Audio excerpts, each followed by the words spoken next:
Hello, this is Renegade Flat Earth channel.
Anybody got a music box they could fit in here?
What's up, guys?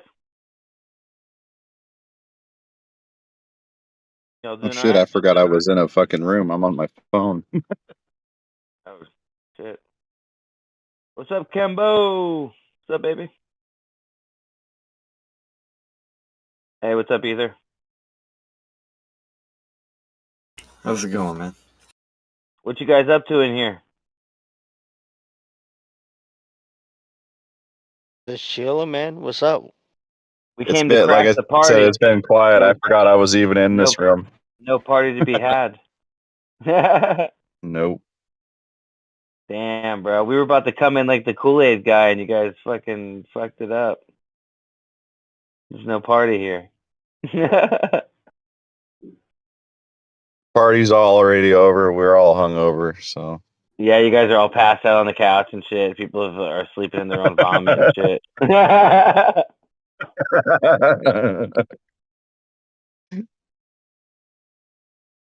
Fair enough, bro. We'll come up in here and clean it up for y'all.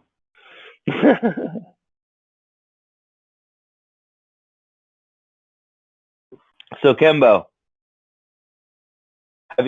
how many years do you think it's gonna take to save to fucking get that restaurant, dog? I don't want to talk about it right now, bro. I was Let's talk just about flat Earth. Yeah. all right. I was just curious because you guys were talking about the other night. Flat Earth. Flat Earth.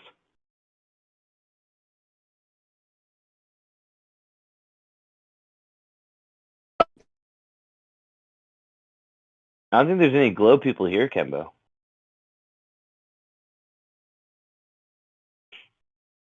I think we're in an echo chamber. Oh. Let's just smell each other's farts then. Yeah, okay.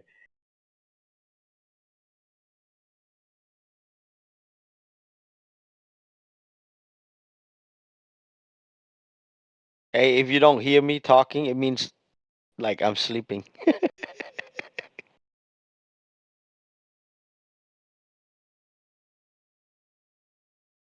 Gotta take a nap.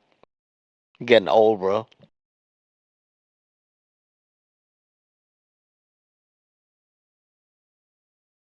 Yeah, my dad used to say getting old sucks. He lied to me. Getting old is a bitch.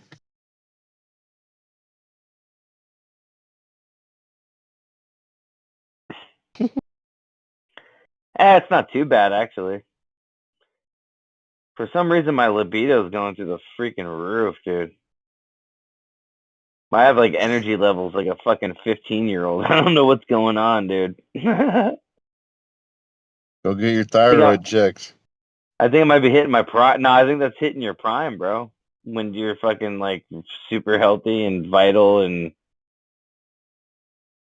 yeah. I think that's normal, bro. I mean, high testosterone, even, just that gives you like super amounts of energy. So it's completely normal. Just means your balls and everything are working correctly. This is non sequitur. Yeah, it's supposed to slow through your life though, but What's that? This is non it's sequitur. supposed to. I was picking on you. I'm gonna go get some coffee. Fair enough.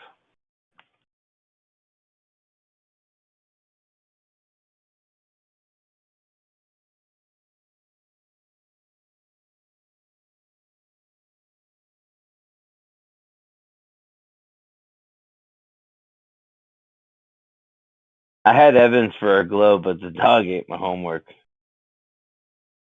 I had some other evidence in this desk over here, but I've been shuffling through the drawers and I just can't seem to find it. It's gonna have to trust me, bro.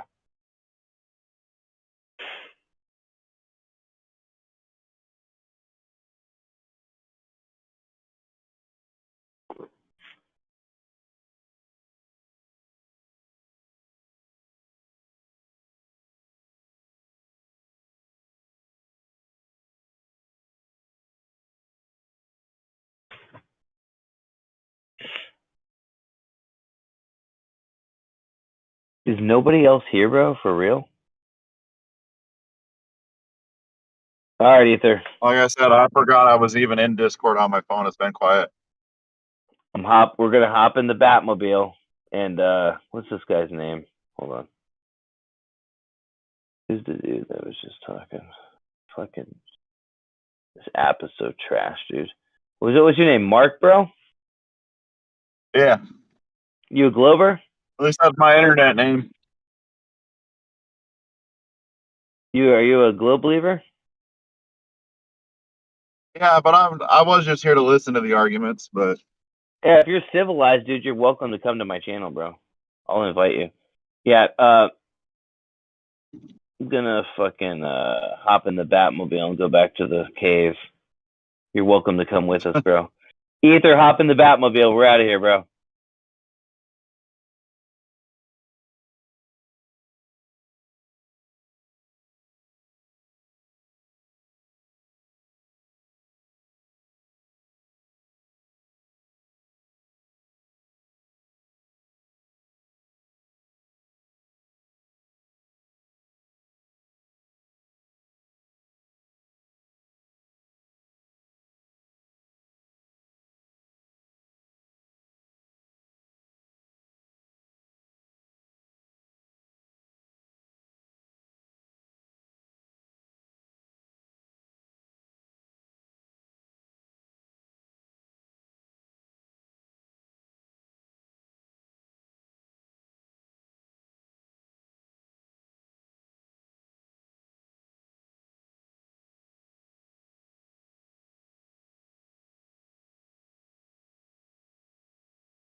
And I'm back.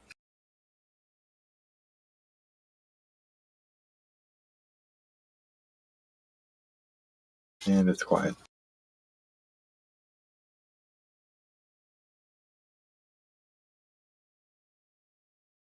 I hope only.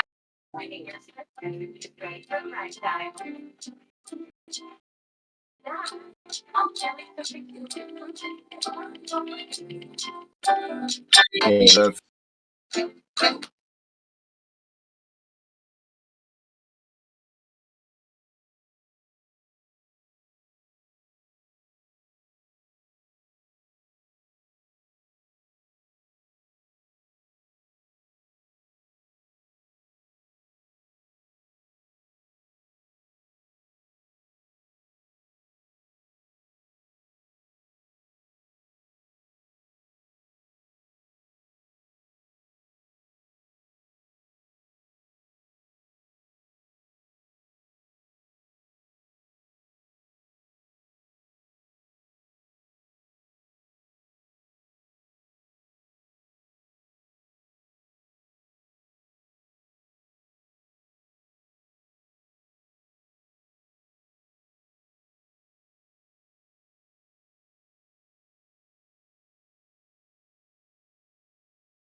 Good day.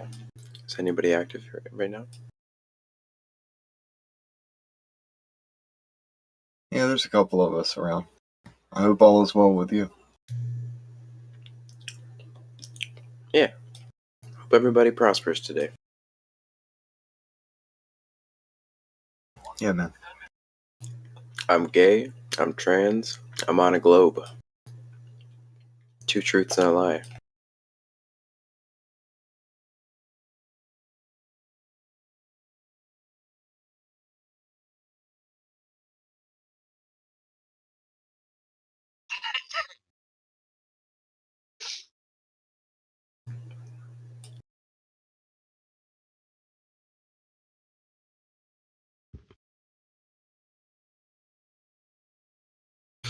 What are the implications of a flat Earth worldview on how you live your life?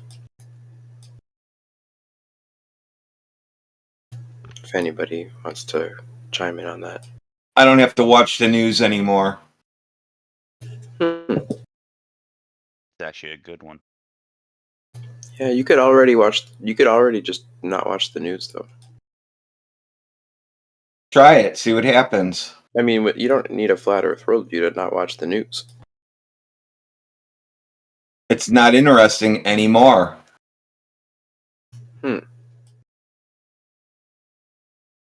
See, you need the news to have your globe Earth view. I don't actually watch the news, but I do believe in globe Earth. Why is that? I think the news is bad for reasons beyond being unscientific or whatever. You know? No. Why do you believe in globe Earth? Oh.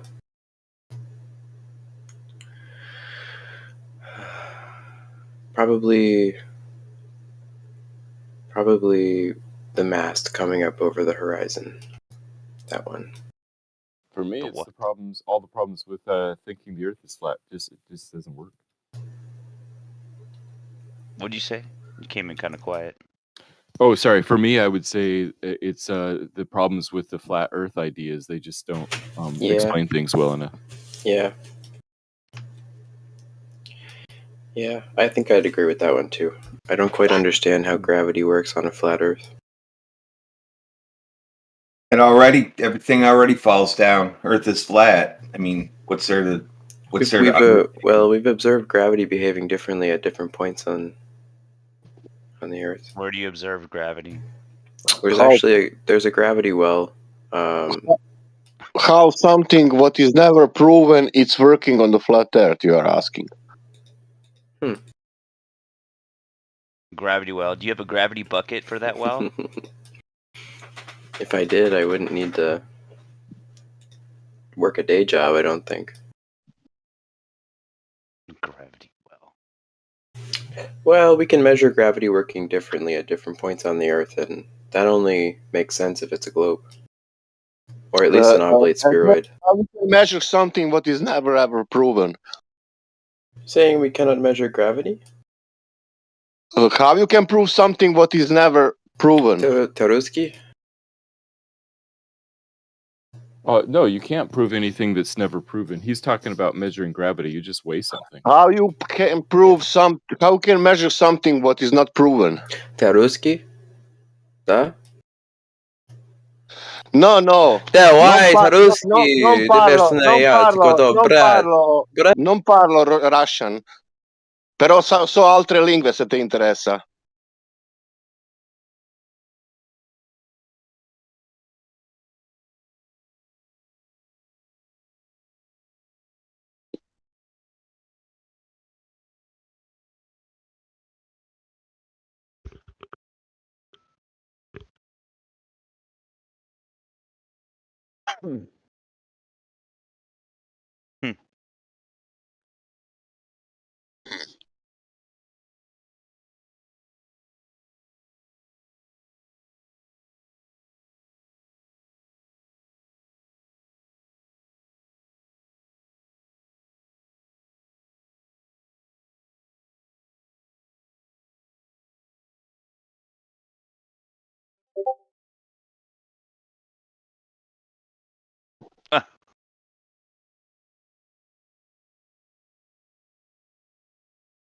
think they got kicked or just left.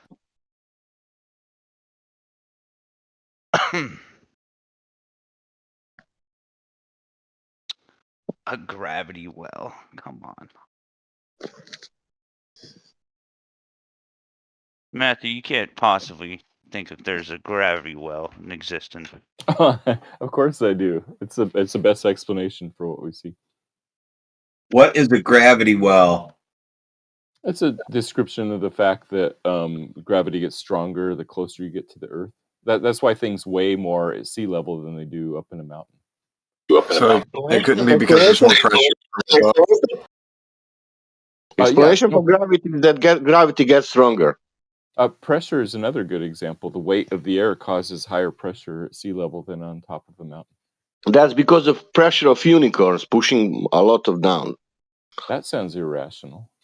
Also, like a weight of Earth, it's irrational. Did you measure that, Matthew? No. No. Okay. Who measured that? The weight of Earth? I don't know. Oh, but it's nice to say, huh? It sounds like a reasonable explanation. But so reasonable sounds also, the pressure of the unicorn farts is doing the same thing, I know that it's, fart in unicorns you don't like, but the weight of Earth is the same thing.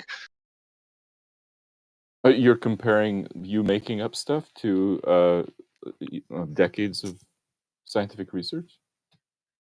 Scientific research of the weight of the Earth. Yes. Okay. And how much is weight of the Earth? Oh, I don't know. Oh. So all those years, no conclusive study, no conclusive evidence. No, they have plenty of conclusions. Really? Yeah.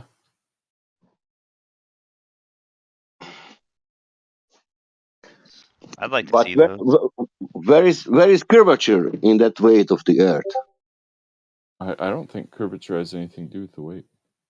Oh, I know, but where is curvature? Because if Earth has a weight, it has also curvature. Yeah, I think it has both. Yeah, but that weight nobody could measure. But curvature we can measure, but there is no curvature. But we have weight.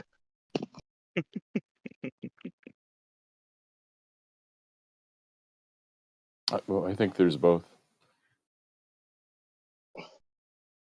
But like I was saying earlier, for me, it's mainly the failure of flat Earth ideas to adequately explain observations. That's why I think it can't be flat. It must be You don't need to explain anything. You say only sea level, and that's all.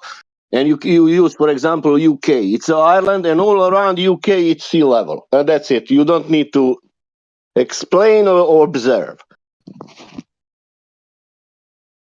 Yeah, I agree. Everywhere around the UK is sea level.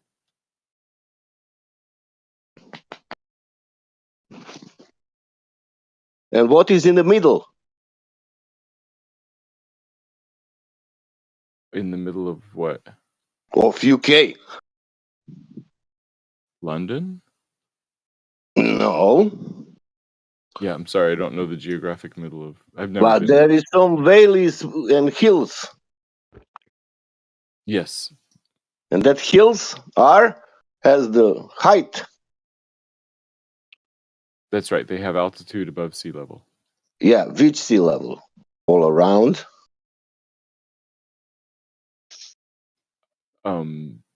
There's different ways of defining sea level. I don't know how they do things. Yeah, there it is. From when, Matthew? Just one sea level.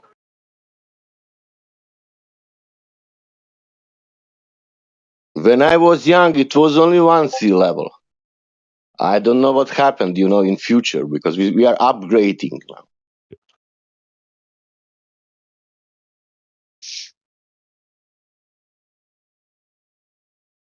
Yeah, I don't understand how there's more than one sea level. Don't all of the oceans of the world connect? They do, but there are tides, and so you have to decide at what point in the up and down swell of the tides you count as sea level. I mean, it's off, just by a few feet here and there. And even like canals, the Panama And Canal. when you have tides, how you measure the curvature then?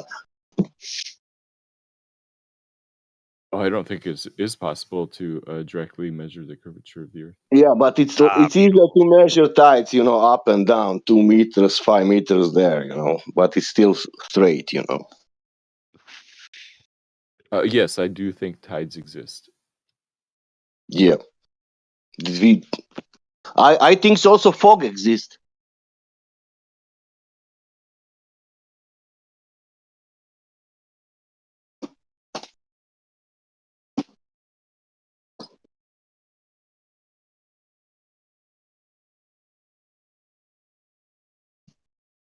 Does sea level have a horizontal horizon?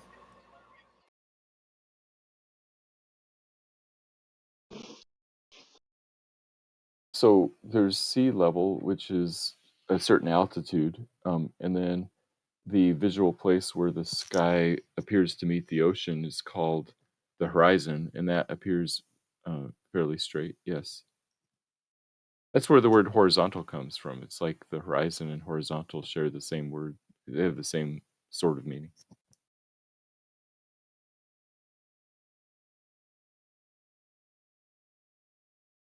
So it must be hard for you to say horizontal, but in your head think that it's curved.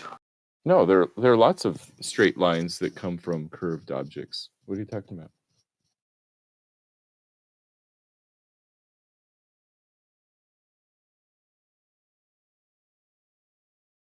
There are also a lot of circles that are coming from the square. No, that hasn't happened. Really? I can show you that even. I can show you that even.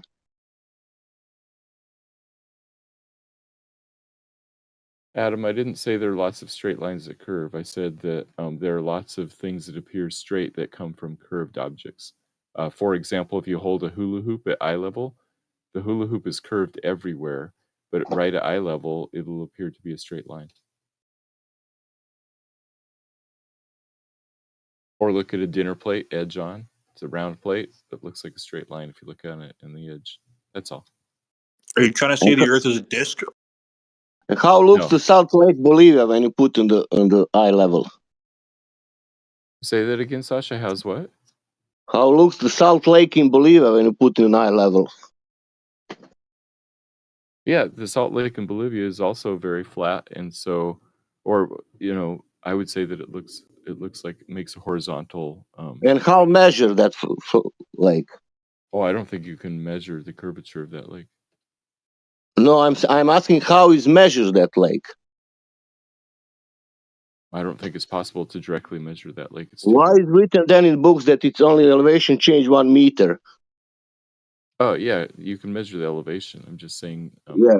The curvature. And if something is 4,000 miles square big and it's only 1 meter elevation change, what's that surface it look like? Or what that surface is, not look like. Adam, quit straw manning me. I never said there are lots of straight lines that curve. Be honest if you want to engage.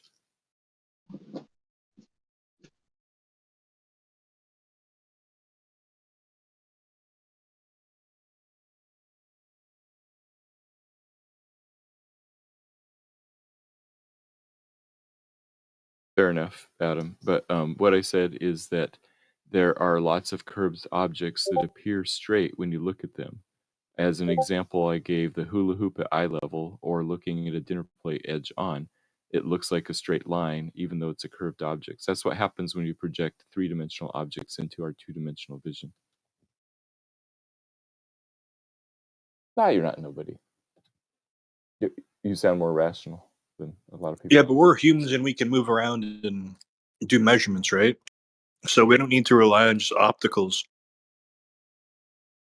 Yeah, sometimes that works. It depends on, it's okay to do calculations instead of direct measurements. Like, for example, we don't have a direct measurement of how tall Mount Everest is. It's okay to rely on other things to get the height. How about the calculations for the distance of the sun to the Earth? When Flat Earth Professor dude and you went and measured it twice. Yeah, we got calculations. Yeah, we got 41 miles. Making conflict with worldviews, even though you've ran your calculations. Well, in the move, he's actually a kid as a boy, but then I can play like he's not. Avrebbe il Tuccia e lui la scambia sempre perché c'è una Someone hot making. un po' di una scimmia, bacia la scimmia invece confuso. English, please.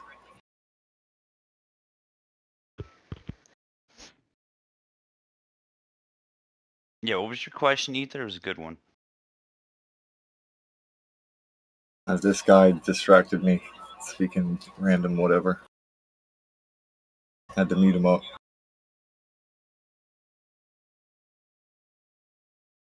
It was just about the measurements of the distance from Earth to the Sun and how these calculations can conflict with worldviews. Yeah.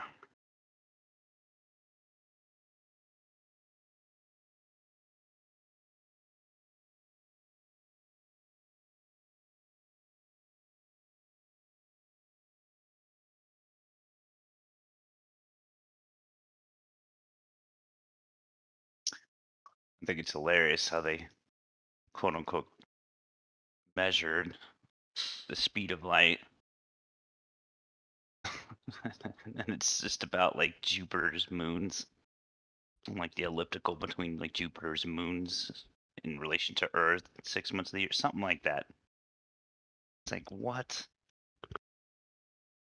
I don't understand why it's so hard for people to fathom the idea of cosmic space bubbles, so to speak, above a puddle that is most of the oceans of the Earth. And they'll point up and be like, well, Earth's got to be round because I see something that's circular up there. It's making the glowy light thingy, whatever. I see stuff moving. But that doesn't really mean anything. It's like saying, why are bubbles round if the puddle's flat? Not really. Like, the puddle doesn't have to be a ball.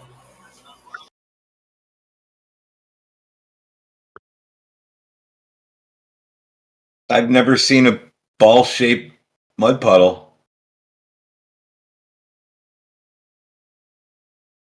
Neither have I.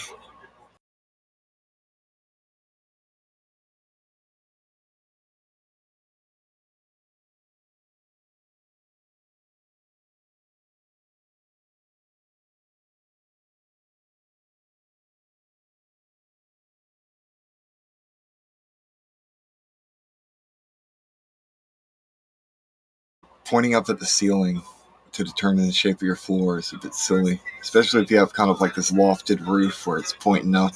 Then do you think that your floor is also at an angle and has like this triangular shape where it pitches down? No, the floor is still the floor.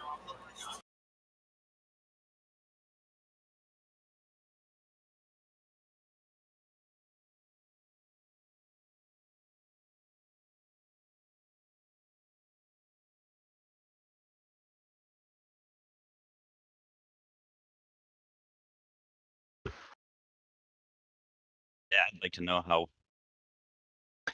how we can reconcile the fact that all pilots get trained in simulations using a non-rotating stationary plane, and then thousands of planes land every day, never have to take into the Coriolis effect. Just super convenient.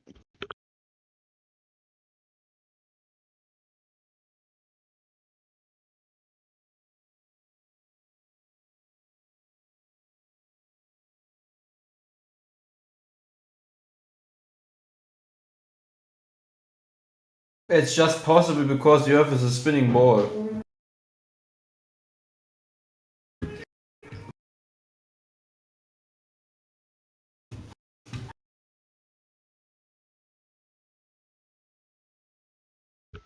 Who said that? What'd you say?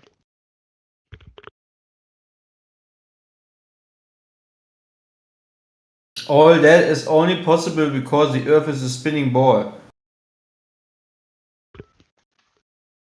landing planes. Mm-hmm. That's only possible because we're on a spinning ball. Mm-hmm.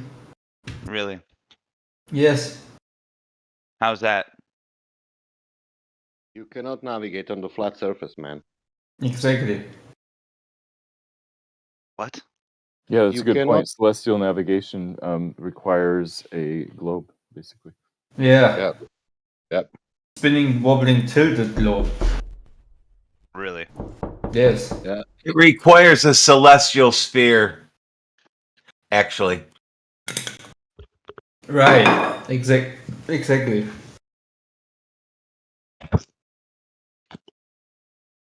Who's knocking, by the way?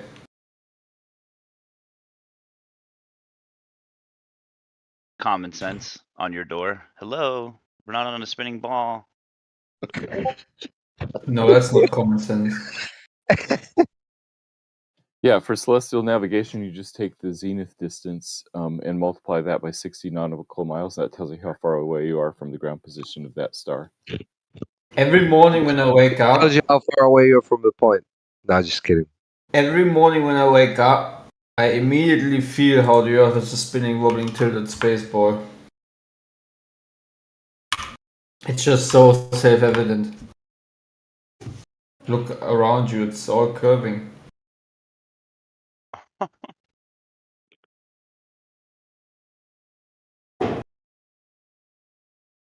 Only flat Earth haters are going to hate.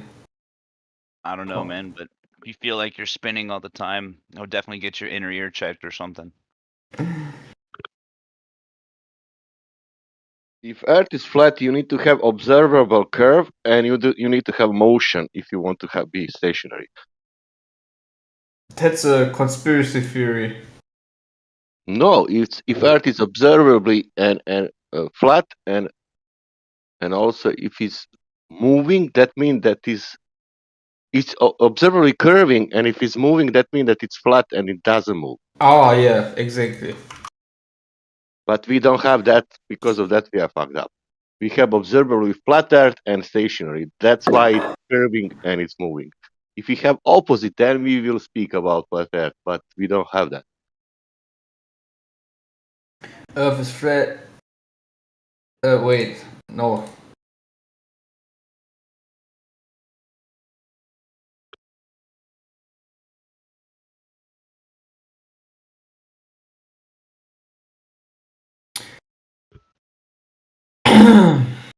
Yeah, I don't know. You just said the spinning ball is so self-evident. What's self-evident about it? Sunsets, GPS, satellite TV, the seasons, the moon phases, lunar eclipses, solar eclipses. There's a lot of self-evident things. And these are just the things that we ourselves can observe. If you want to talk Lunar about eclipses debunk globe Earth, remember? Forgot about that. I don't think they do. It's not up to you. It's just what it is. And we have pictures from space. I've seen a lunar eclipse like a year and a half ago. I saw one. I like the pictures from space. And I saw a solar eclipse last month. I see the half moon during the day. Right. Right? How is that That's possible?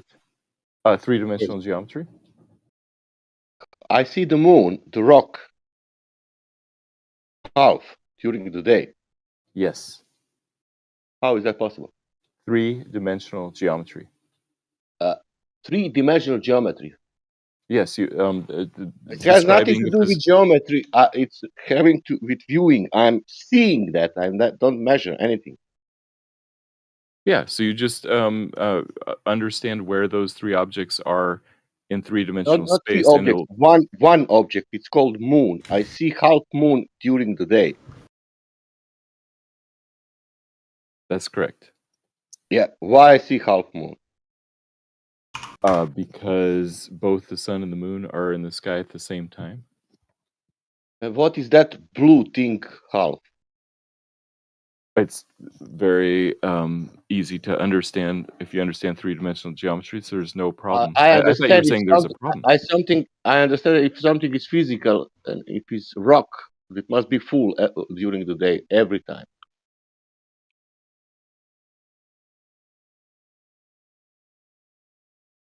I think that's just a fundamental misunderstanding of geometry to say that. No, it has nothing to do with geometry. It has to do with the viewing. If I see something what is physical and it's rock and it's sphere, it must be full during the day every time. I don't know why you say that. It doesn't make sense. Why say that? If moon it's a rock or whatever, it must be full during the day every time.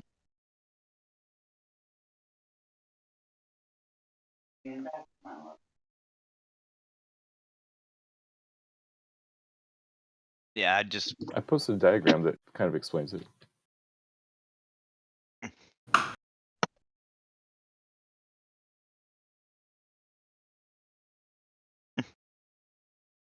How do you solve the three-body problem? Matthew, that's night. I'm saying during the day. Yes, you're on the right-hand side of the Earth. That's daytime. That is not presentation of the moon during the day. That is presentation of moon during the night. Look at the sky. It's black. During the day, the sky is blue. If you're on the right-hand side of the Earth in that diagram, you will see. No, I'm telling you again. This is you have the blackness behind. That is night. During the day, moon is not full. Right. You don't see a full moon during the day. You need to see the moon. You need to see moon full during the day if moon is a rock, like you show on the diagram left. Yeah. How are we supposed to see it? And it's not a full moon every time if it's daytime. If it's at 90-degree angles from the sun? Sun cannot make the blue shadow. Sun can make the black shadow. There's no blue shadow. What are you talking about? There is no, really. Can I pause the picture?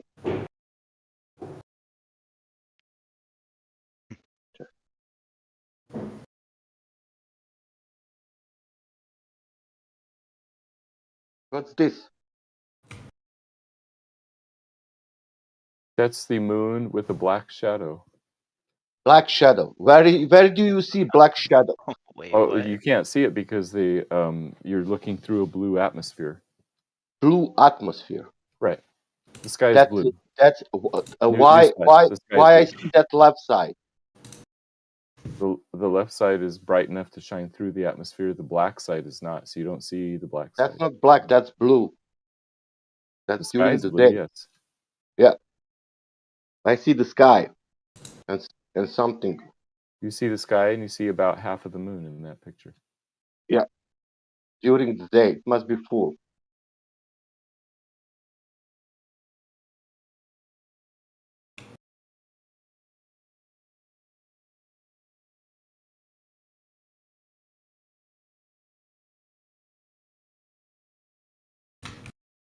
High tides don't coincide with the location of the moon? What?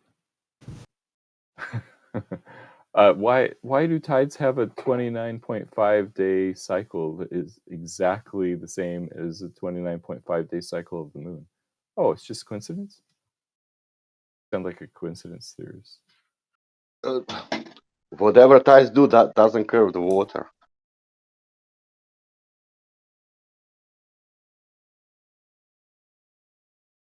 Going only up and down.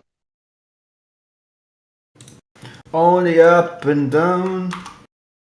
No, Adam was saying that high tides don't coincide with location of the moon, and that's true, but the cycles do coincide. Like it's the same cycle, so it's definitely correlated to the moon.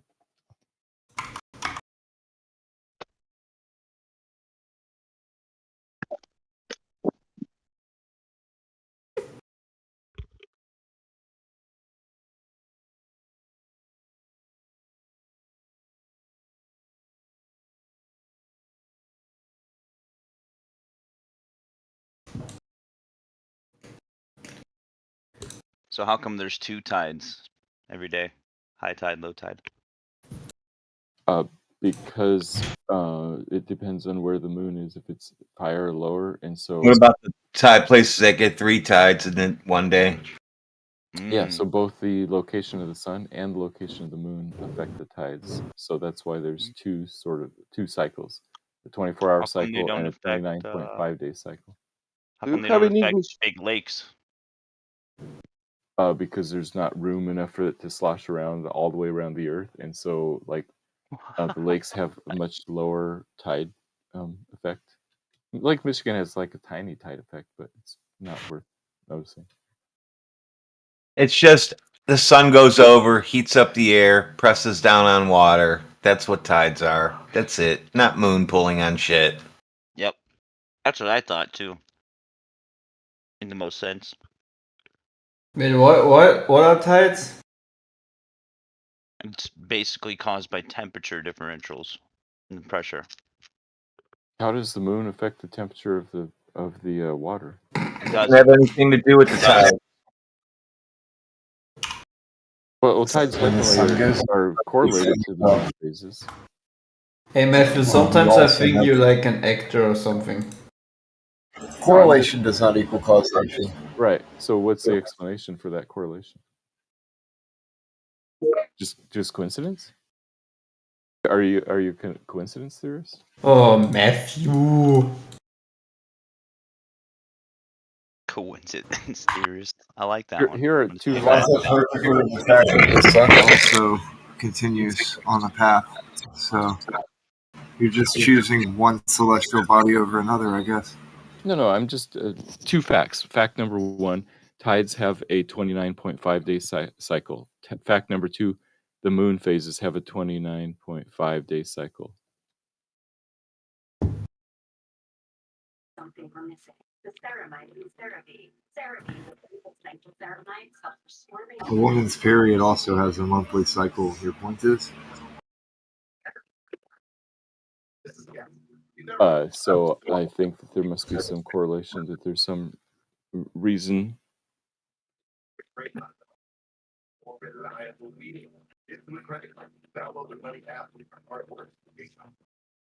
Holiday spirit. Surprises. Learning easier. To previous. Especially marked boxes of chips. I have no problem with them being connected in some way, but that gets into a whole bunch of discussions that have nothing to do with the ground. So I digress.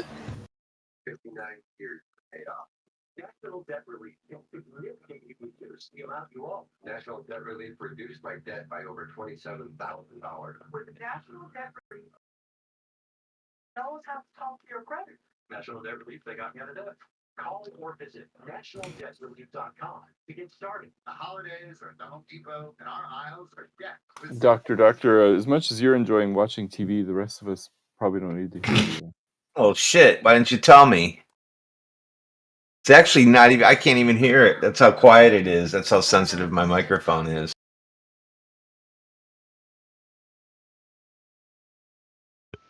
Doctor, bring me the news. I got the bad case. And it's doctor. Oh, I was just thinking of the song.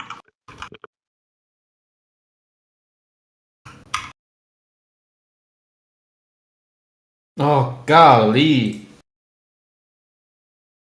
Matthew, did you retire yet? No. When you retire, is that when you're going to announce that you're a flat earther? I can't wait. No. I would have to be convinced that the flat Earth describes things better than the globe Earth before that. Well, you can't do that right now. You haven't retired yet, so we already know that and understand that. Oh, I haven't heard any good explanations for some of those things. You know the flat Earth as well as any flat earther. Right. Yeah. I don't want to pick on him. Can't wait for your retirement. And be like, welcome. Here's a prediction. 10 years from now, I will be a Glober, and half of this room will also be Globers too. You guys, I don't think you're going to be able to sustain flat Earth belief for more than 10 years from now. How do you argue with flat water? I don't think water is flat. He would boil it. You mean another 10 years, right? How do you Because argue it's with already air been- pressure? How do you argue with air pressure without a container? The weight of the air causes air pressure. There's air columns above us? That's one way to think of it. I wouldn't call it a column, but yeah, there is air above us. Air goes in all directions. There's no columns above us. It moves in all directions with a slight downward bias, so it's not exactly in all directions.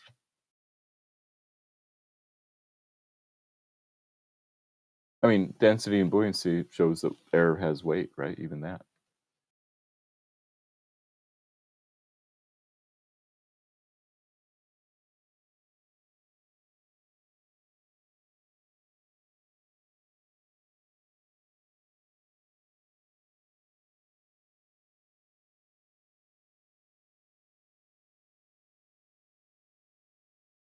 Hey, you Captain Jack.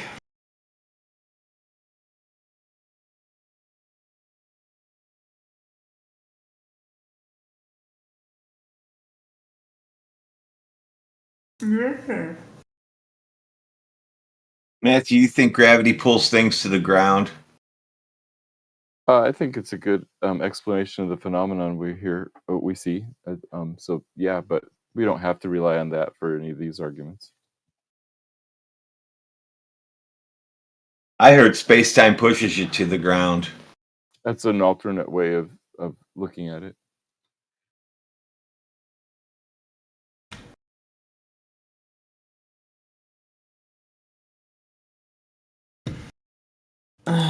Well, there's a difference, because if things pulled you, then Cavendish can sit in a closet and try to pull on balls. But since things get pushed, balls can't be pushed together in a closet.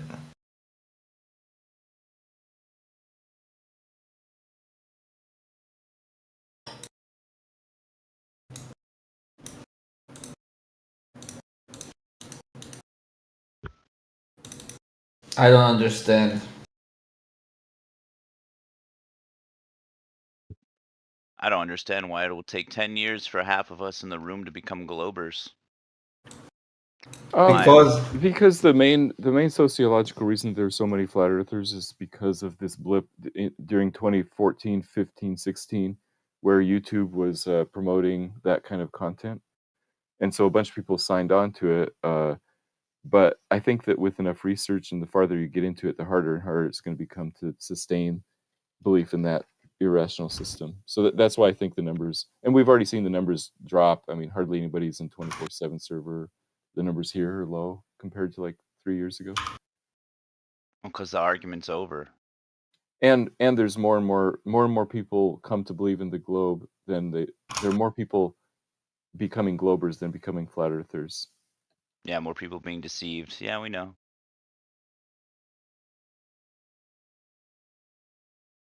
At a certain point, you know, shame on me, or fool me once, shame on me. Fool me twice, shame on you. Fool me 3 times, I don't even know. There's nothing you could do at that point. Just like George Bush said. Listen, I will say this. There's no freaking way the heliocentric model works. None of it works. None of it at all. I believe that you don't understand how it works. That's probably a better description. Oh, enlighten me. The reason the full moon is the same size all night long is because it's the same distance. Simple law of perspective. And on the heliocentric model, the moon is the same distance all night, or close enough. So therefore, the moon So let's is calculate a the physical distance object of the going over moon a like flat. you did with the sun. Except for when it's rising and it looks like twice as big than it does when it gets overhead and it's smaller. Right. Those are optical illusions. We're talking about measuring the actual size, not the appearance. Oh, You how does can't that measure work? the size of it. I'm talking about measuring the angular size, which you can do with the sextant or any In instrument. comparison to what? The same measurement when it's directly overhead. No. I'm saying you have an angular size, right? Right. You haven't been to the moon. I haven't been to the moon. How do you know Right. how big it is? What's the distance? Hey, What's that the height? that What's the size? argument is not correct to begin with. Let me show you why. I'm going to put in the text chat some images. Please pay attention to the text chat. What's And up, if you man? didn't know this information, you will know it after I post it. Here you go. And one more. There you go. How Have a does good night, that folks. how does that contradict what I was saying? Yeah, the moon. Its appearance. Look at it. They probably don't understand this. But my claim was that the full moon doesn't change apparent size all night long. Yes, it does. It's That's in a actually constant. what it It's in a does, yeah. constant ellipse around the Earth, so you do visually see it different. Over the course of a month. I was talking about 12 hours Yeah, but during the full moon. it's still moving at a specific distance in an ellipse. So throughout the night, through the ellipse, it does change Okay, I think you're right. appearance. I'll say this then: the full moon does Mhm. not change the apparent size throughout the whole night by more than 0.5%. Well, that would be something more interesting than it saying not. So, Matthew. all right. Matthew. Go ahead. I think you're lost in the sauce, bro. In what sense? I don't know, man. I mean, I've talked to you so many times. Kind of seems like as if you just can't give the globe up because it's too essential for your life. Well, it's not that essential for my life. It's just that I think it's the best explanation. Offering Okay. better explanations than Flat Earth. Okay, as a little let me say it like this: what would happen if you would let the globe go? Not much. It wouldn't change my life that much, I don't think. But isn't it like extremely bound to what you do as your profession? No. I teach computer science and mathematics. So imagine you and like your colleagues would suddenly know that you're now a flat earther. I don't know what they would do. Yeah, that's a good question. That's no pressure at all for you? Like, No, there's extreme pressure for me to remain a glober and not say that I'm a flat earther. If I were to come out and say I'm a flat earther at my work, I think I'd be ostracized and people would start to doubt my ability to reason correctly. I don't know if I'd get fired just because of that.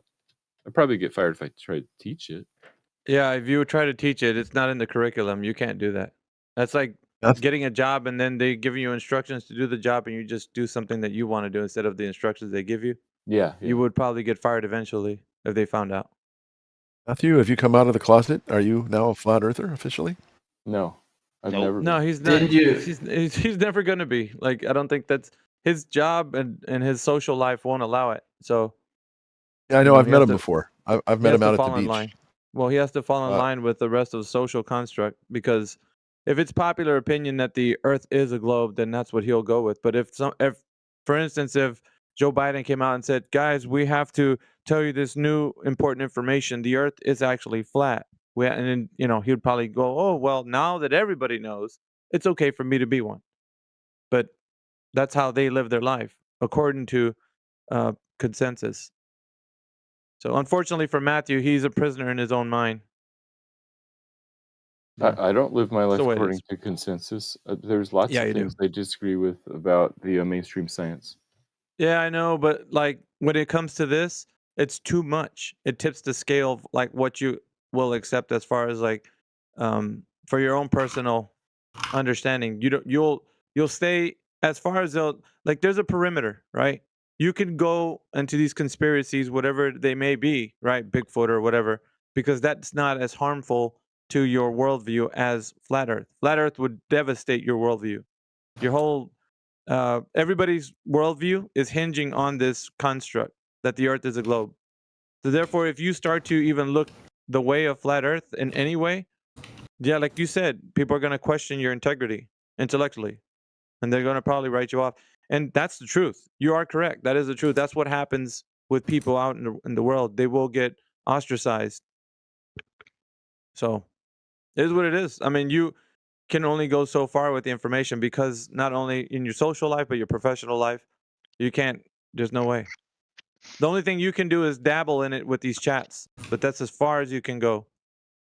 If somebody knew that you were on these chats, yeah, you would be ostracized. Really? Because I I would have say so. public Yeah, I in have public academia, YouTube channels showing that I'm on these chats. well, then obviously, if you if people start to notice that you're being compromised in any way, like what Nathan Oakley did when you went on his show, then yeah, you will get probably pulled to the side and be like, we can't be doing that. Because of the fact that you're using what academia has given you in a open forum. So it's like you're thrashing academia in a way because you're not defending it like, let's say, one of these intellects would, to where they wouldn't allow somebody speaking about flat Earth, but you do. So I thought my defenses were fine. they weren't. I'm willing to stand by them. They weren't, but you can believe that they were in your own mind. When third-party perspective looks upon these things, they can actually see that even though they disagree with flat Earth, that you lost the debate, even if they disagree with flat Earth. It's just like, I'll tell you this much. Professor Dave. Yeah, I've Dave met him Farina? twice. Yeah, it's just like his debates. When somebody goes into his debates, it's the way the person on the opposite end carries himself. So if he's able to thrash his opponent by debate antics, he's able to then win the debate without having to win the argument, because he's using antics and gimmicks. He's not actually presenting anything that somebody could look up and test. So that's all he's doing, and that's all they do. It's all about optics in this arena for someone. Whether or Yeah, not the information is true, they don't care, so long as the person got thrashed in a way, and that's all they're looking at. They when I will met investigate, Professor Dave, however.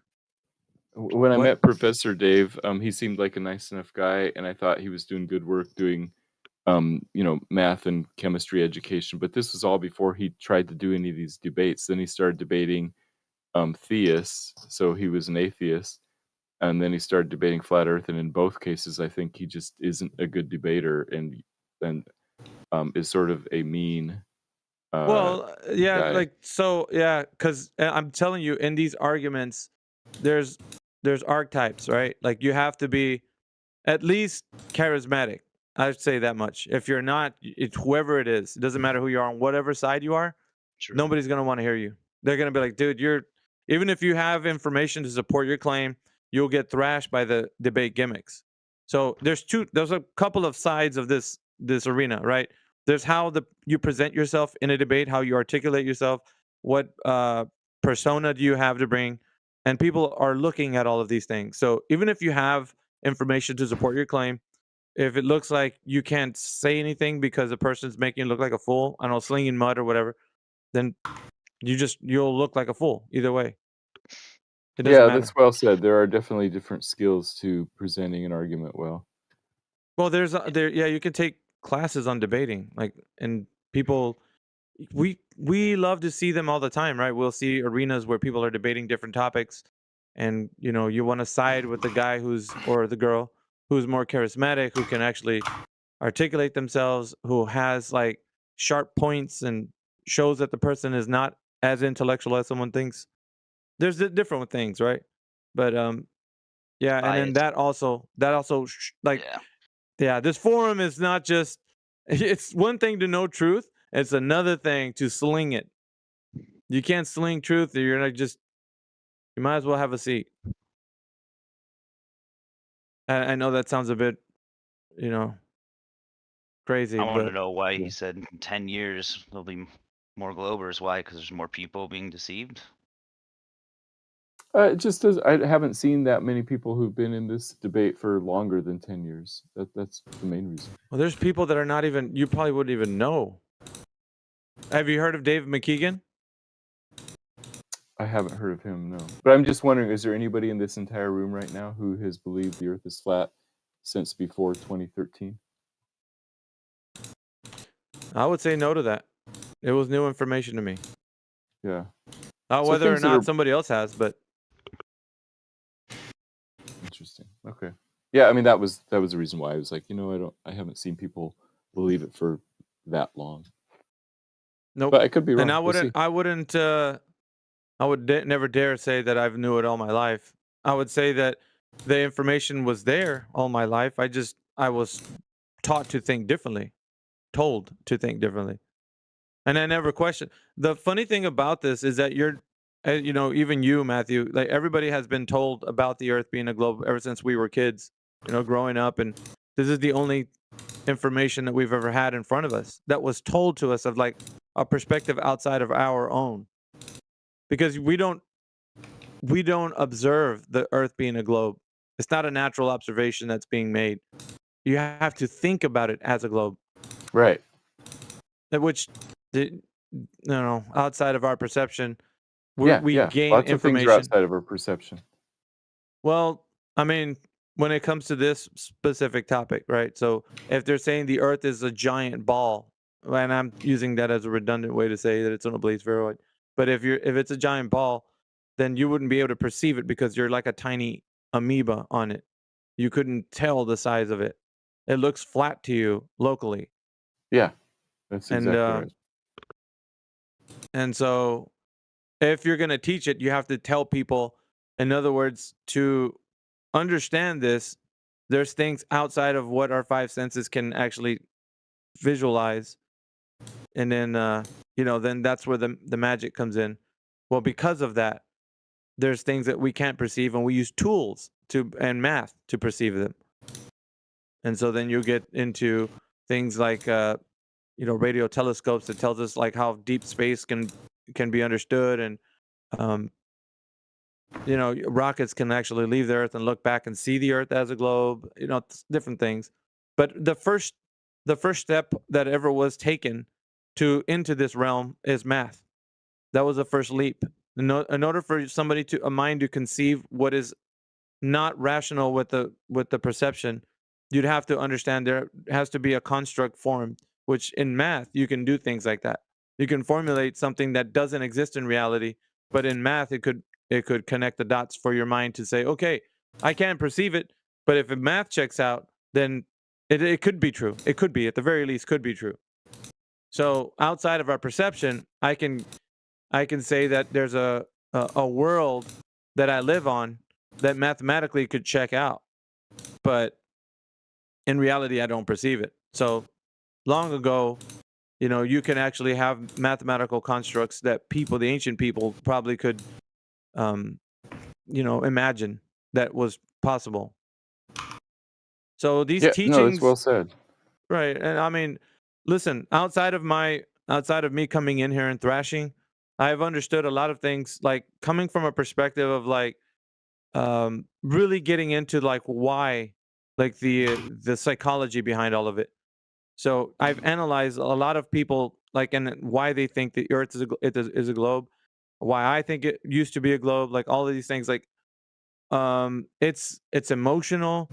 It feels like a part of a person's being. Like you want to be a bigger part of a cosmic understanding, or like we are not insignificant in the sense of like we don't matter, but in the grand scheme of things, we're just a tiny portion of the greater truth. And so a lot of people feel that if that's taken away, then there is no greater truth. There's only this small area of existence. And in concerns to religion, that actually diminishes God's authority and power in a way. If you take it on many different fronts, from intellectual to religious to just like a person's being, like thinking that it's, how should I put it? Maybe it's was the word pretentious probably apropos for this? No, I don't think something where it feels like we are the only ones, and there's no other life out there. So I've because of the fact that we've like me, Jedi, and like a lot of the older guys that have been doing this, we've had conversations with people where they feel like if space wasn't real and there wasn't any other planets, then their life would be almost meaningless because there wouldn't be any more like there's no sense of adventure or curiosity. Like we've just kind of stifled that with saying that this is the only place that could ever be, right? That's the perspective that someone has if we're coming at it from a psychological point of view to say like we are removing that paradigm. Now they don't have that paradigm anymore. They only have what's here in a closed system. So the closed system is like preventing their mind from saying you can think about things a lot farther than just this earth. So in essence, we're stopping somebody's curiosity, if that makes any sense. I mean, maybe it might not to you, but to some people, that's what we're doing. We're stopping their curiosity from exploring what could be outside of our realm of existence. Which, even if you're a glober, that's what this would be. The realm of existence where you live is the Earth as a globe or a flat Earth. So outside of that, people would be like, okay, so you're telling me there is no other planets, there is no other life, there's just this, and that's it. So that's the issue that we run into. So most people will deny that vehemently because an existence like that would be for them like not something that they want in as a worldview. So the reason, and like I'm telling you, they fight us tooth and nail because of that. And people such as yourself and others who believe that the Earth is a globe, it is inside of them not to actually go the direction of flat Earth, because the moment they do, it's like they've given up on being curious. They've given up on realizing that there's probably more than their mind could actually conceive. So they're letting go of something that was ingrained in them to wonder, right? Because your curiosity and wonderment is going to be removed the moment you think that there is no other place, there's only this place. And I see that being the issue the most of the time. And the reason why people defend it the way they do is because once we actually reason with them and they understand, it's like you can look at it like a death. It's like when someone dies, you have to mourn. You go through the stages of grief. And the first is, you deny. No, it can't be. No, it's not possible. And you see the mind actually reacting that way during the process of speaking with somebody. And now it can happen two ways, right? They can be indifferent. They can say, I don't give a fuck, whatever. I put on my pants to one leg at a time every single day. So it's not going to change anything. I go to work. It doesn't matter. It doesn't really matter. And then you get the people who's like, yeah, that's not going to happen. We're not a freaking flat earth, whatever. So we got the two types, either indifferent, they don't give a shit, but they really actually do, but they're just saying they don't. And the guy who's vehemently against it, right? There's those who already are on their way to truth, right? Because they were already looking into things. But the two types of people that I'm talking about, it's like they can't embrace it either way. One's indifferent, the other one is like upset because you spoke to them about something that to them, it's like telling them Santa Claus doesn't exist. That's what it's like to a child. When they believed all their mind that, they sent a letter to Santa and Santa, sent them some gifts in Christmas time. When you do that to an adult about space, it's almost the same reaction. They're upset. There's no way you can that can't exist. So that's what we're dealing with. We're dealing with people who have a strong delusion and they're being deceived. But that's fine. If you want to continue to go down that path, that is the strong delusion that I understand in scripture that was wrote about long ago. So I can see why people are unclenched from that, because there's no way their view about religion and everything that they have in there, my curiosity and discovery and all that, it's all tied into the possibility that the Earth is an ever expanding cosmological universe. So that's and I've seen that every single day we come in here, me, Jedi, and the rest of the team, we deal with that. It's more like, I can't say counseling, But we have to chip away at that part of their mind where they think that is absolutely true. They'll be in denial. The moment they realize that they don't have an answer to what we're asking them, or that the information they thought of the Earth being a globe was not true, they hit that button like, oh, panic mode. I better start saying things that even if I don't have any evidence for, I'll tell them. Well, we know that space is real because scientists, like right away. Or I'm not a scientist. So we're dealing with that. Yeah, I So I think don't you're know. right to bring up psychology is definitely part of the equation and why people believe what they want to believe. So yeah, and religion is definitely part of it too.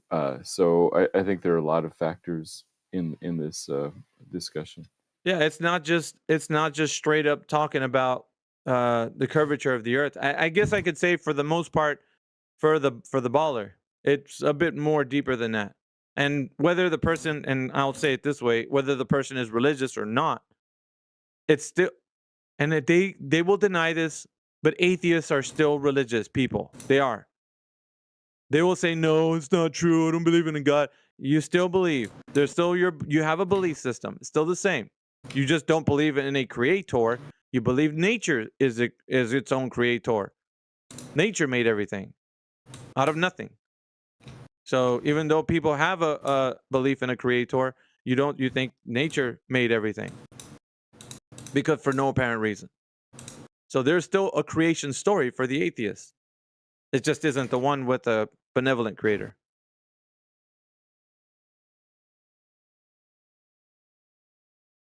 So I don't know.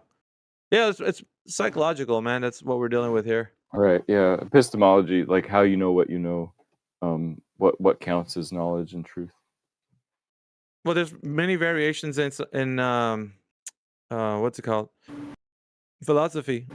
Many branches in philosophy that take on different epistemologies. You know, how a person perceives the world to be, and so forth. And I don't know.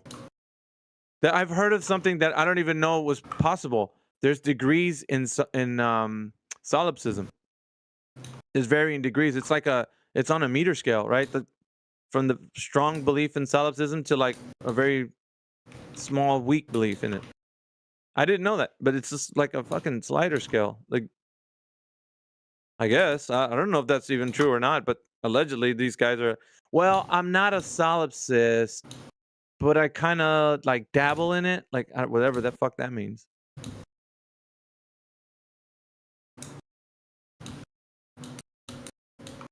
So Matthew, why are you talking about metaphysical stuff when I'm addressing you on this airplane that you can't land? You are saying that you can land in an opposite direction with 138 miles per hour spinning Earth, and you can just land your airplane into that wonderful speed of that ball. How are you going to do that, Matthew? Don't hide behind religion, metaphysical, psychology, all this nonsense. That's all a distraction.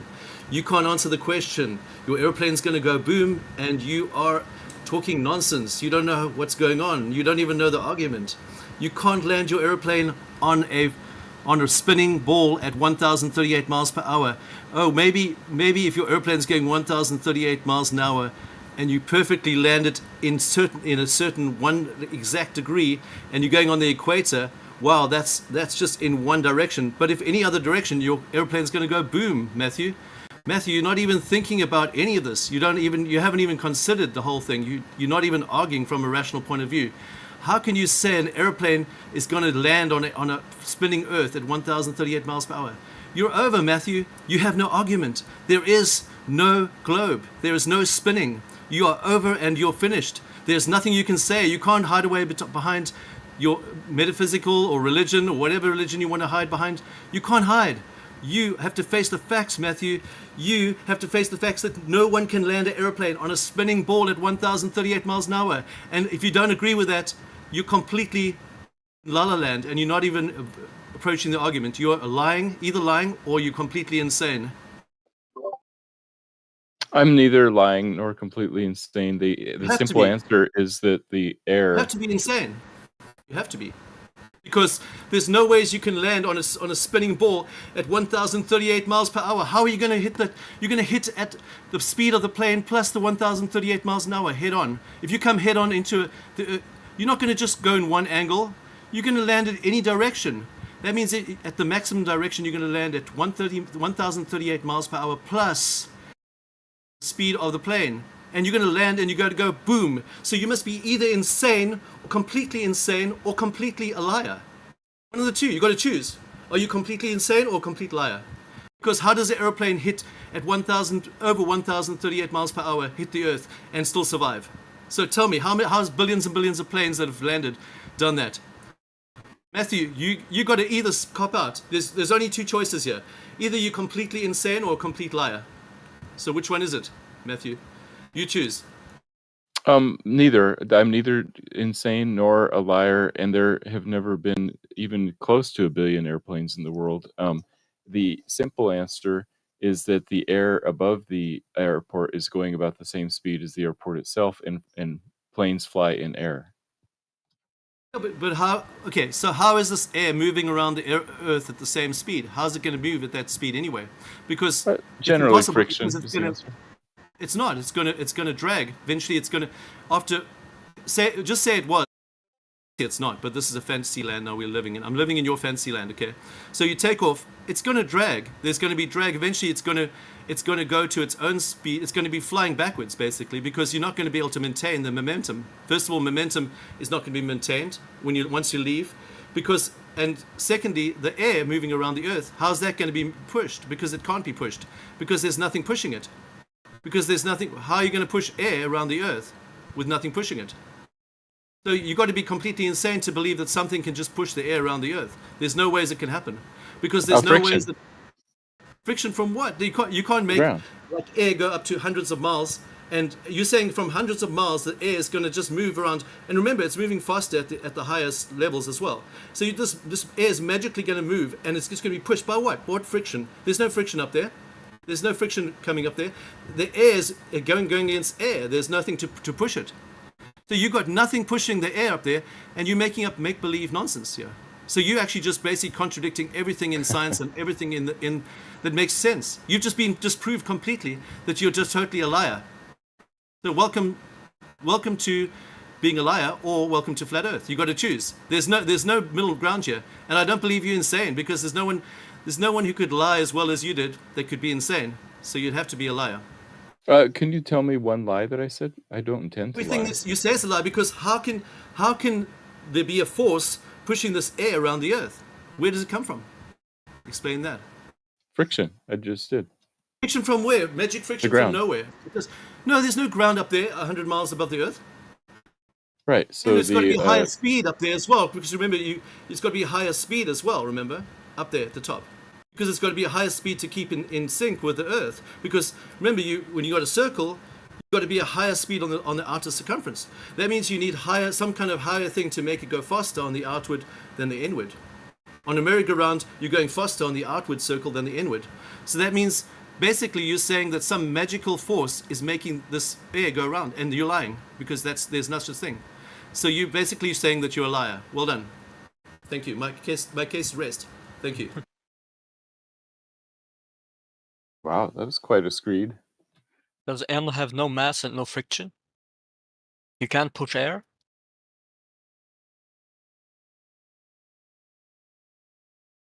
Yeah, air has both mass and friction. And Matthew, he's you are right. a fake liar. You're an anti-flat earther, and you're a liar. And I am an anti-flat earther. I'm trying to expose the irrationality of that you're idea, but exposed I'm as not a liar, and you've lied from the beginning, and you're still lying, and I've exposed you. So thank you. The definition of lying implies the intention to deceive, and so if I'm incorrect, that's one thing, but that's different than lying. Are you aware that there's a difference between being wrong and being? There's no ways you could be that stupid, so you must be lying intentionally. Oh yeah, I'm not stupid.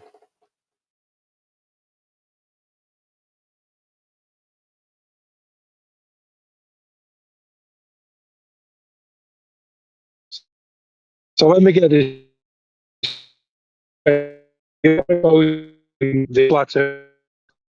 What the fuck did you say? You're cutting out. You're roboting. You're roboting Zenel. Oh, sorry. No, we can't hear you, bro. Yeah, no problem, man. Disconnect and reconnect. Usually fixes it. What's up, Jedi? What's up, man? This has been interesting. Yeah, you know. Matthew throws his few jabs in the morning before his morning coffee or whatever he's doing. That's fine. Check an email. Well, there you go. Bit disgruntled that you've decided to take on the mantle as an anti-flat earther. I don't care. Oh, I've always been that, right? I Wow. thought you were. I don't know. Somebody else might have thought you weren't. I don't know.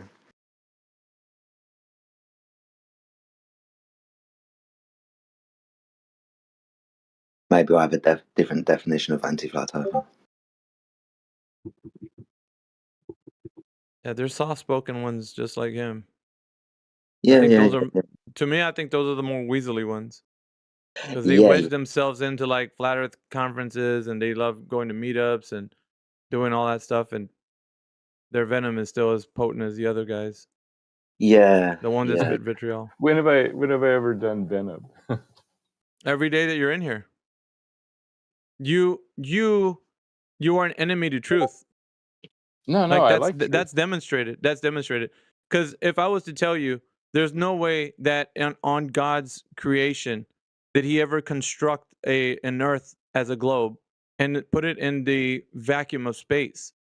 That is against everything that He says in His creation. You stand for it, against Right, the Creator. right. I So stand you for are it. against truth. In essence, you are an enemy to truth. But that is fine. If you want to take that mantle on, the Creator says, let him who is unjust, let him be unjust still. I think even Johnny Cash wrote a song about this. When the man comes around, you're going to have your dues when the man comes around, because he will.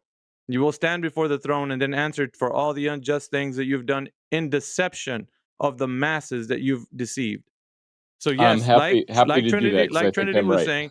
like Trinity was saying, you will have to stand for this, even though you have time to repent. You have time to say, I'm sorry, you know, I was incorrect. I don't have evidence for this, and I could have been deceived, but because of your hardened heart, like Pharaoh's heart was hardened, yours is as well. You will not submit until the very end. So when he does come around, you will have to answer to him. Because God But- doesn't care about those people with hardened hearts, though. Well, what do you think everybody in here is doing? They're talking to him. And those who are telling him truth If God are truly God's cared, caring you wouldn't have about to do him. it for him. Couldn't God So just do it himself? God can speak through any of his vessels on earth, which are the ones whom he's been listening to this whole time. This whole time. But he denies it. So yes, God is calling out to him, but he is denying it. So Well, I don't feel like God is telling me anything. I feel I God know is that pretty because you do invisible. not know the Creator. You have no correct. knowledge of the Creator. You But might you even do. be atheist. I don't know. Are you atheist? I'm a non-theist. So atheist. You don't believe in God. Yeah, that's correct. Okay. No wonder you don't know him then. In the same way, I don't believe in magic or ghosts. It isn't magic. It's a paranormal, supernatural belief, and I consider Well, that to be bullshit. Yeah, I know, because your whole world for you is bullshit. That's why. You don't know my worldview. What do you believe in the Earth being a globe? Yeah, I believe in reality. Okay. There we So go. it's not reality. It's not reality. Yeah, I I Wait, so believe believe in Applesauce, astronomy, have you ever heard geology, earth any? science, All physics. right, so let Jedi take you through the dichotomy of creation really quickly. You've 'Cause only got he to. just We're not here okay. for a reason. We're here because Yeah, of a just coincidence. wait, There's no Upheld. Let creation. him just let him walk you through this real quick. It won't take but a minute. You've only got two choices when answering a question how everything got here. It's a dichotomy. It's called the ontological primitive. On one hand, which can be demonstrated, and as we know every single day, intelligence creates. You can't have a watch without a watchmaker, for example, painting Yeah. without a painter, or a building without a You're builder. still doing the 300-year-old watchmaker argument after it's been debunked by David Hume over 300 years ago? David Could I Hume didn't debunk it. Yeah, you'd have to give me a third choice for you to give me to tell me that this wasn't a true dichotomy. I'm giving you on one hand intelligence creates, which can be demonstrated to be true. Well, On the chemistry oh, also creates. That's a problem with that. excuse me, say that again. Because I was The fucking talking natural and I couldn't hear processes you. also create complex systems. So what are you talking about? Say it again. Because I was talking and you. Natural processes also can create complex Excuse, systems and design. excuse, that would be reproduction, wouldn't it? Hmm? That's reproduction, isn't it? No, not reproduction. So, Abiogenesis, life being created from okay, non-life. so, One oh, example. I, There are plenty of other complex systems that form spontaneously. A star is a All right. complex So system. yeah, you there we said go. your piece. There we You go. said your piece. Can you hold your tongue just for long so he can get through this or not? That's up to So you, Appel. just, You've already said your piece. I mean, look, he's just going to talk all through me. All I'm going to point out is the Jesus. other choice, which is nature creates itself. No, it's fine. You're obviously not here to listen and understand. You're just going to want to talk through me because you have this already aura of having to be right. It's fine, man. If you have to be right, then you have to be right. It's fine. Appel, have you ever heard any rational arguments for the existence of God? Who are you talking to? He's talking to Appel. Rational. I think the best one, the most convincing one, is the intelligent design argument. But even that one, I'm not very convinced of it. All right. So can you let Jedi finish what he was saying because you interrupted him? And I think it's very rude for you and Matthew to interrupt him while he's trying to get through. Is that cool with everyone? Sorry, I thought he was done. My apologies. No, he was done because Appel wouldn't shut up. But it's just two choices. Very quickly, intelligence designs and creates. We can demonstrate this scientifically all the time. On the other hand, nature creates itself. Everything springs into existence for no apparent reason. Rocks and matter are created, and then consciousness is created. We've got two choices: intelligence and wait. nature springs into itself. Can I Wait, finish before? if there's no intelligence, there's no creation. So things just are. It wasn't created. My Things just came God, to dude. be. Yeah, room. Sorry. Can the room I hate just that wait? term. Excuse me. I'm gonna It's start like- muting people if the room can't wait. That's all I'm asking. Can you just wait till he gets it all out, and then you can disagree? It's like people Fuck's didn't sake. listen. It's like people don't listen to the question. You've only got two choices when answering the question: how things were created. Right? If you're going to come up with some "we've always been here" thing, then you're not answering that specific question of creation, because everything existent all of the time, always for infinity, doesn't create at some point. So shut the fuck up. Well, things could potentially come into existence without being created. Okay, so nature. Creation things, implies intent. Excuse me. Things can come into existence for no apparent reason. Yes. I don't know. Probably not. Okay, well that would be the second choice. You've got two choices. So, Intelligence creates the things creation, or the could have always creation been. itself. So, like the leading theory in physics, I think, is like the singularity, like the Big Bang, right? Yeah. Not necessarily. No one really claims if that is the beginning. Well, it was the beginning of time, I guess. Time, the laws of physics, in order for the conditions to bring about time, started at the expansion point of the Big Bang. But the energy and the materials within the universe didn't they could have always existed as a singularity. We don't know, like we don't really have access to information before the expansion of the background radiation.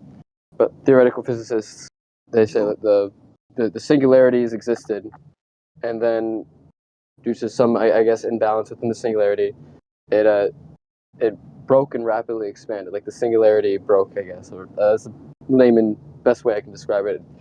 Ruptured and expanded, and then it brought us to where we are now. So like where the materials and the energy within the universe may not have ever had a beginning.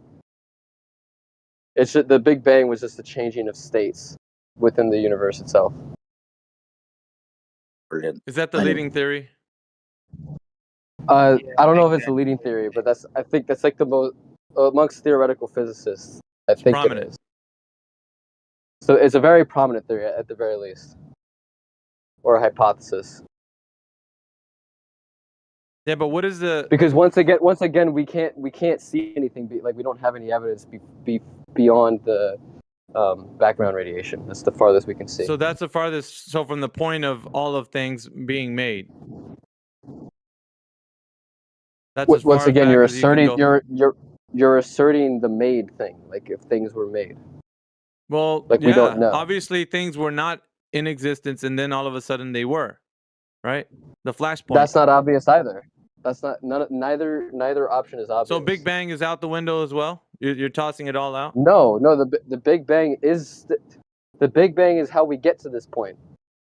Well, that's what I'm saying. I'm saying so, and before anything was in all of creation, all of the things that were here, there was nothing here except for. Can you stop shoehorning creation? I hate that word so much. Just stop shoehorning the creation Then thing. what word would you give it? What word would you say? He's still giving nature as the answer as creation of everything. Even if he's going to start pushing the fucking kicking the can back down the road, he's still giving nature as the creation of nature. Yeah. So what would he say if he doesn't like the word creation? Yeah, he doesn't like it. What? Creation implies intent. It implies an agency that creates something. There's no agency. There's no listen more. This is probably why you should listen more, because the second choice is nature creates itself, which is the one that you're giving me. Doesn't matter if you give me the Big Bang or what's before the Big Bang or what's before. I'm sorry. That's fine. No. So what I'm saying. So it's always around. What I'm saying, right, is that we whether or not we don't know if the because as far back as we can see is the background radiation. We don't know if the Big Bang happened from nothing in a point of nothing, and then there's just a spark. I mean, a lot of quantum. So what would you call do that? believe What things would can you call happen right away. that point right there? That point. What would you call that if not creation or things are made, or what kind of word do you want to term for that part of? It just happens. Just the universe happened. So nature creates itself. Thank you. I mean, if you want to, You're gonna get that No, that's answer. still It wrong. just That's just exists semantically for no wrong. reason either way. Like, if you give some sort of explanation, that explanation requires another explanation, and the only alternative is it just exists for no reason. You've only got two choices: either intelligence which is a creates or possibility. nature. It is a possibility that everything came from nothing. But like the reason why I'm bringing up multiple theories, right? So the first theory that I brought up is that it didn't come from nothing. It existed, and it changed states. So the universe went from a singularity to rapidly expanding into what it is now, and it's continuously expanding and accelerating. Right. So nature created itself. Because the For no singularity. apparent reason. Yeah. So the singularity, did that always exist, or was that created? And if so, did that create itself? I have no idea. Right then, so you're only going to give me one of the two choices. It's either nature created itself, no matter how many times you're going to kick the can down the road, or intelligence creates. You've only got two choices. Which was the whole conversation point here. Nature created itself. That doesn't. No, that doesn't. Yeah, for no apparent reason. There isn't a reason given. It just happened. That sentence in itself doesn't make sense. No, you just don't like the God word. created That's all it is with you. You're trying to say, let's not use the word. Let's change the word. Yes, because it's inaccurate. You it's like apparently if I no, it's describe not. something using wrong words, If something then, happens all you're gonna by have a problem itself, with it. listen. If something happens all by itself without any outside influence or agency, then it's doing it on its own, right? That's how you would categorize it. And because you have some kind of nature propels nature. Sure, I'd rather say okay, that. then. You don't want to fucking use the word. That's all you got. You got to beef with the word creation because it implies some sort of mind. It implies intent. Yes. Yeah. That's why I have a beef with it. Implies what? Sorry, say that again. Nature can't create anything because nature isn't conscious. It's not aware. It's not an agency. Well, that's what his problem is, Jedi. He's trying to give it like he's anthropomorphizing like nature, like which is like not something that has like characteristics like. You're whatever the fucking word. I can't. I'm anthropomorphizing. Anthropomorphizing. No, we're not. Because in this case, right, nature doesn't have like a mind of its own. It's just things are happening in nature. There's no rhyme or reason, right? No, there is reason. No, what is it? How the fuck? You just anthropomorphized it. What the fuck? Wait. Does reason okay? Yeah, So like dude. What the fuck, causality. dude? How does Wait, how wait, does hold on. fucking All right, nature reason I didn't with know itself? I gotta get. I didn't know the flat Earth channel was this. I mean, what was I Flat expecting? Earth I gotta, channel, dude. You're using reason. You're using reason like nature's like. Let me think about it. Shall we do the Big no, Bang today? Okay, so, You better so run Sorry, away. my friend. something has The fuck? My friend. causal factors, right? Excuse me. Before you carry on, this isn't a flat Earth fucking idea. This is probably one of the most I oldest know. arguments that have been around for fucking ever. So before you get upset, this isn't a flat Earth idea. We're just pointing it out. You've only got two No. fucking I chances. was. The reason why I said that is because it's the flat Earth channel, so I don't know people here to be scientifically literate at all. But Yeah, You're not scientifically just literate. run away, dude. Run hang away, on, Clay. okay? Clay, you're not scientifically literate, my friend. You think No, that you're you're so not high and scientifically mighty with literate. whatever information No, you might you. have, but I fucking No, guarantee you. you wouldn't be able to tell us what the scientific method is. And Ducky, All it's right. a metaphysical question, not a scientific question. The existence of God is metaphysical. Right. Okay. So hold on. Let me. So the way it's the way that you're wording it, right? So like if it's just nature, things are happening without rhyme or reason. Like no, there are still causal factors. There's still a logic of the universe. Well, so you even if just there's give no it a fucking. agency. You gave it a mind. You just now gave it a No, mind. that there is no mind. Yeah. Like if a rock You falls gave it off a of a mind. cliff, Like by what if a- you if just a- said, shut the you've fuck up. anthropomorphized All right. nature. All right. Shut the fuck up. If a rock No, falls because off you're of a fucking cliff, wrong. all You right, just fine, thank you you. said All right, bye. you had a problem with the word creation. That's fine. You can run. This guy, man, he had a problem with the word creation, yet he wants to anthropomorphize nature by saying that it can reason. What the fuck? He did the very thing that he said he didn't want us to do with creation. Well, it's giving it a mind. Fucking idiot. He just wants to argue from a logical process. So A creates B, B splits off and creates two C's, and blah blah blah. Ah, fuck off, dude. I don't know. And people get upset.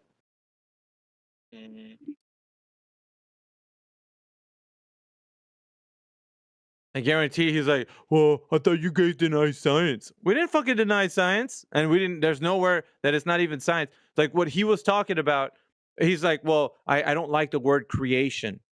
However, nature has a mind, or excuse me, nature can reason. What the fuck, dude? Right. I mean, to be fair, creation is an incredibly religious word. We're talking about how something got here. So how something was created. Whether that invokes some kind of emotional reaction in you, my friend, and I don't really care. We're just talking about how something got here, how it was created. Wouldn't a better term be like origin? However, Why do you guys, what is your beef with the word create? Like all of you guys, is there something, are you so vehemently against a creator or something creating something? It doesn't matter what it is, that you will just deny the word creation? Do you want to just scrub it from vocabulary? Would you guys be happier that way? Just want to scrub it all together? We're just dealing with very sensitive. Atheists are fundamentalists. See, the problem is, friends, that you guys aren't up on the latest hotness in evolutionary biology and psychology and physics, because the actual revelation coming down the pike, because they're searching for ever small micro states of time and energy. Okay, when they do this, they find that the gluon, the muon, the Higgs boson is not the fundamental unit of reality, but in actuality, when you reduce everything, the fundamental unit of reality in the first instance is consciousness. And a conclusion that can be reached, and the only conclusion when you do motion retroactive into the past, is that sentient agency is the cause of all things. And energy states and material states are derivative of consciousness in the first instance. Now, I'm not saying this. These are physicists, evolutionary biologists, psychologists, etc. This is the mainstream coming down the pike, dude. So That's all you not guys that mainstream, think, that's fringe. whatever you say, No. I'm saying it's coming down the pike. Okay. So it is the case, right? And you could go research this stuff, dude, yourself, and you'll find out that what they're saying makes perfect sense in the heliocentric worldview. There's no way out of it. And the reason is because everything that's validated by experiment points to this. Only the nonsense pseudoscience doesn't point to it, right? That consciousness is first order over matter. That's just obvious. So it's not the case that flat earthers are some kind of creationists. Even regular physics denotes that you need sentience in the first instance. You can't have rocks. You can't have nothing, then get rocks, and then get sentience. It doesn't work that way. It works in the opposite direction. Anyway, I rest my case, and I posted some videos there for anybody who wants to learn about it. Thank you, AI. Microphone sounding nice and crispy.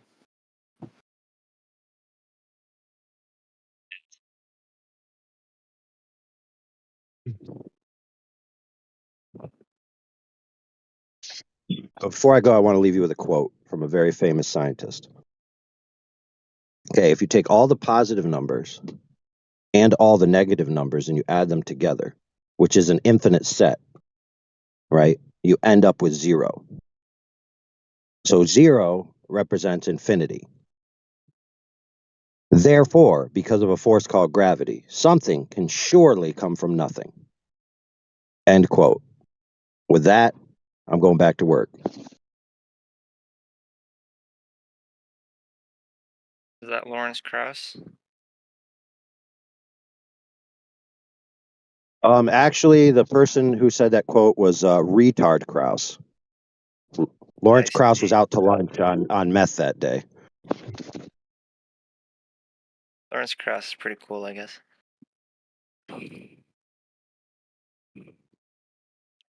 Can I just chuck something in about Galileo? Was very important to the heliocentric model. Galileo believed in an objective world, an objective external world which is independent of the individual, and he invalidated the subjective.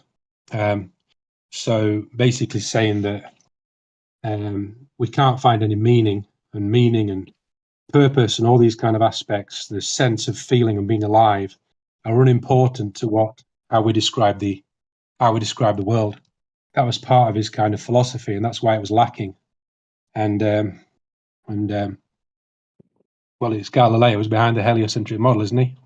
He's the important part of it.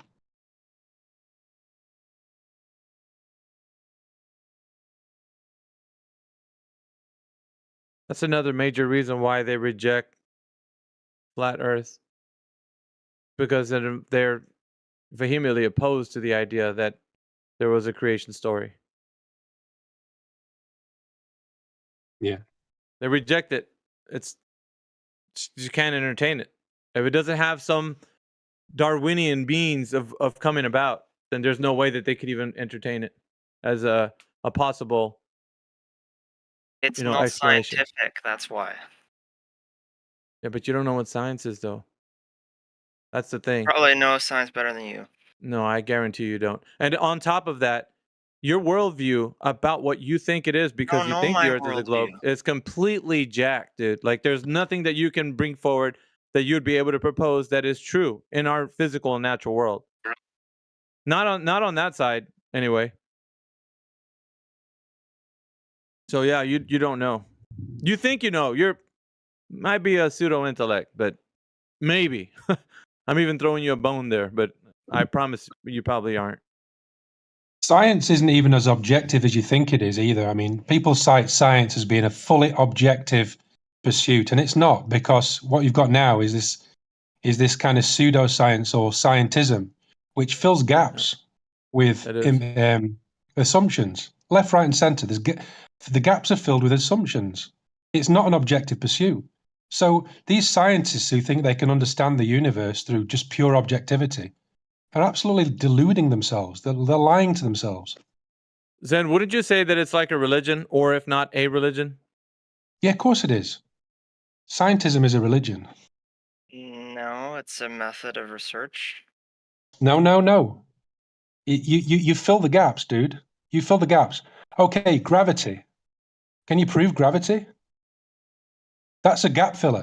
Gravity means weight. It literally just means the thing that causes things to fall. How do you measure it? How do you measure it? With force, with a newtons, I guess. What force? What newtons? Those are made up constructs. Where in reality can we test this? You can do experiments. You can do observations. With what, dude? With what? With Newtons? With mundane objects, any object. Were you saying something, Jedi? You cut out. Things that. I don't know, man. Oh, I sorry, guess buddy. Cavendish Cutting out, I experiment's a believe good it. example. Alright. Yeah, that's the thing. You have this mind that you think that all of this information that you've received is a foregone conclusion. It's been studied to the umpth degree. People assigned there's books and papers being written about these things. So pretty much all you have to do is just side with them. No, it's true. They've done the work. But you don't know what they've done, and you don't know how they've done it. You don't know what they surmised. You don't know anything. So when it comes right down to it, you think you know.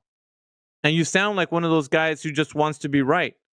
And you're not right. You're a believer like the rest of them, Appel. I'm not And right about what? That you're gravity's only real? appealing to the fact that you think they've researched this. Like Zen Owl is telling you, it's a gap filler. There is no Yeah, knowledge sure, there I'm that you can. going to the scientific consensus. Well, the thing is, have you any evidence of gravity? And I don't care what theory you Be a use, little but bit more specific. Evidence of gravity. That's pretty vague. okay, no, it's not weak. So, is there any scientific evidence of Einsteinian's bending or warping of space-time? Yeah, there is. Okay, what? Awesome. Give me a hypothesis. Well, I don't know super much about it, but there are observations in the solar system. There are Appel, you observations. just said it. You just said it right from the You want an start. I answer don't or know not? much There are about it, sir. astronomical observations around black holes that are No, in stop, alignment with Appel. That's Einstein. a religious. You have a religious belief, dude. When can you think about it, Appel? Use your mind a little bit, okay? Open up your mind at least just a fraction, just a little bit. When have you ever measured a black hole, Appel? You. Never.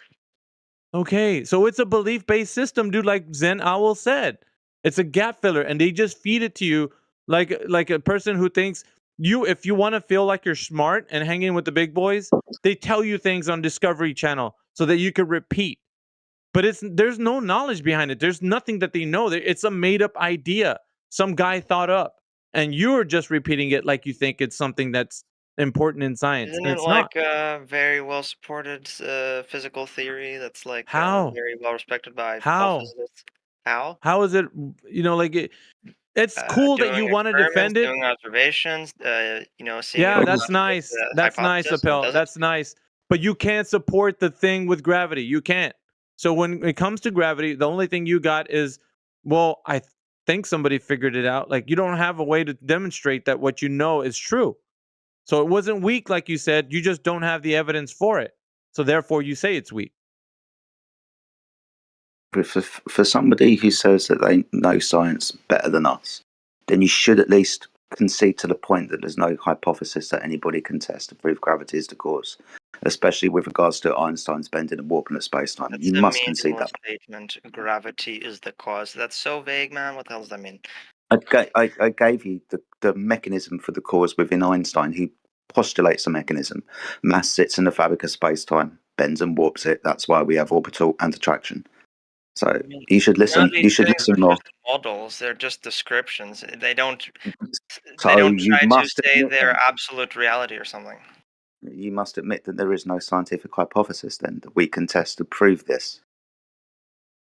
Yeah, there is. Yeah. If, Go on, if then. we couldn't I tell you verify what. it, it wouldn't be so Give it to me. acceptable. Give it to me then. If there is, you said yeah, there is. Give me the hypothesis that I can test. I don't know anything about relativity, man. Well, shit. What does that say about what your knowledge is Relativity on the topic? pretty complex physics, not something you learn in high school. Okay, then. Once again, a religious belief. We're back to that word again. You believe the priests who told you about it. That's all it is, Appel. You just a believer in the religion. No, science is not Yeah. science doesn't. Yeah, you are. You're a believer in the religion. And so, thus saith the high priest, you shall not know what they know because it's complex, right? Why Why would you say religion is an appropriate word to? Because you are a faith-based religious believer in what they're Yeah, you saying. keep saying that. Why is it? Yeah. Why is religion an accurate term for that? Because just like a religion, you don't have any evidence to support the case. You just believe it. There's A definitely religion, dude. Religion is an authority system. So in most kind of like religions, when they turn sour, it's No, it because you're not taking your direct experience. The knowledge of God came from a priest and all that kind of thing. That's why a lot of people attacked religion in There's a lot more to spirituality. religion than that. Okay. But all I'm saying is, on the same parallel with scientism, it's a religion because people like you accept authority over your own direct experience. You prefer the pronouncement of authority over your direct experience. That's why you're a religious believer.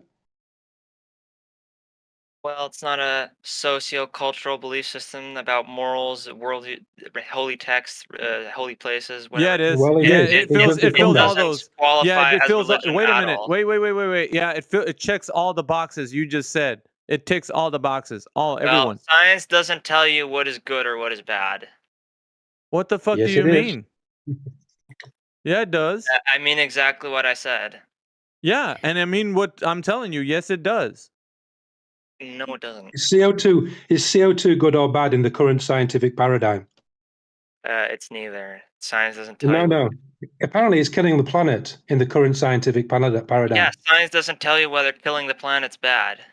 Yes, it does. It does tell you that it's killing the planet. Whether Yeah. killing the planet's good or bad is up to you. Hey, friend, No, I it's got not. this kind of an announcement. I interrupt this broadcast for an announcement. So it's been delayed, but we're having a scheduled watch party in this room where there's a fundamental breakdown of science as the modern day religion. The guy analyzes all the religions, the functions of religion in society, and presents a pretty Loctite case that science is the predominant religion in the world. So we're going to have that coming up probably when I'm done with this porch. I'll have some time off. So we're going to have a watch party. You're welcome to attend and, cry tears of salt about how science is a religion. Welcome. Thanks, man.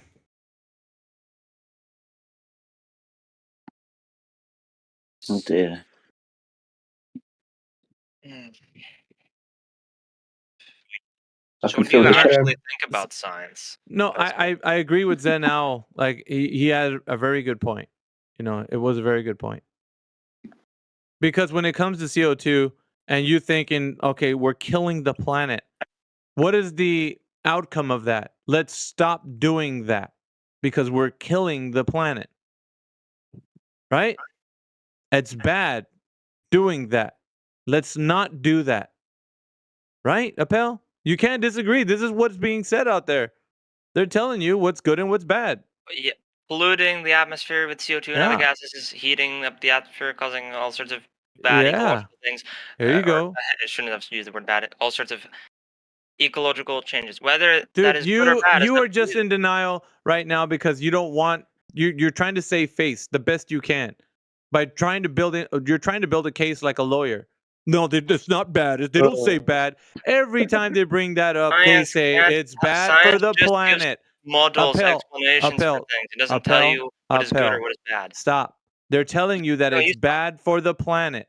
That you're putting CO2 in the air. They're saying that. Don't do It that. doesn't say anything is bad. That's just you saying that, dude. They say it just all the says this is time. what's gonna happen when we do this. Whether that's good or bad is up to you. Like I No, said. they don't say that. They do not say that. Whether it's up to you, what do you think? No, they say it's outright course, bad. as It's scientists, damn as near. human Check it beings, are out. gonna- You know what? I'll say this, Appel. It's damn near criminal because there's a carbon tax in Canada that you have to pay to this. So yeah, it is bad, and they make it known to you Yeah, but that that it's is bad. not science. no. Morality is a extra scientific. It's outside science. It's ethics. It's But not you science. said that science. You said science doesn't tell you that it's something's good or bad. That's what Yeah, you it said. doesn't. And in your worldview It and what just- they're doing is they're Science telling you tells that you the when is. you It pollute the doesn't air tell you with the ought. CO2, when you pollute the air with CO2, it's bad. You're killing the planet. No, it Stop doesn't doing say. that. You're going from an is to an ought. Science just tells you the is. It doesn't tell you the ought of anything. Oh, so it just says, okay, well, CO2 is bad for the planet, but it's up to you to think if it's good or bad, right? It says, yeah, exactly. Yeah, exactly. That doesn't Scientists, make any sense. This is a fucking dumb argument, man. the Well, it's scientists, fucking dumb that you brought it up because you're an idiot. That's probably why. You brought it up. the scientists will tell you it's bad, won't they? Hey, bro. No, Yeah, Real they can tell relevant. you that, but Quick. that doesn't mean Hold that on, it's friend. science. Hold on. I want to ask you a question. It's all right. He doesn't have to answer mine. Formation of the heliocentric model, right, isn't about is and not. Then why are the dudes at very crucial times in the history of the formation of the model? Why did they use words like terrifying and horrifying about the implications of the Earth being in the center of the universe? I don't know what you're talking about. Oh, maybe you need to research your religion a little deeper into the fundamental roots I of don't it. have a religion. Well, I do, but it's not science.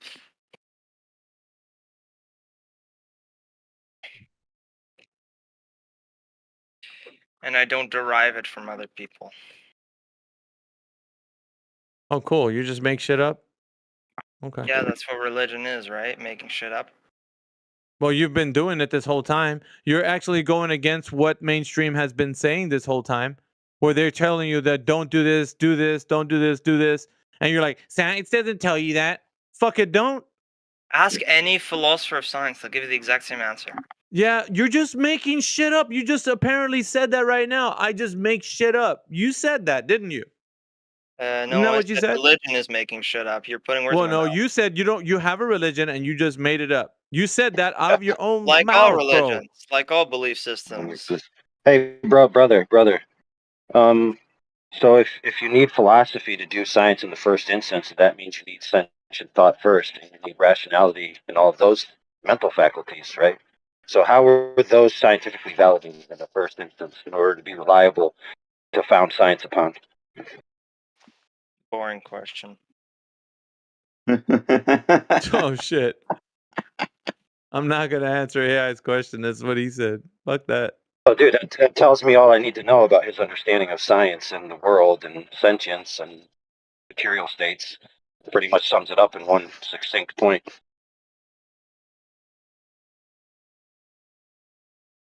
You're a fucking clown, Appel. This guy more interested in rocks a trillion miles to his right than he is about the nature of the sentient world. Apparently, he's gonna be the start of a new religion. Apellisos religion. Say something? Fucking clown. You're a clown. No. Seriously, dude, like what the fuck do you gain to there's no knowledge that you just it doesn't matter what's being said in mainstream, you're just gonna go against it because you want to save face. I don't care. They didn't say that. They didn't do that. Even though every fucking day they tell you how bad shit is. Even though you're gonna come in here and say, they didn't say that. No way. Like, no, because I said so. That's why they didn't say it. Like a dumbass. Even though we all hear them saying it every fucking day, Appel. Idiot. They may say it, but that doesn't mean that's part of science or whatever. Oh my god, dude. Just go to another room and debate. Research will Debate never somebody. tell you Appel, what's good or bad. go to another room and debate someone else, dude. You fuck off, dude. Scientific research will never tell you if something is good or bad. Even though with global warming they tell you that's bad and the science says that it's bad. The fuck? Even though it doesn't, and you're pulling that out of your ass. Look, see? See, Jedi? My is what? So global warming isn't the current paradigm from science telling us that there's too much CO2 in the atmosphere and we've all got to have a bag for life, the energy saving light bulb. Electric cars and fucking on and on, dude. What about the poor trees? If we get rid of the CO2, what are we going to do with the trees are going to do then? We need more trees. Kid's an idiot. We're not gonna get more trees. Yeah, the trees just grow naturally all the time. Every year trees grow all by themselves. Yeah, over decades, not your lifetime. This guy is a contrarian. Fuck that, man. He's not just an idiot. He's a contrarian. Everything you say, he's gonna say something against. Nah. Every fucking time. Doesn't matter if mainstream is saying it or not. He's just Yeah, this guy no hasn't way. visited many Fuck orchards. that. Plant white He's not- pines. See how fast they grow. No way. What a great way to debate, Appel. You're boring me to death. A tree You grows are over good, then go generations, away. not in one Go lifetime. away. That's brilliant. Go debate somebody else that says I'll nah to you all the time. No way. Applesauce, learn about the tree that you fell from and got mashed up after. He's just. There's no use, man, bringing up points to this kid. Hey, maybe let's see if we can reason with him some more. Yeah, uphill. Look. Right away. Even though it's blatantly obvious that they fucking do this shit the whole time.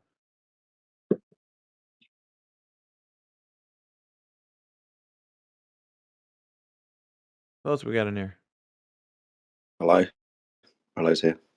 Beasticles, what's up, man? What you doing? Oh man, What's that thing you have around your head? Is that a towel? what? Well, he's waiting to decide how he's doing. Why do they invite like Greta Thunberg to these things so that she can moralize and point her finger at people? Is that because they endorse or don't endorse her position? And whether they have an official stance fundamentally that says, okay, officially we're not going to say this is wrong or right or bad or immoral. We're just going to say it's changing the world. But we're then going to say it's bad for humans, or at least functionally deleterious to human flourishing. We're not going to put the word bad on there because that would be, morally connotative. And then we're going to have some young girl come and point her finger at you and make scowly faces and say, how dare you? Hell, you'd eat bugs too. Eat more bugs. Nobody wants to eat bugs. Dude, if these dudes really believed in their own worldview, Stop eating animals. who cares, dude? If people really believed in this worldview, they would give two shits less about you eating animals. They would give two shits less about the world 500 years from now. They wouldn't care at all because it doesn't matter. No one wants to eat bugs, but it's part of a staple diet in Asia. Don't know. Oh fuck! Everything eats everything else, like the Your circle of ancestors. life. Shut up, applesauce. Tribes in Africa like to eat bugs. Hakuna Matata.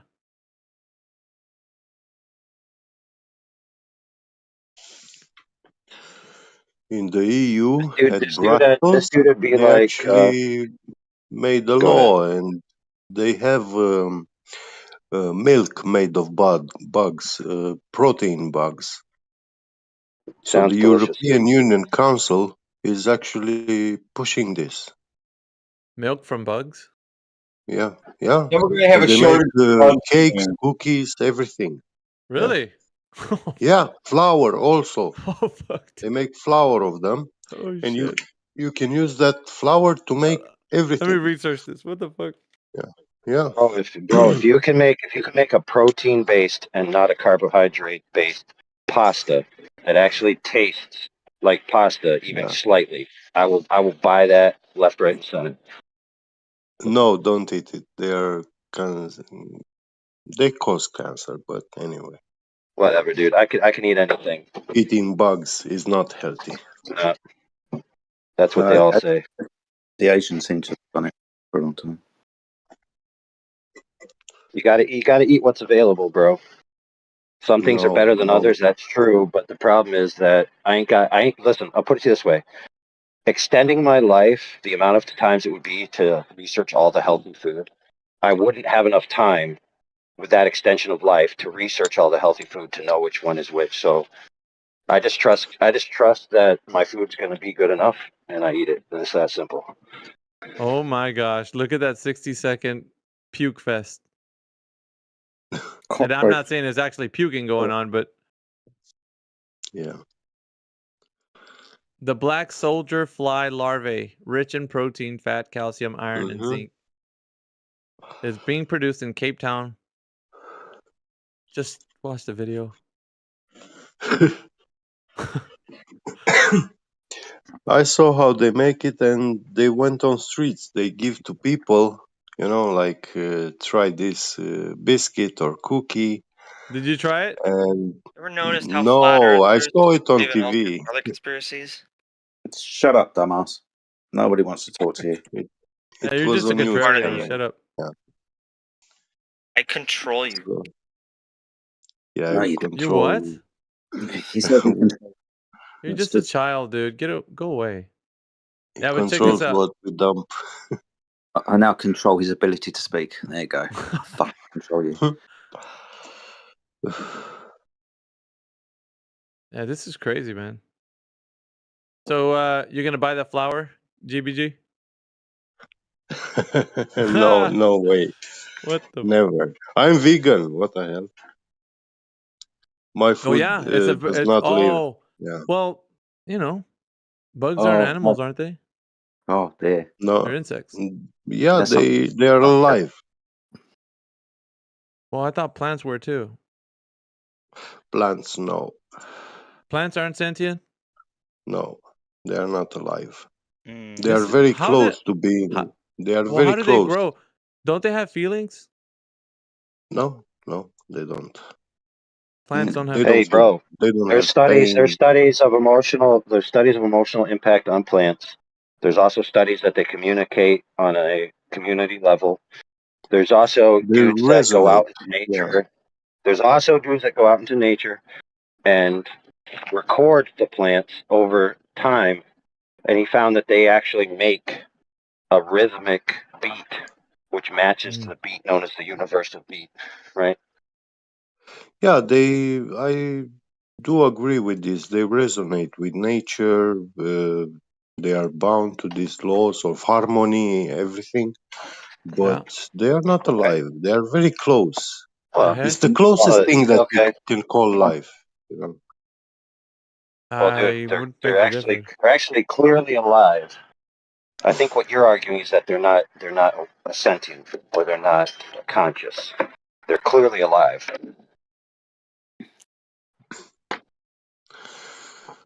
Okay, they have listen.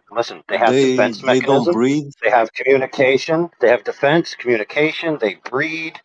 They have all the physical, biological characteristics of life. They're clearly No, alive. That's not even in contention. they do photosynthesis, but that's not breathing.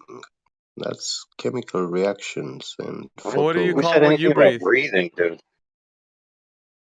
Well, breathing has nothing to do with the light, with the presence of light. This is gonna get boring fast. Holy crap, dude. Dude, you didn't even answer anything I said. You said something completely different. Yeah. Oh, yeah, pig. someone asked me a different question. Sorry, I addressed that. No, I just categorized the functions of life by the way it's defined, and plants have all of those things. That's why I told you that I think what you're saying is they're not conscious or sentient, not that they're not alive. They're clearly alive.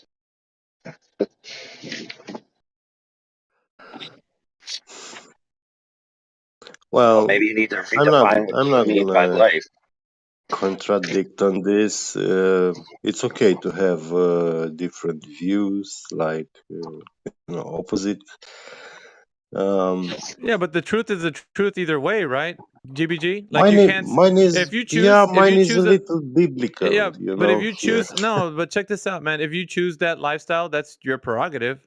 But at the same time, if you categorize something that's not alive, as in plants, then you're wrong. Wait a minute. You're Wait a just minute. wrong. You said your point is coming from the Bible. Is that what you said? Yeah. Okay, well, the Bible describes the Bible and the language in which the Bible was originally written when it comes to creation story about the nature of life and things is that they define different categories of life, right? So, for example, the creeping, crawling things like insects are sublife compared to the nephesh creatures, which are like the animals, not the insects. Creatures. So even Yeah. the Bible puts insects below the nephesh creatures, right? And not only that, but the Bible specifically states that God himself, speaking to mankind, says Behold, I give you everything that moves upon the earth for food. So the Bible itself sanctions the eating of all life forms, except humans, obviously. Even So, I mean, you categorizing. can't get any necessary or moral superiority or functional superiority of veganism from the Bible. It just can't be done. Also gives you two subsects of animals: those that are clean, not fit for food, and those that are clean, fit for food. Interesting. Yeah. We can't eat all the creatures.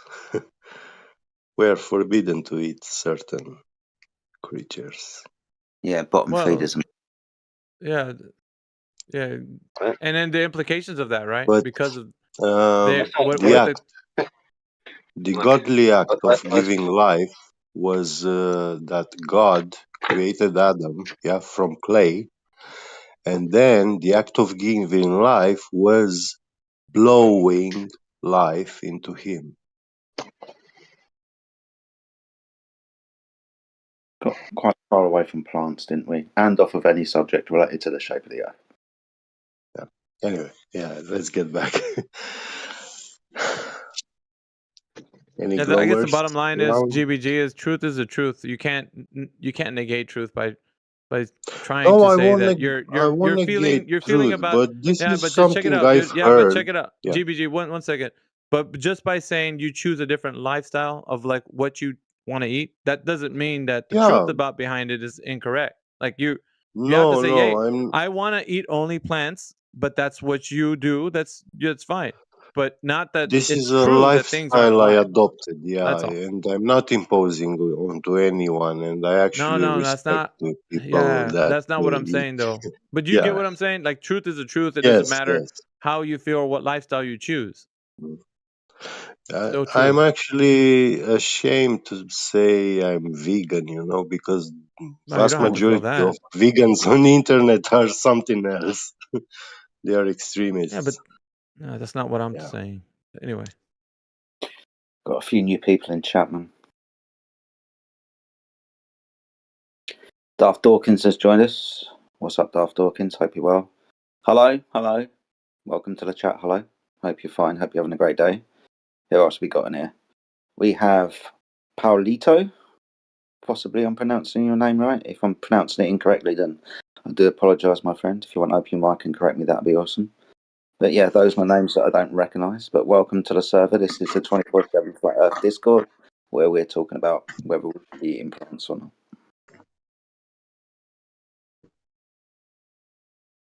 Alpha Veritas is in the house, joined also by Get Be Get, myself, Effie Jedi. Britnat's just joined us. What up, Britnat? Hope you're doing well today. We've got Beast Calls. I haven't seen you for a while, my friend. Zanal is giving us some very interesting feedback. Good to see you, my friend. Trinity Loves You decided to pummel in on Matt earlier. It's always nice to hear you speak, Trinity. I do enjoy that. We've got SW3E3G, who's on Deafen, so don't know why I wasted my time even saying that. So, Dude, Resolve, we've got Penelope, one of our silent partners. Outcast has just jumped into the chat. What up, Outcast? Hope you're doing well. The Old Horse Radborn, Morvis, Mad Mickey and Son. I think, if I am correct, that is Manufactotum. What's up, bruv? Notice you've kept changing your name recently. That's good. We got Bindi Fascist has just jumped in. We've got Carr, who's one of our silent partners. Doctor Science Investigator, also known as Amish. Good to see you, my friend. Lots of people in the chat, lots of conversations to be had. If anybody's new to the server, Heretic has just joined us, so we might as well be making ourselves look busy. He's the boss bot. Bindi Fascist is the I love Jeff Bezos guy. Oh, is it? Yeah, Fair enough. same guy. Fair. But yeah, a few people have jumped in over the last few minutes. It's good to see everybody today. Hope you're doing well. Anyone has proof of curvature? Oh, and TOS UK says we're live on YouTube. Let's go. Let's go.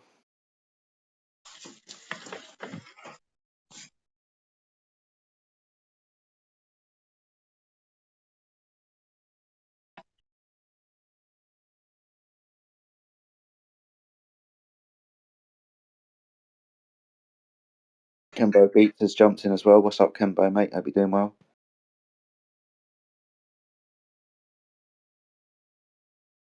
Yo, Beasticles, what's up, man? What's good? Nothing. I'm just hanging out, playing Rust, waiting for these job interviews to come through. Oh, you're job hunting, huh? Yeah. Yeah, man. So I've been gone for a while. Switching careers and stuff, or just decide for a change, or what? No, I was unemployed for a while. Ran dry. Now it's time to get back out there. It is what it is. What Yeah. state do you live in, man? Vegas. Ah, Vegas. Born and raised. It's a Wild Beautiful West out right there. now. Mm-hmm. A lot of weird stuff going on here. Go be a card dealer. Nah. I like marijuana too much.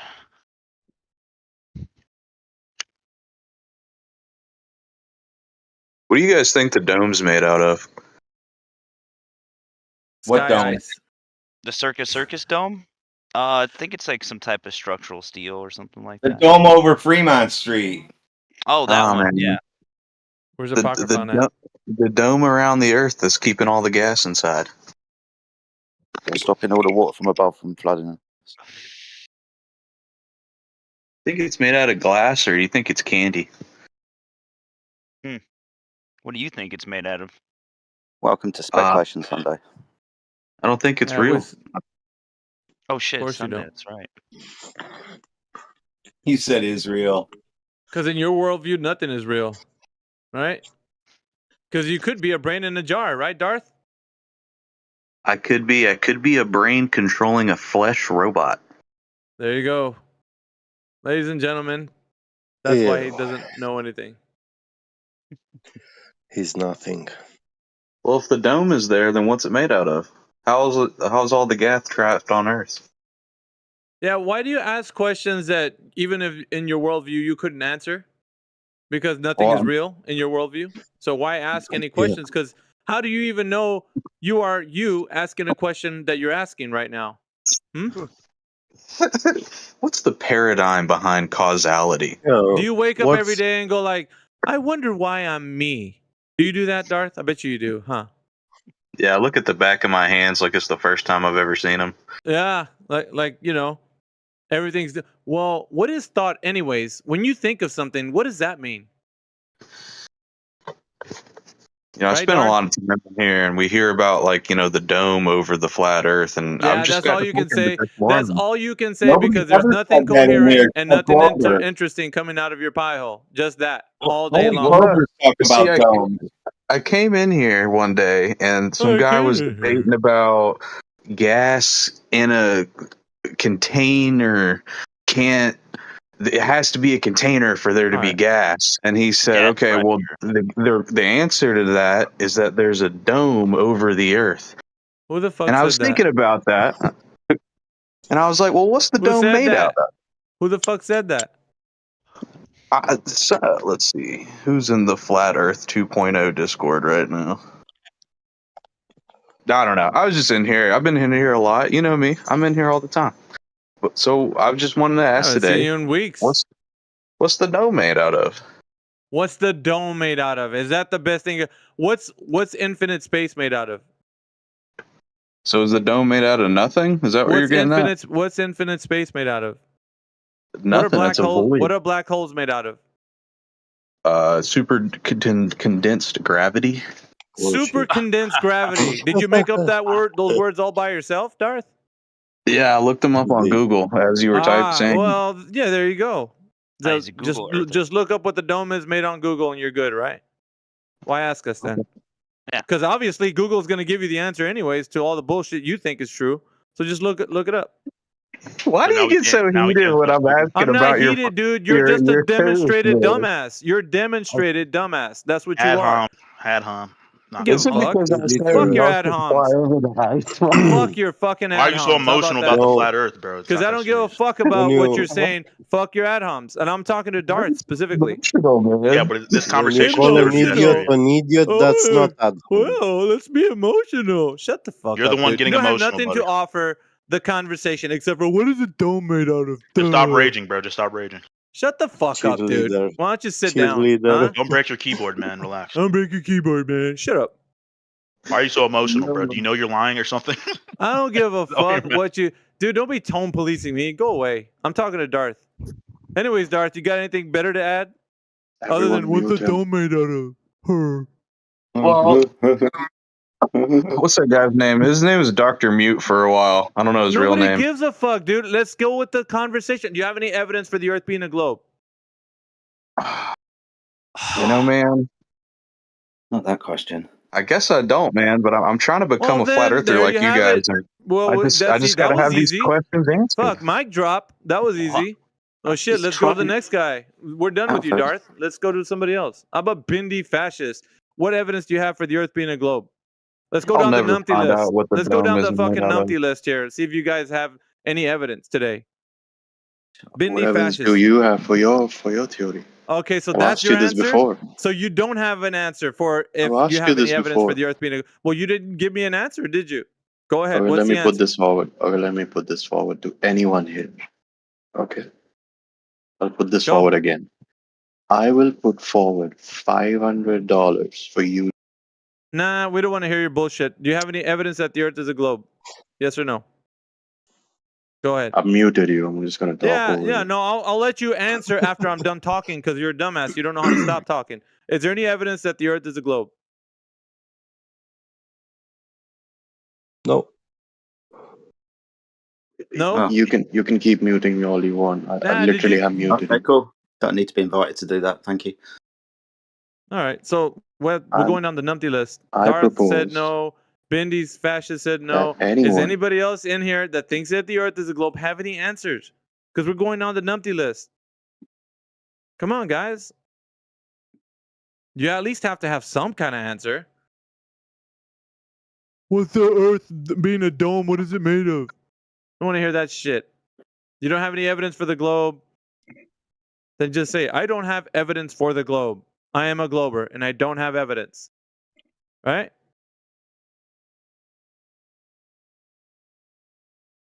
Nah, that will require honesty. Well, they admitted either way. Darth said he didn't. Bindi Fascist said he didn't. Who next? All we need is an answer. If you don't have evidence, then why are we gonna spend time talking to you? No, I'm just fine, Bindi. I'm exposing you guys every day. It's pretty fun. You should try it. But you got to be on the side of truth to do it. So you probably won't be. So Sorry, I we're just just read gonna... the text chat. That was amazing.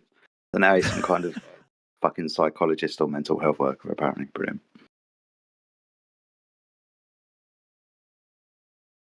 Oh my god.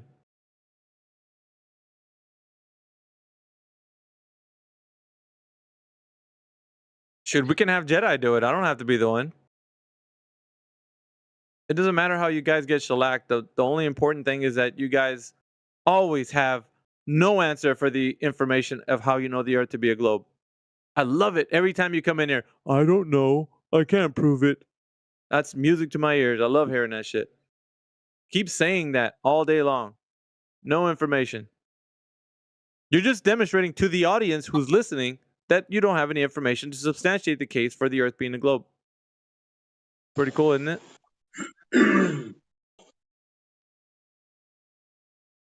I would put 500 USD. Dude, you don't got fucking 2 nickels to rub together. How the fuck are you going to give somebody $500? Oh my god, he never saw 500. You need a fucking GoFundMe to eat a bologna sandwich, bro. Like, really. Once he applies the mathematics of bending space-time, his 2 nickels are going to become $500. Yeah. That's funny, though. That's some flat earth humor right there.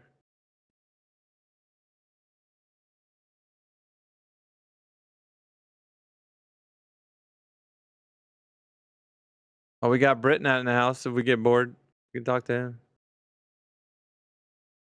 Britnat, the best flat earther that doesn't even know he's a flat earther yet. What You up? just wait, dude. He's only 1 minute away from being a... Just wait. We're gonna send our champion in there. He's gonna fucking wreck all of them. I'm almost there. Where's Professor Clowncox at, man? Put that fucking guy back on. Wrecking these fucking tards.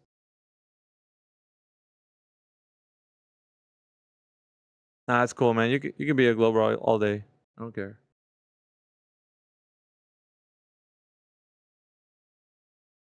Matthew still comes in there. He been doing it. It's been years now. Matthew still not learns. We had a Glober group therapy session earlier in one of the Flat Earth VCs where it's just a group of Globers and we're all going, I hate this. Yeah, boy. Was I on somebody's lips? Please tell me it was. I think you were mentioned. I can't remember exactly. Yes. I think Heretic and you were mentioned. And Crit was mentioned. Crit's always mentioned. Crit's always mentioned. He's a fucking. It was a group therapy session, you know.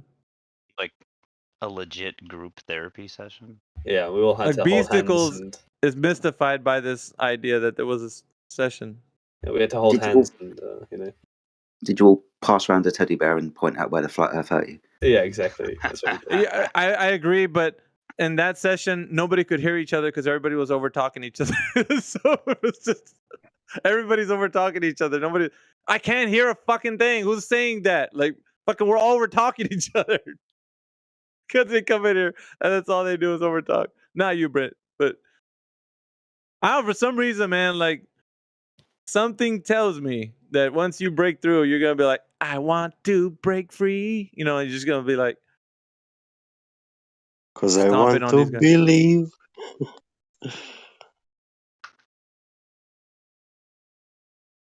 Let's start a GoFundMe. At first, you said you had $500. Now you're trying to start a GoFundMe, dude. You're weird. You would not pay, dude. Like that's the thing about these guys. They always say, "I got my $500, $1,000." Or McToon, I got. What did he say? $10,000? Or he put. Well, what about McToon's challenge? What about McToon's challenge? Like, bet that fucking booger eater's not gonna put up any. He's not gonna pay it out. Dude, that's a pipe dream. No one's gonna. He doesn't have the money. Yeah, these guys, and they're never gonna do it, man. It's not going to happen.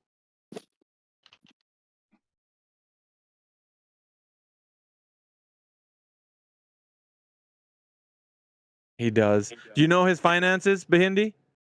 Have you seen all his financial records, or how do you know he's got the money? Like he does. He does have the money. Look at him. What are you, his fucking accountant? What the fuck's going on here?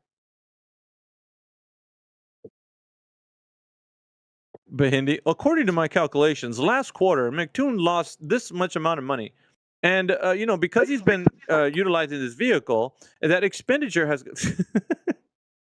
Fucking, because you of the don't know, cost of dude. living crisis. Yeah. Oh, Bahindi, you're such a numpty, dude. Hey, it's applesauce.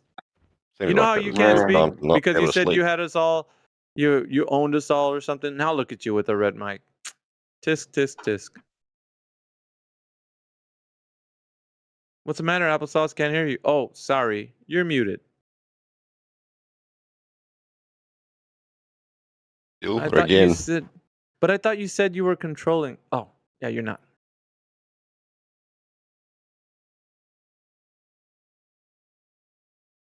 Hey man, you brought this on yourself. Have e-sex and fuck.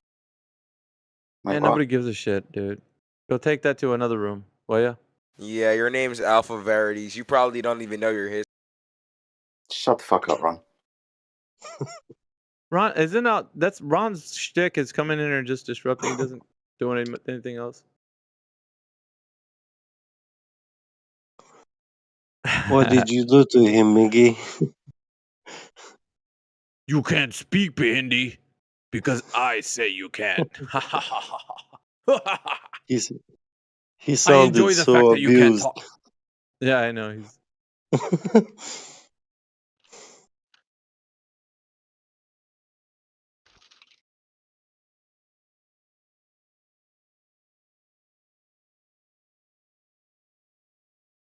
There was a night or two ago when you were talking to a lady in here.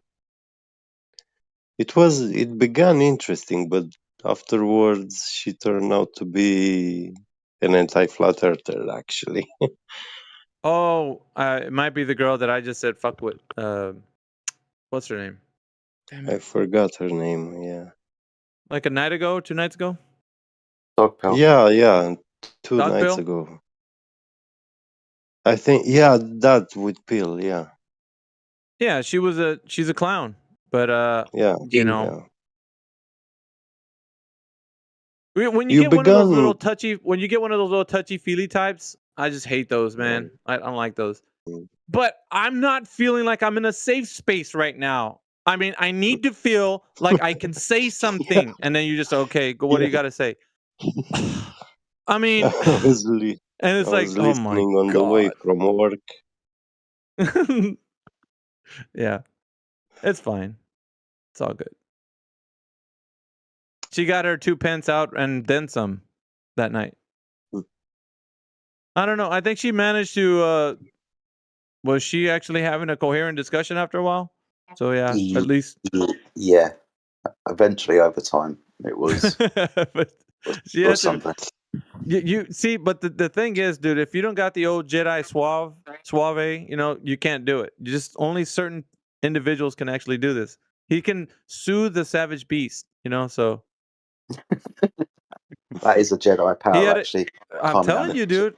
Fucking some people don't know, but he could go undercover for one of those secret agent guys in in the UK.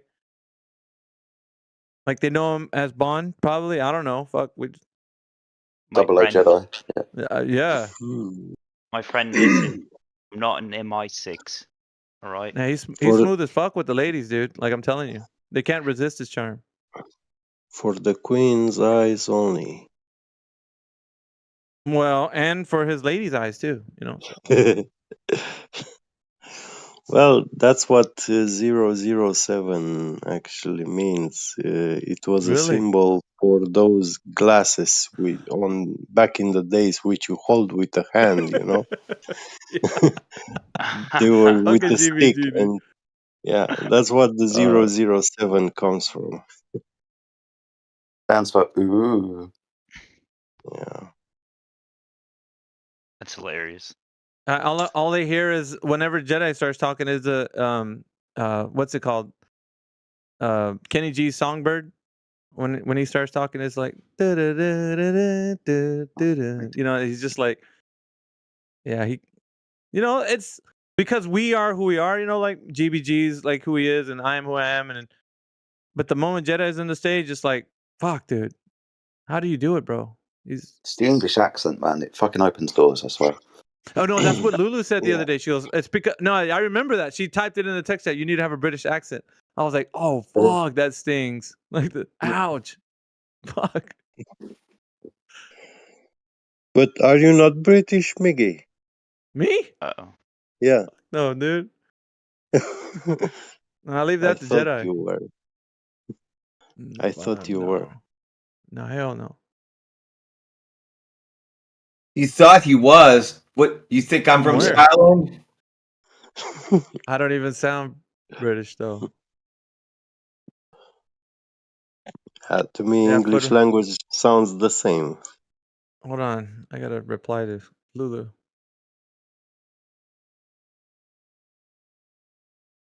So now I sound like I'm from Ireland. Oops, that was the No, wrong one. you sound the same for years. Hold on. That's the wrong one. Sorry. Yeah, sorry.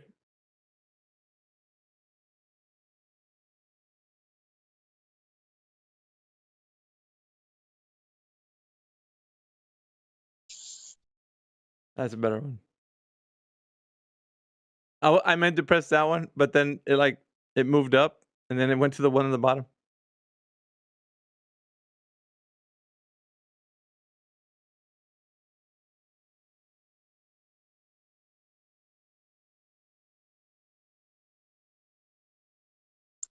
Yeah, English language is so cool. There is Chinese English, there is Indian English, there is British English, there is German English, Romanian. But you know, I know who Beasticles has been dying to talk to, and that's Scott Mackey, who's in the chat. So he's here, Beasticles, if you want to talk to him. He just got here though.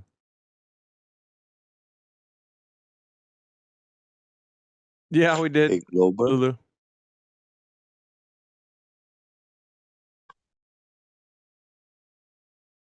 Yeah, no, he's I'll unmute him.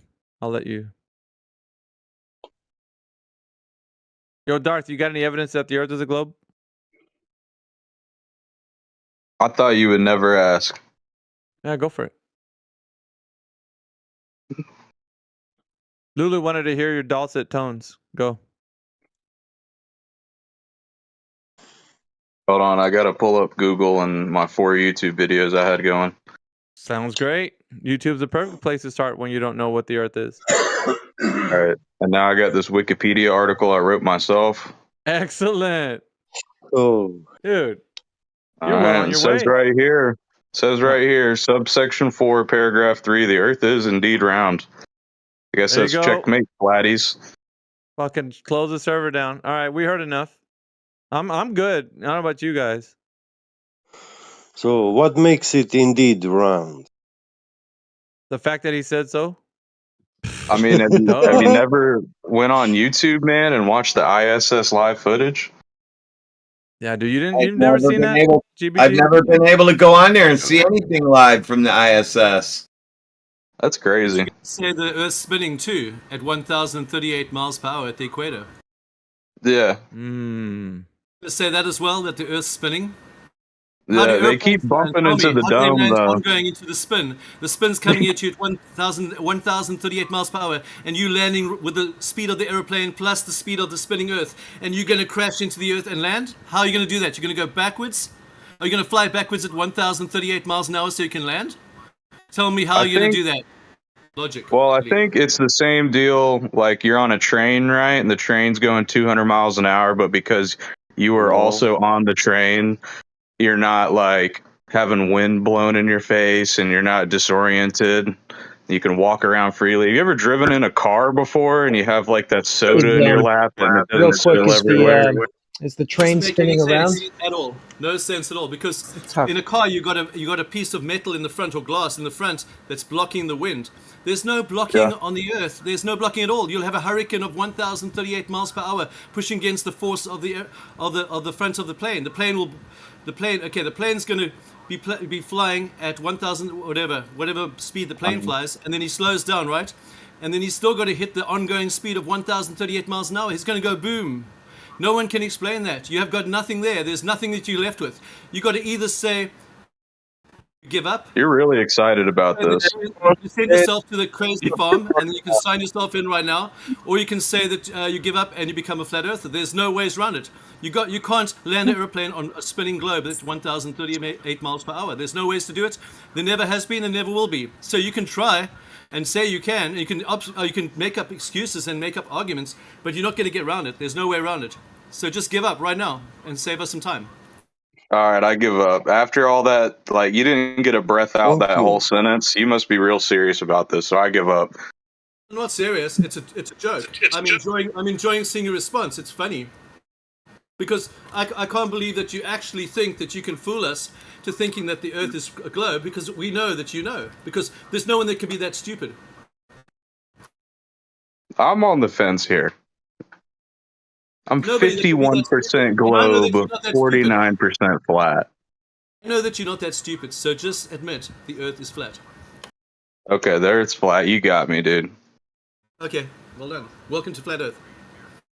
All right.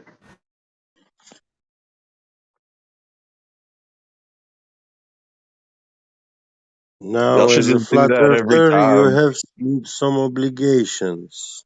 Okay. Who do I send the PayPal money to? Me. No. All right. Is it a 10? Is it a 10% tithe like the church? Because they're already getting 10%. Do I need to do another 10% for you guys? Well, just no. we run You this have like to a break that in pyramid half, dude. scheme. Whatever you're sending, half of it goes to Jedi. We run it like a pyramid scheme. You pay everybody up.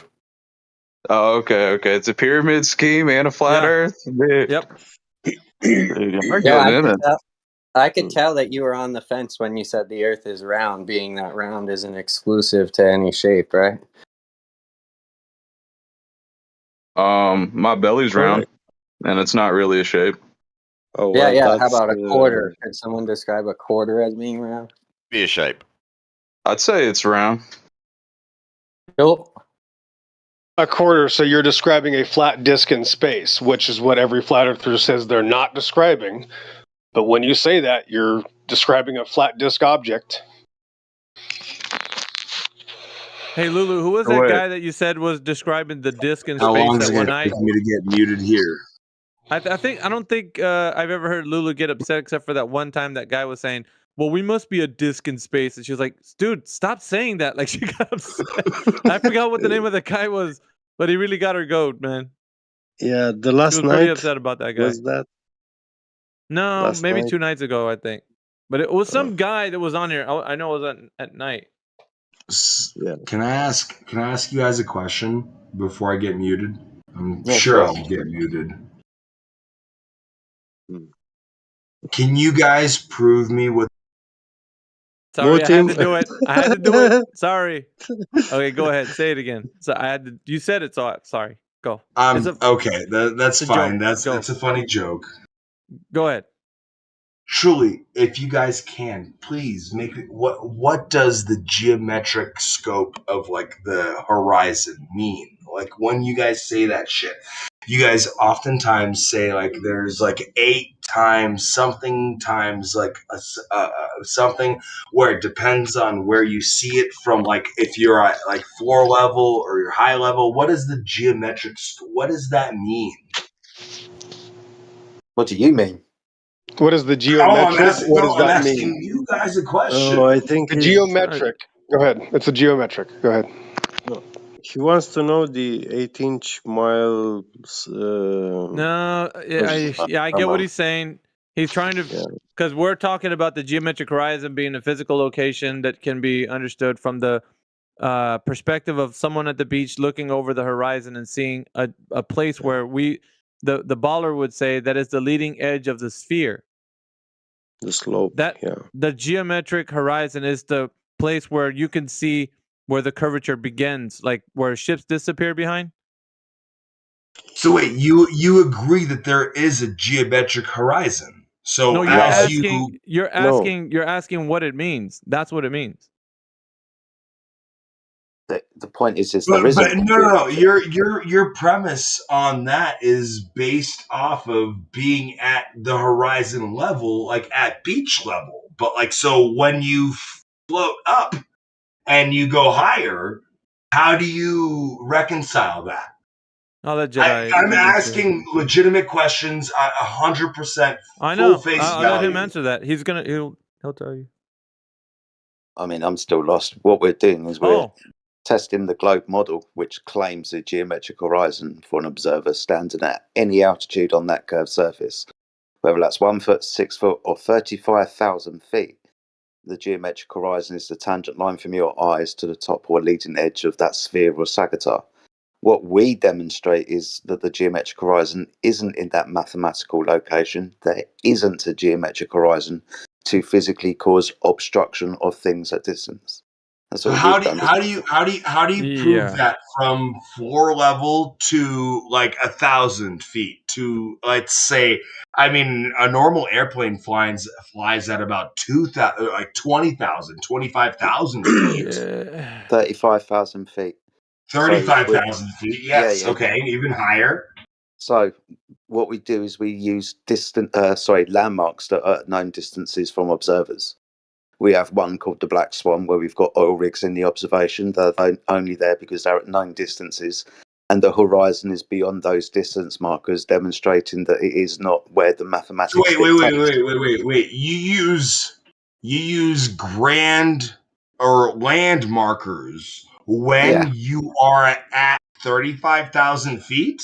Yes, But then No, it's most one of of you guys say that in the end, the reason the curvature happens is because of the windows and the shape of the pressure. So wait, how excuse can you me, use a excuse landmark? me, That's a excuse me, different excuse topic. me. One at a Yeah, time. Yeah, that's a different topic. Go ahead. yeah. Left to right curvature isn't the one that we're talking about when we're using a calculation 1.2 times the square root of the observer's height in feet. We're looking for the physical obstruction.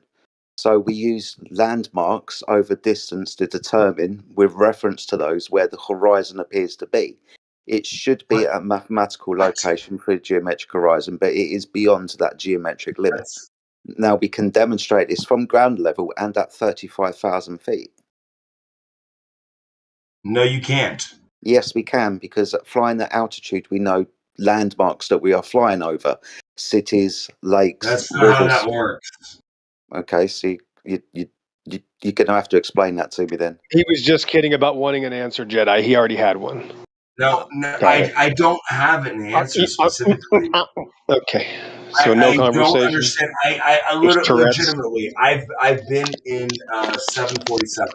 Does this I've religion cause flown you just over to the interrupt ocean. people, though? Right. Okay, so I've forget done all the like high school information. experiments. Yep. Okay, yeah, you don't want to hear it. It's Cool fine. story. Okay. Stories. story. Story time. I got my Cool story. blankie and my milk. I'm ready for a story. All we're doing is falsifying the model using distance. Can you see? Okay, so if landmarks happen basically off of the horizontal Earth, how do you explain the sun and the moon? It's got fuck all to do with it. That's what I would like to call a non sequitur. That doesn't follow, Sunshine. How do you guys explain the sun and the moon? Wow, that's How not. do you explain the sun coming up from going east from west and the moon coming up afterwards? So you're Not saying I can't always. do that? Sometimes the moon is. Okay. Sometimes the moon is at the my same gosh, time. bro, It's are up you in the okay? sun. Oh my gosh, bro. Yeah, one time I drove my bike around my neighborhood and came back where I stopped. Is my neighborhood a ball, you're saying? No, that's called a loop. Right. Yeah. So wow, okay. I did a loop. Are you saying that the sun and moon can't do loops? They can only do something else? Yeah, I would Orbit. absolutely say that. The sun and the Orbit. moon Another word for revolve orbit around the would be Earth. Because circuit trust or me, loop, if you go one ironically. direction, Trust just me. like if Yeah. you're on the Earth, if you're Here on the we go. planet Earth, if you go one direction north, only north, you will end up after 30,000 miles in the same place. Wow, has that ever been done? Has that ever been done? Yes. Okay, I'll give you $5,000 if you have any evidence for that ever being done. Let me know when you have that. I would go ahead and DM me. I'll take you up on that bet. Well, you got to have to do it publicly, so people are going to have to witness that. Someone already did that Yeah. almost 100 years ago. Oh, okay, somebody, but you don't have it. So you're already female. hiding. So okay, so he's already hiding from his claim. That was so we're I'm just not- making shit I'm up not- because you not saw at it on all. TV. Oh, Okay. wait. I have to do So we're just what making publicly? shit up. I have to Okay. do nothing publicly. You can shut up. Or you Bro, can mute are me. you a grown man, bro? Like, are you living in a fairy tale, bro? Like, are you in a furry What costume fairy right tale, now? dude? You're Or the you one have that like a thinks that the Chewbacca in Earth your is closet? flat. This is really weird. Yeah, this is a cosplayer, guys. That's what they do. They just Did you not chant. like the argument that I'm making I- against you? sorry, Exo. I'm the Sorry. cosplayer. You My guys friend. actually Excuse think the me. Earth is flat. Excuse me, drunk guy. Why, when I was addressing your point and I did it very succinctly, did you then go on to the sun and the moon and didn't stay on point? What point? I'm sorry. You were I'm talking not. about. I'm not as intelligent as you guys think I am. You guys Well, are we don't- apparently way smarter than I am. Well, yeah, we can also use coherent sentences. Sure. So, What was your good. question? What was your point? So why, when I was bringing up the geometric horizon, which is a globe Earth claim, and I was don't know showing what you- geometrical horizon is. It's some sort of fucking mathematical equation that, and I'm not good at math. I don't know. Y'all figured that shit out. I don't know. Yeah. Do you understand the claim that I can't see things over distance because the curvature of the Earth is in the way? Say Do you for a boat or a understand? building. Do you understand? I sail boats, and I've seen boats go over the fucking horizon. Jedi, how far do we have to see? Can we get the drunk guy to give us a goalpost, maybe? How far do I have to see Do you on a football want me to shit. share the video? He doesn't Do you want feel me to share the anything. video? Yeah, and within that video, we will need a few things. One, the observer height, and two, the distance to the boat, so we then can compare the boat to where the I mean, geometric you're on water looking at another boat on water. What do you mean? the altitude above that surface for a start. It doesn't matter. Is it Yes, it matter the does. boat? Yes, it It's like it can't be more than 6 to 10 meters. Okay, that's fine. But obviously, with altitude, the geometric Are you going to say there's something with Why refraction? do you keep interrupting everything that I say? It's becoming fucking tedious. Yeah, it's a tactic and it's annoying. We all see it. Yeah, because you're talking about some stupid ass shit. No, Here, we're talking I about will share this video. Let me look it up. Dude, we are talking about, for simple terms, a calculation. For an observer standing at any altitude, the geometric horizon would appear in a different location. For example, 1 foot above the surface of the water, the geometric horizon will be 1.2 miles away. 6 foot above the water, 3 miles away. 35,000 feet above the surface of the Earth, geometric horizon 229 miles away. So you're damn right it's going to matter on your altitude above that surface. So we were going to want to know that, and then we're going to want to know the distance to the boat, so we have references to where the horizon appears to be. You can't just arbitrarily claim, I can't see a fucking bottom of a boat anymore, and declare that as Earth curvature. Who knows what altitude you are? Who knows how far away the boat is? Sorry, was that too complicated for you? Oh, are you going to watch 20 minutes of a video?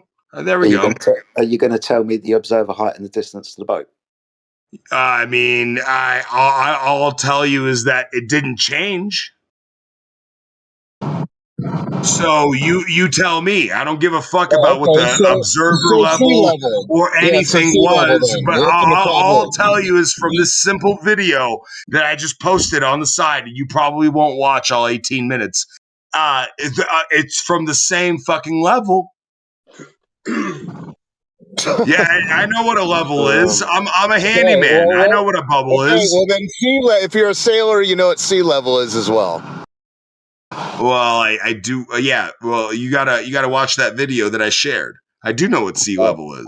I've seen what the sextant is. Wait a second. If We're you're talking a about different sailor, you things have to now. know What do you what mean the sea sextant level? Sea level is, of course, yeah. I mean, that sea level is like at base bottom value. He's talking about, oh, you got to be careful about where you measure it from, how high you are, Yeah, all you this said bullshit. it That matters nothing. curvature of the sea level. So the boat is just going away from you. Are you telling me Einstein. there's no such thing as a horizon?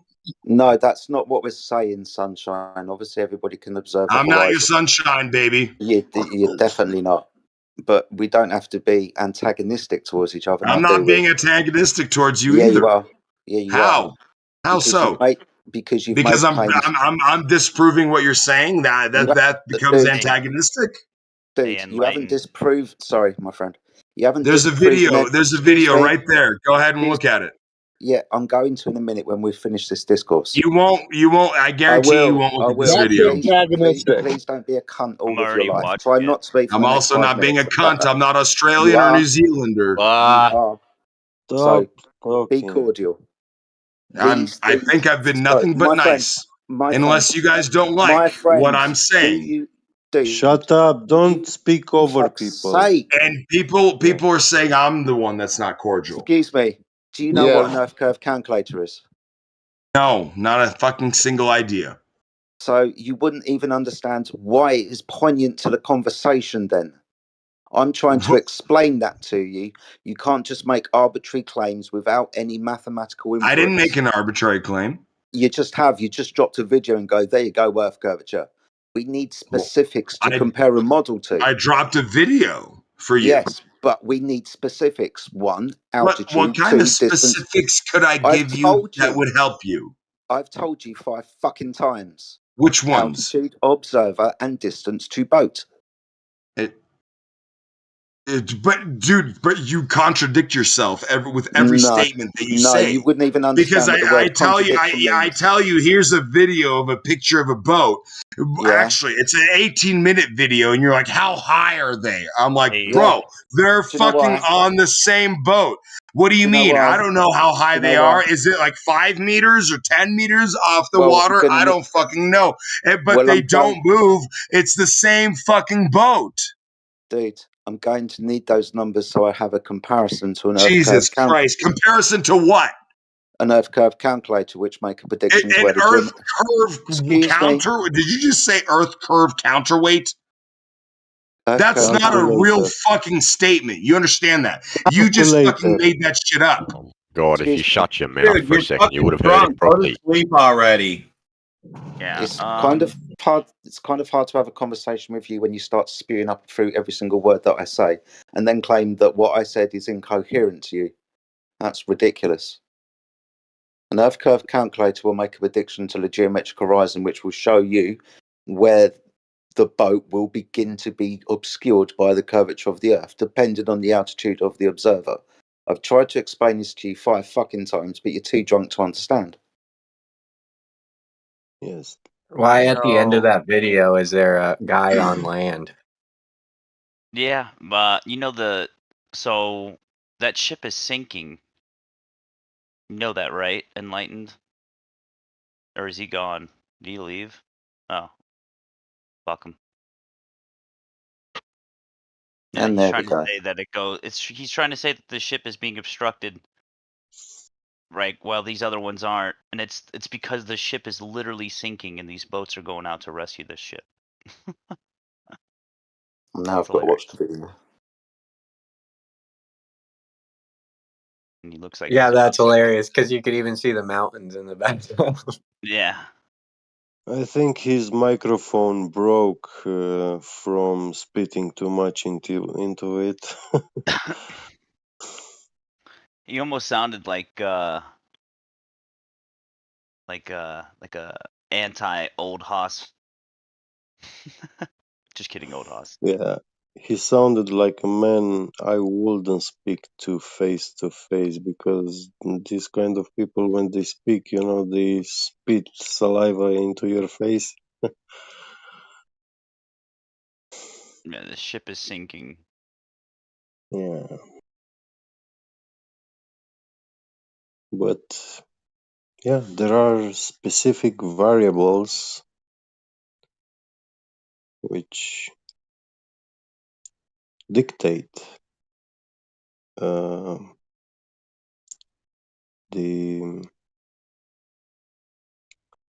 what's it called? The way we observe something.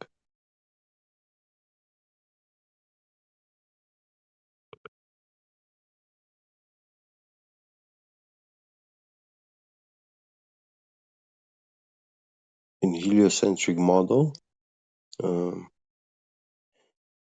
it's the curvature which dictate to how far we see.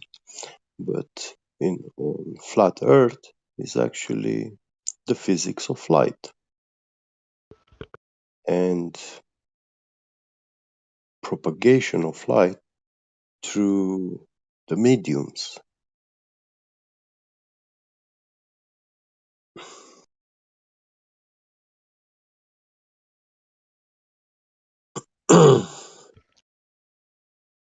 Yeah, Beget. Time Yeah. is it for you? Oh, only 8 p.m. Oh wow. Don't you have to go to For work? you? Oh, I finished. I was morning shift. Oh, they make you switch? Yeah, I work 3 shifts.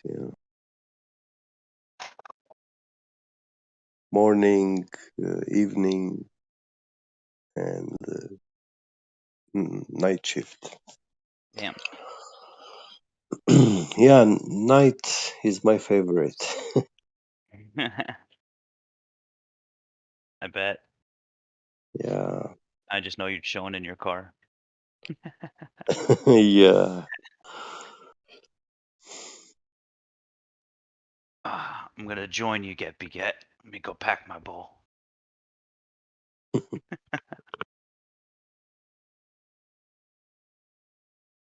What's your name here?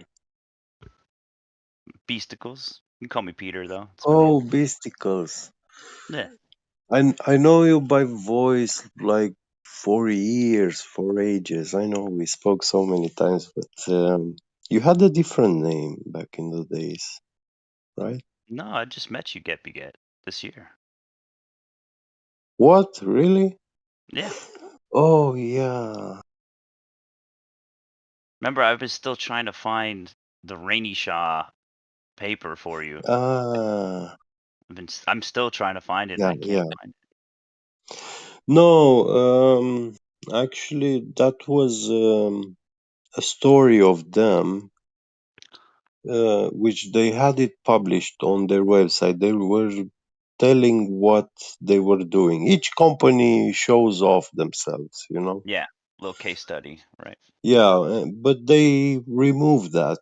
They renewed the page, so it will need to If you can speak tell with me the what year. webmaster. No, I'm gonna find it. If you can tell Mhm. me what year, I'll find it on the Wayback Machine. Well, I've searched every page so far. 2018, 19. In 2019, 100%. There was Creator Hank, another flat earther, which I showed him that website. I gave him the link with it, and he read it too. Hmm. Either way, there's some interesting Yeah. cases I was finding anyway. But I wanted to find the specific one that you were trying to talk to Dante Vita about. Nah, Dante is not worth it. I'm not gonna waste time with him. He's Because he said if I can find him that article, then he would seriously, he would consider being a flat earther. Nah, it's not worth it. Yeah, but it's good to find that article, if anything, if it's that powerful, for later. I don't know. I went through like And 20 I said pages. I said Study. about that little I said about that story because they are not saying they are proving flat earth or anything like that, Right. not even close. But reading what they were doing, I saw how they actually indirectly they were proving it, you know. Right. Yeah, That's why I wanted so to they find had no clue. Yeah.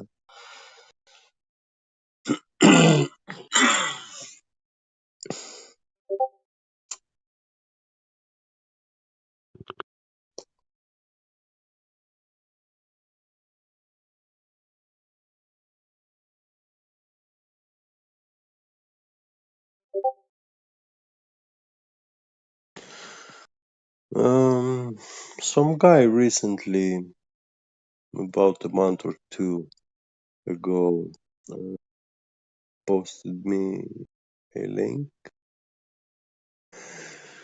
when I had my phone broken, and he DM'd me. He found a carbon fiber printing CNC machine, but this one was smaller, something like 40 meters long.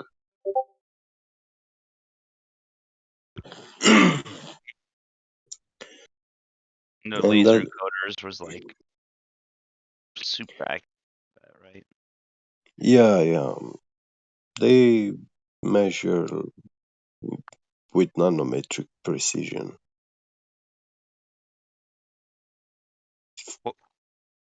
What'd you say? I'm sorry, cut out. Those laser encoders can actually give a feedback to the machine and make precise measurements with nanometric precision. Mm-hmm. but it depends with the speed. You know, I mean, if the machine is moving with full speed, that's capable. That laser will have some error readings because of the speed. Right. But if the machine is moving slowly, then yeah, it's gonna measure with very precise.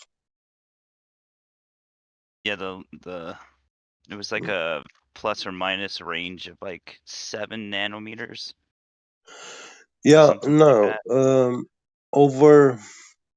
over a 200 meters distance, when they were moving them, when the machine was moving with full speed, so starting from A to B over 200 meters, so that machine was supposed to position itself at 200 meters away, you know, on the other side, Right. with a nanometric precision. But when the machine was moving across this distance, 200 meters, with full speed, um, b- they were getting an error. So the machine was positioning 200 meters plus 35 nanometers or minus 35 nanometers. So in total, about 60 to 70 nanometers. They had some error readings which are happening photons laser, and that you know, the laser diode interprets the photons into electricity, and when this convergence takes place, uh, there is some sort of signal loss, and you know, But for 200 because of the meters, speed. Yeah, 200 but they meters. were, yeah, they were capable to position the machine with that kind of precision, you know, plus minus 30 nanometers. So every time they had 200 meters, 0.000, you know. It's pretty crazy. Yeah. And no account for curvature. No, no.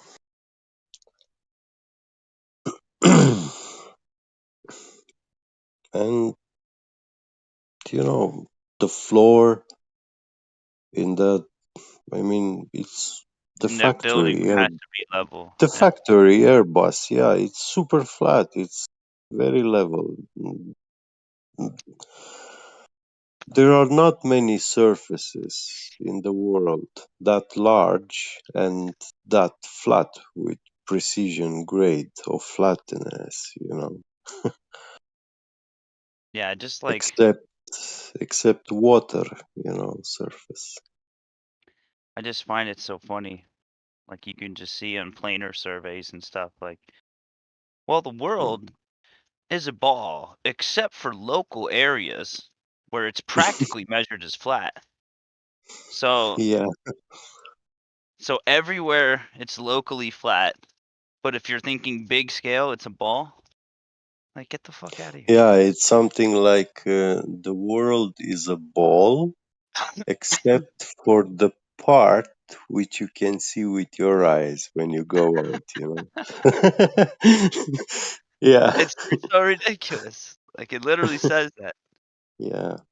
Like, oh, but with geodesic surveys, that's Mhm. when things get a little weird and we have to add in curvature. But it's all data derived from, you know, the great triangulation, which requires a flat baseline. Like it's just it's Yeah. triangles. There's no curved squiggly lines at all. Yes, but their line of sight when they do these geodetic surveys and stuff, they are um, bound to the laws of physics of light propagation. Yep. If they're And using theodolites, right? when they use those theodolites and they look at those lines being aligned with that ruler the guy is holding in the distance,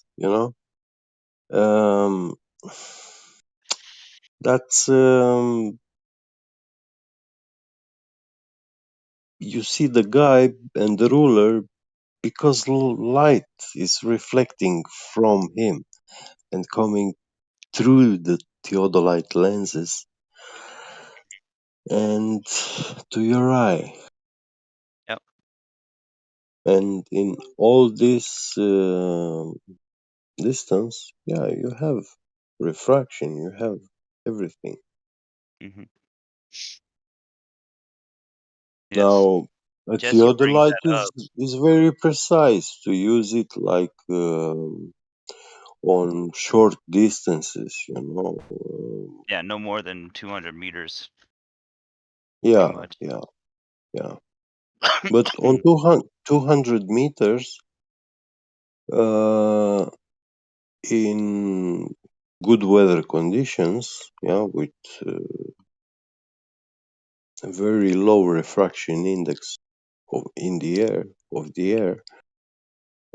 you can actually detect if that pole is like 2 centimeters sideways, left or right. You know what's interesting, Beget? In the manual, actually, you know what? Wait till I come inside. Yeah. I'll post it.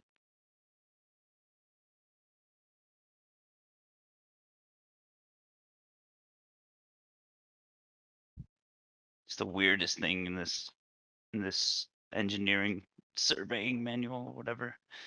Look. So it says with the Adelaide.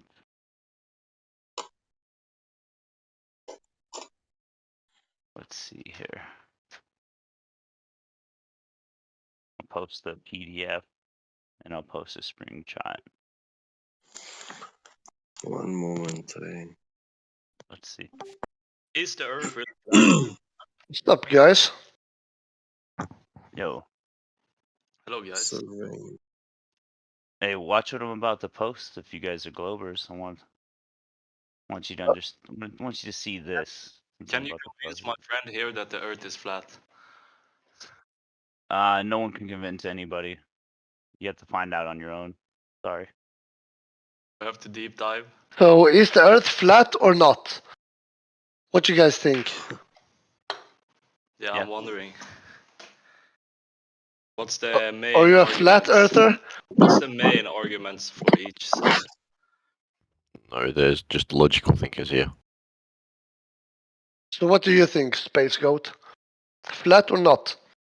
Hey, what's up, Space Goat? I think we're not a spinning space ball flying through space. Hey, Bisticles. Yeah. So let's see here. But did you guys know that NASA, it means deceive in Hebrew? Isn't that a coincidence? And every space picture is actually not taken from space. Damn right, boy. Are you trying to troll us, Mr. Big Boy? No, isn't that it's true? That's what I've know. Like, I'm skeptic of the government and the information that's mainstream. You should be skeptic. So I'm open to the possibility of a flat Earth. What? Does anyone notice how cold it is tonight? Yeah, man. It's cold as fuck, boy. It's all the Palestinians. Hey. Hey. He did not like that, boy. Are you from Palestine? No. Where are you from, man? I just don't like politics. You don't? Who does? Yeah, well, it depends. We're in a politics Discord. You're also in a Flat Earth Discord. VF Price third edition. Fan vad tråkiga de var inne. Ja. Vi hoppar ner. Eller vi hittar någon annan. Jag ska in på Muslim Lounge. Check that out, Get though. Sorry? Anyway, who's got globe proof? I want globe proof. Let's go.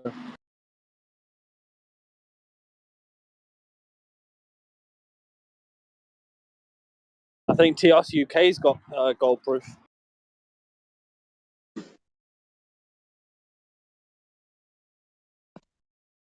You see that Get real quick? The one where it Yeah, says, let me check.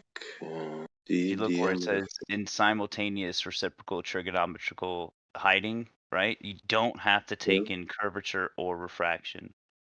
It cancels each other out. Isn't that convenient? Yeah, for them.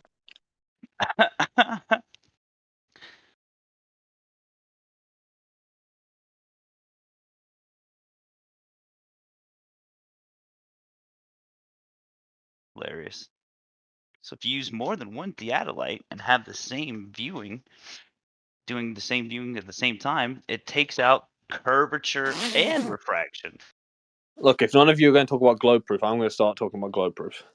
And you don't want to fight with me. Oh, that's a blank page of a story.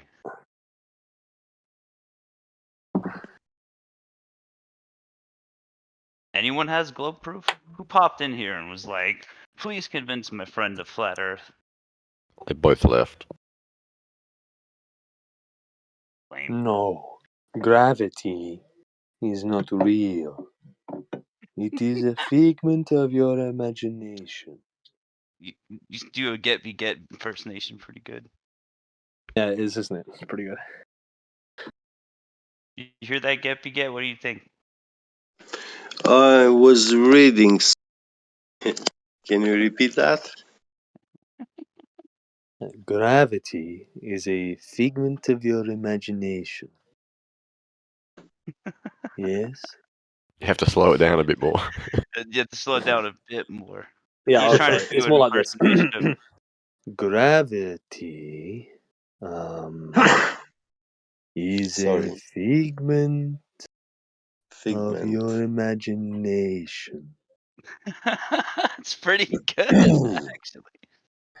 Yeah, actually, it's induced, implanted, seeded into the mind. Yeah, it's a parasitical idea. Yeah, good one. But he was trying to say it with my voice. Yeah. It was pretty good. It's pretty Yeah. good. He's done a few other people too. Pretty good. It's nice to be. Well, mockery. Can't do Aussies. Imitations are sincere as form of flattery, so you should take it as a compliment. There Yeah. you go. That's how I take it. Not flattering, but when people laugh off or at me, I'm okay with it, you know. It's better to be Yeah, it should noticed be. than to be someone that no one notices. Yeah, at all, yeah. Tilted I don't doesn't mind have it. the patience. job. Yeah. Get smart as shit though. I love Get. Exactly. He's Oh, worth you listening guys. to. And What do you think about that paper, bro? I am proud inventor of the word family with capital FE from Flat Earth. There you go. Yeah. What, family? Like family. Yeah. Family. That's so funny. With FE from Flat Earth, yes. I came up with this word about 2017 or 18. I don't know. It must be hard then if you are like if you see each other as family to like ever not be a flat earther though. Because I imagine if you tried, like you'd feel like you've lost a core group of friends, right? Yeah, there are many flat earthers which are no longer around, but I hope they do get back. Yeah, just humans live their own lives, man. You know, Mm. but this kind of conversation, try having it with a normal person on the street. You know. It's hard. Yeah. Yeah. So And it's really an that can outlet. be dangerous. Yeah. Life Yeah. threatening.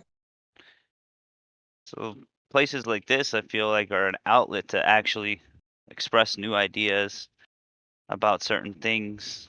You know, destroy the heliocentric model belief, so that way these actual conversations can flourish. But it's such a crazy belief system that it's like there's people on the front lines type shit that just have to like take the Oh. brunt of it. But there's places where you can have deeper conversations too. It's just like it's all a matter of setting. But this Sorry. place has a specific purpose. So, like for example, those two that popped in, like, can you convince my friend flat, like that kind of like to really nail it into them? You know what I mean? Like the heliocentric model's bullshit. All you have to do is point out that it hasn't been a heliocentric model since the 70s. That should take about 30 seconds. Yeah. Well, 30 seconds of research, but maybe like 3 months of cognitive dissonance. No, you have to just point out that the mainstream, their believers, their priests, haven't believed in a heliocentric paradigm since the 70s. It's been great attractor centric or satanic centric, Satan centric since about 1978. They came up with the great. Yes, they came up with the great attractor. That's Satan. Yeah, the great attractor. Yes, is Satan. Yep. That's very dramatic. That's why it really hits home. So when you tell somebody that when they're new to a conversation, before you start planting the wrong seeds, you've already then disassembled their belief and they have to admit, oh, okay, I didn't know my own belief system. And it's much easier to talk to that person, or they will get scared much faster and run away, and saving you time either way. You're going to save a lot of time and headache. Yeah. Everyone's got their way. That's an interesting one though. Exo goes straight to the bone. It cuts to the bone. Yeah, some people don't have a backbone to cut though. You know. It's Carl Sagan Day. Well, you got to smash them right between their eyes then. I mean, if you're, especially since I only get to talk to somebody for a few minutes, I'm not going to have a 30-minute sit down. I'm going to have maybe 30 seconds or a few minutes, and I will guarantee, though, their lives will be changed forever. Yep. Including the flat earthers that are also wrong. I can change them as well. So this door swings both ways. It is a great deception. And if you look at the big flat earth channels, you're looking at literally criminals. All these flat earth channels are doing nothing but literally stealing from people now and lying. So when is the flat earth movement going to go in that direction and do some, housekeeping? Oh, that's true, right? I think that one thing I'll say, and this might be an unpopular opinion, but I think people like Nathan Oakley and QE, they are they're making a lot of money off just this sort of bullshit, right?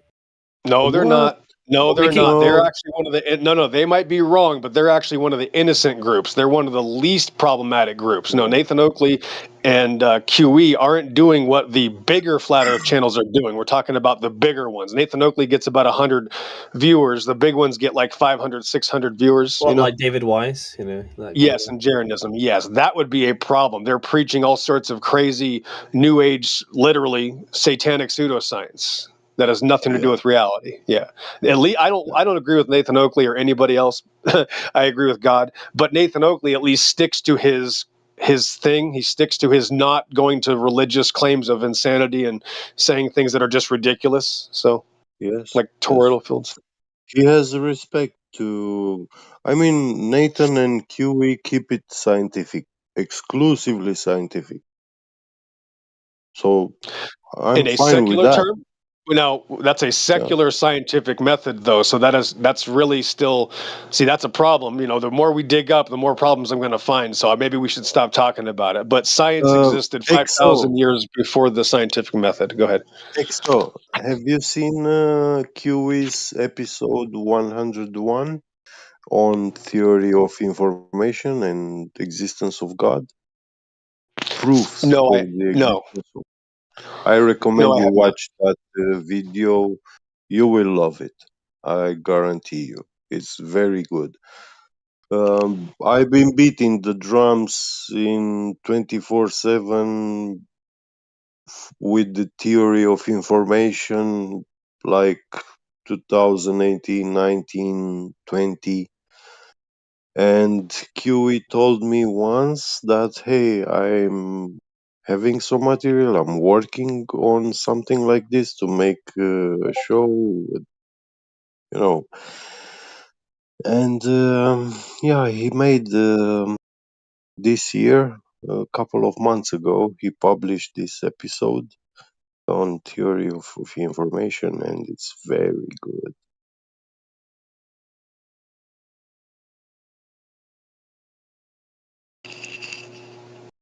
Well, I'm not allowed in science versus pseudoscience Discord. They apparently ban people if you use Hebrew and then don't comply to their satanic rules. I guess Yeah, they have yeah. people running it.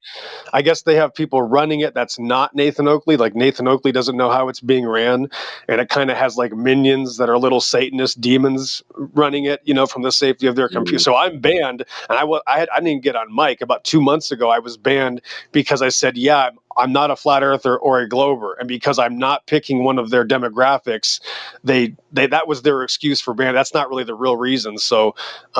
There's nobody home in these places. If you go to these servers, they don't even know what they're doing. It's like they're retards. I got to be honest. But the flat Earth, you know, big servers, the big channels are still completely incompetent anyway. So it doesn't matter. I know. You are with the Torah, with the Bible, you know, the text, the scripture. And they are with this scientific approach and proof for existence of God. And to be honest, in modern mankind, existence of God is not a matter of belief anymore. It's scientific fact, the existence of God. Only morons It's a will. scientific fact. Yes. The existence of God. Yes. What? It's science. Yeah. You're saying it's science? Yes, the theory of information is a scientific theory. I recommend you read it. Professor Claude Shannon from MIT is the Hold on. inventor of this theory. Was that Britt that was asking that question? Yeah. Okay, Yeah. tell me what you, hold on. What do you believe science is, Britt? Tell me that. Well, science is basically a field of study that seeks to use empirical knowledge to understand the world. Okay, so then he was right. Then how is God not a scientific fact? If I study the world and say, yeah, clearly you can tell by this world that God is real, that's a scientific fact. How could you derive God from the natural world? Well, what do you think natural means? Hold on, Gabby. What do you think natural means before we add in world? What does natural mean, Britt? In a scientific Everything that sense? exists. No. Hold on. That's the point. Is that things don't just have a scientific definition. That's complete religious doctrine right there. There's no such thing as the word natural has a scientific definition. That's religion. That's right to your philosophical heartstrings. Something's making you want to talk about it. That's the point, is that nature means design. Nature is how it is because of its design. That means like the nature of the beast. That means the design of the beast. Well, if you bend science and talk about how things are designed, then you're kind of question begging there, right? Look, what would be that's what words have meanings. No, words have meanings. You didn't even know the meaning. No, you weren't able to give a definition. You Am I lagging? didn't wait for me to give the definition of what natural means. Natural means beautiful. Just dealing with the physical world. Oof, Discord is fucking up. Everyone's lagging. Yeah. Yeah, just Discord is problematic. Disconnected dealing with me physical earlier. world, like it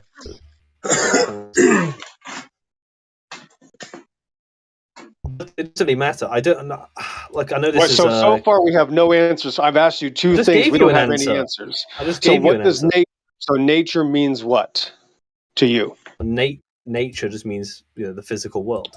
No, it doesn't. Nature is not the physical world. That's an evolutionary standpoint. That's a religious claim. Nature means its design, how it is from its origin, its birth, how it is, how it's made. That's what nature means. It doesn't You're just mean equivocating. no. You're going into your religious dogma. No, you're equivocating. No. You're using your religion. Nature doesn't mean creation. The word creation means creation. You are You're the one equivocating. confusing words, bro. You don't even know what words mean. That's my point. You don't even know what I know science what words means. mean, but you're On my equivocating. life, you can't even tell me what science means. You are wrong. Science means you are knowledge or equivocating. wisdom.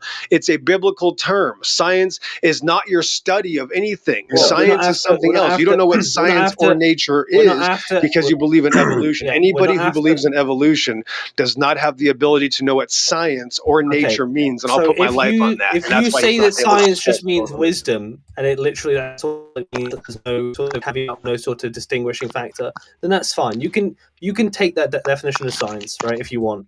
But when I talk about science in the empirical sense, like dealing with the physical world, I don't see how that you'd arrive at God with that, right? If you want to equivocate on these words, which is a fallacy, by the way, do it by all means. Oh. I'm not here for etymological fallacies. I'm not here for equivocation fallacies. I want to know if you can actually derive God from science as we know it to be.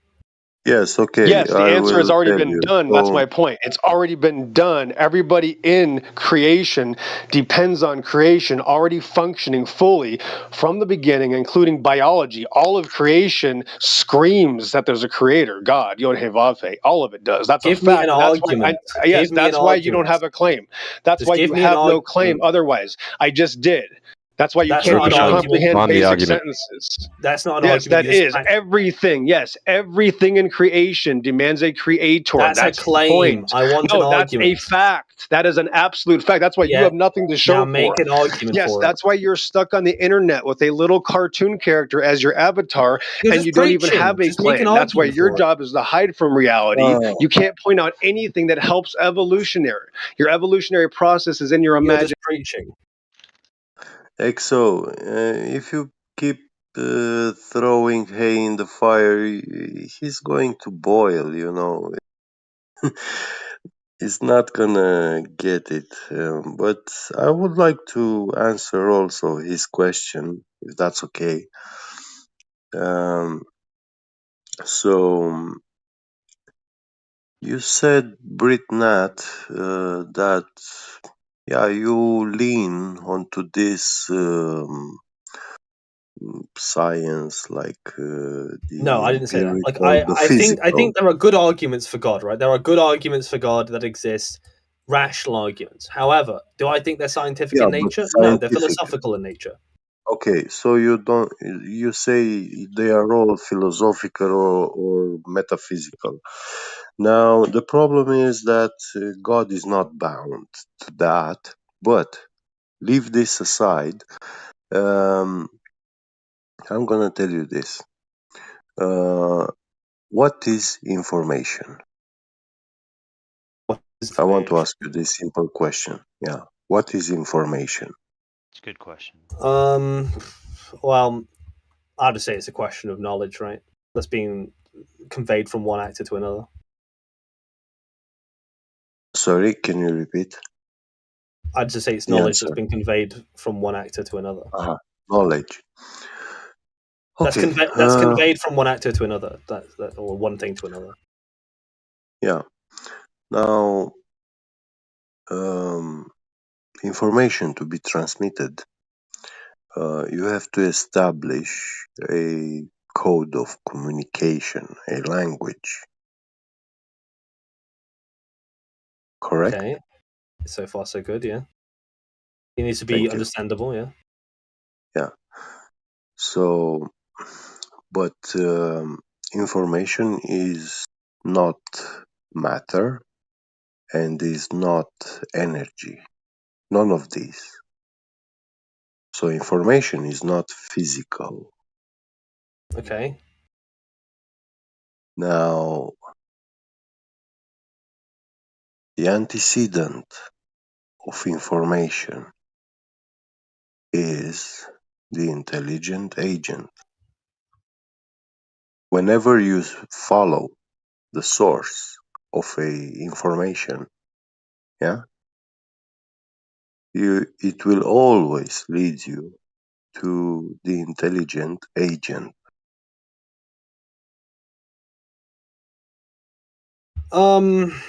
Well, it sounds question begging, right? Because if I was going to say, No, no. I'll tell you why, right? Because information is just I guess one actor to another. Like I said, I did amend it. I said just one thing to an actor, right? Because if I make an observation, I've gained information. If I don't know, no actor could be involved in that. But if you're presupposing there was an actor that was involved in that, then you're question begging God there, right? Which is exactly what I'm trying to ask you an argument for. You know, I mean, like I said, I'm not bashing God because I think there are arguments for God. They're very good ones, the contingency arguments, Yeah. so on and so forth. But do I think that you can make a scientific case for God? Look, if there was such a way to do that, I'm sure we'd all be religious right now, right? Everyone in the world. Well, Everyone, not everyone. Me, yes. Other people, I can't speak for. If someone says that, if they talk about a scientific case for God, they don't know science and they don't know God. This is a category error. Creation. It's like, yeah, you're using a method to test the physical and natural world and trying to apply that to the supernatural world. It shows that that person is just out of control spiraling because they have a very low education level. Oh, I can't believe me and Crit finally agree on something. Look at that. So, so I was gonna say, okay, so We can all agree to disagree. basically, when you start to see intelligent design, right, in anything, you're saying that it's begging the question to say that God's a scientific, there's scientific proof of God. Well, if I said to you, look, God designed the world, and my case for God existing is look out in the world and look what God made. Therefore, God, you can't not make that question begging, right? God, there's some good arguments for God. Like if you were going to use the contingency argument, right, that all things have a cause, and eventually that cause has to come from somewhere. You just go wind it back, right, and you find a creator. There's some arguments along those lines that I think are more persuasive. But are these scientific? No, right? These, I can't imagine what a scientific argument for God would look like because you'd have to appeal to more than just these sorts of things. But here's the question, though, right? What's the cause of internet? The cause of the internet. Yeah. What do you mean? Like what the current? I mean, like, What's the creator of the internet? There was two sorts of creators. Al Gore. One I can't remember the name of the guy who invented the internet, but I know who made the World Wide Web, right? And those together form what we know to be the internet, right? So it's mankind who invented the internet. Yeah. Many people, because it wasn't just one guy. Now, people are intelligent, therefore they created the internet. Okay. It's a system based on transmission of information. Now, this thing has not been caused by nature. Well, that you're playing with nature there. I mean, as far as I'm concerned, either you're going to take a position of nature that it's everything but what humans do, or everything including what humans do. It's a matter of complexity, and when science uses this word complexity, there are three types of complexity. Two of them are natural, and the third one is actually functional sequence complexity. it is very specific. It's like equations, formulas, codes. Right. These things do not happen You know what? I'm just going to play the flat Earth very naturally. quick. Can you give me an experiment for God? Experiment? Yeah, give me an experiment for God. That he was getting somewhere. I promise. Well,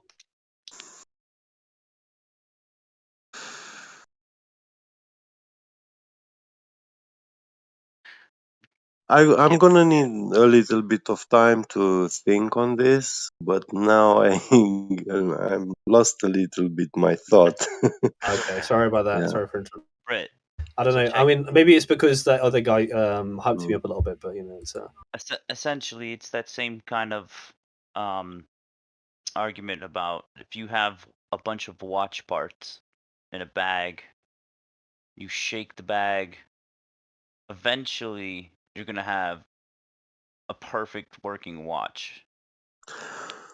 Oh yeah. So it's like when you go in a desert, you see the dunes of sand, and as the wind blew over them, you see little ripples, waves in the sand. Yeah. So that's like random sequence kind of complexity.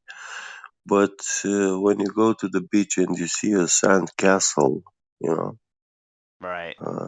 that's not caused by nature.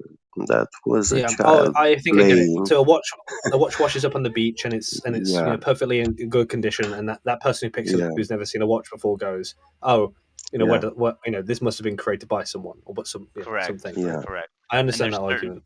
Yeah, and there's certain hints once you get deep enough into certain, Yes. say, scientific research, where you'll hit that spot wherever it may be, where you're like, this is insane. Yeah. This is way too complex to be by accident, random. True. And I'm not a quantum physicist or expert in this field or stuff, but mm, I have a passion hobby. Like sometimes I like to go and read a little bit about it to get to know, you know. And one of the interesting theories of quantum physics is the unified field. So this is like the deepest, the root level of nature. You know, we are talking when you go to the unified field theory. Um, you are actually diving beyond subatomic level, yeah, like the construct of everything, and you will find there um, all sort of symmetry, positions, and mathematical equations and codes, which we find that at the basic construct of nature, we find code which is identical with a lot of the code that we actually find on internet. You know, HTML language or whatever. Many. So I think what you're basically getting at is the fine tuning argument, right? But I don't think Yeah. the fine tuning argument is particularly scientific, right? It kind of says that look how intricate the world is. You know, this could only be made by a creator. That's effectively, if I was going to dumb it down and make it simple, that's how the argument basically goes. But you know, you could probably appeal to even scientists that say, well, there's a lot of imperfections in the world, right? It's disorderly, right? Chaotic in a lot of ways. But yeah, like I understand you could take it both ways. No, it looks to us chaotic because it's very complex and it looks random to us. But nothing is random, and actually there's no. I mean, as a ex-hacker, I was You're an ex-hacker? actually, yeah. Yeah. I was very interested to make a number generator, random number generator. And when you actually go to study this problem in cryptography and mathematics, you will find that this such thing does not exist. It's impossible. There is no randomness. So everything is predestined. There's no coincidence. Oh, you want to be careful with that predestination sort of stuff because that Yeah. because I mean there's some unless you're like a St. Aquinas kind of fan, there's going to be some issues along with that. But I digress. Yeah, I want to avoid it's like getting away from flat it Earth, right? has, Because you know, even for example, the theory of probability in mathematics, yeah, the calculus for probability. To us, it looks like, if we really master this theory, we could actually tell the lottery numbers, you know. And when, even in educational system, when they tell us about the lottery numbers and stuff, they tell us that they are just random, you know. Nobody can tell or can use mathematics to actually predict them. But by nature, they are predictable. But the method to predict them is far too complex for us to comprehend and to actually get to master that calculus formula. That's our problem, you know. We know that there is already foretold, you know, like tomorrow the lottery numbers that come out, it's already happened. yeah, I think I get what you're saying. I do think we should Yeah, probably get back onto flat Earth before I get told off or you get told off. yeah. So You know, I don't know if there's any flat earthers in the room that want to pick up. Or globe earthers, sorry.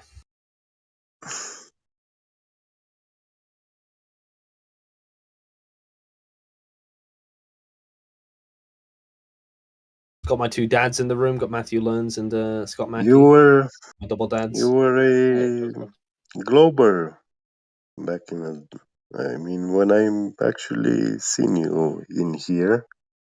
I am a glober. Yeah, but now you sound something like on the fence or. No. I mean, I kind of, No? I'm like, I enjoy flat earthers, right? I find them very cool, very funny. They, you know, they make me laugh a lot of the time. So I'm friendly, you know, obviously, but Yeah. I'm still a glober, right? There's nothing I could. I mean, you could probably convince me if you manage to falsify the globe. I feel like that would do the trick, but I don't feel convinced that that's happened yet. Or a better explanation of the observations from the flat Earth side would do it too. Yeah. I got a question for you, Good Britnat. evening, Matthew. Hey. You ever heard of the coastline paradox? No. Check this out. It's a quick Wikipedia page. Oh yeah, okay, yeah, I know this. It's the fractal nature of coastlines. Yes. Yeah. I'm bringing that up to the. It's the fractal nature of reality. You know, there's just infinite degrees down, infinite degrees up.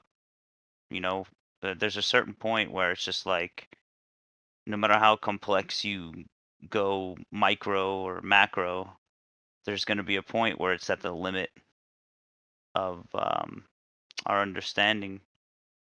to the point where we Yeah. start playing with theoretical physics and stuff like that. Yes. And flat Earth is about what's not it's not in theoretical. It's like, what can we actually objectively prove? What's practical?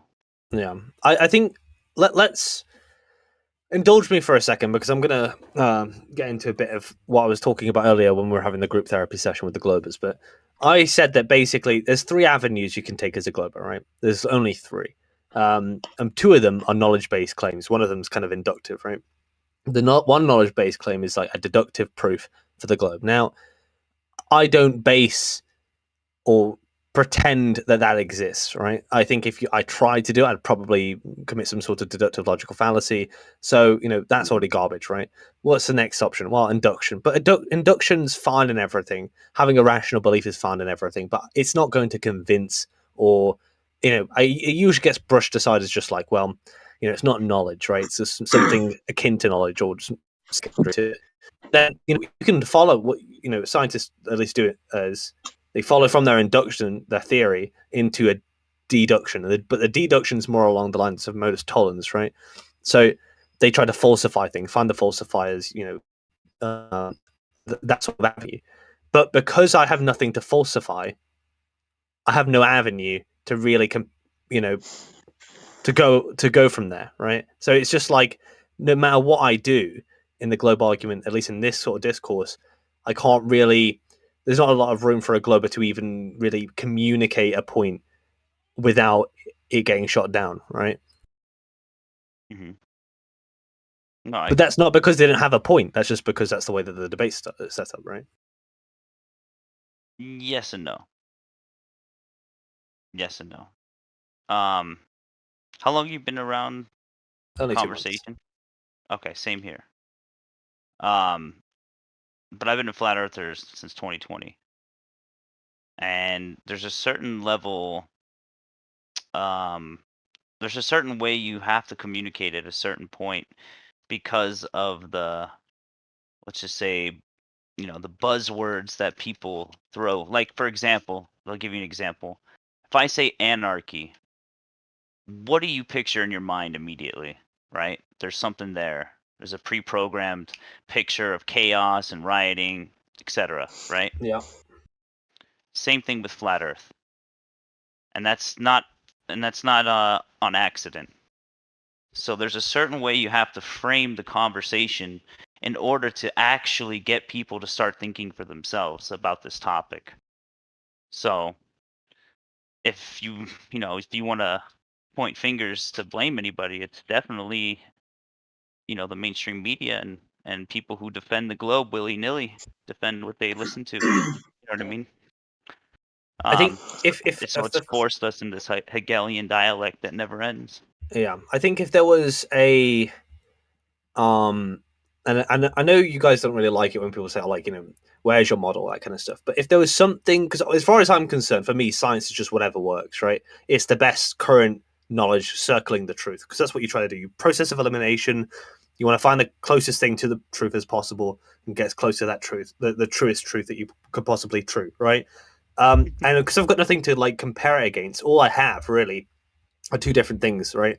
I could try and falsify flat Earth, but then there's always exceptions, like this, like it's like bring your own flat Earth, right? Sometimes people can produce their own sort of variation, even if it's incongruent with another one. And then the other side is defend globe Earth from your attempts, not you specifically, but the raw you trying to falsify the globe Earth, right? And so, like when you bring up the Black Swan, I could fight a bit on the Black Swan, but I haven't really been convinced that the globe has been falsified in any sort of way. So, as far as I'm concerned, there's not much in the way of debate until that really pops off, until this one actually tries to falsify the globe. So, it's interesting, right? Something to falsify the globe, but when you go into enough research, you go deep into a lot of different aspects, like the history of the heliocentric model and where it came from, etc., and you see the entire bigger picture, then you can, like, all of a sudden you see all the dots that were connected that weren't connected before. It's hard to explain, but There is no debate. Yeah. Yeah, essentially. Yeah, it can't be falsified. So Well, I think there's falsifiers for the globe. I just don't think they've been hit yet. That I mean, like I'm very. Problem is, Britnett, I know people say that like people come in all the time and say that they're just trying to work things out. This one knowledge. Like I'll say, like I'll be honest, I am a glober, right? But if you falsified the Earth like to the point where there's not much I could say against it or like object to it, then yeah, I'm a flat earther or whatever that would mean for like. but just you not haven't being done that in your own globe. model, though. You haven't even done that in your own model, and now you're going to make sure that you have to be 100% sure that the Earth is flat, but you haven't even done that to become a glober in the first place. You've just been taught that you live on a globe. Now, the argument is there isn't even an argument now. You guys claim that there's a ball that we live on, but yet you can't show us anything that definitively proves that we live on a ball. Now, we can argue about, this and that and this and that, and, we keep on arguing, but the whole point is, like, water is level, and until you can show me otherwise, that plumb lines aren't parallel to each other, or that down in Australia is different down to you in the UK.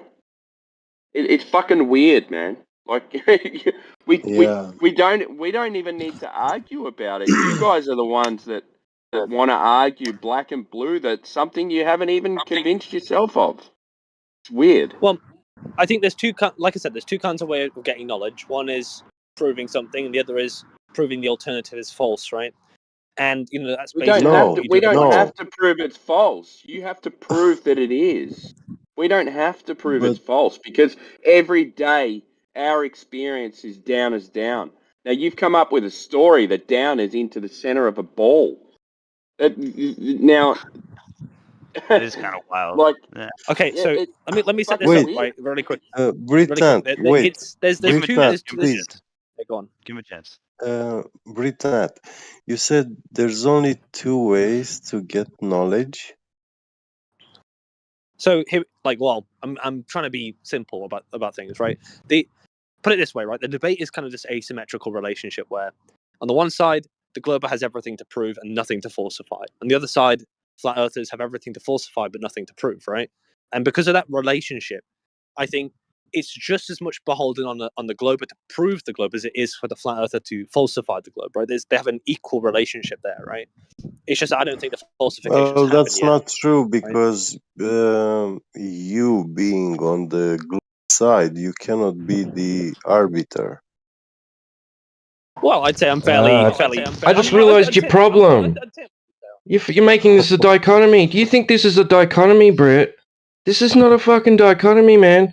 Listen, no, someone can come up and not take any stance and go, well, here's the falsification for the globe.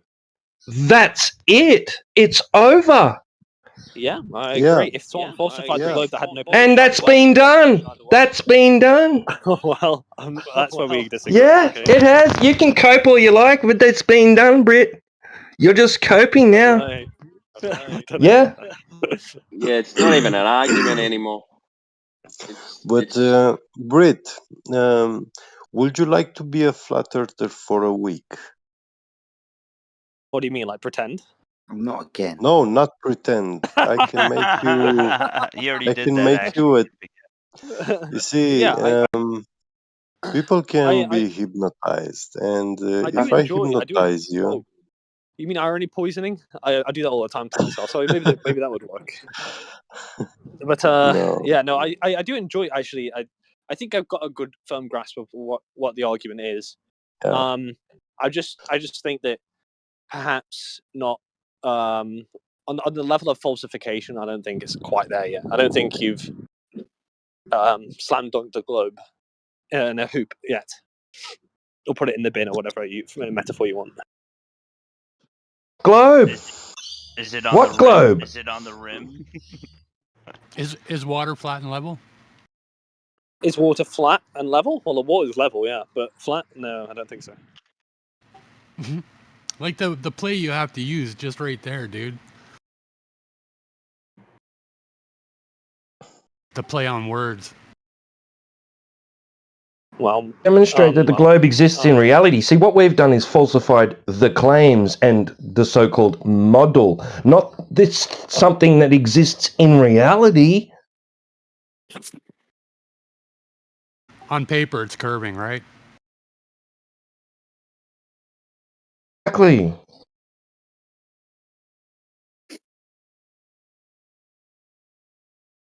Wait, what did you say? Sorry, I was walking into my house. What did you say? Watch out for that. Someone said you haven't falsified reality. Is that what you said? You have to demonstrate that the globe exists in reality. See, it's not something in reality that we've falsified or debunked. It's only something that's on paper, like someone just said. It's a model. It's a so-called model. You know, it's a math. It's claims. It's a stack of positive claims. That's what we've falsified at its foundation, right? Not something that exists in reality. Well, are you under the impression that that all the claims that globers make have no evidence? Britnat, it's just imagination, the globe. When you go with a small child at the sea and the child observes the horizon from left to right, a straight line, horizontal, yeah? Yeah. And he's asking you, hey, look, I see the horizon is straight, yeah, straight line. And now you tell him as an adult, yes, you see it straight, but actually that one is curved. Right, I understand. There's So an interesting. There's an interesting. Oh, go on. Sorry. you give the physical experience, the feelings to that child. You actually tell him to see and feel exactly opposite of what to think about what he sees, exactly opposite of what he experiences and sees. Yeah. And you accepted this, we all did, but you have to break free from this. And I'm not saying like oh, you've been bewitched, but it really is that people have been bewitched into the globe model, hypnotized. And Well, you could say that. I think I get the idea, right? Like it seems like this is how the Earth is, right? And so I would be on board with that as a first principle. If you didn't know anything about what people say, go back like 3,000 years ago, walking down a beach, you know, you'd be forgiven for thinking the Earth was flat, right? I think that's obviously something that we all encounter in our everyday lives, right? But I think globe arguments are. I mean, the first thing is like if I was saying this the other day, like if Karl Popper said that our observations are colored by our biases, right? They're not like these objective things. They have to be thought through beyond just what we're looking at, right? And there are other things that you can look at that are that can contradict that observation. You need to find patterns more than you need to find mere observation, right? And I think the Glober case is more about, does this pattern fit with this, or does it fit with flat, like global flat, right? Okay, Harold, let me pause you. I see the problem. So, what you said earlier about, yes, you could be forgiven for believing a flat Earth 2,000, 3,000 years ago. Why? Well, like I said, I mean, even today you could be forgiven for it because it's apparent. That's what it looks like, right? Okay, so how could you forgive them, right, who basically established this globe model without any proof? Listen, I know what you're seeing is actually apparent and flat and measurably so, but trust me, run a ball. Yeah, I understand how that's a hard pill to swallow. I understand that. Yeah. Again, Actually, this is back why in the I'm not days, credulous to flat earthers, right? Because I think, yeah, again, that is literally what everyone observes, right? You don't observe it as anything other than flat and stationary, right? Seriously. But I think there's more to the story than just mere observation, and it's about putting together yeah, there is patterns more. that you see. That's exactly what I'm saying, Britnat. That's exactly what I'm saying. That there is more. There is certain spells. This is hypnosis. People which have been hypnotized, they will always be bound to these trigger words, trigger terms, phrases, stories. Whenever you say those, their mind is triggered. Yeah, dude. Have you ever heard of neuro-linguistic programming? Yeah. No, I haven't. Okay, it's called NLP. I'll send you a couple links. But it's very pertinent to the conversation in terms of, I'm sure you've witnessed it multiple times, acting like a flat earther, just trying to have a reasonable conversation, and you see the trigger words like I'm sure you've noticed, and then boom, they freak out, right? Right? You've seen that? Yeah, I've seen Globus Berg out. Yeah. Yeah. Well, basically, neurolinguistic programming is recognizing those types of triggers, those words. Threats, yeah.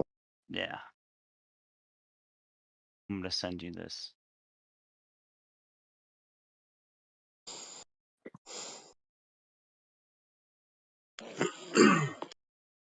And this is what they did in the educational system. They implanted the heliocentric and globe belief. And there are many, I mean, they used physics. They disguise it as a science, natural science. Physics is a science, obviously. Yes, physics is a science. I agree with this. I totally agree with this. But Yeah. these, what should I call them? I don't know. Globalists, Theoretical physicists. yeah, those are not scientists. Those are Look, I priests. think we're going to They have to agree to disagree. infiltrated in the academia, and they dethroned. They are actually inserting their religion, and they try to mold it with together with uh, natural sciences.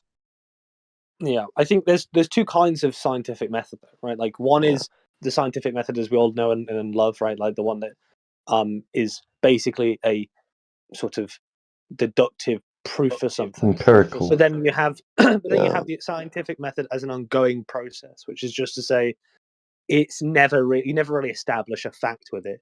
But what you do instead is circle the truth, right? You get closer and closer when you exclude other possibilities each time, right? You get just a little bit closer each time. Your predictions are a bit more stronger each time, right? And so they have a lot of utility. They are scientific. I think they're just not seeking to establish a fact, more so get as close to the truth as possible, right? And that's useful. That is like definitely scientific, right? It definitely expands our knowledge, right? Nope. Okay, well, I don't know. I think that's probably where we where our where we disagree biggest in our philosophy of science there, because I do think that like it sidesteps the problem of induction. That's the whole point of half of science, right? So it's like, I think it works. I think like if your predictions are showing you something, then then there is some utility there, right, in that sort of knowledge. But Britnet, Yeah. it's about being on the fence, though. If you're truly on the fence, right? If you had a blank slate, flat or globe, neither, right? And you had to go and prove the globe model, you could not do it. However, with the flat side, you could just take a look outside and like, hey, this kind of matches up with reality. But you wouldn't take that as proof, though, right? Yeah, Especially and if an you observation, see, if an observation uh, contradicted that, you wouldn't take that as proof, though, right? What, like Which flat level observation? water? No, I mean, like for instance, if I said to you, look, when you look outside and you see the horizon, the sun is actually that big, right? There's nothing going on there.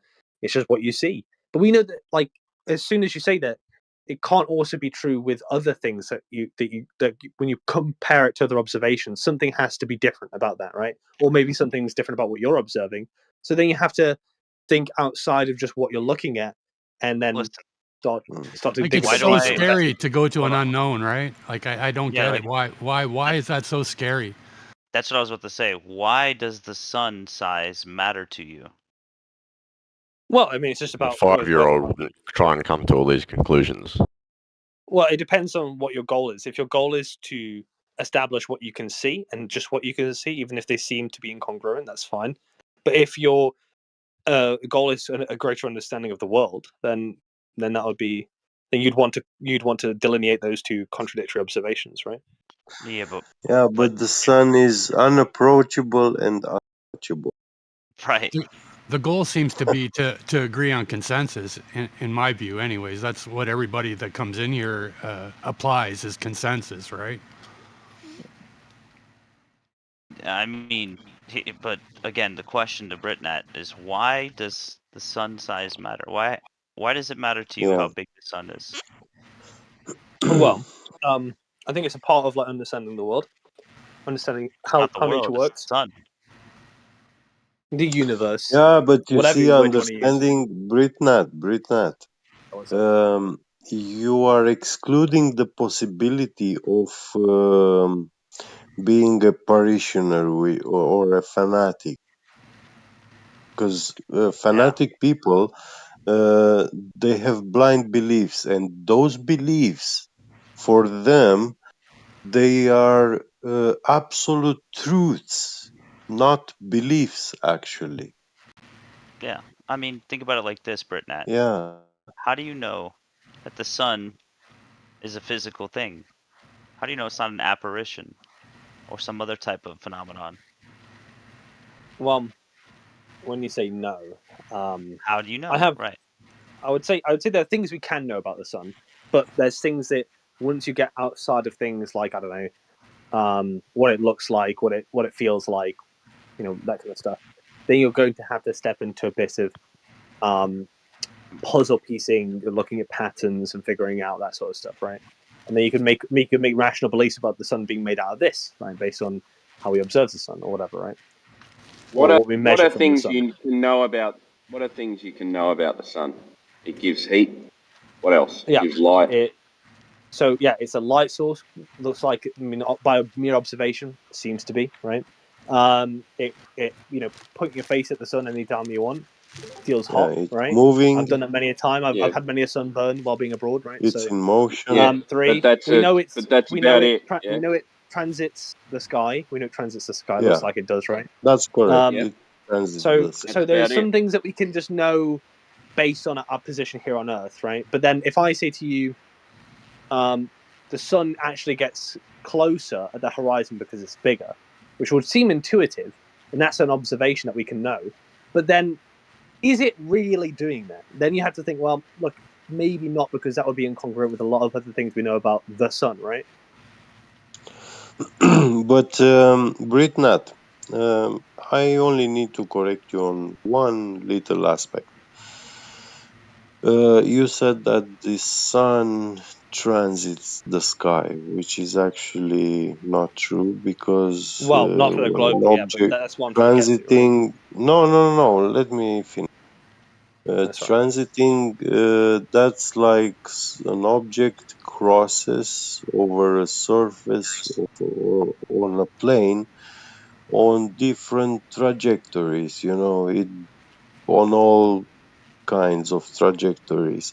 Now, what we see about the sun is actually orbiting the sky, in the sky. And this is what also ancient texts speak, astrologers, astronomers, whatever.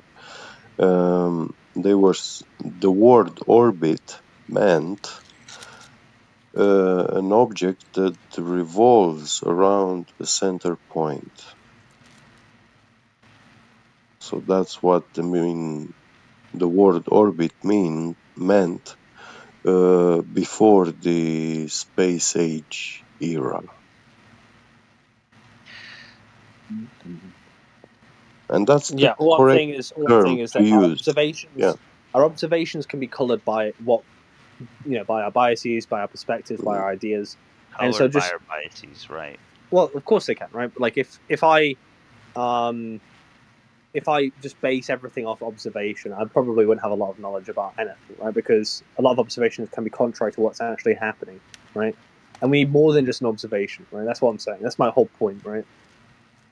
Well, yeah, of course you need more than just an observation. You need to you have to first like if you're gonna go by the scientific method, right? You observe a natural phenomenon, right? You try to figure out what's causing. You hypothesize, well, what's causing that natural phenomenon to occur, and you have to control for the independent variable, and then have a dependent variable effect, and then and then you just keep doing it until you can figure out what the fuck the cause is. But you can't do any of that with the sun. How the hell do we know it's a giant helium gas ball, right? A fusion gas ball. And what spectroscopy, right? And then they just figured out so conveniently that, oh no, actually it's not made of this material or that material. It's actually made of this percentage or this, and it's always changing because they can't possibly know. So it's basically this is why just a cookie cutter. A cookie patchwork like explanation to fit the model that they want to have a bias about, like you said, the biasing of just. Well, this is why I said that there's two kinds of like method here. There's the one where you just establish what you can know, and the other one is a bottom-up method where you go where it's never really the work is never really done. It's never really establishing a fact. There's no fact about what the sun's exactly made of with complete 100% accuracy. But what you can do is discount things, right? So you could say, well, it's clearly not made of oxygen, right? What it's made up of might be something entirely different, right? How do you know? Well, you'd have to observe some oxygen in there, right? Or find any traces of oxygen. No, but how are you finding out what traces of oxygen's in the sun at all? Well, for instance, if I was, basing it off like things that we know on Earth, right? We could say like, okay, first of all, we know things like the sun causes cancer, right? And that kind of cancer, that kind of radiation we feel in the sky, is associated with a certain kind of reaction. We already know what those reactions are kind of like. So the sun must be made out of similar things or doing similar processes to what that kind of radioactive radioactive that reaction is, right? And that would give you an idea of what kind of elements are in the sun, right? I think those sorts of methods are fine because then you can exclude other possibilities, right? Yeah, but that's all spectroscopy. Well, spectroscopy could work, but I don't know what the position is on the spectroscopy and why it can't work. Well, why can't it be fully accurate? Is because you're seeing through a bunch of debris. Like, you're seeing through our own air. Like, how do you discount all the variables? Right? Not to mention, you have to know what the sun is made of. Like, how can you prove what something's made of, right? If I go anywhere on Earth, anywhere, right? I can prove what this thing is made of because I can hold it, I can touch it, I can tangibly do things with it. You can't do any of that with the sun. Hey, subdued, you're making white noise. Your mic is constantly. Thank you. Who? Me? No. No, you're good. Do you understand what I mean, Britnat? Yeah, sorry, I was just reading TRC UK throwing shade at Get Beget. Sorry? But yeah, no, I understand what you mean. I don't know. I think it's as far okay as I'm not concerned, it knowing. doesn't have to be this You know what pure. I mean? Oh yeah, I get that point. Like it's okay not knowing, but I think that there are methods you can get close to the truth with, and those should be the next best methods. You shouldn't just stop at what we can know and then call it a day and go home and pack up, right? I don't know. You know the story Because of some of Icarus? those might be wrong, but you know. You know the story of Icarus, right? The story maker? No, the story of Icarus. Oh, Icarus? No, I don't know the story of it. Icarus, wanted to fly so bad he built his wings out of wax, but he flew too close to the sun, and those waxed wings melted, and he fell to his death. The metaphor. Do you think to there's a basically- consequence of us expanding our knowledge or truth? Yes. No, just The don't make your story wings was out of wax. more about flying in a straight line, getting from one place to another without mucking around. Now Icarus started swooping around in the sky and flying high, flying low, and doing loops. And his dad was saying to him, "Just fly straight. Just fly straight. We need to get where we need to go." Yeah, and he didn't listen. And then he went too high, flew too close to the sun, and his wings melted, and he plummeted into the sea. Right. There is a point where just because you can do something doesn't mean you should. Like, you can spend your entire waking life trying to circle the truth, but what truth? You know what I mean? Like, what the truth about the ball? You know what I mean? Yeah, I think there are some things that we settled a long time ago, right? I mean, obviously you guys might disagree, but I think the ball question was settled and they've kind of like moved on past what they think is relevant about that, right? But not that it can't be falsified, of course it can, right? It wasn't settled. It was as far as they're concerned, it seems to be put in pretty place. It wasn't settled. It was put in place and taught. It wasn't settled. So you've got to think. I know, like you got to put your head inside the mind of a glober for a second, right? If it's true, I was right, there. I was once a yeah, glober. okay. Yeah, so I'm asking you to do this I'm asking you to do this favor for me, right? So if it's true, and think about what a glober thinks is probably the case and also true, right? They think that there's other planets you could actually go to. There's a universe to explore, so on. You could see why they might have an interest in predicting things that happen. Maybe asteroids could hit Earth. Doesn't matter. Meteors could hit Earth and cause damage or whatever. There's lots of reasons for why they want to look out, right? And make those sorts of predictions and calculations and fund expeditions or whatever. But I understand that if all of that was bullshit, right? Then yeah, there's not much to go on. There's not much investigation needed. But that's why there's going to be we're going to cross hairs here whether or not scientific theory is a useful way of circling knowledge, right? And getting close to the truth as much as possible by falsifying alternatives.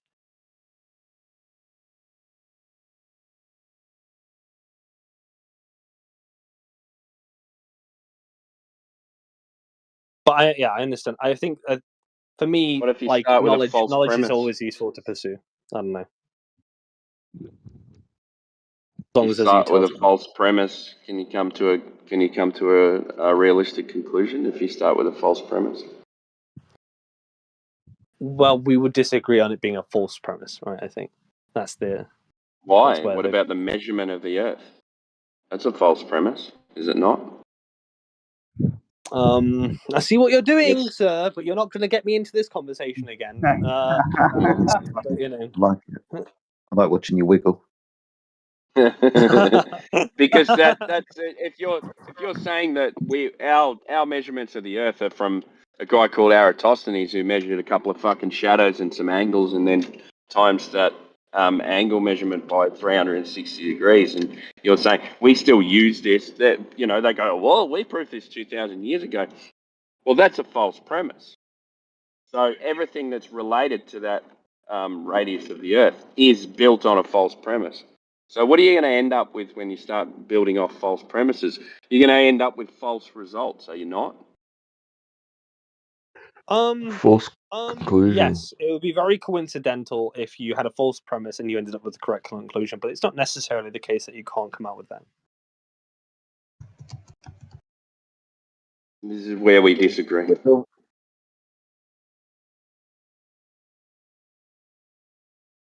But yeah, I don't want to do the Black Swan for my 100th time in the last couple of weeks. I'm very much done with that No, it's conversation kind for now. it's kind of wasted on you because you think light can refract and make things look flat, which is even fucking weirder. Well, light can bend and become flat. What the fuck? Well, I never said light can be. Well, I don't know what light being flat means. You mean what you're observing becomes flat? Is that what you mean? Of course. Well, what's it doing then? Well, light's bending, right? It's bending and becoming flat. Well, it's I don't know what about it's becoming flat means. Wait, what does light becoming flat mean? Well, it's becoming flat. It's bending around and making everything look flat. Is it bending or curving? It's doing whatever you want it to fucking do. And then you have an equation for terrestrial refraction, and then you go, oh, okay, well, this doesn't match the globe, so we're going to have to change the equation to terrestrial refraction, and we can just make it whatever we want to suit the globe because we know it's a globe. So therefore, if we see it look flat, it means it's bending at this rate because the Earth is a ball of 3,000 of a radius of 3,959 miles. Is that correct? Is that what they do? I'm going to have to object to this. Am I wrong? I think we all wrong, Britnat? Am I wrong? I don't know much about whether the refraction is actually in the correct zone of what we would allow for in refraction, but I do know one thing, and that's that we both play with atmospheric conditions and refraction. We both do. It's just when we do it when it suits us. That's the only difference. Because I think I've heard flat earthers invoke the atmosphere before when I guess of course there is an atmosphere, is there not? Yeah, which is why I say it's not a pure geometric question, right? Yeah, okay. Well, the only one that's throwing anything in is you, that it's refracting around a sphere. Because we don't see that. Well, just like I've said before, like physicsy stuff happens in the atmosphere. Light can bend. We know that already. All right. Physics is fucking hell. So Usain Bolt can run 100 meters in just under 10 seconds, but he's fucking fast, so therefore he can run it in under 5 seconds. Basically, what you're saying, because Usain Bolt can run fast. Light can bend, so therefore it can bend to whatever I want it to fucking do. Yep. Well, I think there'll be a limit, but I'm not quite sure off the top of my head what that limit would be. Oh, okay. You could consult someone else on that, but there is definitely going to be some sort of atmospheric happenings, which I think flat earthers would agree. I think flat earthers would probably give the globe Earth the benefit of the doubt and say, look, yeah, there might be some refraction, but it's to what extent this is actually having an effect on how far we can see. What might be where the real disagreement is, right? Flat earthers were talking about refraction in 2015. It's only after the Black Swan came out and you guys decided to start using that word. Yeah, so I think it was always a geometric horizon. It was always geometric. Always geometric. I'm not going to make a positive claim about refraction in the air, in a single medium of air. Optical effects, I guess. That it's exactly what you call refraction. Someone's got a lot of feedback in their mic, by the way. Sorry, that might be me. I'm talking to myself. Sorry. You might want to get that checked out. No. If you don't talk to yourself, that's a whole nother problem that you got to figure out. I talk to myself in my head. I see. I'm an auditory. See, I didn't mean to fucking fuck up the conversation. I'm an auditory individual. I talk to myself out loud. That's all right, man. We can talk. I can talk to you if you want, and then you don't need to talk to yourself. Well, I don't want to inhibit the conversation that you guys are having. Well, we can start a new one. What would you like to talk about? Whether you believe you live on a spinning space ball in the vacuum of outer space. But we just want to talk to the one of you, not the both of you. I feel like from my experiences through nature and nurture and everything that I've experienced, that I feel like I live on a ball. Nature? What way does nature tell you that you live on a ball? No, I don't know who Nitro is. Brilliant. We're going to be talking to the drunk again. Stunning. Is that Rob I was wondering if he was drunk. Wait, how? You asked me my beliefs. I told you, and then all the next conversation you say is like, "Well, apparently he's drunk." Well, wait, what? That makes zero sense on your side of logic. Isn't that Yes, I'm an ex flat earther. Yes. Oh, brilliant. I have someone muted pretty low. That means they were probably a piece of shit to me before.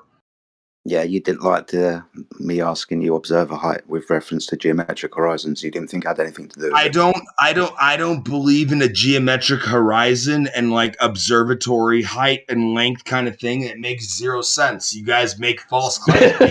Which is why, sorry guys, which is why you dropped a video of a boat being obstructed by the horizon at sea. I did drop that video. Awesome. So do you claim that video as false? No, I just asked you for the variables and you just went, it doesn't make any fucking difference. Demonstrating that you have no understanding of what altitude can do for your perception of the Earth, if it was a ball or not. Oh, I absolutely understand what altitude has. As a pilot, altitude is extremely important. It's not just about your geometric horizon. It's extremely important for flying and navigation. Awesome stuff. So You are a pilot? What does altitude? Yes, I am. I fly airplanes. Which and airplane? I sail boats too. Doesn't matter. Jedi, Doesn't matter. continue what he was saying. So what does altitude mean with regards to seeing where the curvature of the Earth is? I have no fucking idea what that exact question means. That's a stupid fucking question that you flat earthers ask. What altitude? And that's the next thing is you go into the geometric horizon and all that shit. I don't know. Have you ever fucking flown across the Pacific on a 747? You can see the fucking curvature of the Earth. And the next thing if you say is that, it's only curved because of the windows in the fucking airplane, you're a fucking idiot. If you were a pilot, you would know that that's not true. I think you're full of shit and just a drunk that's playing a character on Discord. Hey, when you're a pilot on a 747, what's the APU? I can't fly a 747. I can only fly a twin-engine Cessna. Usually the one that I fly is a Red Baron. The fuck? I was a passenger on a 747. Who the fuck? You have to be a commercial pilot to... Sir, you're not equipped for this argument. Sorry. How many times have I heard people claim to be pilots? Bro, pilots of what? Passengers. Pilots of what? We were just guys taking a flight. Well, I'm getting That's kind not of how that tired of hearing works. this complete moron piss all over the stream. So enlightened. Do you know the difference? See, that's so... enlightened. Do you have any globe proof? What do you have? Just name any point that you have as proof of the globe. I was about to start to talk to him. Yeah, it's time. Go ahead. Yep. Floor's yours. I knew it'd wake people up. Yep. The sharks Proof have come of globe, swimming. enlightened. What do you got? Any point for the globe, just lay it on us. Go ahead.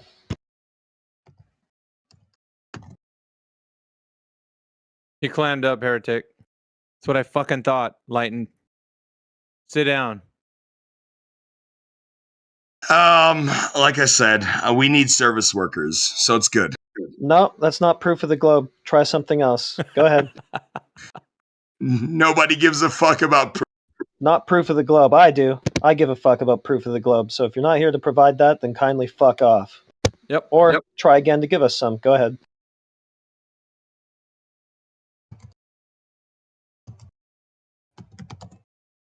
Is that it? Yep, it's in the chat. Yep, it's in the chat. It's not. Honey, hold my beer.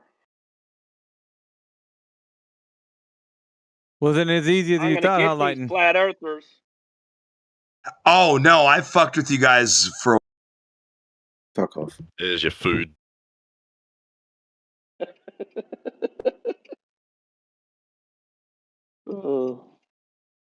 Well, another embarrassing display for the Globers. Is that how funny is that? How funny? Have any of you flown a 747 over the Pacific? Or It's have like you? a No, I've been on a. I'm a passenger. it's like a You never know what? ending it's like a never ending story, man. Like he's just going to add stuff and add stuff. It's so hilarious the inconsistency within their own speech most of the time. Haven't you guys own flown the 747 over I the got a Pacific question. Ocean? Is incest beautiful? That's not relevant, sir. So That's the new subject. we're trying to figure out if anybody has any evidence for the Earth being a globe. Do you have any evidence? Cousin. Wait. Do you have any evidence of the Earth being a globe? Do you have evidence that it's flat? I'm asking you a question. Do you have evidence? Yes or no? So am I. So am I. Have any evidence? Okay, so you don't. So you don't. You don't have evidence it's flat, right? You don't have evidence you're flat. Do you either. have evidence or not? Otherwise, clam up. You don't have evidence either. Shut the fuck up. That's all you got is burden of proof reversal tactics. Sorry, it doesn't work here. If you have no evidence, clam up. Golly.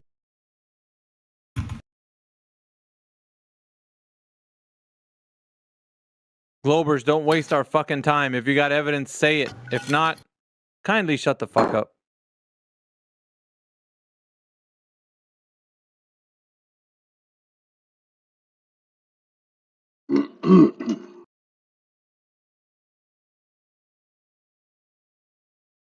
It's so easy with these guys that are trying to give all this explanation as to why it's not possible or it can't be true.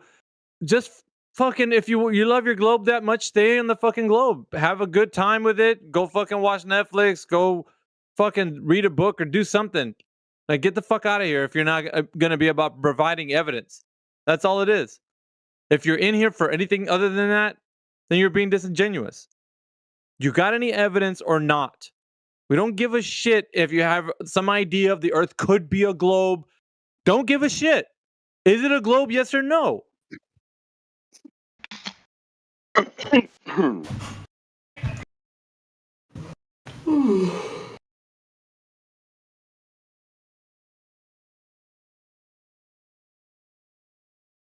My son said no swearing. Why is your son listening to this adult chat, Flatsy? Because I am no hands listening. Ah, okay. Bit early for me, mate. I just pulled up right a few different Oh, God. Here we go. Timbo, shut up. that? Shut up. Timbo, you're making. You want to come in and we'll rip one out? We'll rip No, another he's- one out. I've got one out. We'll have to I'll mute rip him, one man. out for you. Bloody Aussies.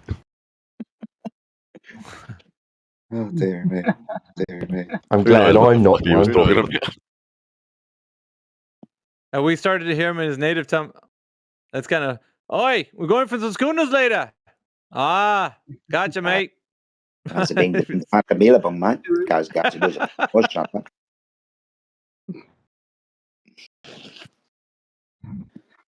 Something about a didgeridoo, probably. I don't know. Oh, shit, dude. It's about that time, huh? It is. Let's have a quick look through the chat, see if anybody new's joined us. There's maybe a couple of names that I don't recognise. Lush has joined us. Lolo has joined us. What up, Lush and Lolo? Hope you're doing well. Lolo just left. Sorry about that. Didn't mean to scare you. Foxy Row, or Fox Row, been sitting in the chat for a while. Welcome to the server, or welcome to the channel. But yeah, we've got a couple of new names. See, the new J Trig shift has started. Scott McKay's in the house. What's up, Scott? The Oracle's been silent lately. Britnet hasn't consulted with him, so. Because he knows the answer to everything. He usually just says 42, so. He's pretty content with that. 42? they're all the time they waited for the answer. Did you read the books or watch the television series? What's the series I saw? The books are hilarious, man. I highly recommend. Are they really? Yeah. Highly Man, you're recommend. like the 8th person that's told me that. Yeah, the books are funnier, I think. Yeah, you got to do the audiobooks. They're great. That robot. What's the point? Everybody's. Oh, I think I want to go lie down. Like, this is getting all depressed. Have any of these globers finally given us the explanation why we can't land an airplane on a spinning ball that's spinning at 1,038 miles an hour? Has anyone actually explained how we do that yet? Holy shit! Whoever tried that? Yeah, good Insane. luck. How do you land on a spinning ball at 1,038 miles an hour, and plus the flight Very of carefully. the airplane speed as well? How do you actually not hit the ground? Are you like are you that guy that can like not break eggs, whatever? What's his name? Not break eggs in the evening? Can he like land his airplane and not break any eggs at 1,038 miles an hour? Is he able to do that? It's called real good engineering. Real good engineering. Rubid engineering. Oh, how does We that got work? Tell me. satellites. Rubid engineering. What is Rubid engineering? What are you talking about? Real good engineering.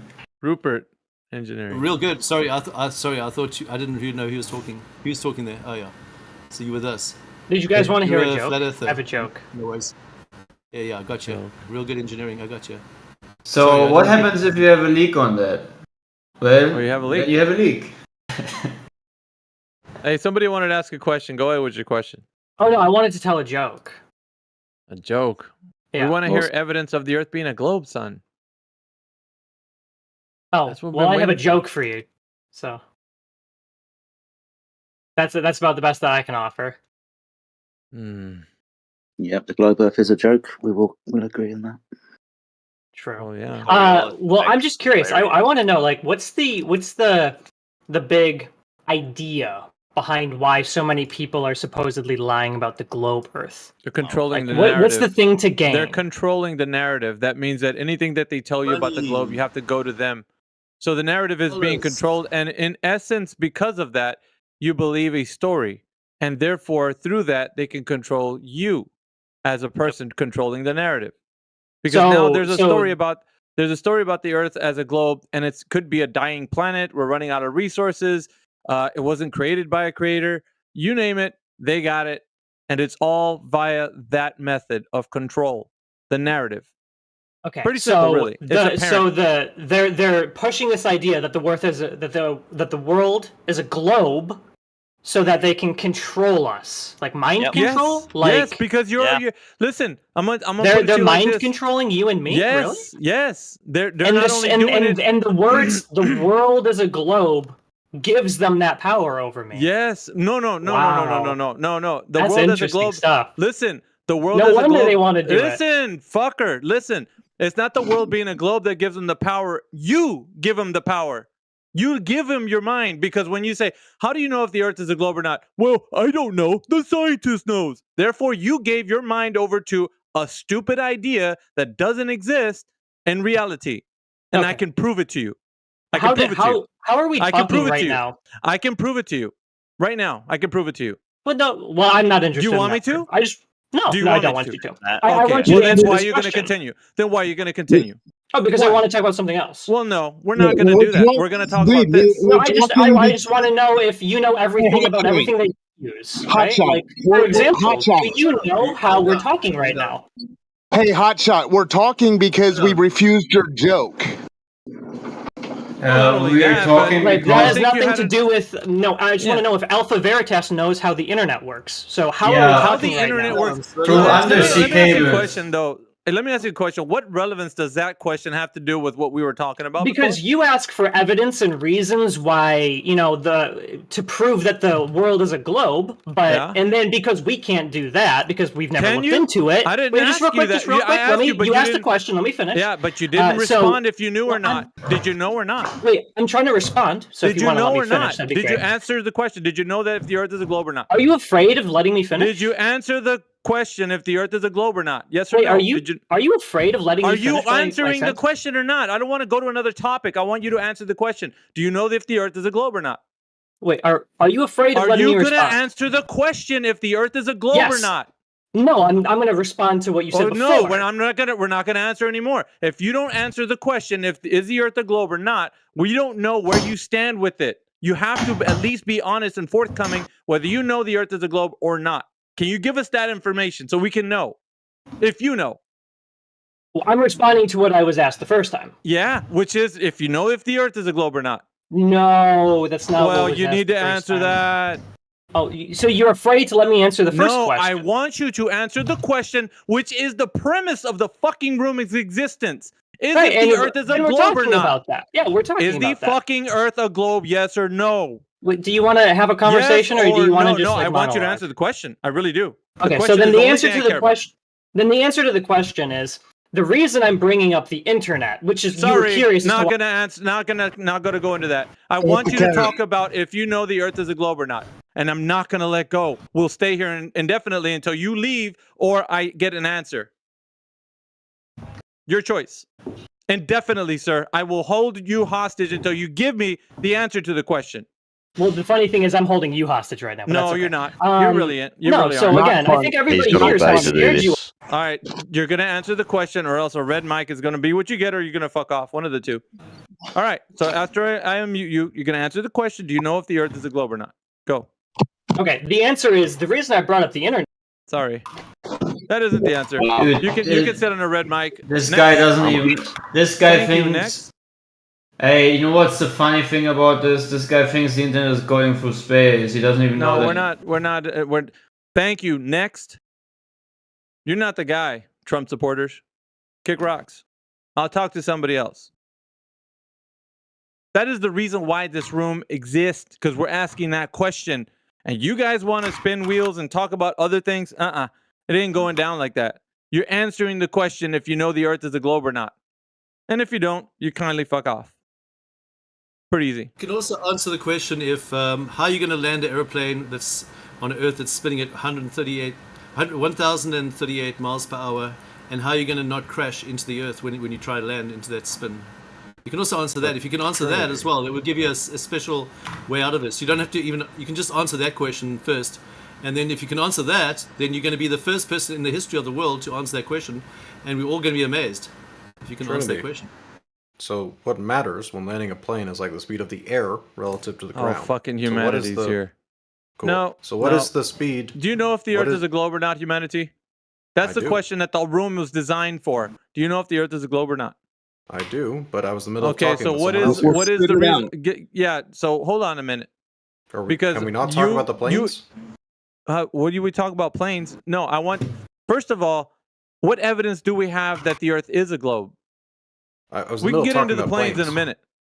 Yeah, we'll get No, into that how about, in a minute. How about we like actually continue the conversation? Yeah, we're that not we were gonna having? do what you want, humanity. That's Okay. not we're not dictated by fucking numpties that's like fine, you. dude. You're gonna answer It the was a question. What rhetorical evidence do you question, have? Einstein. There, he's left. Good. Fucking answer the question or kick rocks.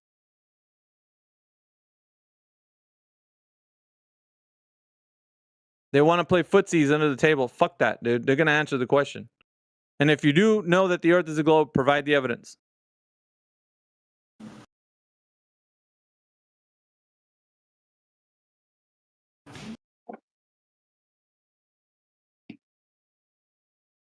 Wait, do we have to be flat earthlings or no? No, right? Flat earthlings. What the fuck? Funny as fuck. No, you don't have to be a quote unquote flat earthling to join this chat, my friend. Anybody can join this chat. If you want to ask flat earthers questions, and you're free to do so. If you think you're on a ball, though, we are going to ask you for proof of that claim.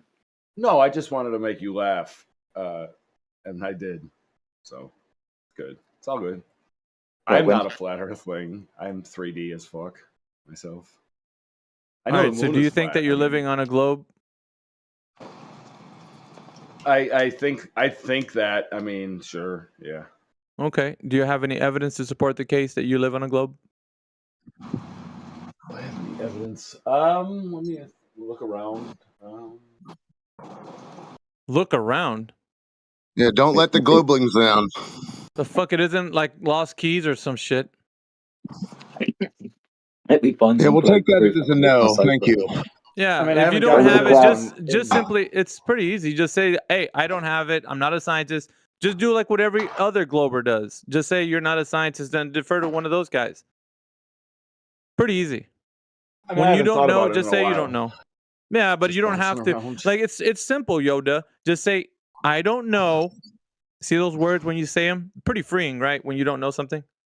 Oh, I don't know lots of shit. I mean, know. I Well, think you I know that the know. Earth is a globe. That's a I question. don't Do you know if I know if the Earth is a know. globe? No, I don't Okay. know. Like, All right. but I mean, So that's what we're asking. I'd have Good. to go back and get the list of. You don't have a list. All right. You don't have a list, but yeah, you don't know. Thank you. But like, I don't know you guys, but like the You people don't that need I to know. know us. You don't. No, but the people that I know. Welcome. My name is Alpha Veritas. Nice to meet you. Hey, what's up? Do you have any evidence that the Earth is a globe? Why do you think it's not? What made you switch? Like, because there's no evidence that's. Listen, check this out, right? You believe in God? If I started talking about I don't know Narnia and that it's real, how the fuck would I support that if I don't have evidence that it actually is real? Put that one up in the old I think thinker we there. probably have more the stars. So what is it? It's a flat circle. At least Okay, it's not a first square. of all, did everything that I just say just fucking glance by your thought process? I said, how is it possible for you to know what Narnia is if I don't have evidence to support it? Do you get it now? What evidence do you have for the globe's existence? What evidence do you have for it, sir? Gravity. Seems Gravity. To be, okay. Like, wait, fine. Gravity. We'll stay there. 1 second. we have to be a certain distance from the center. No, we're not talking about other mass. things. We're just stick to one word, first of all, because it's too much for you to Gravity think of to other the side things. would be the It's same. way though, too almost, much for right? you It to would be think like of other the things, same Yoda. Relax. side. Relax. I'm sorry. So let's go with gravity. So what scientific evidence do you have that gravity exists? I jumped. I did a test to see, and I came back. Okay, down. you jumped. Okay, so gravity. And I came back is, down. I didn't just go yeah, up. I know. Listen. Before you get way ahead of yourself. How thick is it though? 1 second. Relax. How thick is it? You're going all over the place. Just relax. All right. So what we're gonna do? All right. What we're gonna do here is check this out. Gravity as an. Are you gonna pay attention, or are you just gonna laugh? I through was this whole laughing. fucking thing? Oh my god! Well, can you fucking focus? You sound like you can't even do that. All right. So listen. Laugh. Just relax. So we're gonna go to gravity, and now we're gonna look at how you have scientific evidence for it. So you said you jump up and down. Now, scientifically, how can you vary and manipulate gravity so that we can know what the cause of an effect is? We're gonna test it, right? We're gonna see if we can run it through the scientific method to know if it's fucking real or not. So let's do Maybe that. I could eat less, and then I would fall slower. Eat less means you fall something. slower. What the I could fuck jump does that higher mean? and fall- Is that how they fall tested? Is that how they tested gravity, or are you just being fucking a jokester and you don't want to take anything seriously? No. I take something seriously. All right, then take this seriously, because if not, you can sit on mute. I don't give a fuck. So either you have evidence to support. Listen, dude, you have evidence to support the case that the Earth is a globe with your gravity idea, and you can support it by saying yes, it has been scientifically tested, and this is how. Or you don't know and say you don't know. I'll be happy with a you don't know. Oh, I don't know for sure. Thank you. All right. So, is there any other evidence that you can provide other than your idea that the Earth is a globe, to substantiate the case that it is? The moon is a globe, so I assume the Earth is a Okay. globe. 1 second. Do you know that the moon is a globe or not? Nope. Okay. So you don't know that either. What do you know, Yoda? Not a ton. I mean, Not really anything, right? Yeah, probably not anything. Okay. Well, then we're all done here. We settled up, and you can have a nice day. But you don't know anything, so that's about all I there use is the internet. to it, Like, right? what happens when you Thank watch a you ship very sail off much, to sea? What Yoda. when you Have a nice day. No, you're not Mr. Batman. Oh, Don't do I this am. To me. I Don't do fucking this am. to me. Yeah, I am. I'm Combat Man. You can sit down and listen to somebody else try to explain how they know, but you didn't have any answers, so we're done here. Thank you. What about a lunar eclipse? You don't have any answers, sir. Nothing that you say right now is going to substantiate the What case. about You don't have the watching answer. a ship sail off to sea though, and Yeah, what about it? What about it? it? Fucking disappears. It goes down. What about it, dude? So what? Telescope. Oh, what does it disappear through? Tell me. What does it disappear? disappear? Bad things. I don't give a shit what you say.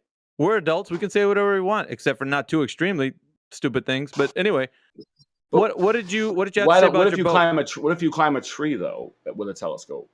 Are you fucking kidding me? No, I'm not. Are If you you look serious? out- Are you joking around? Because I don't know. I can't tell if you're fucking joking. I'm not Climbing a tree. joking. What is climbing a tree going to do for us, Yoda? Go up to 35,000 feet and look at that. Is that climbing a tree? Climbing a tree at 35,000 feet. That's a fucking airliner. What do you see in an airliner? Yeah. What the fuck are you out the seeing? window, you see the Earth. Out the window, what? What else? What else would you see? You tell What would me. you What see do you if, see? If flat earthlings were correct, what would you see? Flat Earthlings are correct. You see, I always knew when you came in here, you wanted to use that as a derogatory term, and you just did. No, it's a so comedy it wasn't a joke. term. It wasn't It's a joke. comedy. You wanted to use it as a derogatory Oh, I got it. term. I remember this and you one. I waited remember for the this right one. time. So I yeah, just you see found how one. you came in? You made somebody laugh, but at the same But time, what about you meant it Eratosthenes? derogatory. You fucking idiot. What about Eratosthenes? What about him? What about He how- didn't prove shit. What about it was the inconclusive. shadows? The shadows It are was fucking inconclusive. Did he different. provide evidence that the Earth is a globe with its shadows?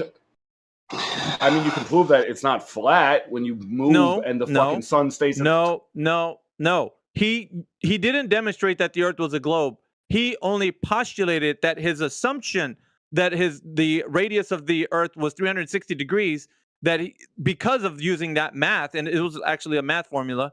If you looked into it, you'd know. But why you do the didn't, shadows right? change? If you drive a car with a pole on it really fast, you'll see the shadow change. What does that Can come you do it on a flat surface, Yoda? Yeah. Oh, okay. So it's can you- inconclusive. So it's inconclusive. It doesn't show you evidence of globe or flat. It doesn't show you evidence of anything. It's just a mathematical construct. That's all it is.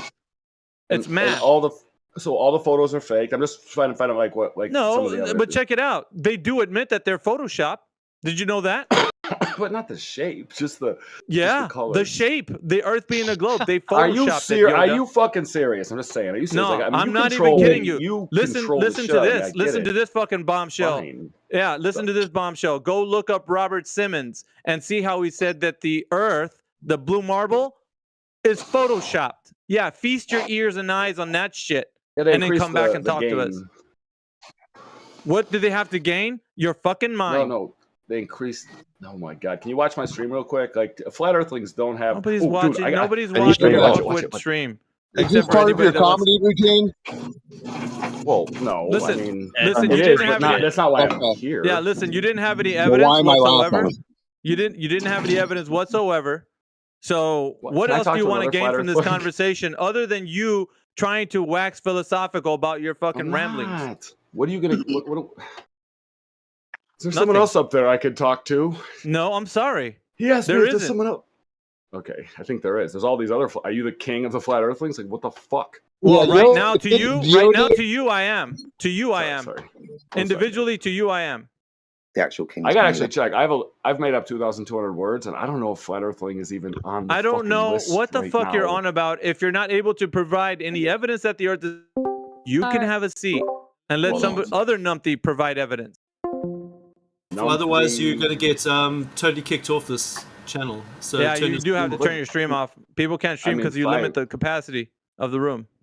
All right. I mean, that's how many people are in That's there? We just got the a lot. rules, man. Oh, You I have to didn't know it was abide so by them crowded. like everybody does. Sorry. All right. So you didn't provide any evidence. That's fine. You can Okay. sit here and I listen. lose. We're gonna talk to somebody else because there's other people in here. Okay. Okay. All right. So have a seat now. Thank you. Okay. I'm sitting. Are you 100% sure you're sitting down? We'll get into that. We'll be lost in Is the that really sauce. true? Does streaming? I know cameras limit a room, but does streaming? Yeah, it does. Yes. Really? I didn't check. Is the moon flat? We're not talking to your dumbass I'm just right asking now. you. Yeah, No, but you we're are telling one you, we're not talking to your dumbass. You're too fucking stupid to have a conversation I'm with. smart Next. as fuck, boy. What are you No, talking I about? doubt it. I I fucking am. doubt it. You didn't answer any of the questions sufficiently, and on top of that, you're a jokester. So fucking, you're really Jokes just, are bad. no, Jokes are but bad. not in this conversation when we're trying to Okay, talk I'll be about quiet and hear truth. some good stuff. Sorry. Yeah, go ahead. Fuck off. Not nice. You're not a Christian. I know that much. Well, I know that you're just full of shit. I know that much. Yeah, you're no Jedi. I'm You wouldn't want I'm me an to O- stream I'm an much. I'm, You don't I'm know an what I I'm, am, listen. dude. I'm an Obi wannabe. You're a Pada wannabe. Leave me alone. So are you talking to me? Wait, what? Yes. No, I like the British voice. Let's talk to that guy. Shut the fuck up. Get him. Let's talk to that. Who the fuck do you think you are? Let's talk to that Internet. guy. Fuck you, Shut internet. your dumb ass up, dude. Go and play in another room, dude. I'm a wise You're useless. assassin. I'm not. I'm funny. You wouldn't, honestly, my friend, you wouldn't want to talk to me. You think Alpha Veritas is being harsh on you. Yeah, he'd be fucking worse. I like your voice better though. Like It's okay. I Let's don't have give an a fuck, dude. SMS. I'll fucking play back. Okay, I'm gonna be quiet and hear if anything good happens. That's all. Okay. Best news all day. As I expected. I'm still giggling at Flat Earthlings, gotta be fair. That's why I wanted you to watch my. It's I gotta check. Is it in like? It's one of my favorites. Like it's a top 100. All right, is there anybody else in here that wants to provide evidence that the Earth is a globe? Sorry, yeah, Is there anybody is there anybody that can? Probably not. Evidence says- yeah. Well, you didn't do it, so that's a Right. fucking good sign. Yeah, I'm dumb as fuck. Bet your ass you are. The self-depreciation only goes so far in terms of comedy before it becomes sad, bro. Yeah, that was like a cell phone. You think after thousands of years, it'd be easy to provide evidence? Man, you I ain't mean, kidding. yeah, like all of science is on your side, all of consensus is on your side. I mean, it'd be super easy. They think I'm harsh though. They don't know fucking Jedi. That's all I gotta say. He's like, let's talk to that guy. That's fucking out of the frying pan and into the fire, my friend. Fuck's wrong with you?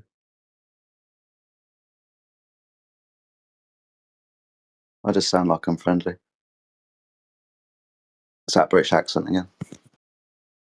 Yeah, I'm telling you, man. I get no respect. No respect.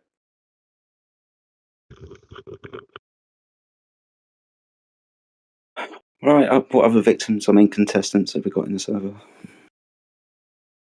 I see Lolo is still here, Lush has rejoined us, or whichever way around that was. Might have been Lolo that jumped out when I mentioned her name. What's up, Lolo? Hope you're doing well. Lush just below you as well. What's up, Lush? Hope you're doing well. I think that's the only new names we got in the server at the moment, my friend. We have a dedicated panel at the moment, though. We've got some interesting people in here. Obviously, headed by Alpha Veritas. Britnas is on global standby. AI has just joined us. Shit, you don't want to talk to him. Flounder Silver's in here. Dr. Science Investigates. Elijah's in the house. Shout out to Elijah. What's up, brother? Effie Batman's in here. Flatsy Klein. Hope you're in the kitchen. If you're not, then I'm going to have problems. Get Me Get and Grispa here. The Boss Heretic is on deafen, so we can talk about what we want. Jesus was black. What's up, brother? Hope you're doing well. Kembo Beats, Little G, Lolo and Lush, like I said. Manufact Totem with a different name at the moment. Hope you're doing well, brother. Max Smart 86. Haven't seen you in time, my friend. Hope you're doing well. Morvis is in the house. No Tanks is here. Old Space Goat from the other side of the earth is here. Old Horse Rubburn, Quad, Quetzalcoatl. Stylish Tiger 62, Subdued, TOS, who is always recording. Your Honourable Slow Mo is in the house. Torafiyar, Trinity loves you. Lulu, this guy, Zanel, and Ethergrass. Followed up, last but not least, Beast Course. So we've got a full panel in the house at the moment. If any of you new people, Artantis or Art Anis has joined us as well. If any of you guys want to ask Flat Earth some questions, please feel free to do so if this is the first time you've ever come across the subject. If you do have some kind of, I don't know, religious searchers needs to defend the heliocentric model, then we will ask you to provide evidence for Earth radius, motion of the Earth, and demonstration of gas pressure without a container. Hyper Ahmed has joined us as well, so the panel is filling up as we speak. Welcome to the server, guys.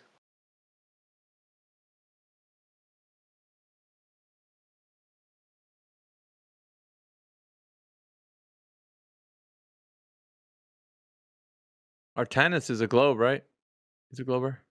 Mate, if I don't recognise the name, I'm just going to say yeah. Oh.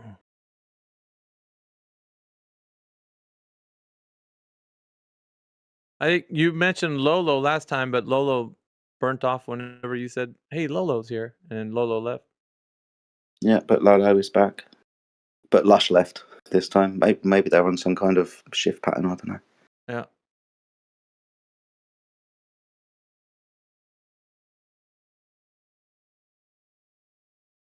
Oh, I want to know who rattled Trinity Loves You cages today. Don't really hear Trinity speak, but has been jumping in every so often. And yeah, it's always good to hear you, Trinity. Nice to hear you speaking, brother. Yo, what up, Max? I see Lulu's on the soft troll today. She's now called herself Lala. I do like Lulu's fucking trolling it. It's funny. You've heard of Lolo. You've heard of Lala. But now it's Lulu.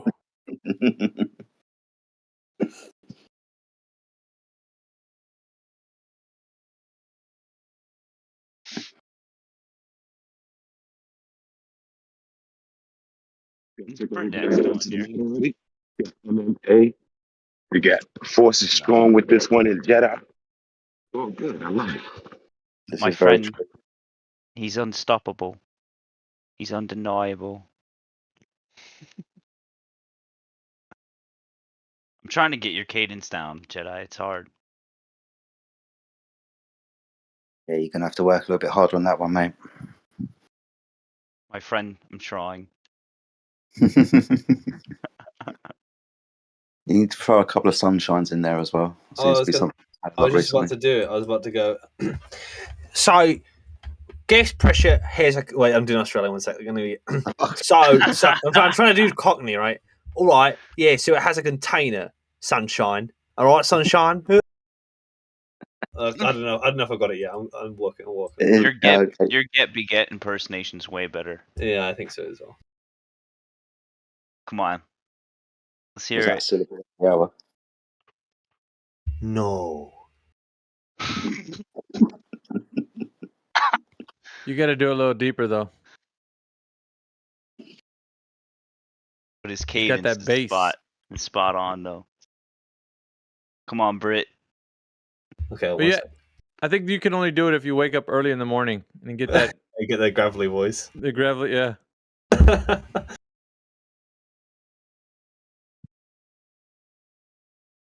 No.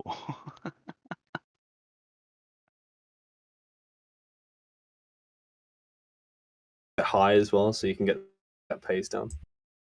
If he ever creates an ASMR channel on YouTube, it's game over, folks. I reckon I could do you, Alpha. Let's go like, hey, essay. Wow. Fucking no way, dude. You're way off.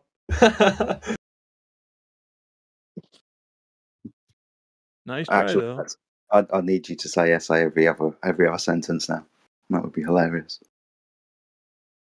Hey, you don't know what you're talking about, Essay. You think the Earth is a globe? Hey, so does my best friend, homie, down the street. His name is Chewy, Essay. He knows it's a globe too, eh?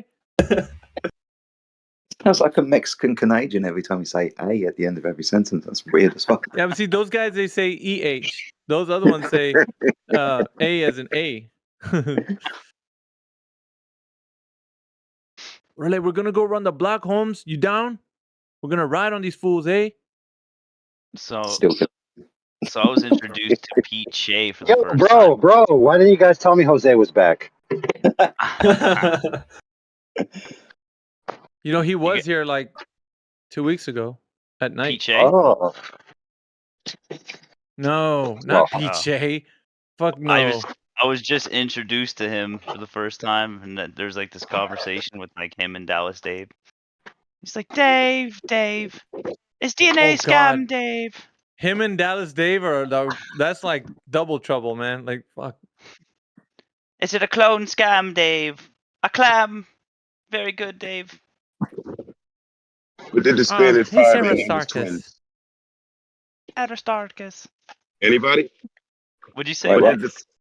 What did the Spanish fireman name his two twin boys? Jose and Jose. You're so stupid, dude. It's the That's dodo. fucking funny. Dodo. Oh man. It's time to whip out the big guns, fellas. Oh, shit. Oh, I can't put on 14. my camera, bro. 1,400 foot-pounds of torque. What? I ain't dicking around with this bolt, man. I'm fixing porch, bro. Porsche? Porch. Porch. You know the large planar rectangular thing at a slight tilt, so rain will wash off it at the front of houses that you enter in and can sit on with chairs, those things. Nah. I live in Vegas, bro. We don't have porches. They don't have Vegas and porches or porches in Vegas. Yeah, really? That's interesting. Why not? Too hot to sit Kinda outside, weird. dude. Yeah, I hear you on that. I got you. That makes sense. 110 degrees on your porch, like fucking You'd be roasting. melting, bro. Dude, you know what you should do? You should build a porch and put that AZEC material on it, which gets even hotter. You should call it a hot porch. So people can come there and pay you money just to sit there and get broiled. People will pay, I'm sure of it. Tourists, of course, not residents.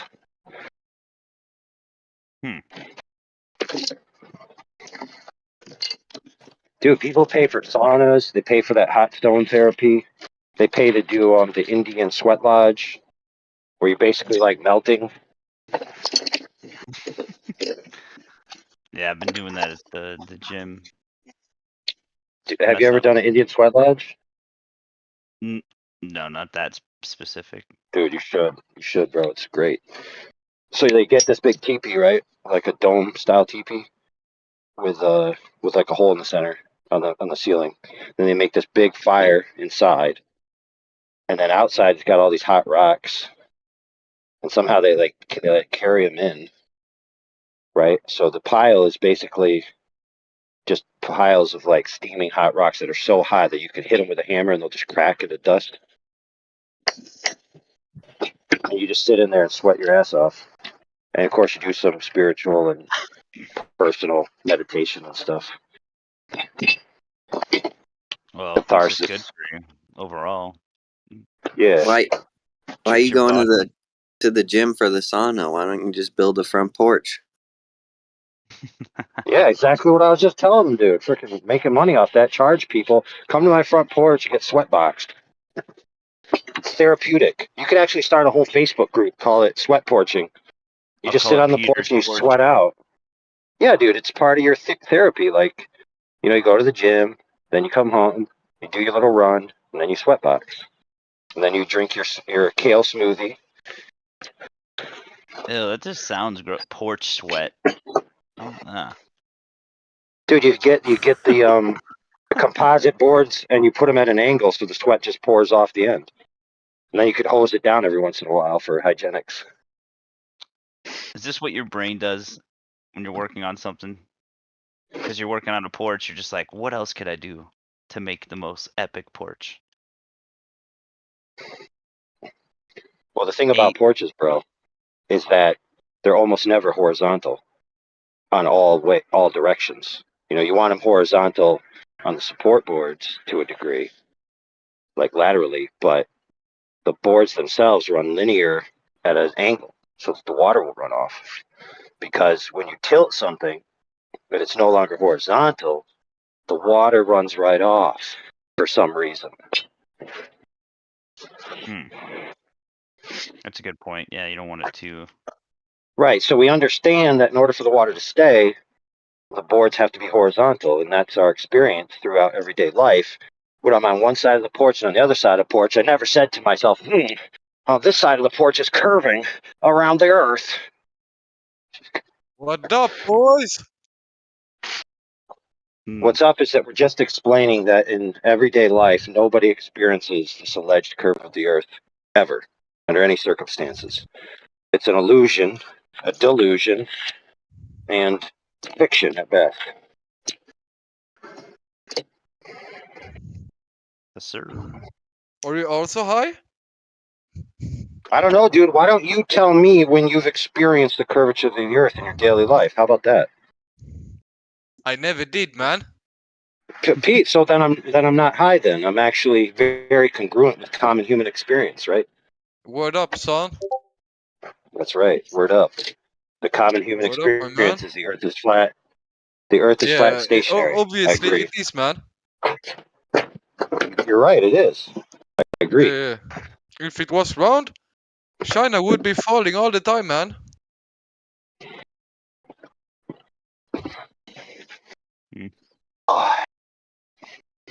Profound.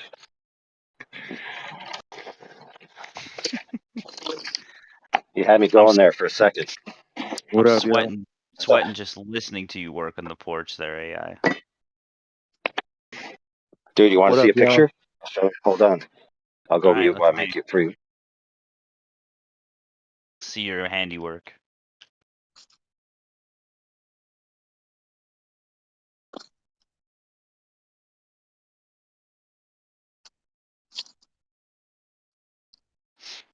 Anyway, what's up, Elijah?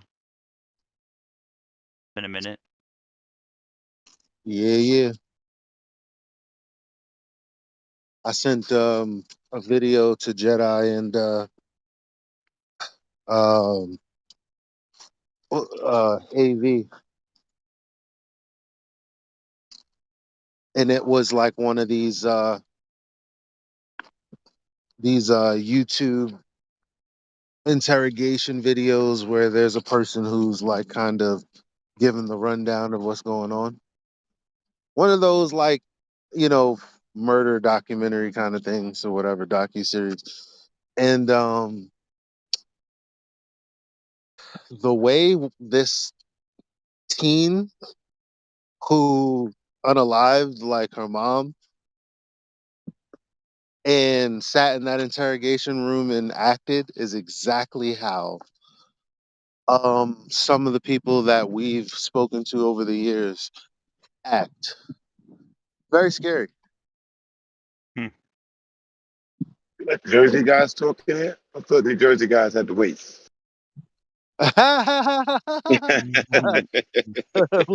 What's up, Max? What's good, E?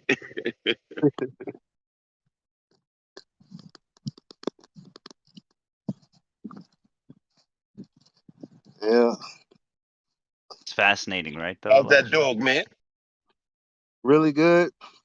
Giving him a walk right now. Right.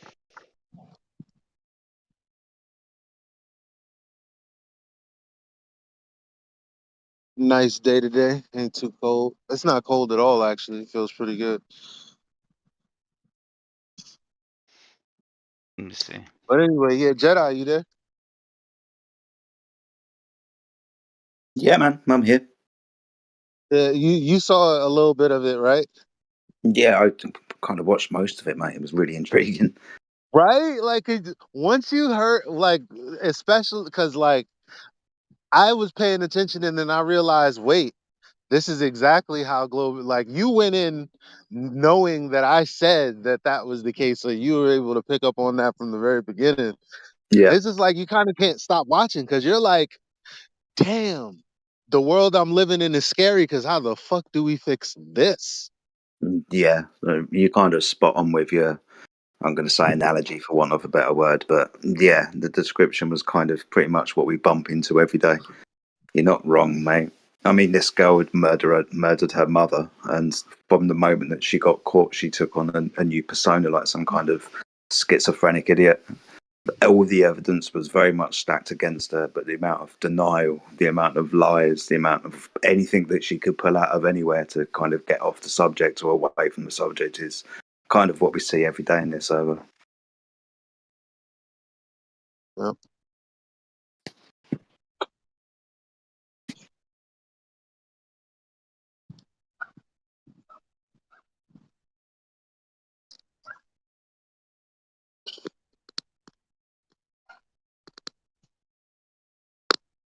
Yep. Yeah, all these people that go to these these higher learning places, all these psychology doctors, right? You got to know that they know a little something about how humans behave and what humans respond to. And it's just no accident that, the people come in here and respond the way that they do. And it's because it's a result of cult brainwashing. Or it's even deeper than that. It's something innate in this is just how some people act. Like if you've ever played that game where you sit in a circle with your classmates and the teacher like whispers the first thing in the one child's ear. By the time Telephone. he gets all the way around, it's complete. Yeah, telephone. It's just weird because like you're gonna have people that are just gonna be honest and tell the truth. You're gonna have people that are gonna just wanna lie and see what happens. Like it just seems like the world keeps producing these different archetypes. So it's like, what do you do with that? How do you change a person from who they are destined to be? Like, I mean, how exactly what do we do? What would be the best proactive effort moving forward in this conversation?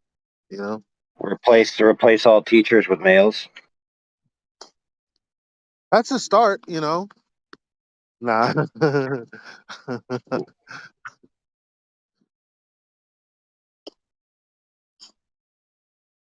Segregate classrooms by gender and age. So groups instead of years. So by 4 years. So instead of being in a class with kids all in your same grade, you're in a class with kids from 8th through 12th, and so on.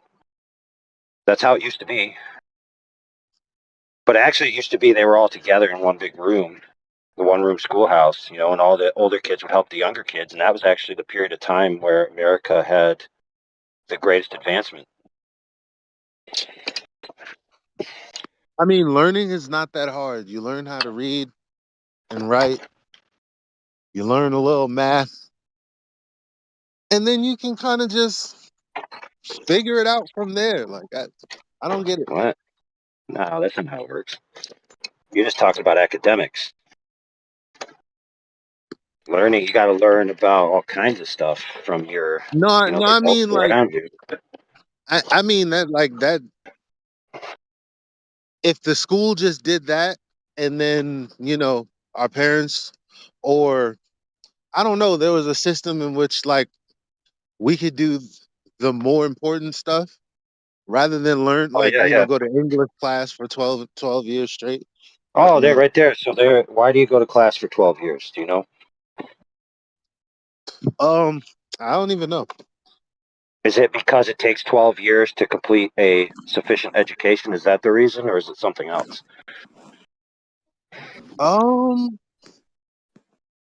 12 years a slave? I don't know.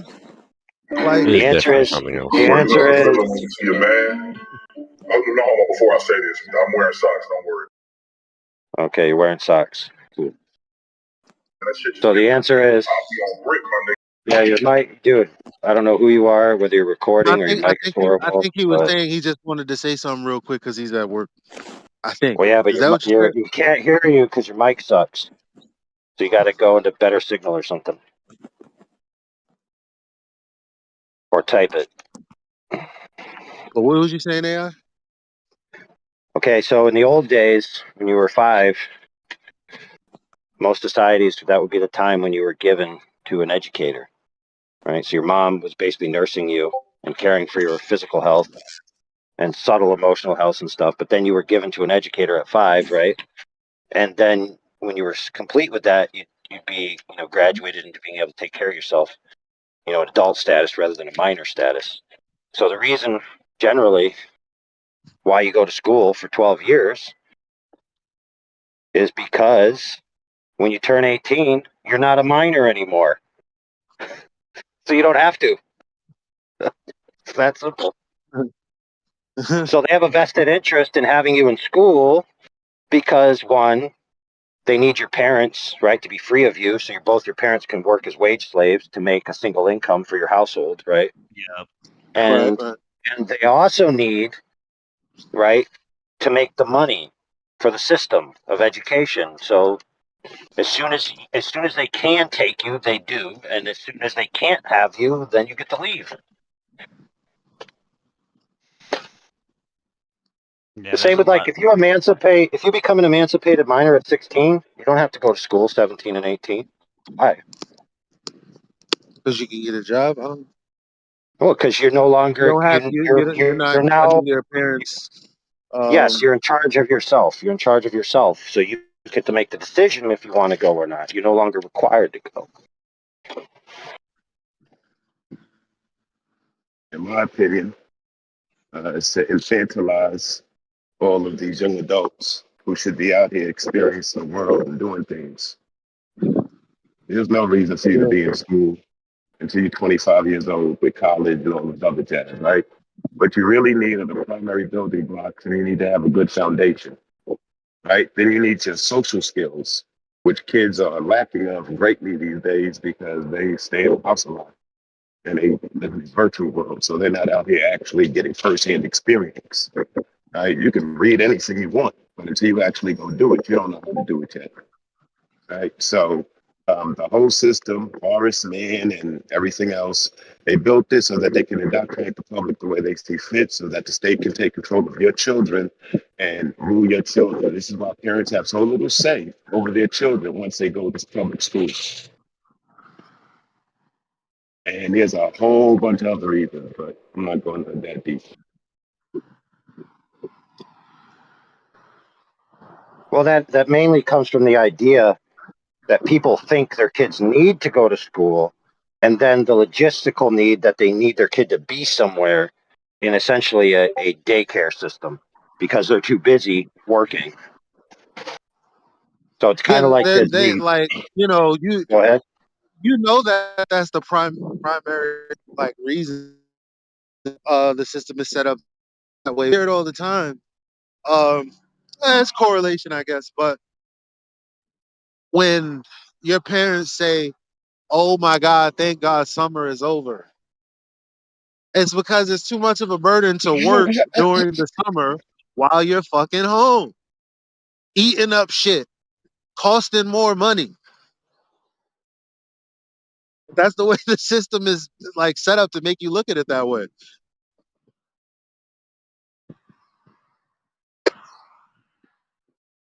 They set up the system so that you think that an 18-year-old needs someone to take care of them. They don't. A 17-year-old doesn't either, nor does a 16-year-old. At 15-year-old, you should be able to take care of yourself and exercise some pretty decent judgment, right? So the way that they set it up is ridiculous, and it's to keep children as infants and to keep parents obligated, and it's just a whole That's where the game. strife comes in. Yeah, because Now no that child now that needs you to be mention in school. Go ahead.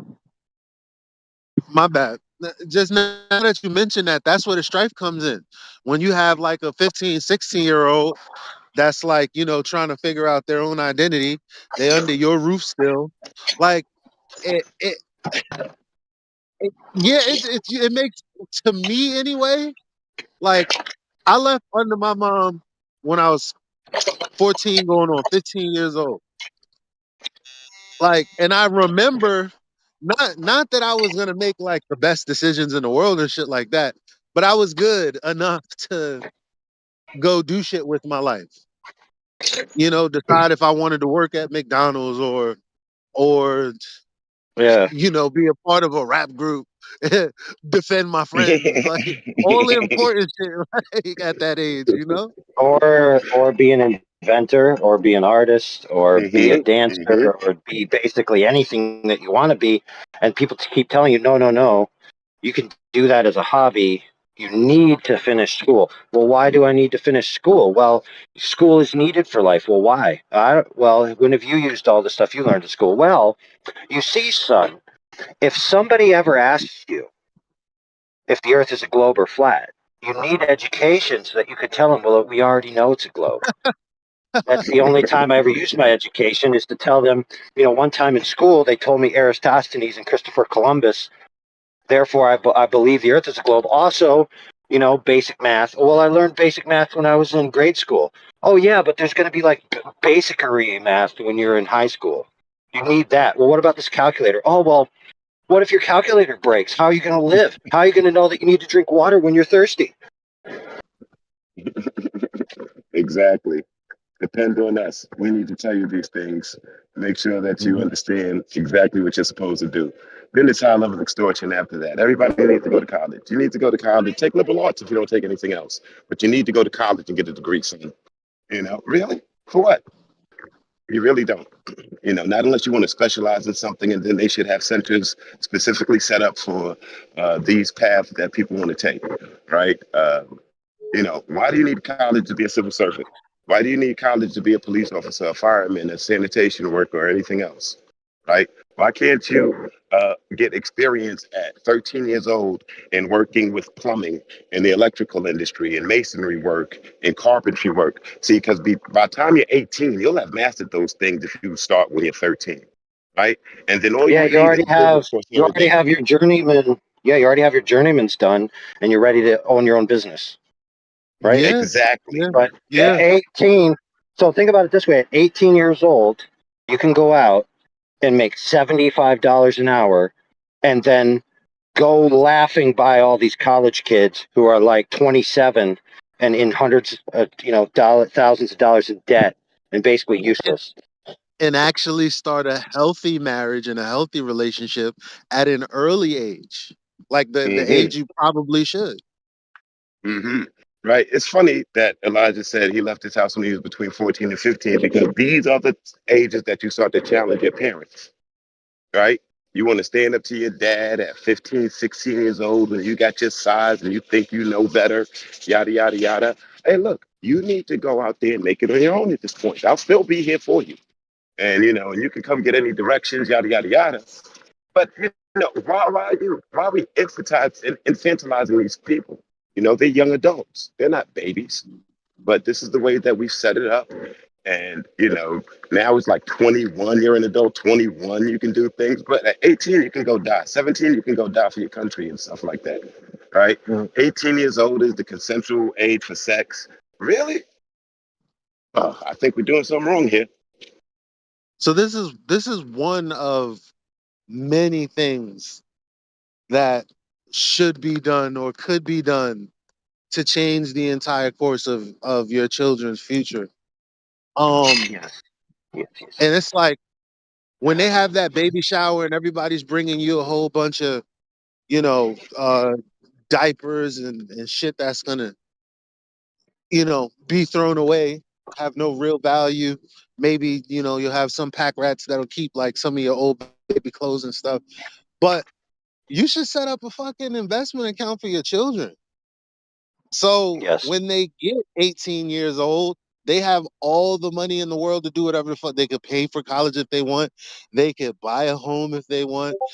They could begin their business ventures if they like. They can literally. Okay, life starts. All right, great. I'm not starting as a broke 18-year-old. Or transversely, you can put your kids through the system, and they end up thinking at the end of this entire education system that the reason they're living on a globe is because the other things in the sky that they see are somehow the same as the thing they're standing on, even though they're completely different, which shows you That's that way better. most of what they arrive at the end of this long education system is a bunch of preconceived ideas about the world, not any practical utility to enrich their lives. Like we already said, most people end up with the inability to support themselves gainfully, the inability to have a family in their youth, which is the best time to have one, by the way. Most people put it off because they need money, because they wasted all their time in education learning about philosophy and pseudoscience rather than anything they could practically use. So when people say, oh, why would they lie? Okay, everything's a lie. The whole idea of the education system is a lie. It's not for you to be greater in your life. It's for you to be impressed with the paradigm that the status quo wants you to be impressed with. And you come out the other end completely indoctrinated. Engaged. 9 times out of 10. Yeah, engaged rather, or engaged and what's the word? Distracted from your own journey.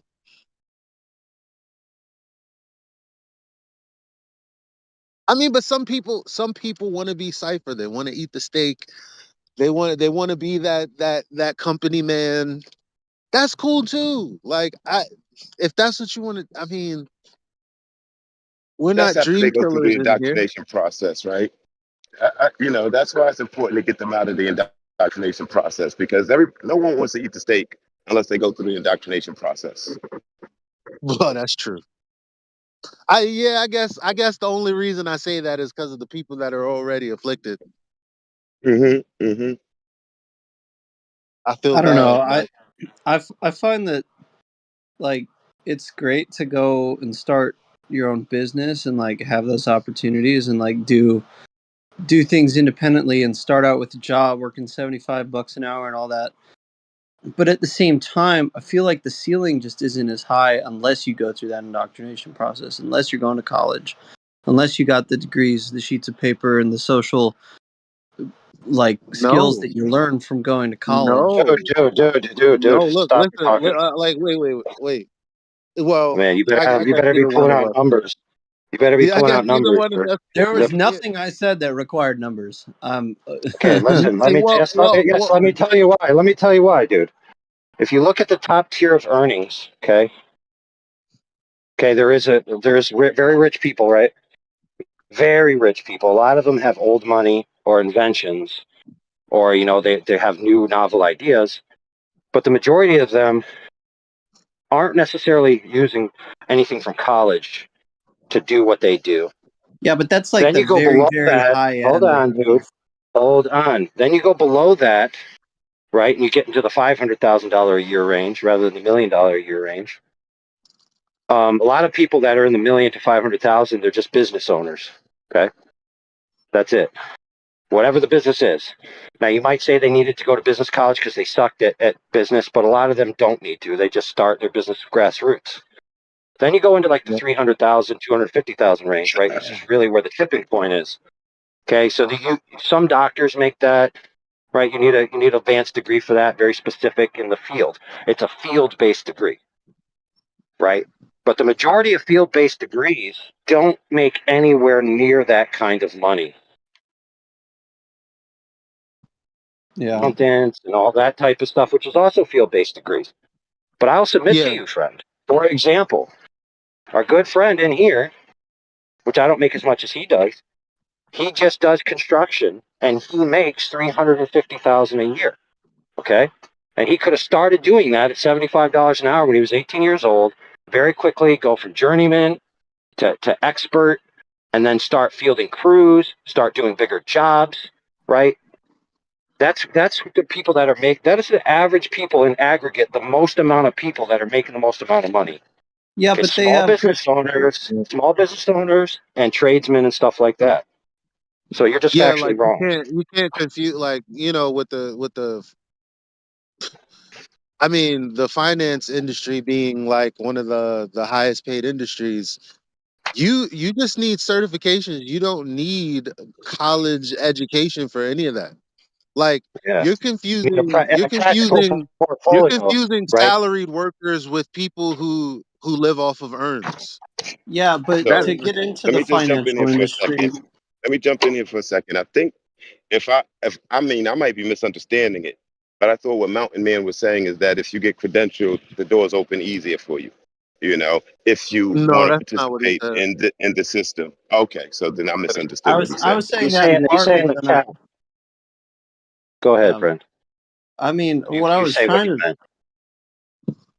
I mean, doors do open easier for you, but part of that's just by networking, by having like a group of peers that you work with, and by learning Right. and growing in a space, like whether that's business school or whether that's the medical field, or I mean, you're right about like philosophy and Well, your you premise was basically about, like, a higher ceiling, and I'm assuming that the higher ceiling was income, and that's why we responded the way Yeah. we did. Got you. Understand now. So that's what. Okay.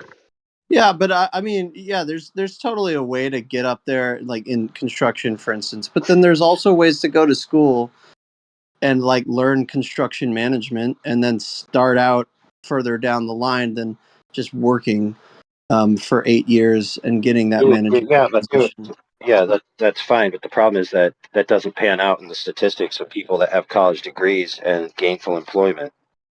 Right. Like there's And on a tab that crisis. 250,000 that you incurred Yeah, getting that exactly. 4 years. Yeah, fair. And this is how, and this is why they want you to believe it's a globe. You know, What that that explains it. I don't That see. explains it all. I'm not seeing the connection there, but go Yeah, on. But I tell you, you can do anything you want down here because you can always go to another place up there. So it's okay to dump all of the pollutants in the water and, in the soil and everything, because you know what? We're going to make a quick run to Mars in a minute.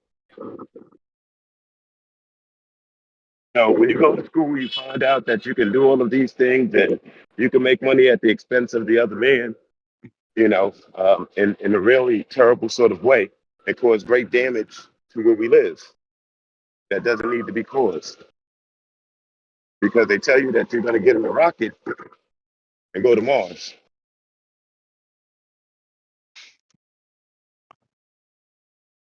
Yeah, it's pretty So messed up. take care of where you live. Dude, Stop I playing their have a games. field specific degree, and the biggest job ever monetarily that my degree would have netted me that I encountered throughout my life was a specific salary of 85 grand a year. Right now, doing trades, right, which required me no formal education, right, I can make way more than that in a year. Now, do I have to break my body a little bit? Sure, I got to put in more effort physically. The other one is more of a mental job, but it all depends on what you want to do. Right, the idea that everyone just needs a college degree, carte blanche, and you just have to spend 15 to 16, 17, even 18 years of your life in education through college, right? That just is an antiquated idea. That's just silly. People, every single person doesn't need that. They don't need the full high school education experience. They don't need the full go to college, get a degree for whatever reason, and then it becomes useless because everyone has one, right? So it's pointless. You now need a specific degree, which requires a master's, which is another 4 years. Sorry, 2 years for some, but for a doctorate, another 4, sometimes 6. Right? So by the time you're 32, 35, you can finally, after all this stupid education, you can finally start your life when your life is already like a quarter over. I mean, get real, dude. That's freaking anti-human, bro. Humans are not supposed to be functional academics, right? Some are, but not every single one. Most people just want to enjoy their life with their family, their friends, the environment, nature, lakes, barbecues. Simple. They don't need all that extra stuff. They'll be way more happier having a loved one, having children, having a nice little home, which they could all achieve without all of that academics that they don't really ever use. Most people don't use their academic stuff, even people with college degrees. I can't remember the stats, but there was these articles about the college crisis where most people that have degrees don't even use their degrees. They're completely doing something else. They completely wasted all their money. And time and effort. And time, yes, and time and youth that you will never see again. Right. Ever. That's so backwards. Yep. And But at the age I am now, I could have had, like my son could be an adult right now, a full-grown adult helping me in my business rather than still being a child if I'd started earlier. I'd much rather have started my family life earlier than academia. Freaking biggest waste of time I ever did. Yeah, academia is literally a trap for intellectual people who, want to go into any topic you can think of, and then they specialize in that topic for 20 years, never get anywhere, and then a great mind's wasted on a never-ending question. It's just like it's a Yeah, trap. like if the Earth is flat, then how do you explain Alpha Centauri? That's like their greatest contribution to the scientific community. Yeah, it's ridiculous.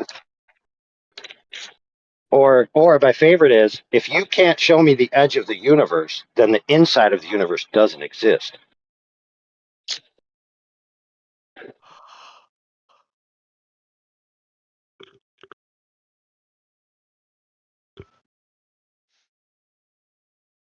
Yeah, I'm 28, Britnet. I'm a baby too. Psych. I'm almost 30. I got to get my shit together. You're a grown ass Well, man. You need to AI start was doing giving your me a job. crisis, right? Because when he was when AI was talking, I was feeling like a bit like of a crisis mode going on because I spent I think up until I was 23, I graduated my masters, and then he was like, he said something like, "A quarter of your life is already finished," and I was like, "Oh my god, don't even think that way." Thanks. Yeah, and I'm gonna have a crisis for the rest of the night now.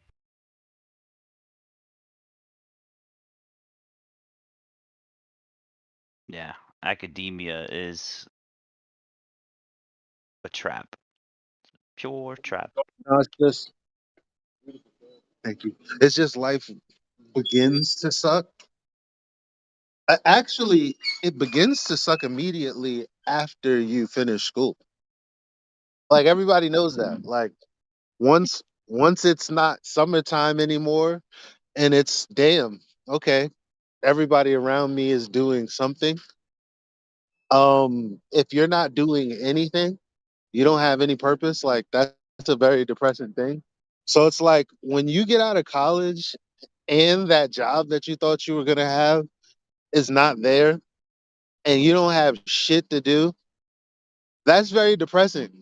Like your life's not actually over because like again, like you can save up, start a business, do a ton of things in your 30s, 40s, 50s.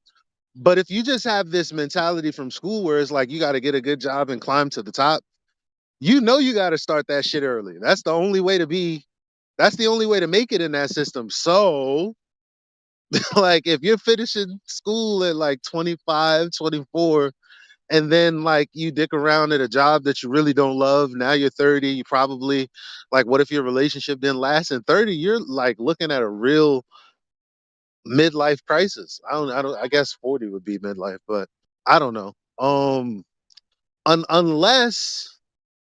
Unless you weren't really conditioned by the system that bad, because then you'll figure it out. You'll be grateful for life. You'll be like, okay, what's next? But I just feel like most people are depressed because they don't think that way. They're like, well, my youth was like, they have everything set up. Like, your youth is like when you can be a Nickelodeon star.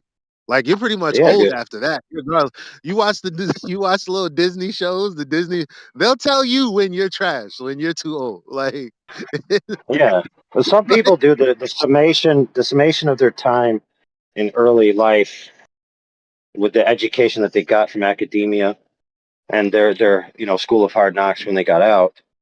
Like the summation of their ability to express the value of that entire education system is expressed in one singular moment where they hear that people still believe the earth is flat and they feel compelled to go in there and make sure that those flat earthers know that they're stupid and I'm smart. And then that justifies their entire education in one fell swoop. You mean the education of just believing because I said so? Science, bro. And after spending Psychological about an science. hour in here, after spending about an hour in here, they realize they wasted their money. Yep.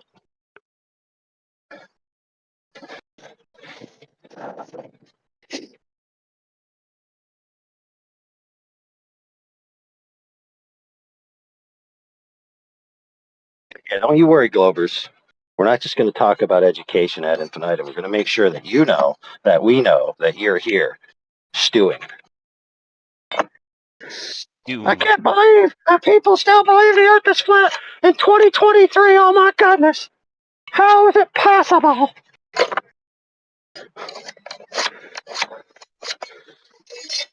I don't know. Since when I was young till now, dude, my mentality has changed. But the nature of the surface of water and the horizontal plane, the nature of the experience of every man hasn't changed. Yeah, it's simple. It's just there are those of us who understand the difference between knowing something and knowing of something. And then there are the people that think knowing of something is the same as knowing something. Yeah. Like that's the only difference. Like when I looked to confirm that the earth was a sphere, I realized I don't know. But and a lot of us have accepted that. It's just like, oh, okay. Like I realized that I hit this wall where there's no longer any information. There's no further information that doesn't exist. Yeah. And You know then there what? are You know what people got that are me, just bro? good with Tell me a what's up. specific. Let's exchange specifics about that. So, like a detail that you looked into that you found out was completely contrary-wise to what you've been told your whole life. Mm-hmm. Oh, I was You're just saying saying for you to you're go. saying give you like an example. Yeah. Well, it's not even something like I was told my whole life. It was just the whole story of I don't for some reason, because even with a lot of my friends, one of the things that they're most uh concerned with is like the distance to the sun. Like that's one of the first things I was like, how the fuck do we know that the sun is 93 million miles away? Like, and that's when I started to find all of the presuppositions and I was like, okay, well, how do we know that Venus is the same size as the Earth? How do we know what the size of the Earth is? And it stayed in presupposition land. And that's when I realized, why are all of these presuppositions? Like when do Yeah. we It's like, actually where's the info, like where's the actual, oh, okay, here it is. All of that stuff originated from this one particular, like piece of yep. evidence or knowledge. Yeah. So, for people that don't know, a presupposition is a proposition assumed as true at the beginning of an argument. So, at the conclusion of the argument requires that proposition to be true, but at the beginning of the argument, you've only assumed it to be true. It's not necessarily been proven to be true in the first instance. Now, when you do this type of reasoning, you can get to a conclusion, right, that would follow if the presupposition was true. But you can't borrow that conclusion to then use as the founding from removing the idea of presupposition in your next argument. It's still a presupposition until you prove the thing in the first instance.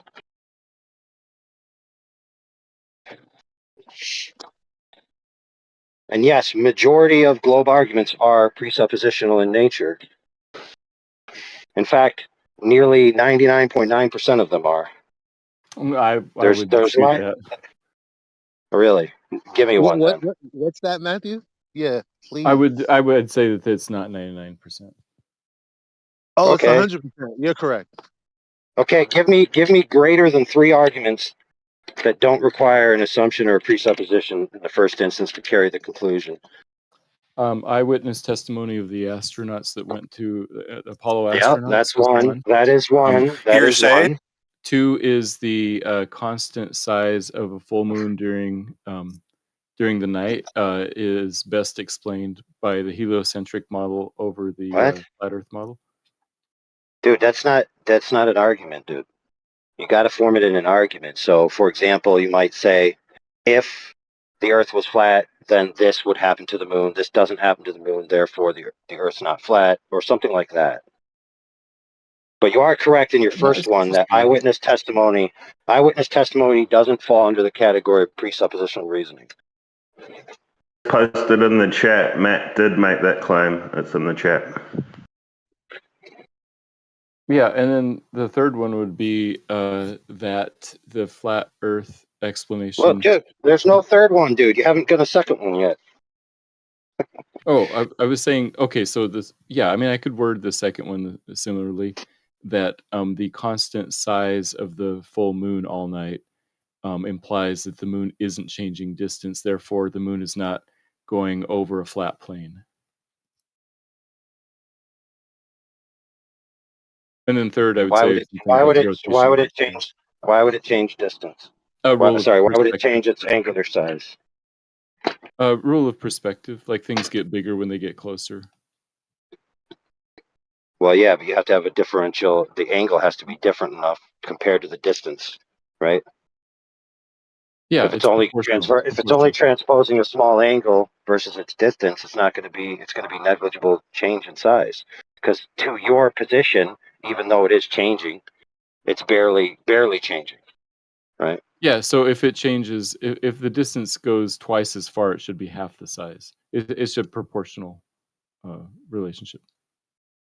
Right, but if the moon is above you and you can see it from the planar Earth, the moon itself is never going to be twice the distance from you. But when it's setting, it's going to be farther away, right? But you're saying it's not twice.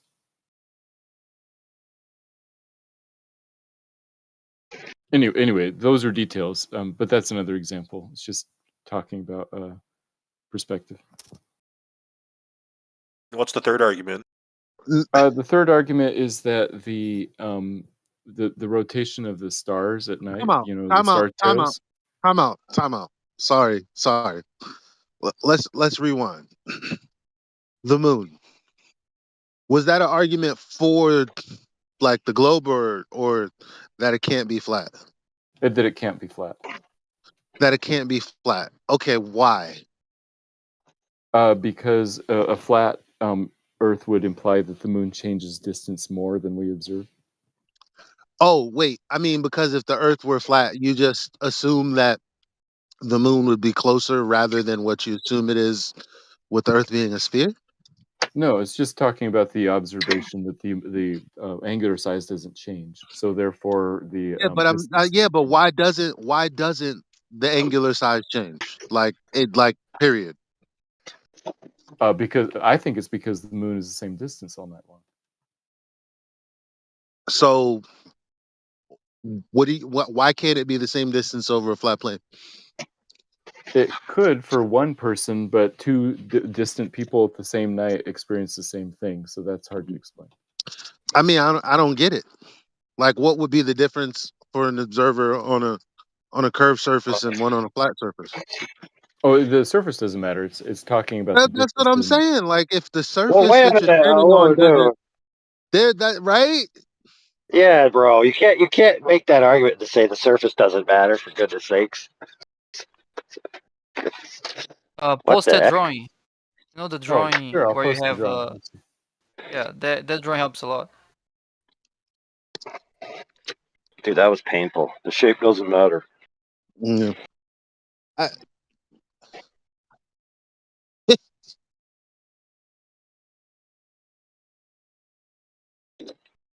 But when you take your Yeah. time, you know that inevitably you're gonna get to a point like that. Okay, to make it clear, I posted a drawing. One observation is that in one city you can see the moon directly overhead, and at the same moment in time, people can see the moon at an angle of 30 degrees above the horizon. Yeah. And so there's two different explanations of how that could happen. One would be on the Earth, isn't like if the Earth were flat or curved, wouldn't the distance be the same? Or for just a hypothetical, isn't the distance between one observer and the other observer on a flat or curving surface the same? no. Can you see the diagram that I posted and Bacon reposted? No, I didn't look. Oh, okay, All sorry. right, before you look at the diagram, what matters is the hypotenuse, right? Because that's the actual distance from you. Okay, linear distance on the ground is irrelevant. Right. So it's okay, the so all X you need is and the the moon to Z. be If you were just talking about ideal geometry with just objects in free space with no differentials between you and the object, right? The hypotenuse would be all that matters. Yeah, the hypotenuse is 2x, where in Guatemala City, the opposite is Right. x. So It's twice So as far. pull the moon.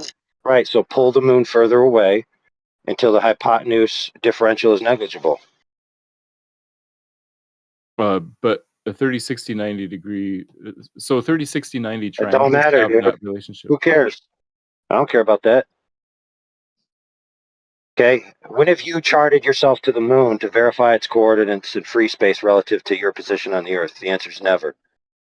No, Correct? I'm talking about, yeah, you're right. It's just the 90 and the Right. 30 that we observe So from Earth. all as you know is its apparent location in your field of view, and you Right. then get somebody else's apparent location in their field of view, and then you construct a free space coordinate system on a piece of paper, and then you say this piece of paper represents reality. If I reify it into existence, I then can't have this happening on the flat Earth, even though it's only happening on my piece of paper. Yeah, I So mean, there it's are just assumptions. observations. There are assumptions built into that. What are the assumptions that are The built in assumption, for your yeah, no, you're conclusion to right. I carry? guess the assumption is that the moon is where it appears to be. So then why if so did you know that that was the assumption before you began? I mean, it sounds like a fairly straightforward idea, so I wouldn't I have thought know of it. that's I know you know that that's not the answer to my question. Did I know that was an assumption ahead of time? Did you know that that was an assumption? I mean, because we've already had this conversation, so I'm waiting for you to say yes. Yes, you did. To just Yeah, of to cut course. it That short. things appear where they things are where they appear to be. That is, if you want to call that an assumption rather than just sort of a normal, working way of doing things, I suppose you could call it an assumption. Things are where they appear to be. Right. You look up in the sky and see the moon, then there it is. But it's not where it appears to be. It's not? I mean, not according to like if Dude, you yeah. live on a globe Hold and on. you're doing celestial navigation. Yeah, I guess Let's I'm take getting too that. far. Like Well, I'm hold on. Let's take that as read that things are where they appear to be. So when the horizon appears to be greater than 10 miles, it is where it appears to be. Therefore, the radius of the Earth is 222,000 miles. Well, I'm talking Yay, about objects in nay? the sky. Oh, well, of course you are, because you've never been there, and nobody could validate whether what you're saying is true. No, I mean you don't even need to see the horizon to look at the moon. I mean, Dude, maybe it's foggy. did the point I made go past you? Nobody's been there to validate its position relative to both observers. This exists entirely on a piece of paper, dude. Yeah, that's how triangulation works. That's how we know the height of Mount Everest, for example. You want to say it's not valid to do that? Dude, have people been to the top of Mount Everest? Yes, but they do that with other mountains that have never been climbed. Have people been to the top of the moon? The top of the moon, no. Well, there you go. There's your answer, friend. I don't know how much more clearer I could make it.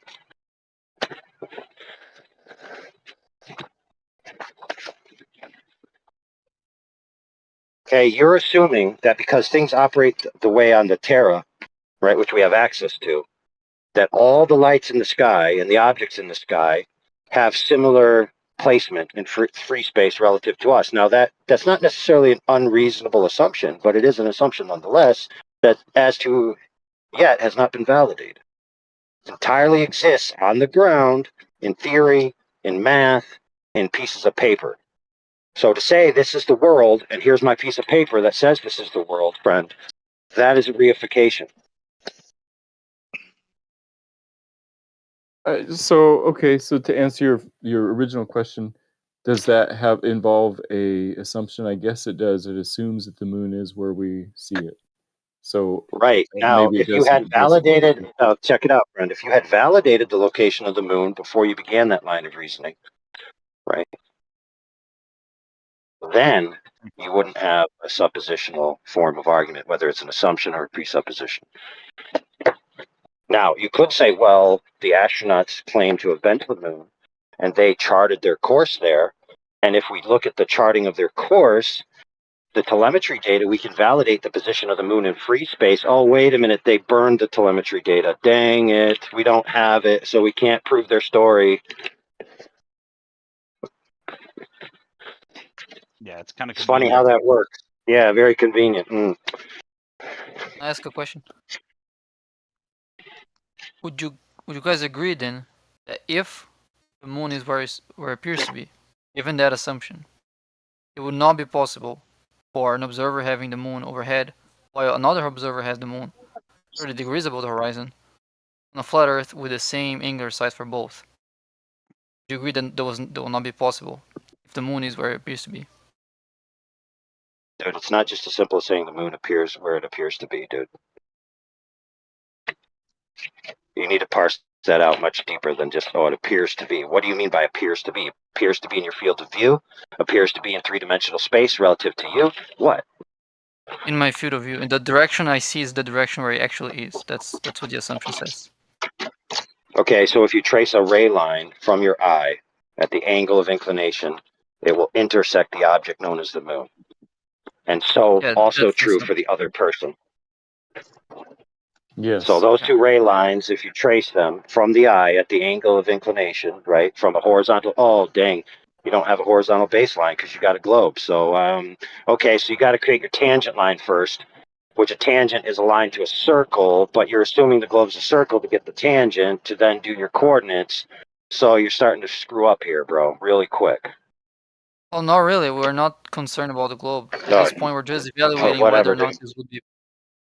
We're just evaluating whether or not this would be possible on flat Earth, regardless on whether or not it will be possible on the globe. Yeah, if you're saying if I trace a ray line, right, from you have a horizontal baseline that actually represents the Earth, and you trace a ray line at that angle that you're inclined, each person, if both will intersect the physical object known as the moon. Okay. If now let's say if, then yeah, maybe that's the case. The problem is you now need to prove that if. So go ahead, prove it. Yeah, I don't think anyone here is trying to get to that point. Just that the first Oh part. yeah, Like yes, if the no, moon is friend. I do understand. No, I understand that no one's here is trying to get to the point where they prove their conditional ifs. I get that. I understand that. We understand that.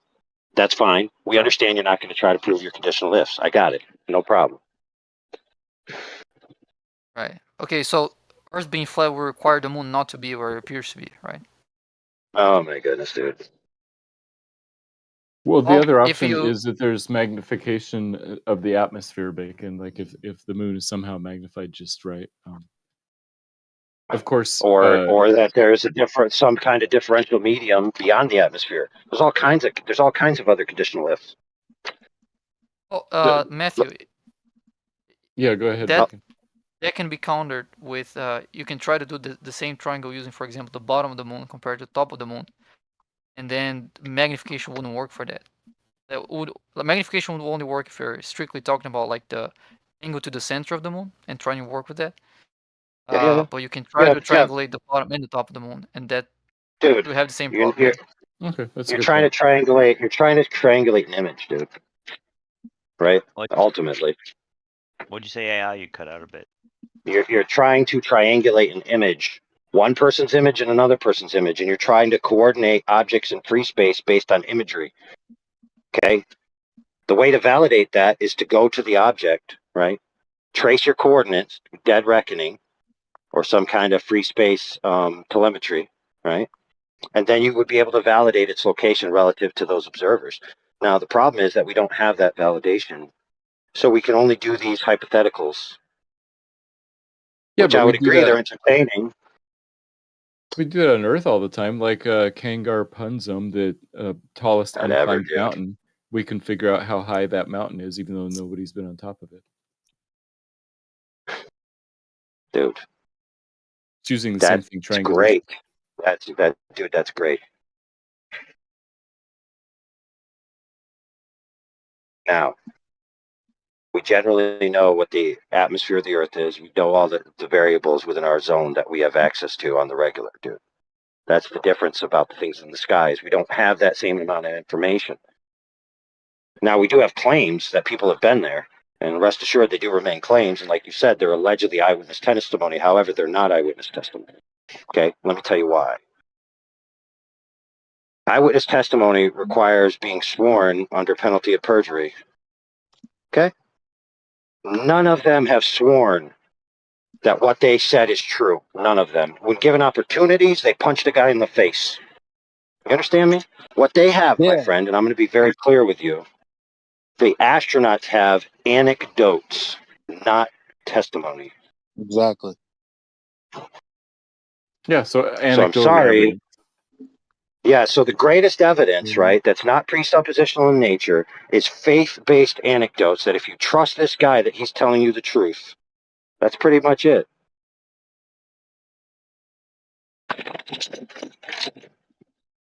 And that's that. As my dad would say. And that's that. Dude, if only we had that telemetry data, the original telemetry data, not the ex post hoc manufactured telemetry data. Yeah, we might be able to chart the craft from when it left the Earth, you know, where it went in free space, and then we'd be able to say it went this way, that way, this way, this way, that way, and arrived here. So then that means it must be this triangle from there to there, there to there, and there it is, validated. Oh, conveniently, they decided to videotape over it some reruns of MASH or something. Looks like it's skirting for you. Yeah, it's like, dude, they're canceling my favorite TV show. What should I do? I gotta copy all the episodes. Oh, well, just take this, you know, super important, greatest achievement humanity ever did, telemetry data, and just record over that, bro.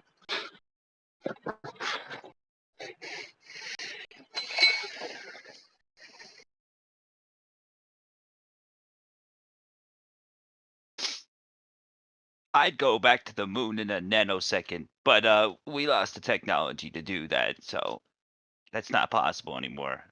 Meanwhile, in India, their story's so inconsistent. Because that's all it is. Just a story. Netflix has better stories.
Isn't this writing a triangle that Matthew drew, posted in chat, the same idea that is being claimed from the flat Earth side of how celestial navigation works?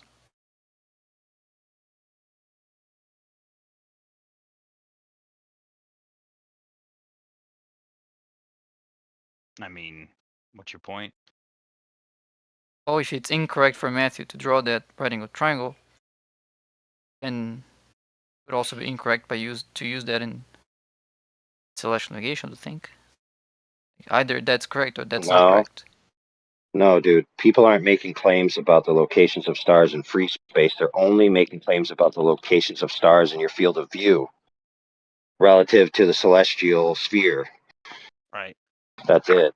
Right. They're not Once- saying this star is 400 miles from this point, and if you traveled along a ray line, you would arrive at the star physically there at 400 miles. No one's claiming that. But isn't one of the points of the triangle that is being claimed the star itself? Yes, the apparent location of the star, dude. In your The field of apparent view, location- angularly. Well, but then it wouldn't make sense to put that over GP because angularly it's not over anything, right? It's just from an observer perspective. What do you, dude? A GP is where you're looking straight up and you would see the star above I you. understand. Yeah. Ground position. So in theory, if you followed a ray line, right? So like if you look up 90 degrees, let's say, it might be 180, whatever the heck, you get what I'm saying, straight up. In theory, if you followed a ray line, you would arrive at the star, right? In an ideal, you're saying I'm looking directly at it with no angular inclination whatsoever. Therefore, if I follow this ray line and the star doesn't move, right, I would arrive at it. That's one way of looking at it. Another way of looking at it is you have no way to know that you'd actually arrive at the star, because you don't know the differential between the actual source of that light all the way to you. For all But you know, then it there seems could to be a. me. Go ahead. I was just gonna say. Then it seems to me that right angle triangle is not being used at all.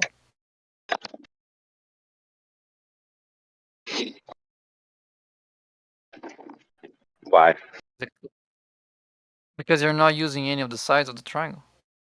You're not using any information on the triangle.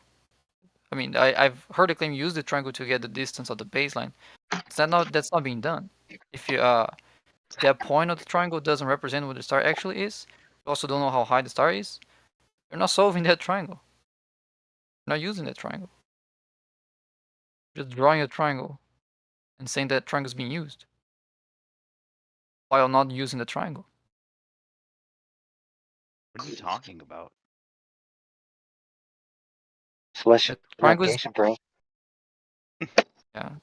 Triangle has been claimed. I mean, I'm not sure about you guys, but I've seen this a lot. That this triangle between the GP, the celestial body, and the observer is how you determine the distance between the ground position and the observer, which would be the baseline of that triangle. That triangle isn't being used. If you're not using the position of the star, how high it is, you don't know the side of that triangle. You only know one angle, and you're not solving for that triangle. Yeah, but we don't know what you're talking about. Like celestial navigation and celestial navigation. Whatever you're saying we're not doing, well, who gives a fuck? Well, the point is celestial navigation doesn't use triangles because triangles have nonlinear relationships, and it's just 60 nautical miles times the zenith angle, the zenith distance. What did you say you kind of cut out there? Celestial navigation uses the relationship zenith angle times 60 nautical miles. Okay. That's a linear relationship. Okay. Triangles are using trigonometry in their nonlinear relationships. Let's just say you invoke a linear relationship. Wouldn't you be able to use the same kind of linear relationship with how far the sun is or how far the moon is? It's definitely not 93 million miles away then for the sun. No, you can't do that.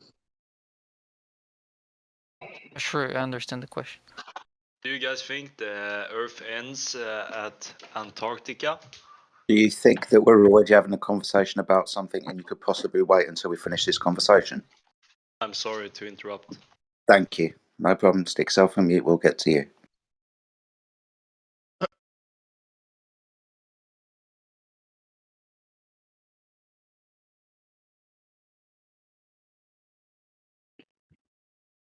Yeah, And if there. you right, yeah, if you wanna, for example, if you're looking to the top of a building and you start to walk away from the building, and take notes of what's the angle to the top of the building. For each step you take, each step the angle changes by a different amount. So the first steps, it's gonna change a certain amount. And if you move further, the next steps are not gonna change as much. And if you move further, they're gonna change even less. So if you plot that as a function, that function starts to curve down. Like it starts straight up, like diagonally, and then it get slower and slower. It would curve, forming a trigonometrical function, not a linear one. But in celestial navigation, we use a linear one. Okay. Yeah. Why would that difference if it's right angle triangle is being claimed? Because you can use a right angle triangle for the building. It does work. You can't with the stars. Yeah, we know. What do we do after we've got the ground position of that star after getting that angle? What do we do after that? Do you know? Oh, there are various methods. I like to do without the reckoning position. So I like to figure out the intersection of the circles of equal altitude. Yeah. Build entirely. So after you figured out the ground position of 3 stars after getting their elevation angle, you'll draw a circle of equal elevation around those 3 ground positions of stars, and where they intersect, there's your approximate location, right? Oh, you can do that. You don't necessarily have to do that. You don't have to Yeah, draw but it. You can this is what I'm saying. Seems to be multiple methods of navigating with the stars. The point is, Yeah. you will always draw circles of equal elevation around those ground positions. You can't have Well, not circles. always. Well, when you do draw circles of equal altitude around a ground position, you understand that you can't draw circles of equal altitude or equal elevation on a curved surface, because the GP will be higher than the circumference of the rest of the circle. Well, you can still draw a circle where the distance over the surface is the one given by the zenith angle. But Like, for example, it's not a circle of equal elevation, then, is it? If it's on a curved surface. why is not a circle of equal elevation? Because the ground position is higher than the circumference of the circle. So what? So it's not a circle of equal elevation. Is that part of the definition of circle of equal elevation? Yes. I don't think so. Isn't it called the circle of equal elevation because for every point on the edge of that circle, the elevation to that celestial body is the same, and not because every point inside of the circle has the same elevation? Yes. It's the circle Right. on the So that's not a problem. the circle on the surface that we're drawing. Dude, what the heck, Unless- bro? that wasn't me.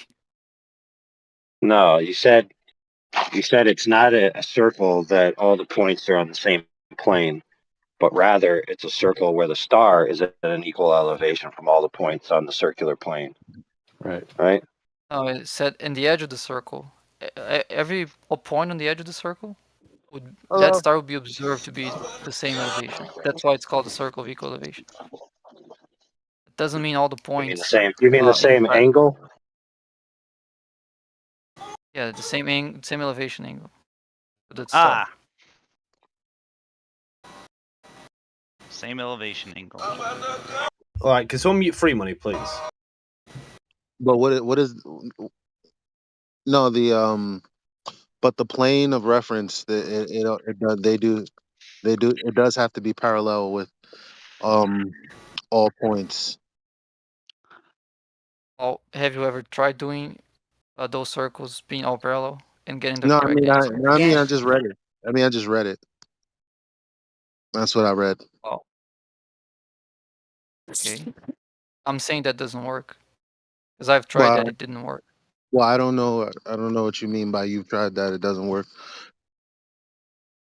Yeah, I tried drawing circles that are parallel or they're on the same plane, and I can't get them to intersect in the right location. I don't get what you mean. You're at one you're at one location, and you take sextant readings of 2 or 3 stars from one point. You're using that plane of reference. So the lines drawn out to each of the GPs, that line is parallel to the other lines of GPs. Well, 2 GPs. Flat baseline throughout. I'll try to use that idea and get a working I mean, result. I think about it like because I this: can't. if you have toothpicks on a tennis ball, Well, I'm okay? just telling you what you are doing. Like it's not. What do you mean you'll try? Like I'm not no, doing that. you stand at one location and you take 3 different readings. And you're saying I have to treat those the baseline of those readings as all parallel to each other, or all in the same plane? Well, you're just standing on one point, and that's where the plane is. Okay. The GP is on the Earth's surface, not on that plane. Yeah, but it's parallel to the plane you're standing on. I've literally But dropped an image I mean, for you in the chat as well when we're talking about circles of equal altitude.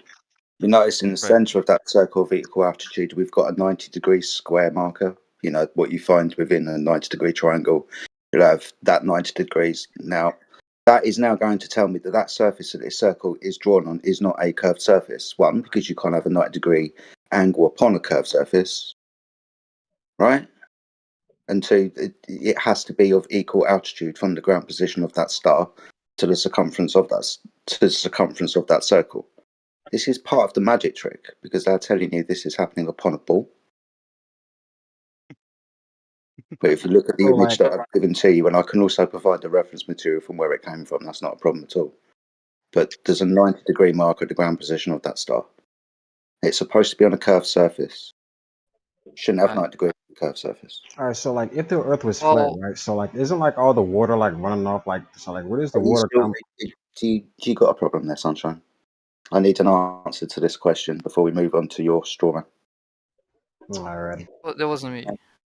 Yeah, I know it wasn't you. I'm recognized from voices. Oh no, you guys can All right. continue.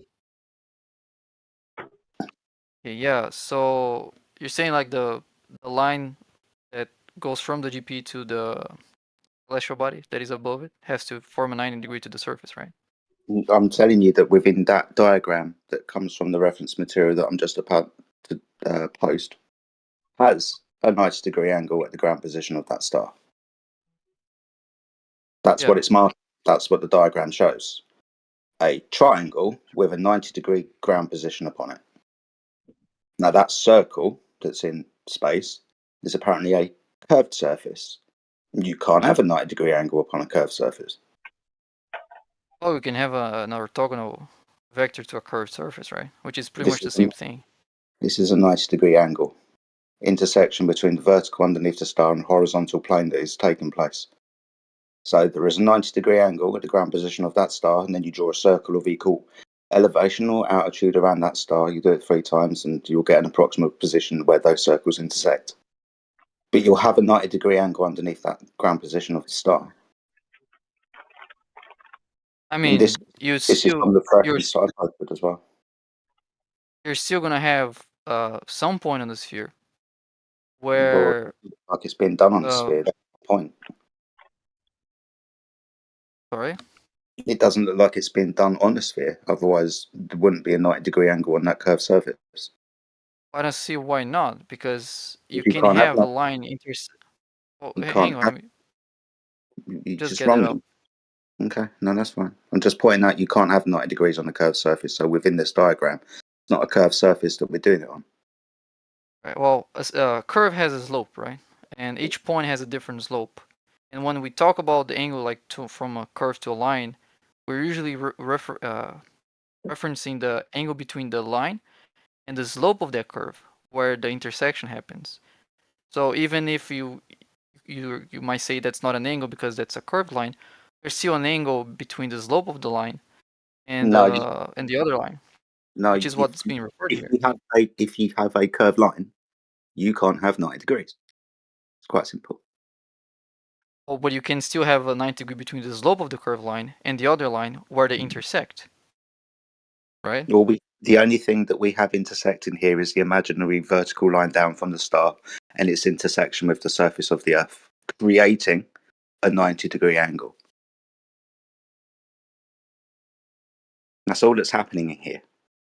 I'm just pointing out I'm just pointing out the magic trick that everybody seems to forget about.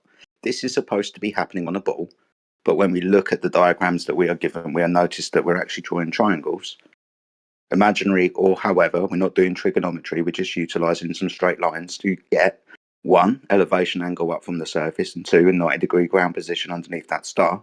So you can have a horizontal line between you and it and draw your circle of equal altitude around not 1 but 3 stars to get your approximate location. Just pointing I out. disagree that I get it. I disagree that that drawing is an accurate representation of what's being done. It might be a simplified version just for sake of explanation, but it's not an accurate depiction of what's actually being done. Like I don't have to uh, uh, abide by that drawing. No, I mean, this is, like I posted, this is just a reference from Celestial Navigation 101, describing the circle of equal altitude. So it is, you'll notice, you'll just notice that there is a 90-degree angle underneath that triangle, and the circumference of that circle is of equal altitude as the same as the ground position of the star. It hasn't descended, it hasn't risen. It's just a circle. Hang on. Yeah, the equal altitude is not equal to the ground position. The ground position, the altitude would be 90 degrees. At the edge of the circle, the altitude would be whatever the observer found. So if the observer reads 31 degrees, then it means that everywhere in the circle, the elevation to that star would be 31 degrees. The elevation at the Hold center on, of the friend. circle. Stop talking. Hey, 90. stop talking right now. Stop. Okay. You changed your words mid-sentence. So, in order to avoid confusion, we need you to provide a citation where equal altitude means equal elevation angle. Now, until you provide that, don't talk about it again. Thank you.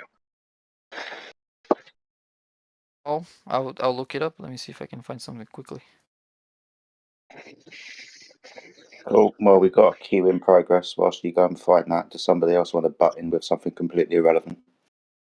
The first definition of I found here says the circle of equal altitude, also called circle of position (COP), is defined as the locus of points on Earth on which an observer sees a celestial object such as the sun or a star at a given time with the same observed altitude. Observed altitude is the same as elevation angle. Awesome. Oh, So, go on.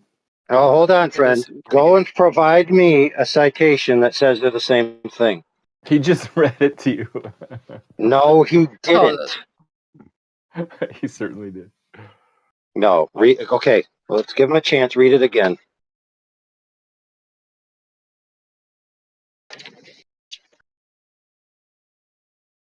Hold on a second.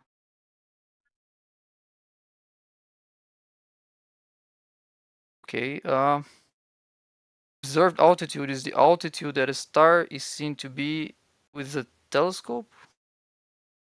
No, that's not right. You can do that with a sextant as well. Okay, so let me help you out. What you're searching for is the observed altitude being described specifically and explicitly as the elevation angle or the observed angle. Any of those would probably be sufficient. Okay, observed altitude does not just axiomatically mean observed angle, right? Unless that's explicitly defined in the literature, in the lexicon of the field, you can't just make that assumption. I'm pretty sure that's what it means. Let me see if I can find a definition. That Oh, you're is pretty very sure? Well, go ahead and prove that you're sure is actually tangible. Sure, give me a second. No worries. The first one doesn't explain what altitude is. Let me see if I can find one that does. It's fine. You're still getting an elevation angle from the circumference the of altitude. You carry on, no worries. Right, I'll find another one here. It says the altitude angle. Bacon. Sometimes referred to. What? Did you really find one this time, or are you reading it on the fly? I'm reading what I'm finding. Okay, dude. Find it first, review it for yourself, and then when you're certain, then present it. Okay, that's much more better for everyone involved. Why exactly am I looking to definition of angles here? Dude, you We could just. Oh, sorry, you claimed that it's the angle to the star. Okay. You might describe that as an elevation angle. You might describe that as a, any type of angle, whatever. Okay, but angles aren't altitudes. So unless you have some explicit link between the two, right? If they're using the term altitude and they're meaning elevation angle, then you need to find us the link where they demonstrate that that's what they're talking about. Altitude, can be used as an angle as well. For example, the altitude angle or elevation angle is the angular height of the sun or in the sky measured from the horizon. The altitude angle varies through the day and depends on the observer's latitude and the day of the year. Okay, fine. Yeah. So notice how they have two words to describe the concept: altitude angle, not just altitude. Now, I may be being parsing specifics here, but you're saying the word elevation angle and then you're changing it to altitude mid-sentence, so you need to clarify why you're doing that from the source material. Oh, yeah, because in the context of navigation, those are synonymous. Yeah, so you haven't proven that yet. Oh, you can find them being used interchangeably. So I ended up doing that. Oh, well, it shouldn't be hard for you to provide a specific example then, should it? Oh, I just read like at least 3. I mean, No, one you here didn't, says though. that the altitude angle, and in parentheses says or elevation angle, right? So you can call an elevation angle an altitude angle. There it only says altitude. What did you do, dude? For goodness sakes, can you read the thing as it's written? For goodness sakes. The altitude angle. Because or what I heard angle. with my ear is altitude angle or elevation angle. I didn't then hear it's also called just plain altitude. Okay, I didn't hear that from the text. I think I heard it from your mouth. Okay. Okay, let me see if I can find a reference that says an elevation, an altitude angle might be just called altitude, even though you can go, for example, to Stellarium if you want to get the altitude angle, it just says altitude in Stellarium. It doesn't say altitude angle. Kind of like it's an angle and it says altitude, but who knows? Maybe it's not an altitude angle. I mean, we're just debating semantics here. We could be talking about. Okay, dude. No. I'm okay with that, dude. What method does Stellarium use? What? Does it render an entire 3D globe? It render the globe. It renders celestial bodies. Or does it render them in the way that planetariums do, or does it actually render a 3-dimensional globe? Which way does it do it? I think it renders a 3-dimensional globe. It renders celestial bodies. You sure about that? No. Okay, why don't you be sure and then come back and let me know, since you're the boss of this arena, right? Since you're always so happy to talk about it, how about you find out and you let me know, and that way it'll satisfy my curiosity. I wasn't here talking about whether or not Stellarium renders a globe.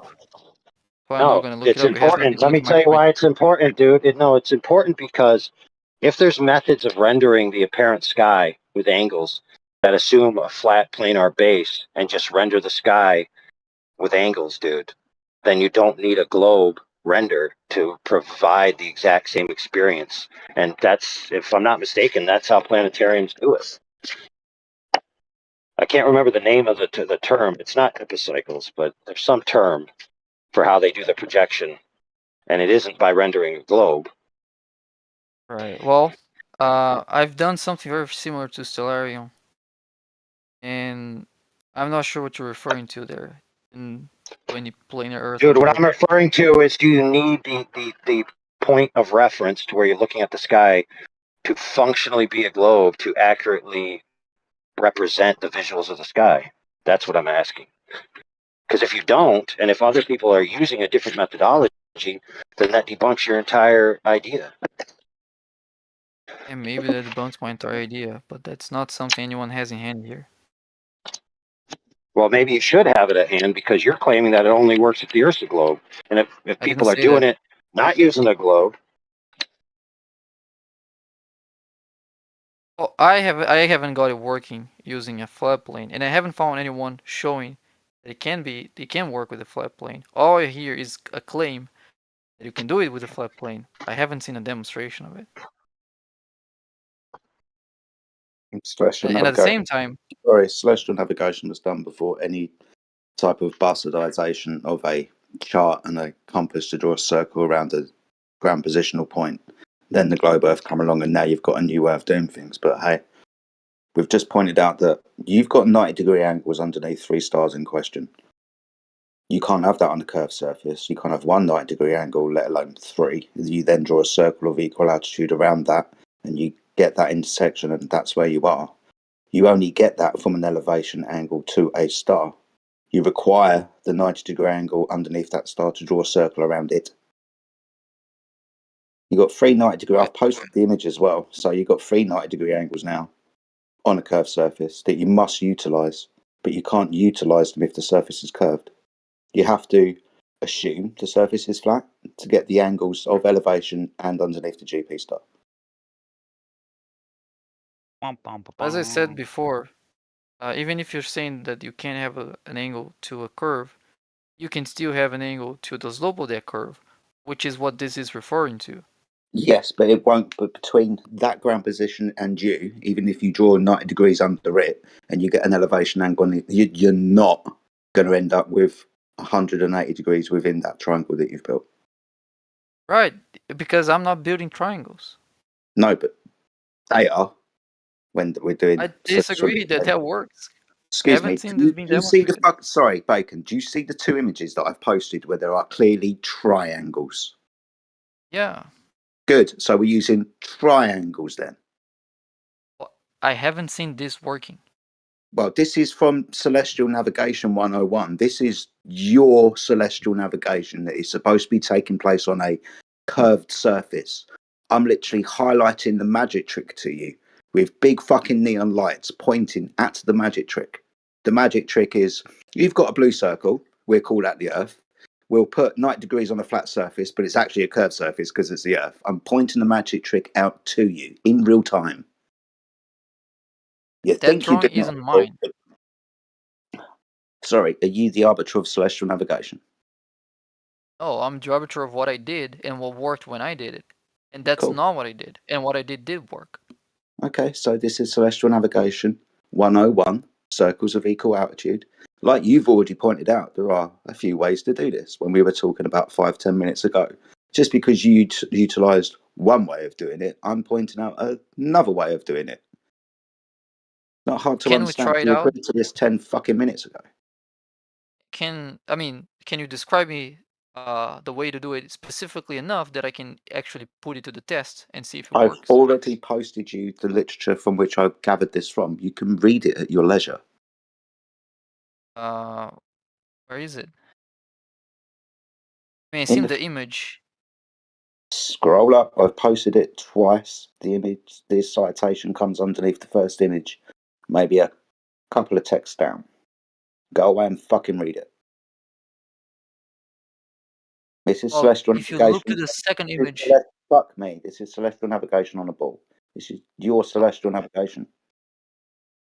hang on. If you look to the second image, it tells you, however, the stars are incidentally the sun and most of planets are so far away from the Earth that the light rays come from them are parallel to each other.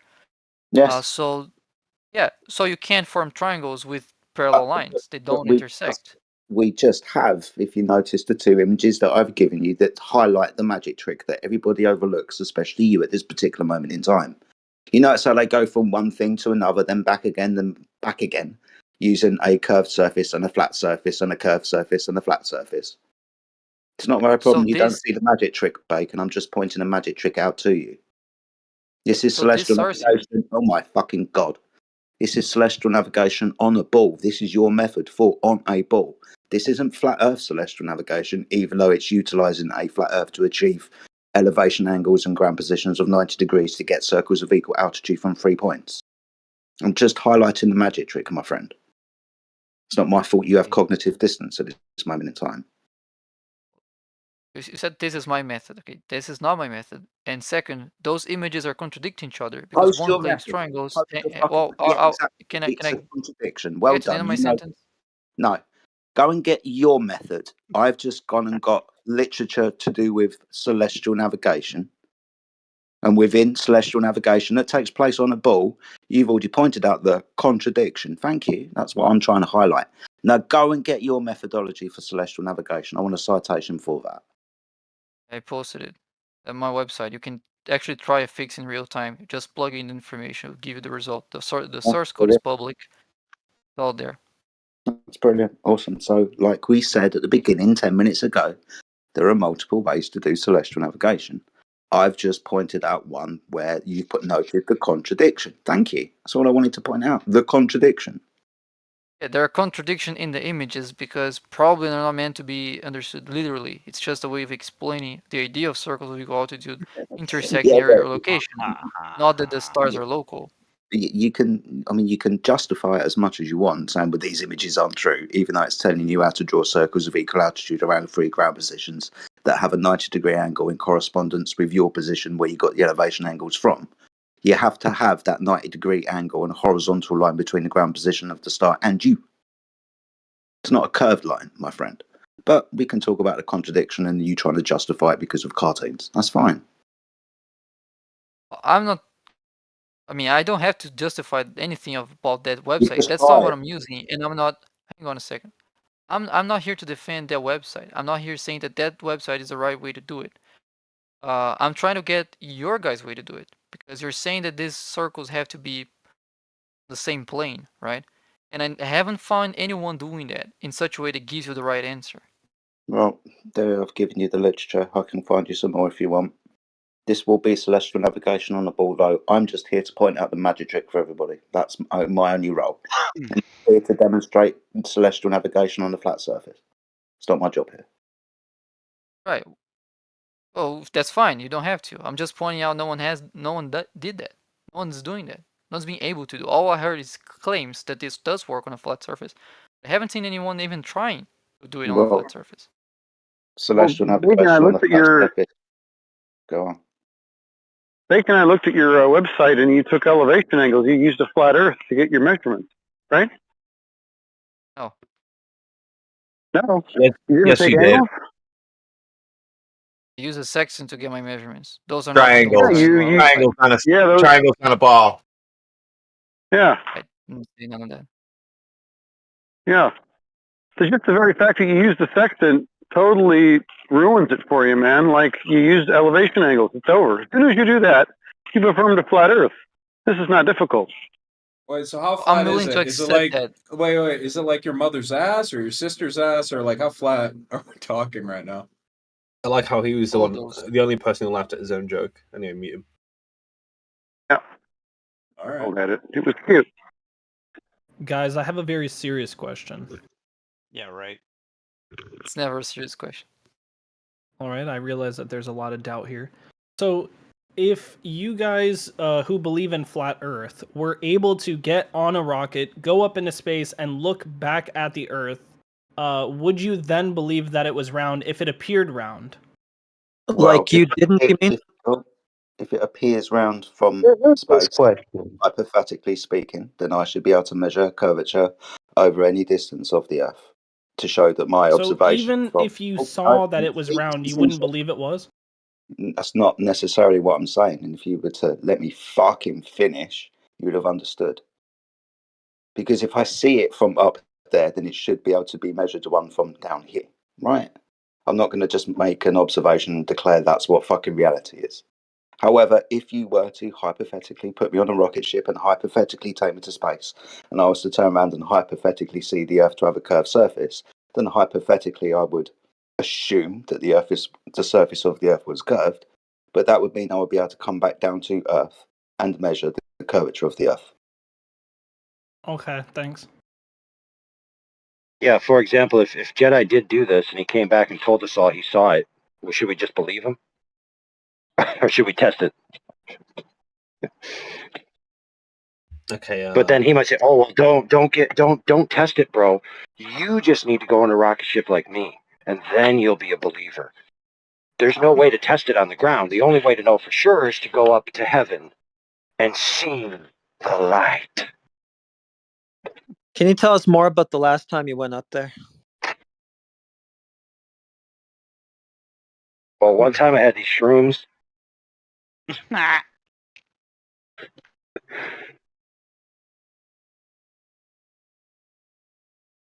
Just answering to the last gentleman that spoke to me.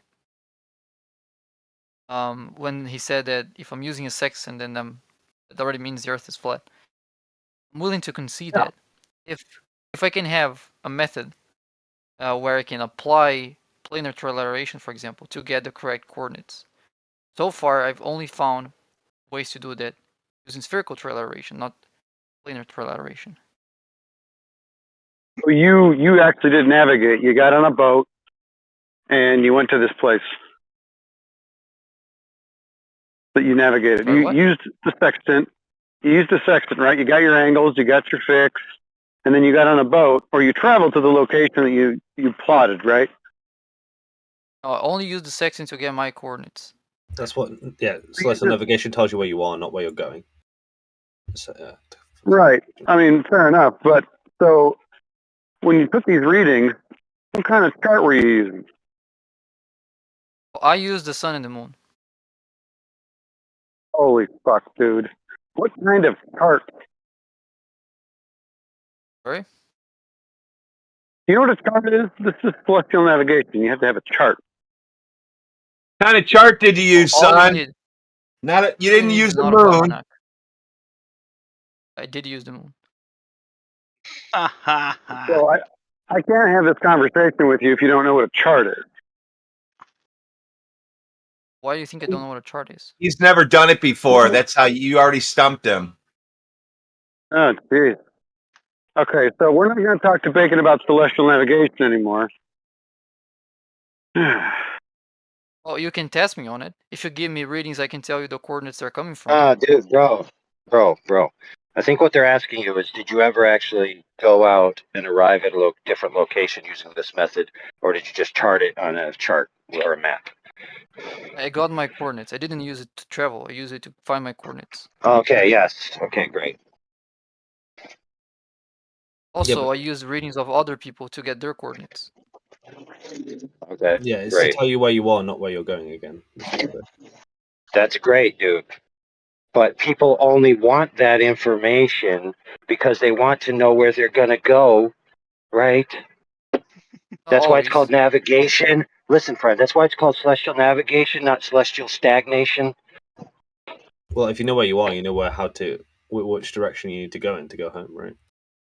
How? How do you know which direction to go? You use a compass. You compute the azimuth between the coordinates you just found. No, to it's the not coordinate just you wanna using a compass. I said, how do you know? Yeah, there you go.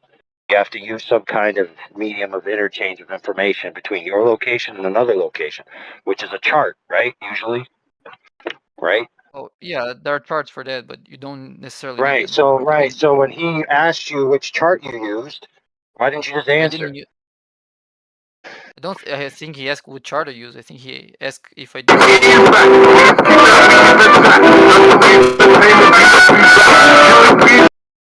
It was Mambo. Oh my god! That didn't sound like Mumbo at all. I want my ears back. So I got a question real quick. So how is the Earth flat? Can you stop interjecting with your dumb ass low IQ questions, please? And that's a baller talking to you. Not a flat earther. Jesus Christ, dude. How are they dumb questions? So Because what do you mean by? we're on a. I'm pretty sure majority of the people you guys talk to probably ask that question, right? Yeah. All right. We'll entertain it for 5 minutes and we'll let everybody reset on celestial navigation. What do you mean by how is the Earth flat? What do you mean by that? That's what I'm asking you. How do you guys, or No. I don't know how, huh? How do we know the Earth is flat? Yes, correct. Yeah. Like, Okay. how does that conclusion come up? With direct measurement over distances of water using signal propagation, infrared lasers, wide and dual band lasers, radar, radio, and Wi-Fi. We measure the Earth as horizontal across distances of water. There's no curvature to be found. Oh, you go by water. And land, but I just pointed out water. We can do this over salt flats or frozen lakes or whatever. Well, friend, we would agree that land can take any permutation of topology, right? But water is generally going to reach equilibrium, right? Besides waves, of course. You know, there's not like a mountain of water in the middle of the ocean, you know, where you can just go there and surfboard up this giant mountain called Mount Waterist, right? But like, what about like islands on, like, no? Yeah, but those islands are made of land, not water, right? Right. Yeah, so the unique thing about islands is they're surrounded by water, right? And if you take a sea level, right, and you imagine sea level as an equilibrium, right? Obviously it changes every now and then, right? So if I'm at a point on that island which is 6 feet above sea level, and then I go to another place which is 6 feet above sea level, why would I assume that those sea levels are arced compared to each other rather than just planar and horizontal, just as they appear to me everywhere I go? Right. Okay. For example, I'm building a porch right now, and I have a 6-inch level, an 8-inch level, 2-foot level, a 4-foot level, a 6-foot level, and an 8-foot level, and then I have a laser level. And none of the manuals of my levels does it say, caution, please account for the curve of the earth. No, I just assume everywhere I go, horizontal is horizontal, and level, plumb, is perpendicular to horizontal, right? That's my experience. By the way, that's your experience. You've never experienced anything different. That's common human experience, right? That water is flat and level, and that the arrangement of our world is level and horizontal. So the idea that Earth is flat is first order knowledge. That's what you arrive at as a human being on the Earth. You then need extraneous information to come to believe the Earth is a globe. The idea that the Earth is flat is axiomatic to human experience. In fact, it's been described as such throughout antiquity, right? So we know that that's the case. Okay, so well, yeah, that makes sense, I Right. guess. So, my friend, the question is not how is the Earth flat. The Earth is experienced as flat. The question is how, beyond my experience, is the Earth a globe, and what evidence do you have that that's the case, contrary to my common experience? No, I was just looking at like what NASA's releasing, right? Oh. Oh boy. Or are they like fake or is it just like money How absorbers? how does that relate to what you experience? That's what NASA experiences, quote unquote. Well, no, I mean, I don't know. Like, I see hills and all that. Like, I just don't. I guess unless we're not taking that into account, because no, I haven't really been like Faith. all in the flat Earth like, like like thought whatever like. You see those pictures that NASA give us that show us a ball in space where 72% of it is water. Yeah. But they're not real because the surface of the Earth isn't curving. They show water, 72% of the Earth's surface is curving. When we measure over distances of water, we don't find that water to be curving. So there's a problem. The evidence doesn't support what NASA shows us. Yes, but let's be more clear and precise. What images in particular? Because there's plenty of images of high altitude, which you might misconstrue as Earth curve because there's slight optical curve in the image. But none of those images are far enough to determine the entire shape of the Earth. Of the ones which are far enough away, alleging to show the entire Earth, okay, most of them are extremely scandalous or unvalidatable at best. So you really just have to take them on faith. Like, there's really no way to verify that they're accurately depicting what the Earth is. So we'd have to know which specific images you're talking about. For example, the Himawari 8, right, is a satellite that supposedly takes an image of the Earth every 10 minutes. But there's people that have gone onto the NOAA data and proven that it's actually just mapping the NOAA data, which is, by the way, the world's weather systems, using a graphical program onto what's known as the Blue Marble data set. Now, the Blue Marble is an image that was created by Mr. Robert Simmons, a graphic designer that works for NASA. He wrapped flat maps around a globe model and edited it to look like what people expect the Earth to look like, and then they put this out. You may know it as the image that was first on the iPhone, the globe background, right? Yeah. That's the Blue Marble. That's a CGI render, right? And that's used again for creating what people think is photographs, but it's not. It's entirely created. So now you may say, well, it uses image data, but it's not a photograph. Like, people look at it and they think, oh, that's a photo that somebody just snapped with a camera outside of the Earth. But no, that's not the case. Yeah, I wouldn't. So I wouldn't NASA expect admits. Yeah, go Yeah. ahead, brother. Go ahead. I wouldn't Go ahead. expect them to. Yeah, no, I don't think they would. They'd use like a standard camera, right? Probably use Right. So something I would more. like to know. You would like to know, and I would like to know which of the images that they show us are actually claimed to be photographs of the entire Earth from a single vantage point in a full frame, like an actual legitimate impression of the light of the Earth on the photo plate or sensor in a single shot. Which ones are actually claimed to be so? And then we can scrutinize those ones. Because if they're not claimed to be that, then there's no reason to scrutinize them. Okay, yeah, I don't know. Because otherwise, they're otherwise by categorical necessity, they're composites, renders, compilations, etc., etc. There's no way to know the truth about them.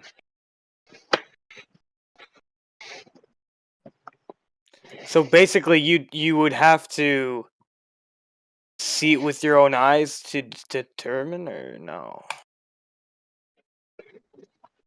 See what with your own eyes? I guess you can't really do that, eh?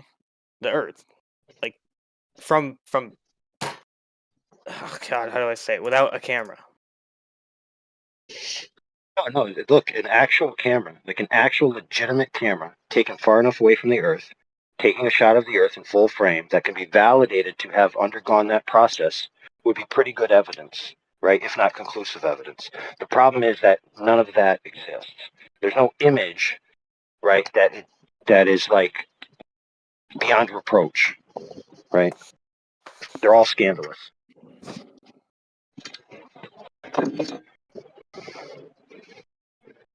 Now, the only one that really is salient is the one allegedly taken by the astronauts themselves, like the actual men who supposedly went far enough away and had a camera. Now, that's just taking their word for it, because you're just trusting them, because none of them have actually sworn to testify that what they did was happened, by the way. They just said it did. They have an anecdote, right? And they have what's allegedly an image of the Earth. Now, interestingly enough, there's people, for example, Mr. Bart Sibrel, who created a documentary called The Funny Thing Happened on the Way to the Moon, where he shows some edited out clips from moon footage, or not moon footage, but like the trip, that seems to show them faking a photograph. Very interesting. You should watch that documentary if you're ever bored. So, And if I'm not mistaken, he asked one of the astronauts to swear, okay, which would make what he's saying actually rise to the level of testimony, and the astronaut, rather than doing it, punched him in the face. I was about to Now, say. you could say, well, he was a little rude. You could say he was a little rude, so why should the astronaut capitulate? That thing. Jesus. Yeah, your mom's proud of you. I'll make sure to send her a letter. Dear Mrs. Retard Senior, if your child played a loud noise, I am now a globe earther again. I'm so happy you had him. is that so? Okay, so. Oh, I guess. I mean, I don't know what it would. I don't know, dude. How How are you about stop okay. thinking about? Think about this, though, friend. Why does this proposition have to be arbitrated in the sky? Why can't it be arbitrated on the ground? I mean, are we not standing on the ground, the object in question?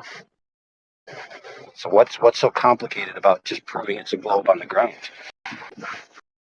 Why do we have to take the word of a select few group of men, right, who allegedly have been to heaven and come back to tell us the glories of heaven? Why should we have to trust them?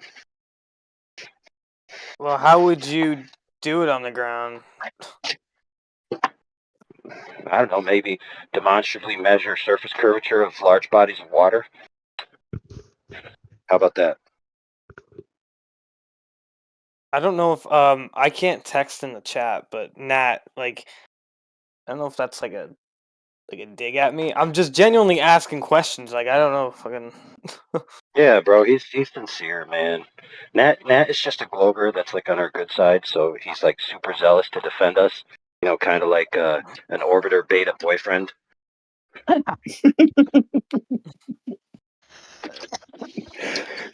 Putting that as a flat Earth beta boyfriend. I like it. Yes, he actually's been a flat earther the whole time, postulating himself as a glober to ruse you glober suckers. So what does determining that the Earth is flat or round, what does that do for society? That's quite a deep question, man. Hmm?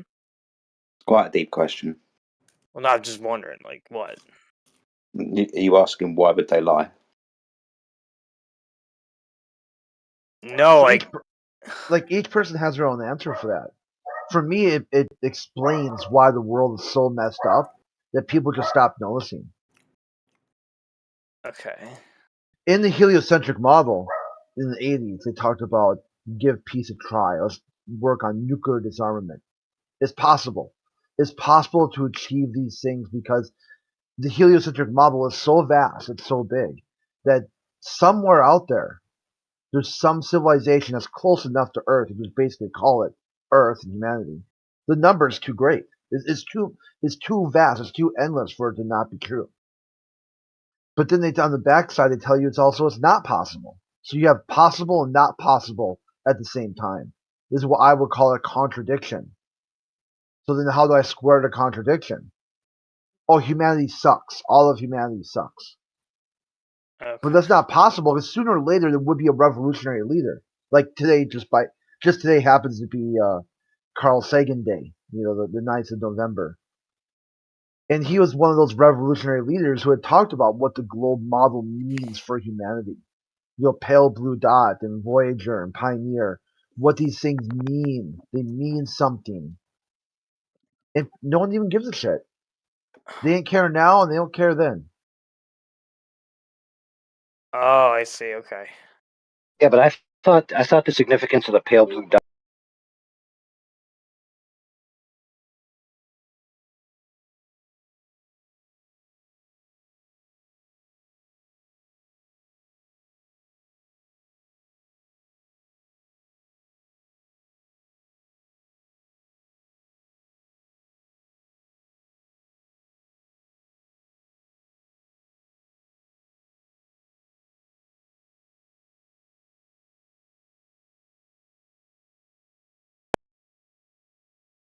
Give me a sec. I'm back.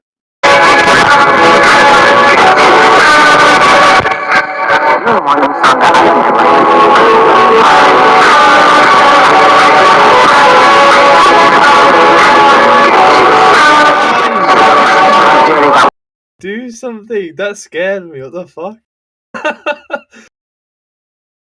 Stop putting your Those fucking random glove on domes snooze. strong glove arguments. So Yeah, dude. We are doing something. We're triggering them. Yeah, this is what I'm talking about. Even on Carl Sagan Day, the globalists can't contain themselves. Carl Sagan had talked about that the view of this tiny speck of light, this pale blue dot, it highlights and underscores the necessity to deal more kindly with one another, and preserve the home you'll only know. See, this is the thing. The globalists don't really know or care. This is the globe. The only thing they do is they care that someone disagrees with that. That's what they're really hung up on. How dare you disagree with the majority? Which is amazing. It's amazing they have that position because many of them are atheists. They disagree with the majority opinion. Atheist is more radical than flat earth is. By factors of magnitudes. By magnitudes, atheism is more radical of an idea. Let's try and break that atheism down for a young man. Some people come into the server and ask, like you have, well, what's in it for them? Why would they lie? Let's imagine the concept of a ball spinning in space that's orbiting around the sun that came from a big bang. You'll already realise that I've referenced a creation story for the entire universe. So when they give you a ball that spins in space, they're able to give you a creation story for the ball that spins in space.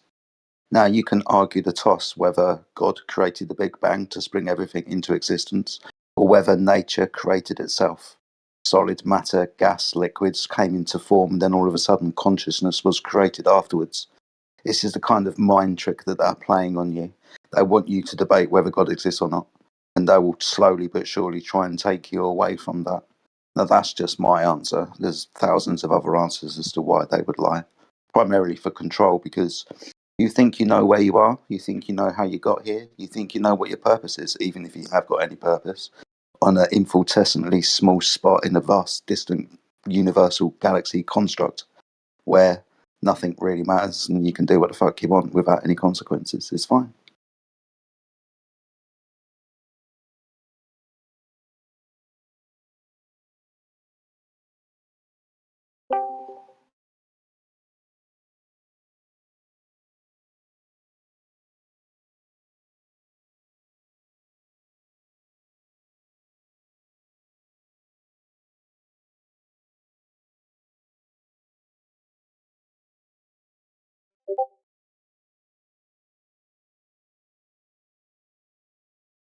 Back to Selnev, maybe?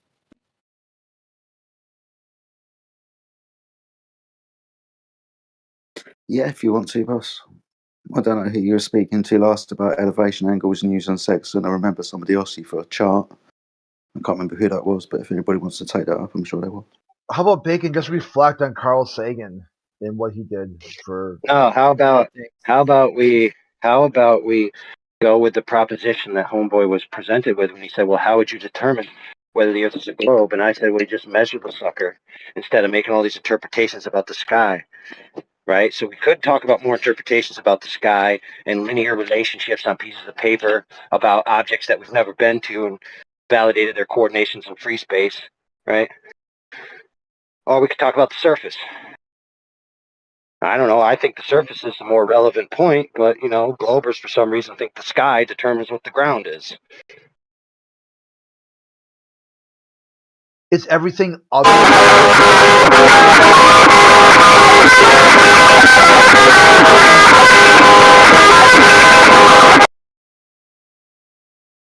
Everything other than the surface of the Earth to talk about the surface of the Earth. Well, we're navigating on the surface of the Earth, right? Oh, That's hey, usually a little help. before you go on, is the person who's playing the sound the same person continuously, or is it different? That's not the same account. It's a Different. general Different working idea. Yeah, it's the same Okay, person. just make sure you log it in the back chat so that Aurora can maybe ban that account. Might do an IP ban or something. Maybe we'll get rid of at least one of those suckers once and for all. That'd be great. All right, go ahead, continue. Yeah, they know who it is, but they can't prove it.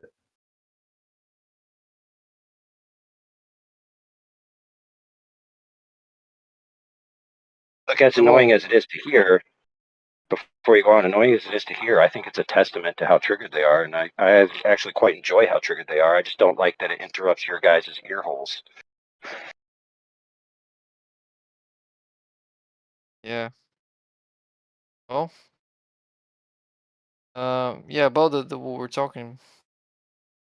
I think it does relate to the surface a lot because I mean we're navigating on the surface. We're trying to find our position on the surface. We want to get a direction to another location on the surface. It definitely relates to it. And also, it does rely on a certain geometry to get the right answer or to get an answer that works. Right?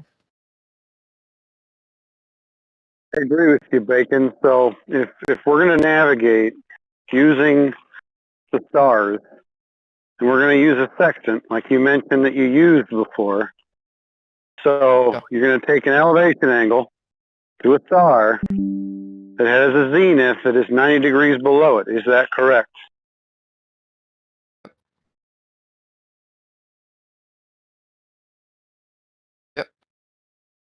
Yep. Okay. So that means that there's a straight line between you and that zenith, that geographical position that you're taking an angle to. Is that right? Nope. No, but you just said yeah a second ago. Said yes to the other question, not to this one. That wasn't the same question. Oh, so then it's not a 90 degree zenith between you and the stars, GP. Between me and the star, it's a 90-degree between the star's position and the star. That line would be perpendicular to the surface, assuming no topography, of course. Perfect. So 90 degrees then. 90 degrees. You just said it, right? Yeah, I mean that would be to this. Yeah. Okay. No globe. That would be the surface Between slope. you and the star, between you and the GP, there's a straight line that you're using an angle, right? It's a flat baseline, I didn't flat say there's a adjacent. straight line. I didn't say there's a straight line between me and GP. I'm not talking about that line. I'm Hey, talking about so the then line how are you going getting from an the GP angle? to the star. How are you getting an angle then? The angle I'm getting is, me personally, I actually get the angle between the star and its reflection on water. It's called an Artist artificial horizon. reflection on water. So you're in Yeah, a it's boat called then. So No. you're in a boat. No. No. No. What water? The one in a pot. In a pot? Yeah, pot of So water. you're using a sextant with a pot of water? Yeah, it's called artificial horizon. It's the standard way to do celestial navigation on land. So Either you're use a using a bubble sextant. bubble sextant. Oh, okay, so that's supposed No, to I'm be not assumed using a bubble. straight line parallel with the Earth then. I'm not using a bubble sextant. I'm using a nautical sextant with a artificial horizon, which is when you get a pot of water, you fill it, you fill a pot with water, and then you sight the star with its own reflection. It gives you twice the elevation angle. So you have that to get the elevation angle. You're still getting an angle then. So you're using a flat adjacent. Or you could call them, yeah, like the line of sight to the Right. reflection of the Using a star flat and the line of Earth sight to to the star. navigate. Yeah. Oh, not those lines are Yeah. not the surface of the Earth. Those are line of sights to the Oh. star. Yeah, but they're supposed to be the Earth's surface, right? Between you and the GP? That's not the line that I'm measuring to. What line are you measuring to? You're not measuring to a GP underneath the star now? No, I'm measuring between the star and its reflection. None of those lines are the surface of the Earth, and none of those lines connect to the GP of the star. Let's say that we use a sextant that doesn't use a pot of water, like a regular sextant. Is that okay if we use one of those? Sure. Okay. You sight So the then horizon from and the your star. position, yeah, you sight the horizon and the star, you get the angle because the star is 90 degrees zenith above the GP, right? You do it regardless of that. Whether or not the star is 90 degrees above the GP, you're still reading the angle between the star and the horizon. Okay, perfect. So you're taking an angle from a straight flat adjacent to get the angle, right? Yeah, if you're calling the line of sight, that flat adjacent, yeah, sure. Yeah, okay, line of sight to a GP, straight and flat. So not No, a no. ball then. No, hang No. on a second. It's not a straight line to the GP. I never said yes to that. Hang on a second. Give me So a then minute. it's I'll a be right back. curved line to the GP. Is that what you're telling me? A curved line to the GP? Alright, you gotta give me a minute. I'll be right back. Oh, don't run away. He's not running away. Hey, what are we talking about here, guys? We have real life things in it. Well, just to be clear, I thought it was pretty weird that he said he put his sextant in a pot of water. I guess that's how you do it on really land, don't. but I don't know the method. So I don't know what he's talking about, quite frankly. Dude, listen, it's perfectly practical. So if you're looking at a reflection, right, and the angle of reflection equals the angle of incidence, right, then you have a flat planar surface in order for that relationship to be true. So when he puts the pot of water and it levels itself by seeking equilibrium, it is then a horizontal flat surface, right? That's the only way that you have the expectation of a reflected angle, right? So that proves that water's flat and level, right? And it's covering 70% of the Earth, right? So thanks for proving the Earth is flat, thanks. Hey, what are we Where were talking you about about here, 5 guys? minutes ago? What are we We were chatting just about? discussing celestial navigation and its relationship to the surface of the Earth.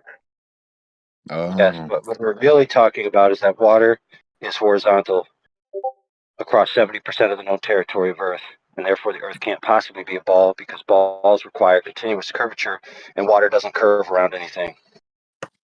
You guys ever talk about planets and stars in here? Well, I mean that they're cool and all, but they're not the Earth. This is called 24/7 flat Earth, not 24/7. What are the planets doing? Oh, okay. You guys just aren't curious about that stuff?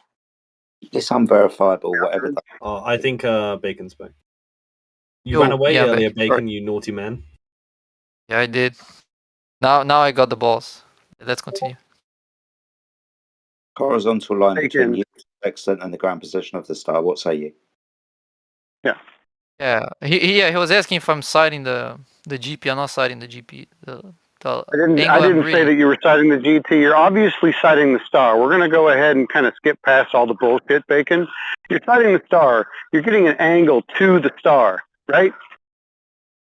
Yeah, one of those sides is to the star. The other one's to the horizon, not to the GP. As you seem to be implying. Horizontal line. So you have a horizontal line and you have the angle to the star. So at no point is there a curve involved in any of this. Oh, I don't have a horizontal line. I have a line of sight to the horizon and a line You of sight just to the said star. you had a horizontal line. I didn't say that. I said I had a line of sight to the horizon. That's not horizontal. Okay. Otherwise, I wouldn't have to apply Okay, dip so it's direction. not horizontal. Well, then how are you going to get an angle if you don't have a horizontal line? There's nothing preventing me from getting an angle if it's not from a horizontal line. Two lines can give you an angle whether or not they're horizontal. There's no requirement. What is the angle that you so you're using an obtuse angle? Which one is that? The one that is smaller than 90 degrees? Is that what obtuse means? Yeah, well, yeah. So let's say you're going to take an angle, but you're not going to do any kind of dip correction. You're not going to do anything like that. You're just going to leave it. You're going to call the horizon 90 degrees, or no? I don't understand what that means. What do you mean? Because you're taking an angle from the star to the surface, or the star to the horizon, right? That's how a sextant works, right? Exactly. Yeah, the nautical. Yeah. Yeah. Okay. So from you to the horizon, is that going to be a straight, flat, horizontal line, or is it going to have a little bit of dip to it? It's gonna have a little dip to it. If you're above the surface. Okay. So do you correct that dip? Yeah. Okay. So then that would be a horizontal line, then, right?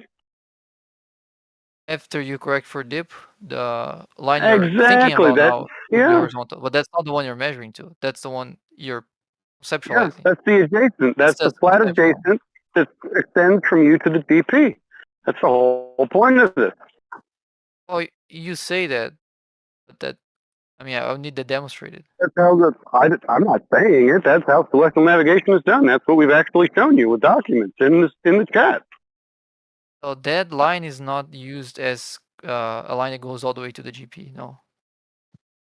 No. So then the stars are not directly above the GP, and we're not trying to get a straight, flat, horizontal line to the GP directly below the star. We're not doing that. The line is Because above that's not where we're navigating to. That's not the distance we're trying to get, right?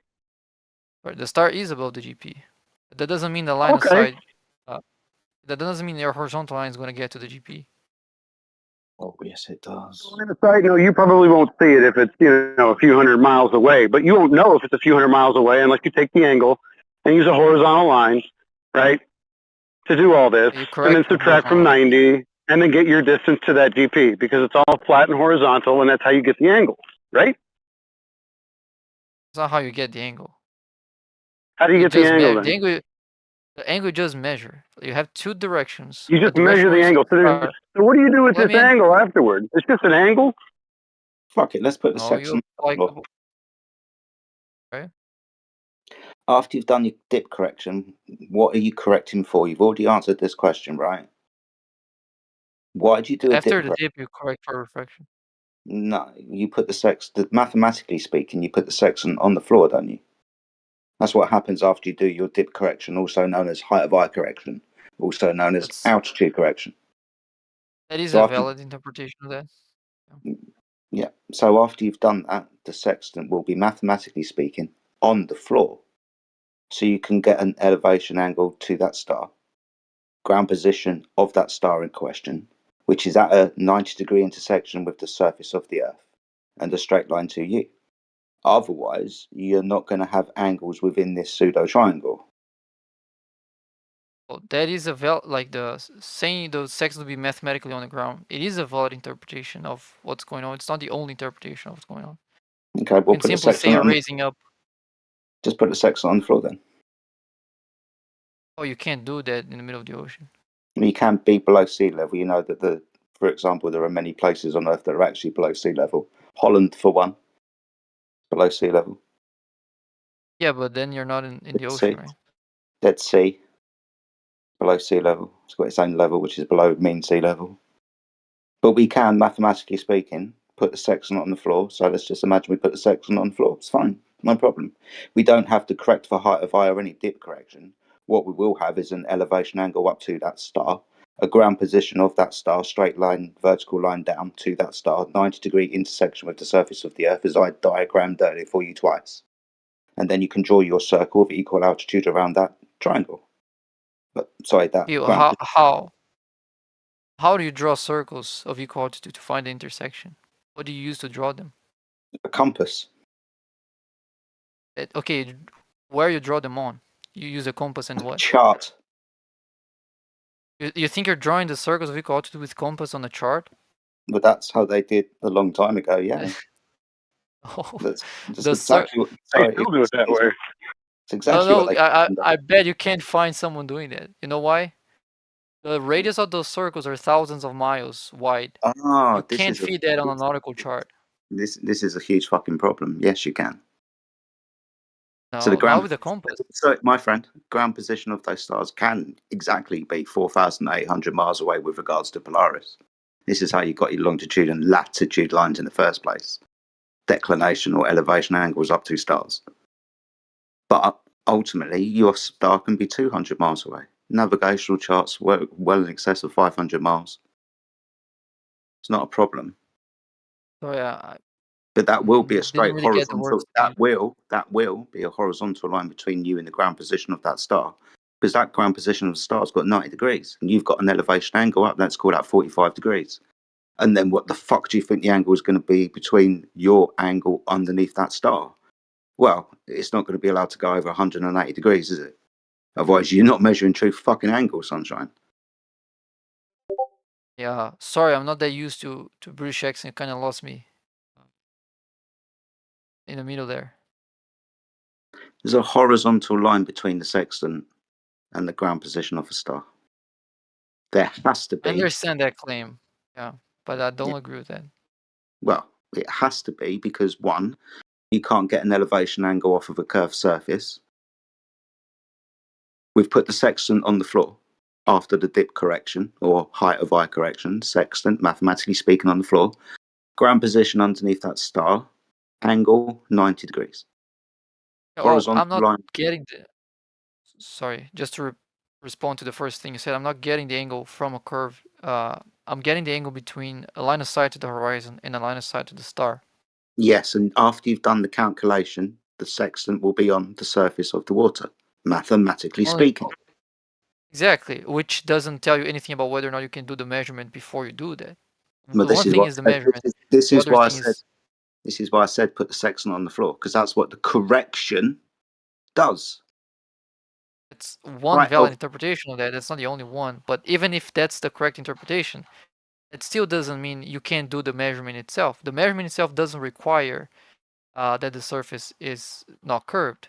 All it requires is that you can see a horizon and you can see a star, so you can sight both of them and get the angle between the lines of sight.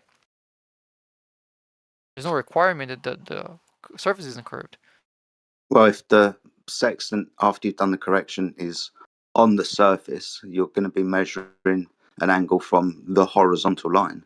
Just because you say I've got a tangent to a tangent point, the horizon, you're going to correct for that height of eye and put the sextant on the floor so you can get a more accurate angle reading.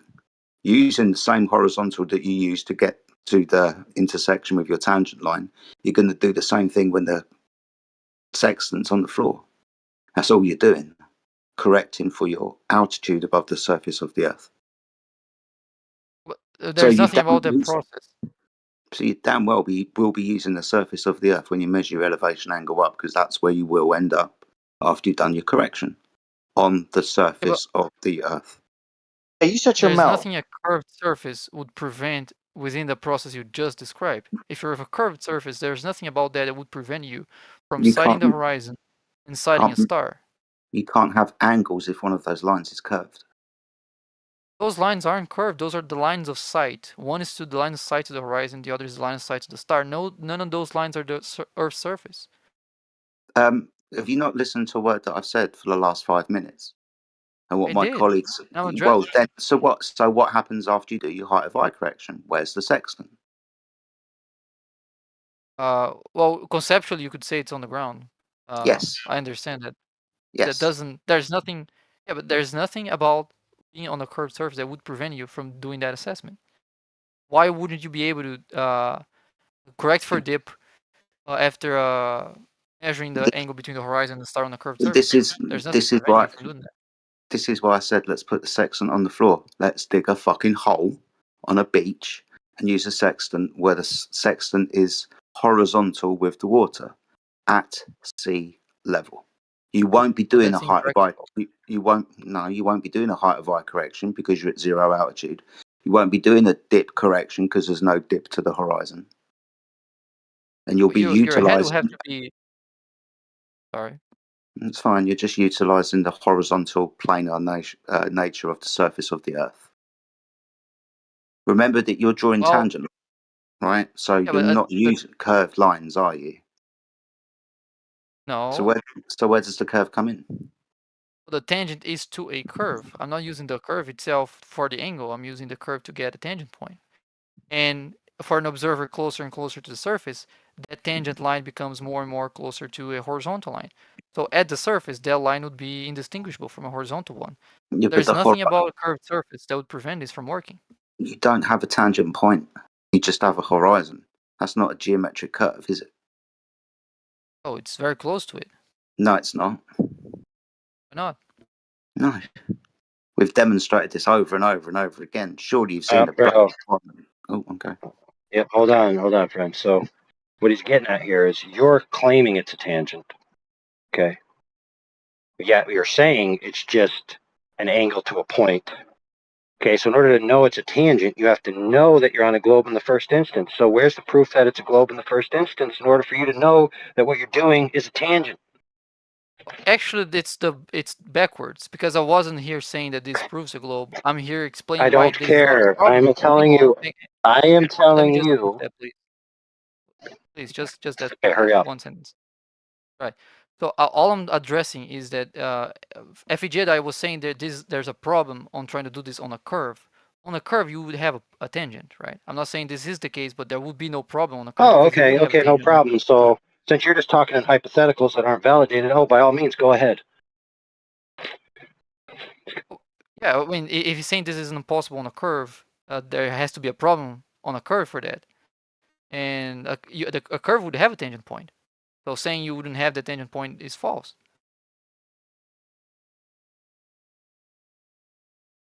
I mean, that's all well and good. But Jedi, see, the problem is Jedi's trying to talk about reality. You're talking about hypotheticals if you had a curved surface. So why don't you just demonstrate that the surface is curved in the first instance, and then you can continue with your claim. Well, we can test whether or not his interpretation of celestial navigation works, and we can test our mind.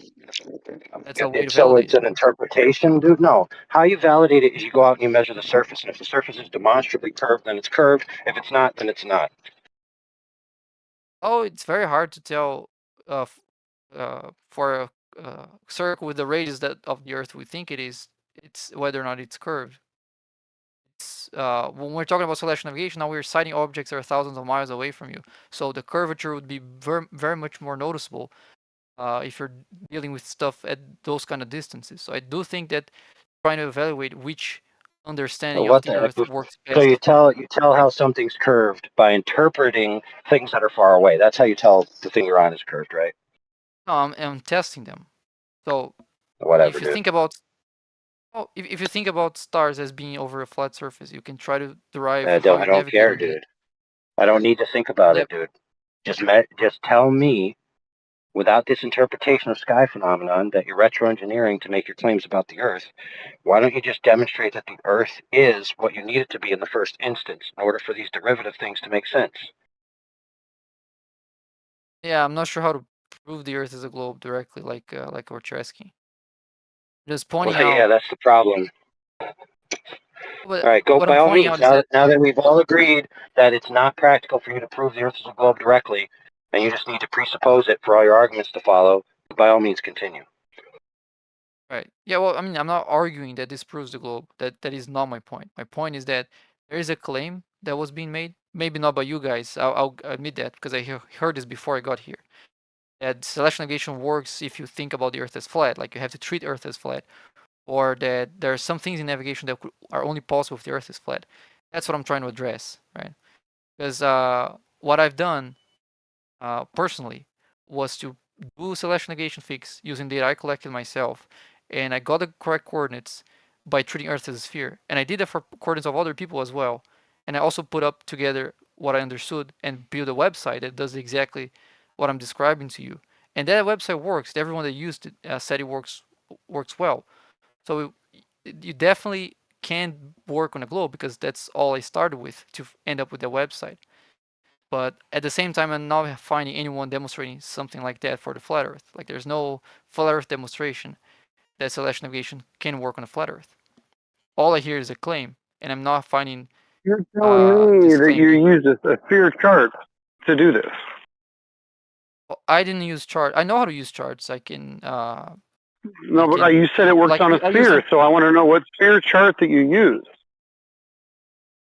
sphere chart. When the moon, then you do have to take into account the radius of the Earth. Yeah.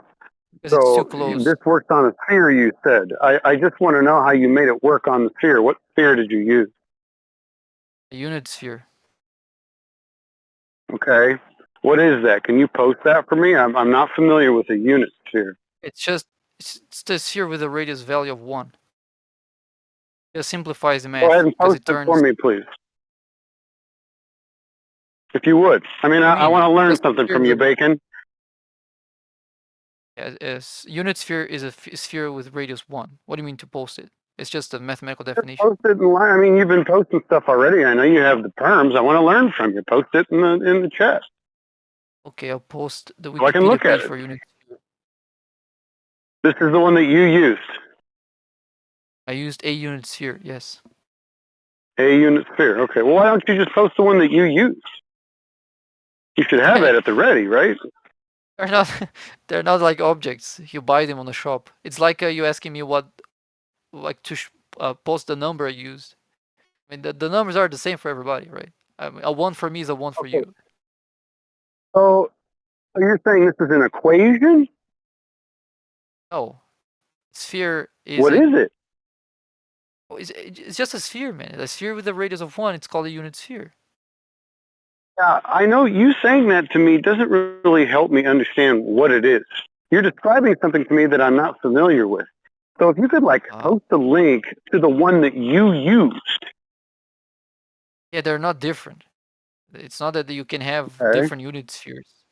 If you have a sphere with radius 1, then that's a unit sphere. There's no my unit sphere and your unit sphere. Doesn't make any sense. So this unit sphere, does it have a map on it? Like I just kind of want to get an idea of what you're talking about. I can show you. I can show you the sphere with the map that I use. Okay, that's what you want to see. Hang on. Okay. So now you're using a map. I used one to plot it. Yeah. So you You plotted don't this on a necessarily map. have to. Yeah, plot You the don't circles. necessarily have to. Dude, you told me it worked. I'm trying to get all the details of what you did. Sure. Definitely. Yeah. I'm here for that. Yeah. Yeah, I posted a picture, a screenshot of the spheres with the circles being plotted on my website. See, there are 2 circles there, an orange one and a white one. Those are 2 circles of equal altitude. That's the default fix in the website. I hope that satisfies. You have a circle of equal altitude on this. Okay. Those aren't circles of equal altitude. Okay. Well, you can say that, but that gives you the right answer for your coordinates. Those aren't circles of equal altitude. Why not? They gave you the correct location of where you are? Oh, the default example in my website is not my readings. My readings I took from my backyard. I'm not gonna post them because that would dox me.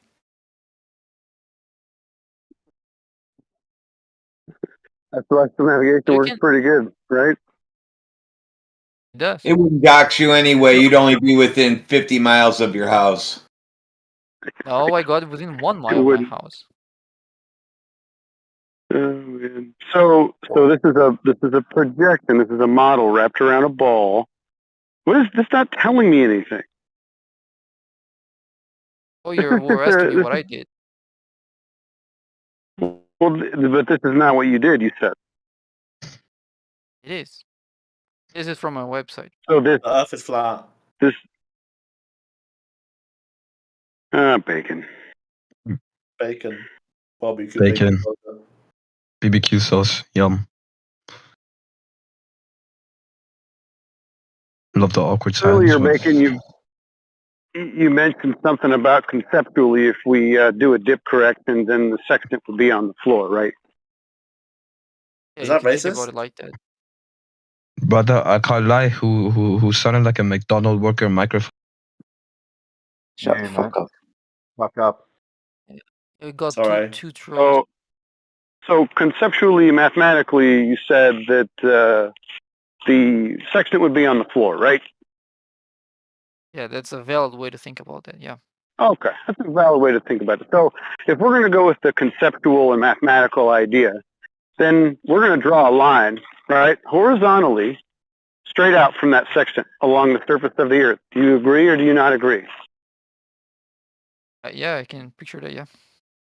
Okay, so if that line keeps going, where's it going to end up? Off out into space? On the globe it would. Yeah. So off out into space. So then directly below the star, is there a 90? Is there no 90? There is. Yeah. There is. Okay. So can you draw for me how this would work if you are drawing a line straight out into space to get an angle, right? Like I want you to draw that for me. I want you to show me how that works. You're going to get an angle to a star that has a GP directly below it on a sphere somehow, even though there's no such thing as a 90 on a sphere. Wouldn't you agree? No, you can describe angles there- to curves. Even in Euclid's book, you have the definition. But I mean, Okay. if you Fair say that's enough. not an angle, I'll let you. Oh, that's fine. I'll let you have it. So you draw a line directly 90 to a ball, and then you have a line conceptually, as you mentioned, that you agreed along the surface of the Earth, and then it just goes straight out into space. Can you show me how you get these angles? I just kind of want to see it. I want to visualize it. right? Well, I have a celestial navigation simulator as well. It might help. I use that to help explain how I'm doing it. I guess If I that'd share be my screen, fine, can you but you take could a just look at it? draw it.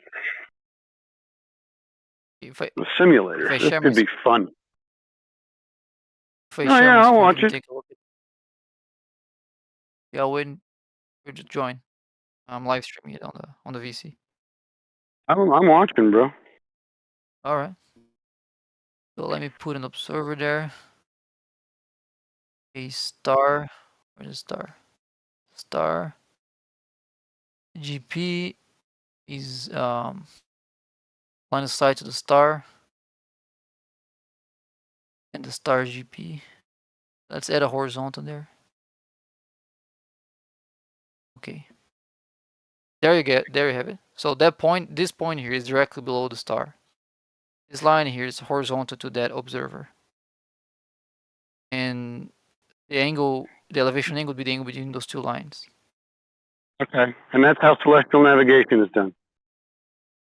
That's the globe explanation of it. That's how I understand it to work. That's how Excluding you refraction. understand it, or is that how it's done? Well, I would also claim this is how it's done, but that's what we're debating. Okay. So Okay. I'm not going to start. Oh no, I mean, but that's fine. So this is what you say is happening. So I want you to go out and find me a book that shows me a drawing just like that, that says this is how it's done. Well, I have my Saxon manual. It shows it like that, but let me see if I have a picture of it.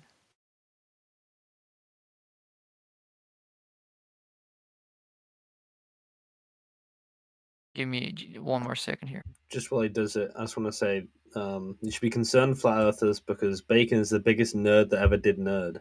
You know, he's got a sextant manual, and he doesn't even live on near water. Oh, it came with the sextant. Yes, I'm sure.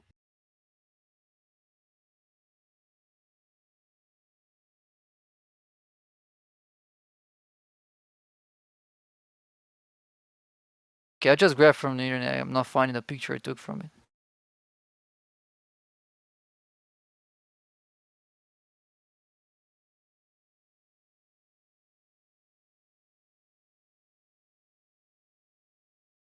Okay. I went through this with you before, remember? And you got pissed off and left. You got to put the little man at the surface and draw draw a line out from it, and then you got all bent out of shape because you can't do that on the ball. Sorry, say that again. Don't worry, keep going. I'll stump you here again. You'll get pissed off and leave.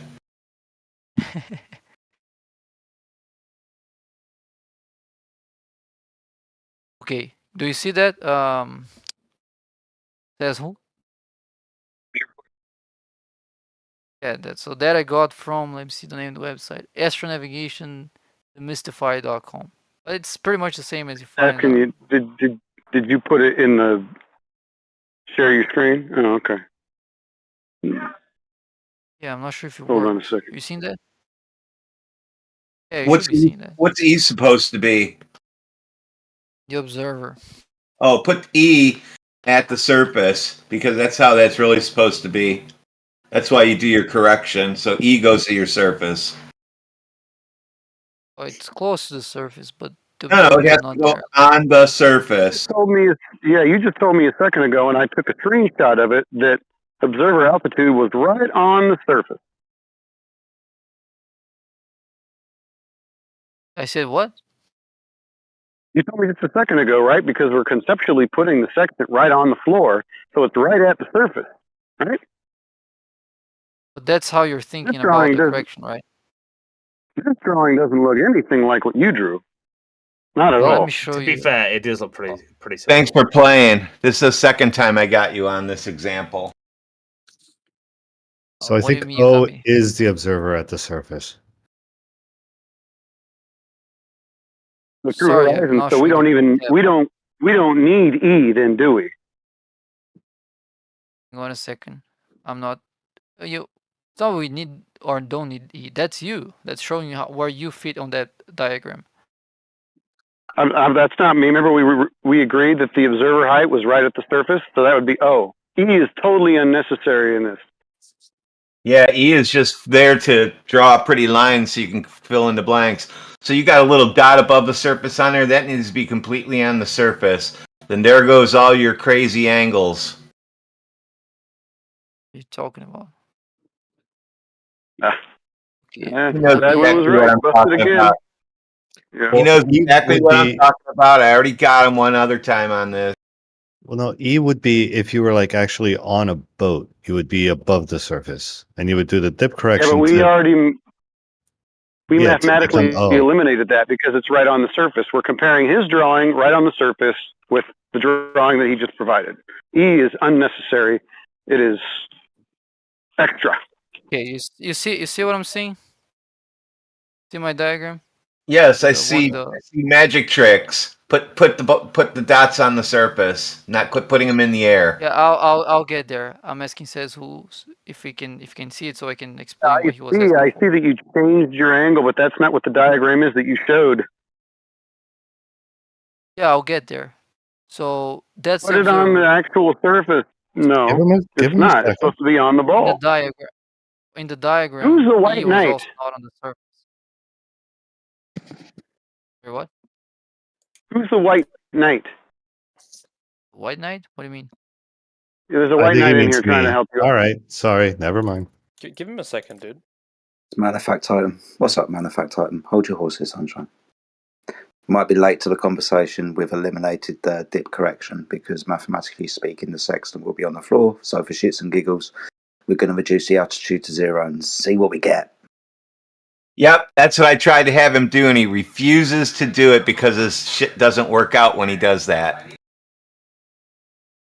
Yeah, here, Manuvac told them just to give you some There's context. nothing. When we get these really huge anti-flat earthers out of their echo chamber, that's when we can make some money. Okay, so that's why I just ask them, just take a second to let this go to the end.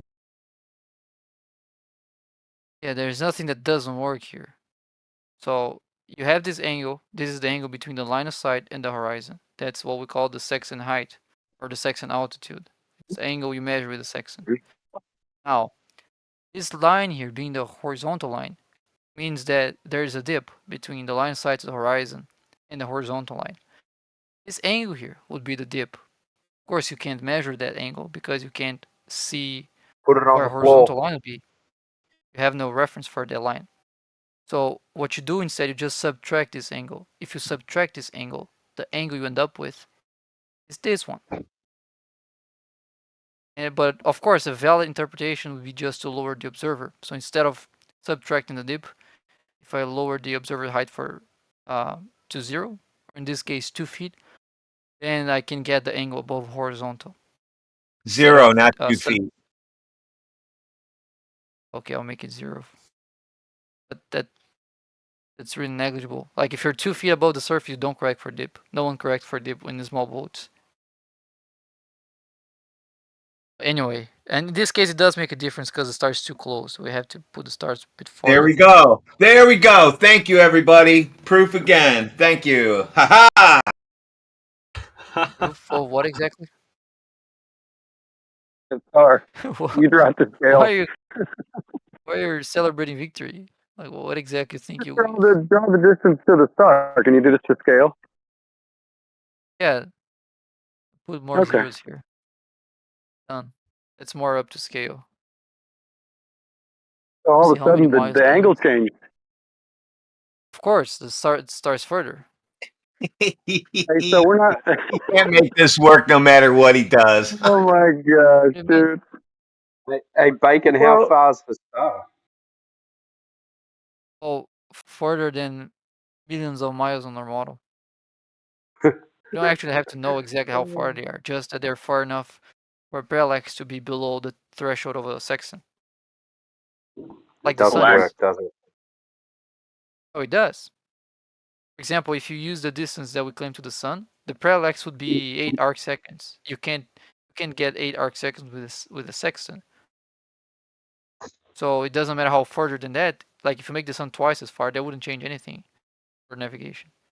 And the stars are even further than the sun, so that also doesn't make any difference. The Earth bigger. Does it still work? Earth is bigger? Yeah, it would still work. You told us that you don't really know the size, right? Said you don't have to know how far exactly the stars are. Just that they're far enough that the parallax is smaller than the threshold of a nautical sextant. No, you said you can use a unisphere of 1. Yeah, An that one unknown can be size. 1 Earth radius. So that's 1 Earth radius. It's just 1. Which is the unit I'm using. Instead of using miles So or as we meters or see, how everybody, his first example didn't work when we moved it to the ground. He had to move the star then in order to get anything to work. So he's showing you bad examples on purpose. No, the diagram starts with a closed star. And that's not what the globe is claiming. So if that doesn't work, that doesn't matter because that's not the claim of the globe. The claim of the globe is with far stars, not with close stars. And actually it does work because when you have close stars, you have something called parallax, which is a correction you have to apply for the moon. You don't have to apply for the stars or the sun, which makes a lot of sense on the globe, and it is what you would expect on the globe. Thanks for playing. You're welcome.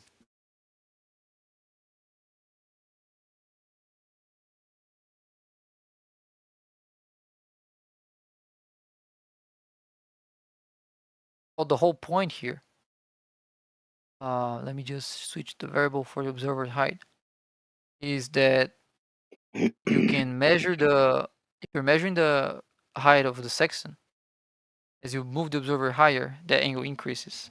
Okay? If you pull it That's to why you have 0, to do the that correction. becomes, yeah, but you can also see the same correction as just subtracting the smaller part here, because that smaller part in this case is 14.323 degrees. If you subtract the height of the sextant from that, what you're left with is this angle here, which is also 50. Yeah. So it doesn't matter if you're just raising up the baseline to be horizontal or if you're dropping the observer to the surface. The angle you get is the same. Those are two valid interpretations of what you're trying to do. I think it makes more sense to just raise up a line to the horizon to become horizontal. So all you want is the zenith angle. The line's still going to be horizontal when you put the sextant on the floor, though. But the surface of the Earth is curved, so not horizontal. Well, it'd be very nearly horizontal. The difference would be unmeasurable. When you do the correct when you do the correction, and the sextant is mathematically on the surface of the Earth, you don't have a horizontal anymore because the surface of the Earth is curved. You need a horizontal line between your position with the sextant and, as I demonstrated earlier, the 90-degree angle underneath the star. Oh, the 90-degree angle between the star. Sorry? Don't forget, after you've got these 3 ground positions of stars, you're going to use a compass to draw a nice little circle around those ground positions, and where they intersect, there you are. These ground positions. No one actually does that. This is what they used to do, my friend, with charts and shit. I doubt that. You Now doubt they use compass to draw the circle. you doubt that. So when the sextant was invented in 1773, I think it was, by the Royal Navy, they used charts and compasses to draw circles around ground positions of stars to get an intersection on a chart, which is a flat chart, by the way. This is how they did it within the first instance, my friend. The globe model came later. I really doubt that. I mean, it would be easy to replicate that. Sorry, what? You really doubt this piece of obvious history? Were they using Well, if that's true. Were they using globe math back in 1773? Yes. Good. Citation, please. Because that sounded like a very high pitched yep. Well, yeah. Well, you got me there. Yeah, it would take me a while to find citations for this kind of stuff. Mm-hmm. Because I'll you retract understand that you understand that a captain was just on his desk with a chart with a compass drawing circles around ground positions of stars every so often so he could get a true fix. Right? No, That's all they he was use doing. side reduction tables. No, that they use side reduction tables. They do now. I didn't then. Because they weren't on a globe. They weren't on a globe then.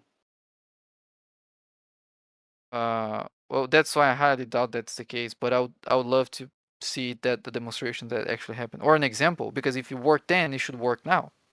I see no problem.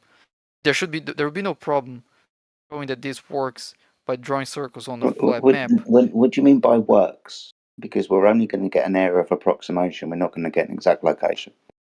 How can we get I'll an give you 20 miles of error. Yeah, beautiful. So it's not an exact science, is it? And I'm using science fucking badly. Do apologise, guys, but it's not exact, is it? We've got a lot of variables. We've got a lot of variables. So we've got a lot of variables to take into account. Refraction values at different known times of years. Summer compared to winter, for example.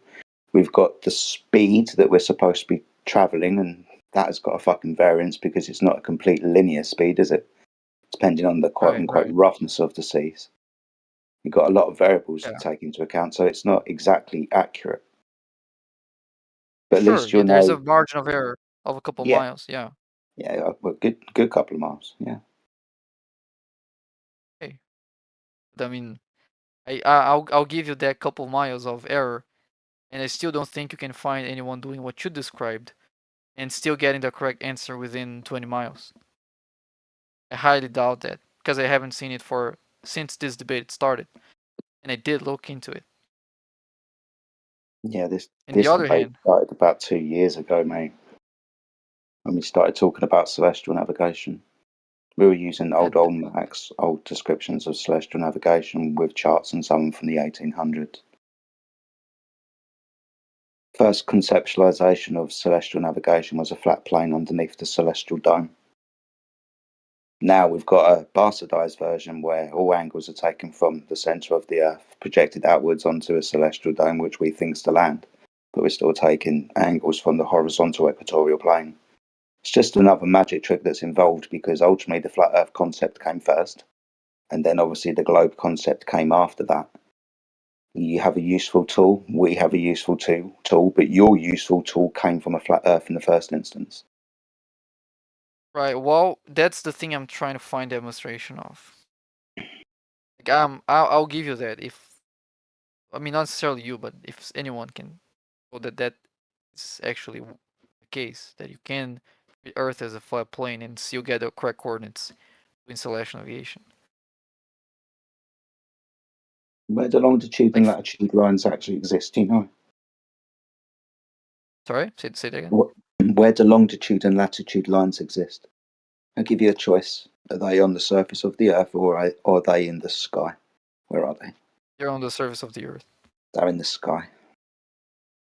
Longitude and By latitude lines definition. superimposed over the Earth, but they're actually in the sky. Oh, you can define them in terms of the sky, but they're still defined to be positions on the Earth. Again, this is just the backwards engineering, or to put it better, the bastardization of a flat Earth concept underneath a celestial dome. Where you are now, you've used that concept to reify the Earth to be a ball using the celestial dome. Like I said, the flat Earth concept came first, and I'll try and find you something on that. I did have a pile of evidence, but can't seem to find it at the moment. Quite a lot of those links have been taken down, which is kind of interesting. Get it?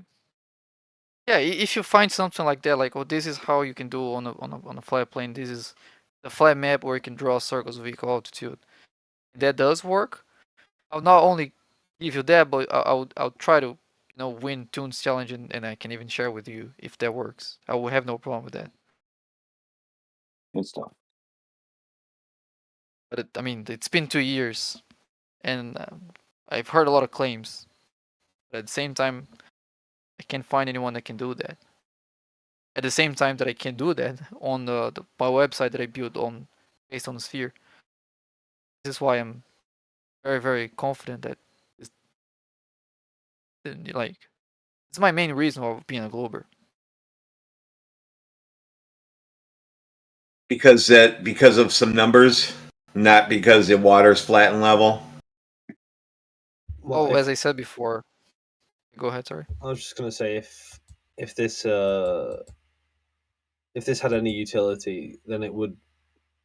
I think it would be pretty. It's like as condemning for flat Earth as like a falsification of the globe would be, right?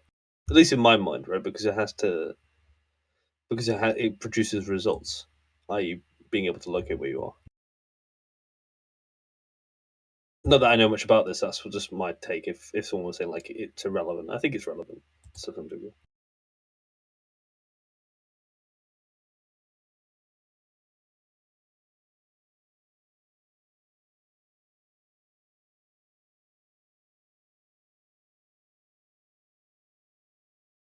Yeah, I think I kind of exhausted the subject a little bit. So I'll step away. Yeah, but thanks for the time in the chat, everybody.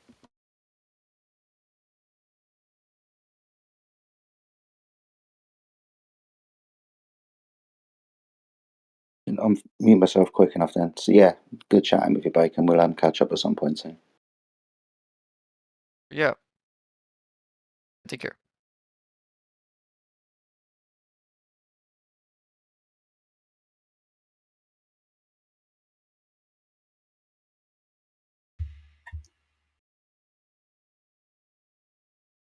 Right, I'm chalking up as a win for Jedi on my chalkboard.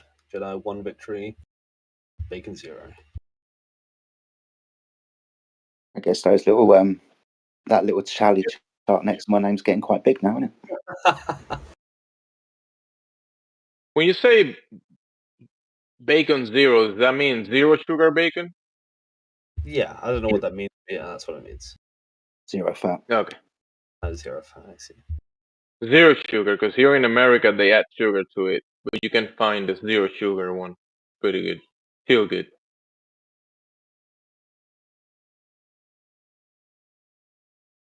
Unless it's Canadian bacon.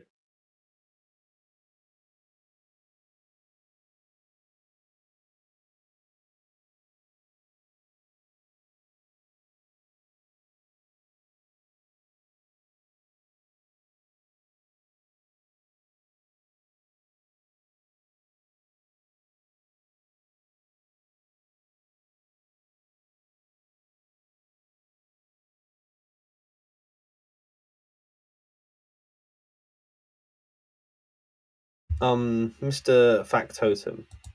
See, I don't really see the point in arguing the definition of level, because if level means flat, at least to the people in here, then just use a different word. Just say equal in elevation.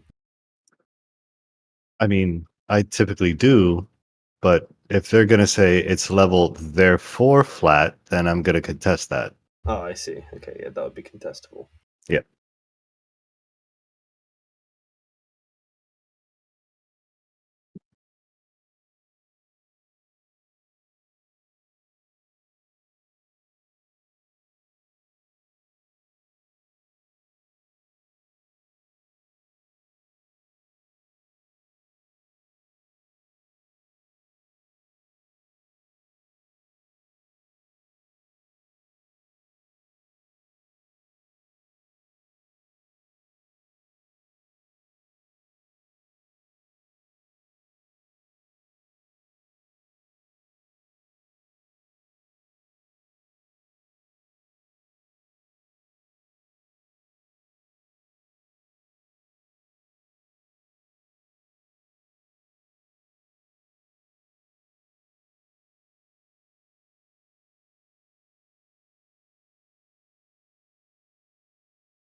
Can you guys see the channel status? Were you talking about how many hours and we're top of the league and that type of shit? No, the guy knocking the moon into a golfer, like golfing the moon into the golf tee. Oh no, didn't see that. It's right under, like right underneath flat Earth, 24/7 flat Earth.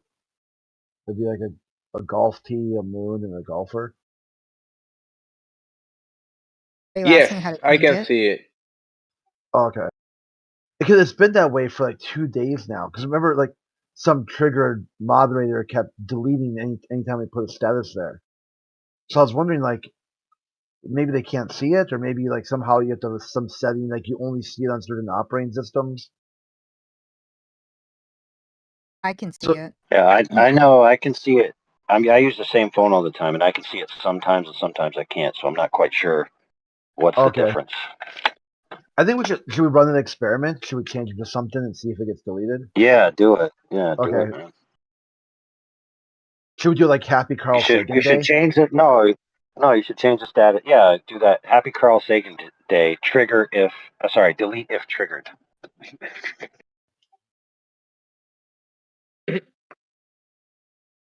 I'm triggered. Oh, the bots here. The AI is back. Oh no. Shit. Did you see that, Owlishness? Did you see your little? Yeah, I did. That was really weird. See, I liked it when you did your telephone voice, but now it's freaked me the fuck out. Oh yeah, the one like, please ask me an AI question. Oh my god! Literally gives me That's fucking crazy. goosebumps, man. I don't like it. Never did it. That's so weird. I was a telemated automation what is it? telephone automation system in glitching. my past life. She's fucking glitching. Yeah, just like the AI was. It's muted.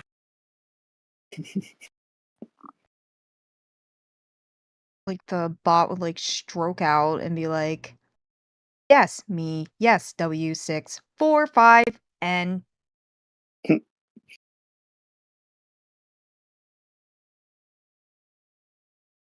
Yes, I'm an ex-flat earther. It's Prophet Muhammad. Peace be upon you, my friend. I used to be a flat earther, but not anymore. Awesome. What changed your mind? Let's go. Yeah, again, different name.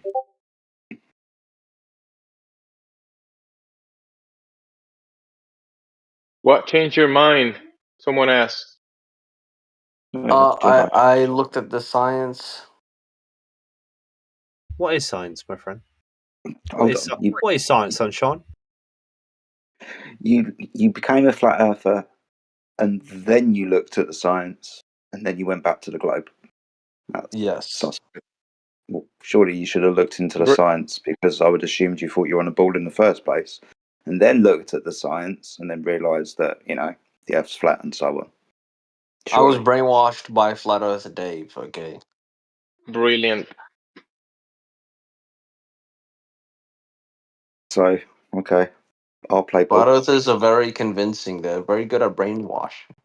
Awesome stuff. So, which piece of science convinced you that the Earth wasn't flat and indeed a ball that was spinning in a vacuum of space? The Flat Earth Dave was showing us a picture. No. What bit of science convinced you the Earth was a ball? Oh, the satellite imagery and Science. He said. There's satellite orbiting the Earth right now. I mean, that's pretty obvious. So you became a flat earther, and you didn't think about the vacuum of space and how that can't exist. And then you went to satellites provided to you by an authority that you can't verify, that come from a place that can't exist. And then you decided to go. Vacuum of space. What? Did you just say vacuum of space can't exist? Yes, surely you should have known this if you were a flat earther. Yeah. I was told all of the the flat Earth tropes. Like no space. Everything's flat. It's like So, but then- when you were a flat earther, and why doesn't the vacuum of space exist? When you were a flat earther, can you remember that argument? What? Sorry. Why there's no space? When you not a flat were earther. a flat earther, you would have understood that there's a claim about the vacuum of space and how that has been falsified, as in demonstrated not to be true. Obviously, you should have understood this when you were a flat earther, which would have There's removed so many concepts in flat Earth. Like you expect me to remember but- everything? Like, come on. I know, but it would have removed all of the images from the vacuum of space, because the vacuum of space can't be real. It's just interesting to me that you went to satellite pictures from Narnia. Yeah, he's But that's not. It's not Narnia because like they literally shoot the shit up in the air and like you could see it fucking floating in the air. I can't. Get a telescope, you can literally see it at night. I have literally going one. through across the I sky. have one. I can't see rockets flying around. And It's not even if rocket. you are, I'm talking about the satellites orbiting our planet. yeah, but they're not high enough above the surface of the Earth to give you an entire image of the Earth as a ball. Surely you should have known that too. Sorry, what? They're not high enough above the surface of the Earth to present to us the entirety of the Earth being a ball. I have no idea what you just said. Sorry. They're too Can you- close. What? They're too close to the Earth to give you a picture of the Earth in its entirety. Trying to use words of Oh, less you're than- looking for a picture of the Earth in its entirety. We've done that when we landed on the moon. We've done that Oh, when so, we. so when you were a flat earther, I don't understand how you've got from space being the second law of thermodynamics violation, breaking 6 gas laws and kinetic molecular theory, to actually I'm going to start trusting this bullshit. Hold Because on. You said a lot there. One at a time. Okay, so being as the vacuum of space violates the second law of thermodynamics, 6 gas laws, and kinetic molecular theory, you went Let's go back. one by one. Okay. Do you understand what the second law of thermodynamics is? Okay. So in the context of vacuum or space, the second law is not violated because the vacuum itself can have low entropy. So entropy is related to the distribution of matter and energy, right? And so in a vacuum, matter and energy are sparse and evenly distributed, resulting in a relatively low entropy state. So it's not violated. It Anything is else? because we have gas pressure here on Earth, don't we? And that isn't that isn't increasing in entropy into that vacuum of space, is it? Because it's an open system, isn't it? Okay, so the gas pressures on Earth are consistent with the second law of thermodynamics, right? No, they're not, because they're not increasing in entropy into that vacuum Hold of on. space. Let me finish my point. Second law talks about how energy matter tend to disperse and become more disordered over time, resulting in atmospheric pressure on Earth varies with altitude, right? See, this is why you made a really bad flat earther and went back to the board, because obviously you don't No, understand the I intricacies. looked at the science and it all makes sense now. Like there's Really? gravitational forces, and Awesome. there's absolutely. Like the fact that Sorry, my friend, before you burp through the entire conversation, why are you calling gravity a force? I know I said gravitational force. Yeah, so why are you calling gravity a force? I mean, look, it's semantics, right? So What words do you gravity think? is commonly described as a force in the context of like classical physics, right? Before 1915 or after 1915? But in modern physics, however, gravity is obviously described within the framework of general relativity, right? Yes. And so gravity isn't a force. It doesn't represent it as a force, but as the Not a curvature of force. space-time, right? But like generally speaking, like colloquially, we would regard gravity as a force if you're looking at from You don't have to speak colloquially to us. Isaac Newton. Good. You don't Okay, have to fine. speak. We could talk about the You're curvature of just going space-time. to keep going because you're going to be scared about what I'm going to say. That's fine. You carry on. I'm not scared of, dude. Everything you're saying has already been carry on then. debunked. Like I'll carry on. everything you think of I'll has been carry debunked. on there. Will I? Thanks. So you would have made a really bad flat earther because you should have seriously looked into all of these subjects. It's quizzical to me that you've decided to go back to a ball, being as you've cited gravity. Right, because it is a ball. Yeah, it's interesting as fuck that you've cited gravity. Can you provide the scientific hypothesis that Einstein provided to demonstrate and validate gravity, please?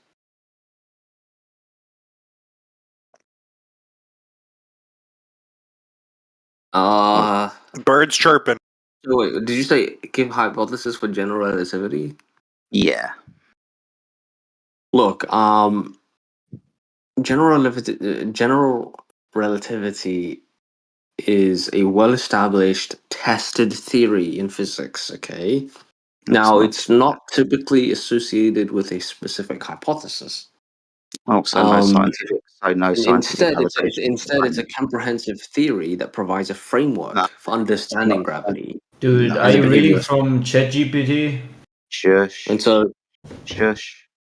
You understand that a scientific theory comes after hypothesis test, right?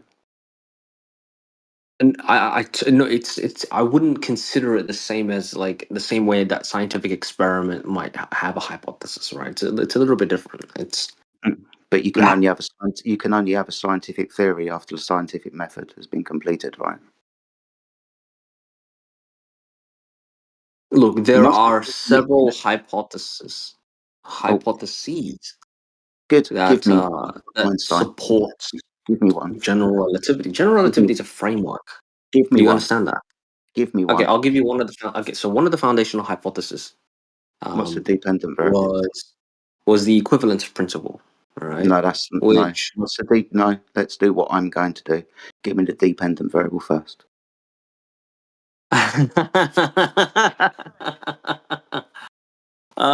So you want to go through every single thing, independent, dependent, variable.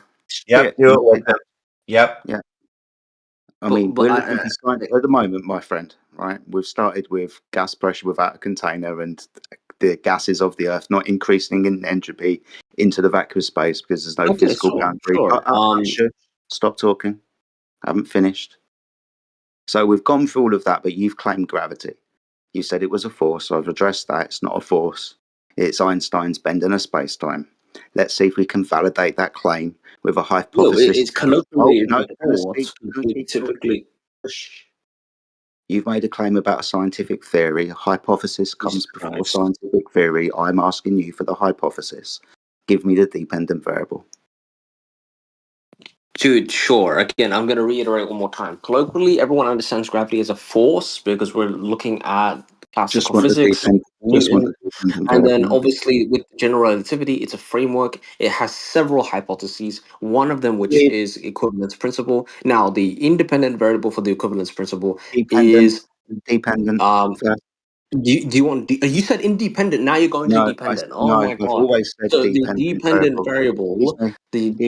variable, when testing the equivalence principle, is typically the observable effects that are being compared. So these effects may include things like the behavior of objects, the motion of particles, or the measurement of time. Good. So give if you're me testing one. the equivalence principle, what? Just give me one hypothesis that I can test in an experiment, please. Bro, you asked for the dependent variables, and now you do. Which one do you want, man? Get to your fucking point, you fucking retard. Don't call me a retard or your time here will be You short. keep fucking asking stupid Prophet fucking Muhammad, questions. calm down. Why are you spazzing out all of a sudden? Because you're fucking asking for an independent variable, and then I'm saying No, dependent variable, and now you're saying the fucking hypothesis. Which one do you want, fucking this idiot? is probably a communication issue because you keep splurging for everything that I say. You said independent, then you said dependent, now you want hypothesis. No, you're incorrect. I've always said dependent variable. Everyone is listening to what you're saying. They can all That's fine. hear It's you. also recorded. It's not a problem. It's not a problem. It's not a problem. Why have you got to talk? Are you scared? Dude, no one is afraid of you. You keep jumping from one thing to Why another. are you so excited? If you're not scared, shut up. I've always said dependent variable because that's the first step of the scientific method. I've asked for the Oh my God. hypothesis, so give me the dependent variable. What is it? Okay, I'm gonna give you the dependent variable. If you interrupt me, I'm just gonna leave. Okay. Now Okay. the dependent variable, when testing the equivalence principle, is the observable effects that are being compared, and these effects may include things like the behavior of objects, the motion of particles, or the measurement of time. So, for example, if you're testing the equivalence principle by comparing the behavior of objects in a gravitational field and in an accelerated frame, the dependent variables could be the positions, the velocities, the accelerations of those objects. Those are the dependent variables. All right? I just want one, not a multitude. Let's have one. I want the hypothesis. So which one are you going to The give me? behavior of objects. There you go. Awesome. So the behavior of objects. What's the independent variable? The independent variable for the equivalence principle, the independent variable is essentially the choice of gravitational field strength or the choice of a reference frame. Which one? There's only one. Which one are you going to give me for the behavior of objects? Which one? No, I just told you it's either or. Well, you're going to be building a hypothesis where there is only one independent variable. When we get to the experiment part, we're going to keep every other variable the same. You're only going to be varying and manipulating one of these independent variables. Why are you talking? I don't get it. We're only going to be manipulating one of these independent variables when we get down to the experimental stage to see if it causes the phenomenon that you've said is the behavior of objects. So which one?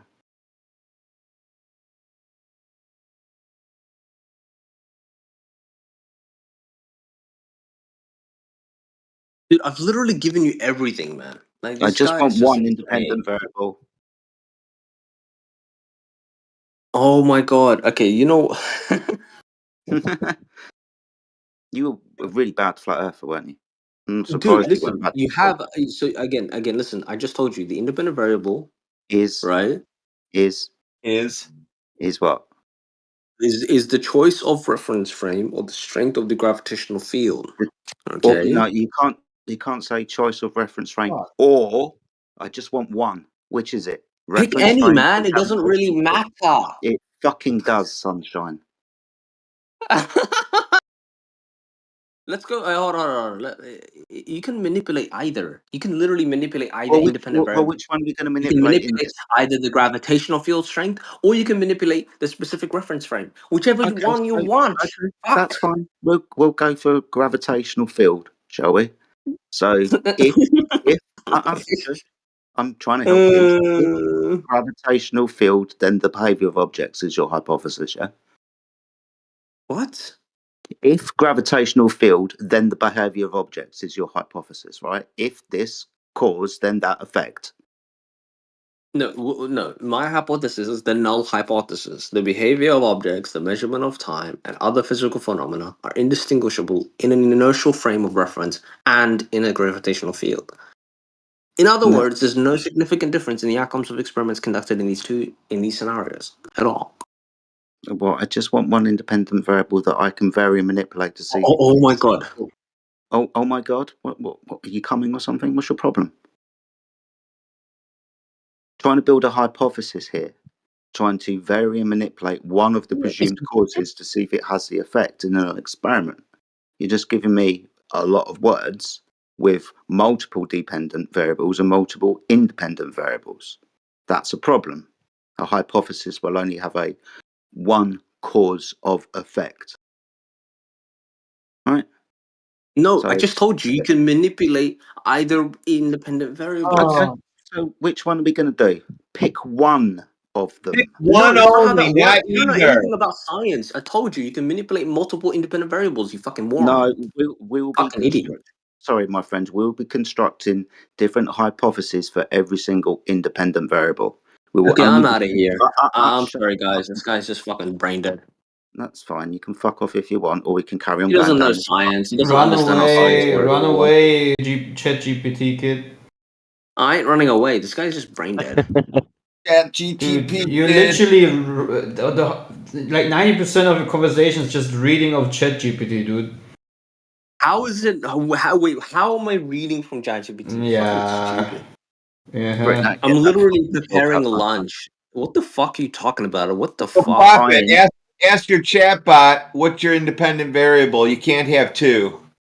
You can have either or. I just told you can have either or, and you can manipulate them. We only want one. Which one do you want to manipulate? You can manipulate the choice of reference frame. You can manipulate the strength of the gravitational field. Awesome. Whichever So pick one you one. fucking want, bro. Pick one. Yeah, pick one. Okay, so and then the we'll dependent test that. variables are what you would Shush. use to measure or observe to determine. Shush. We'll pick one. We'll test that in an experiment, and then we'll pick the other one and then test that in an experiment. Which one do you want to choose first? Oh my god. I know, it's Oh very my hard. god. It's very hard.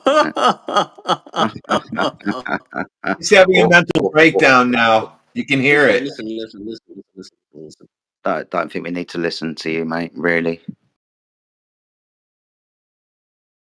You're trying to prove gravity at the moment. Dude, you're trying to prove gravity at the moment, aren't you? Gravity is the cause of things, whatever the fuck that is. Listen, I just told you. Einstein's equations are a framework. In Okay, that so framework, there are bro, multiple we'll just hypotheses. fucking stop There are right there. multiple hypotheses within the frame. Listen to me. Listen to No. me. In the framework, you No. find multiple hypotheses You've that can be already fallen tested over. scientifically. Oh, you gave me Oh equations. my god, this guy's dumb. You gave me Oh equations. my god, this is I dumb. want a Listen, hypothesis I just told you.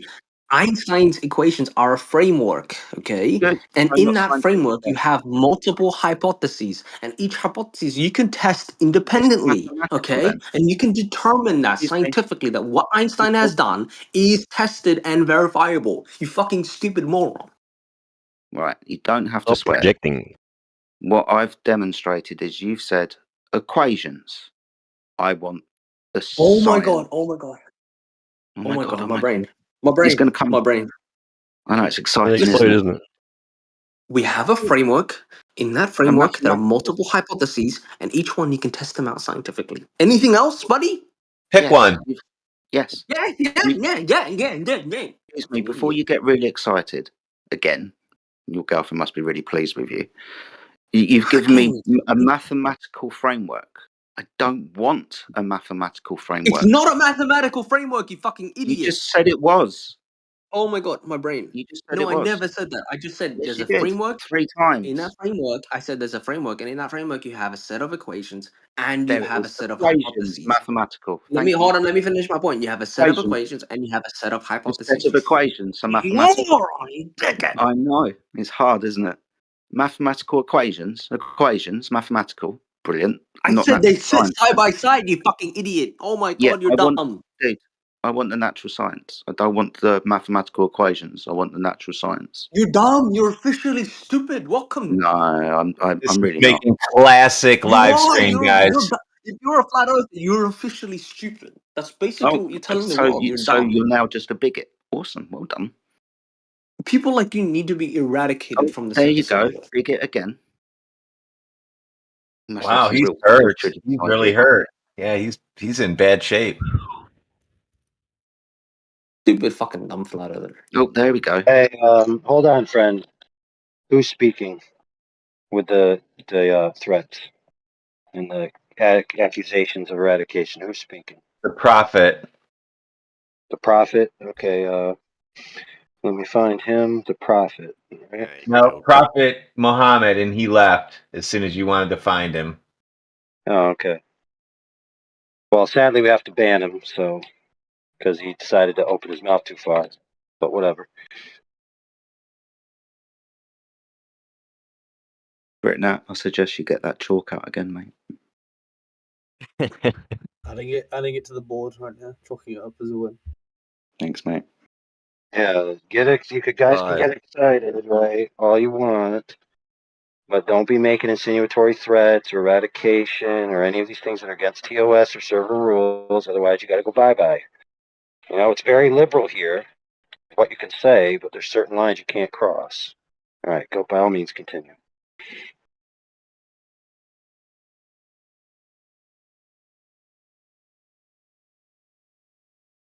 Yeah, no, he left.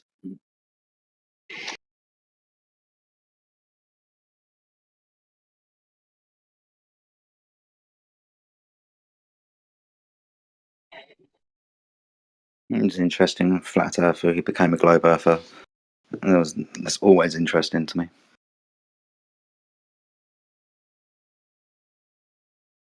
See, in my head, someone says that because they want to be like, they want to get on your good side, right? But how does someone go from saying, you know, guys, I was just like you until, right, and then followed by saying, you're a retard? Like, it's like split personality disorder. Yep.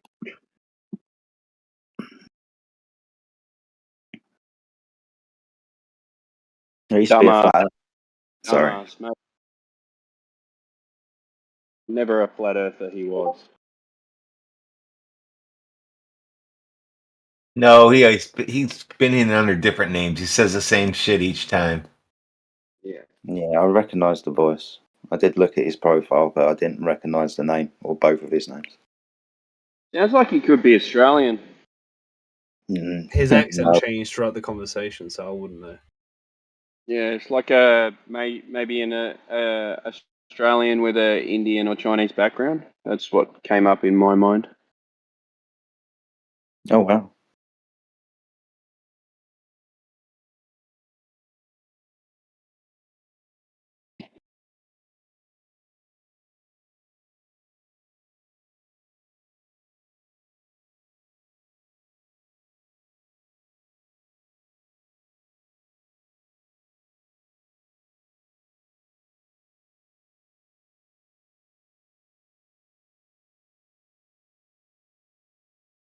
He sounded like he's related to Brit. Nah.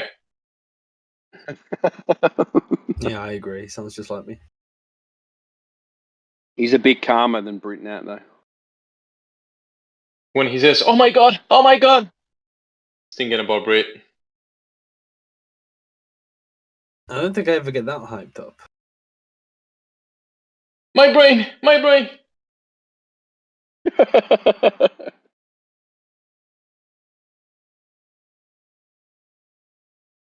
It's starting to work. My brain is starting to work. I'm thinking. It hurts.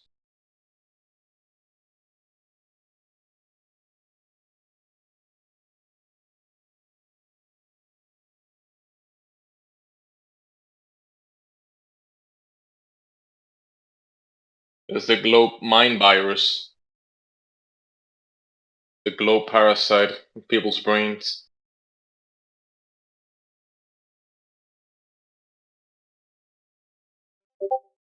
Anyone who thinks differently than the globe is a retard to them.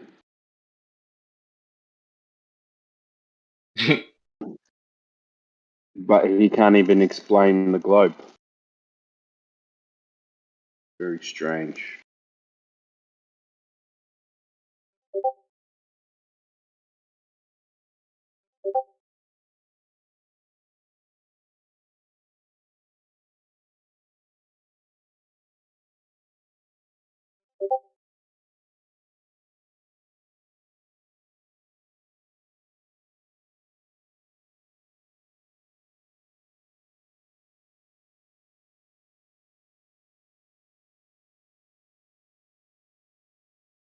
Matt, did you think we were hostile for no reason when we first arrived in this server?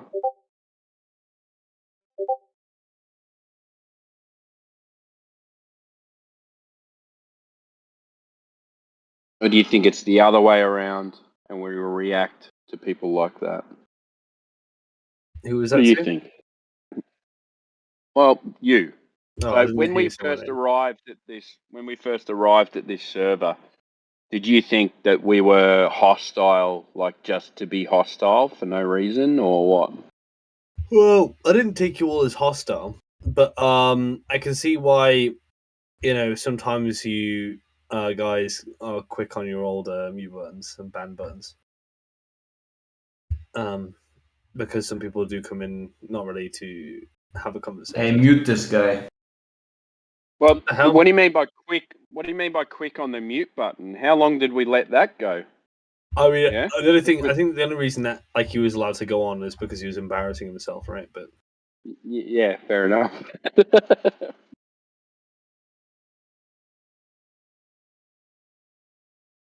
we had to get that clip in.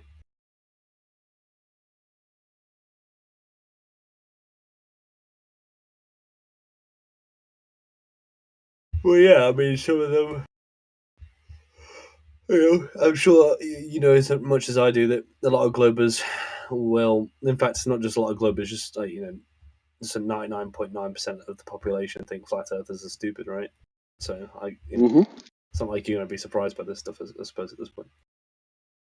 No. Well, it doesn't really affect us anymore.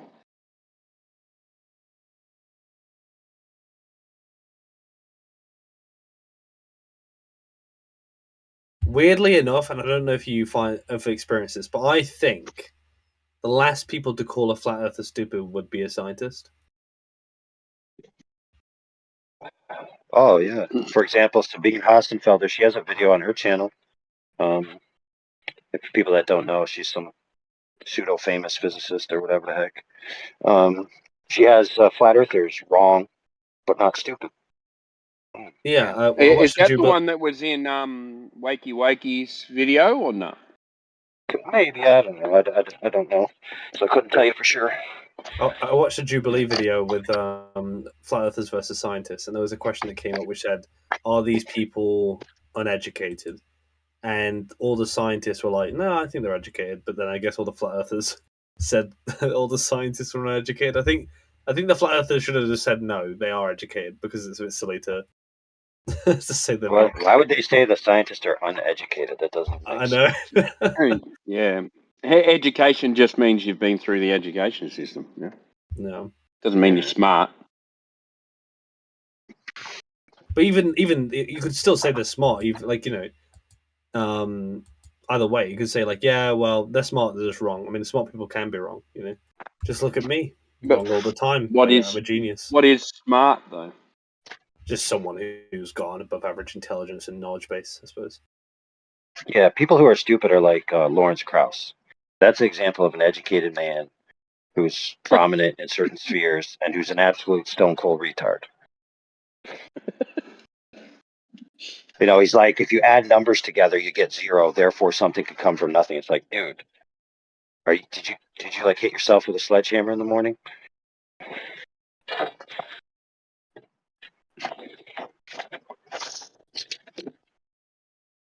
Okay, numbers are concepts. Okay, concepts exist within minds. So he's actually begging the question that minds exist in the first instance before matter, which comes from nothing, which actually would mean it would come from the mind. Which, by the way, makes perfect sense. That sentience is the cause of derivative realities, because sentience is the first reality. So, I mean, I don't know. Lawrence Krauss, stone cold retard. If somebody asked me if he was educated, I'd say, well, of course he's educated.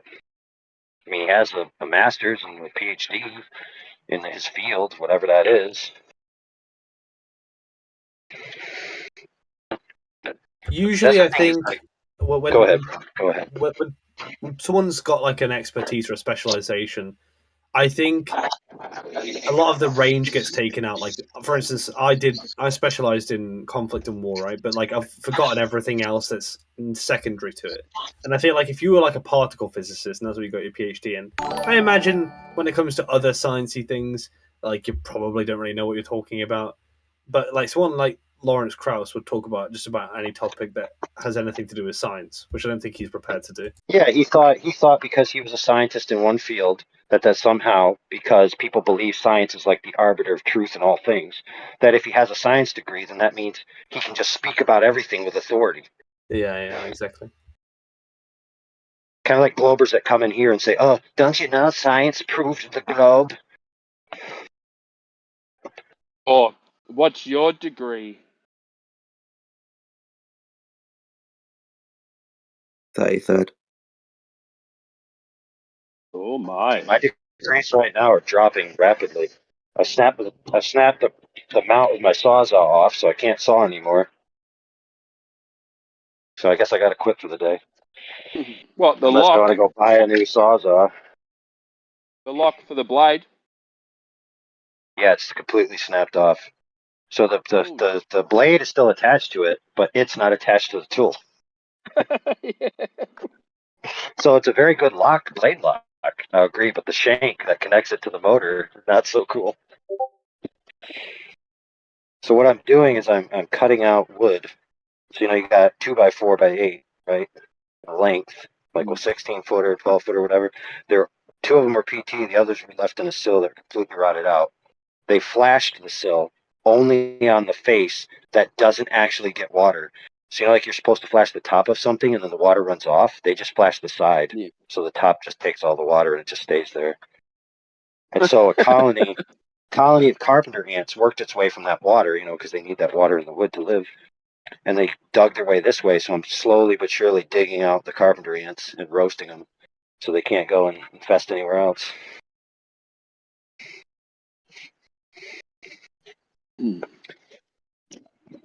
So annoying. Oh, I should have rebuilt this entire thing.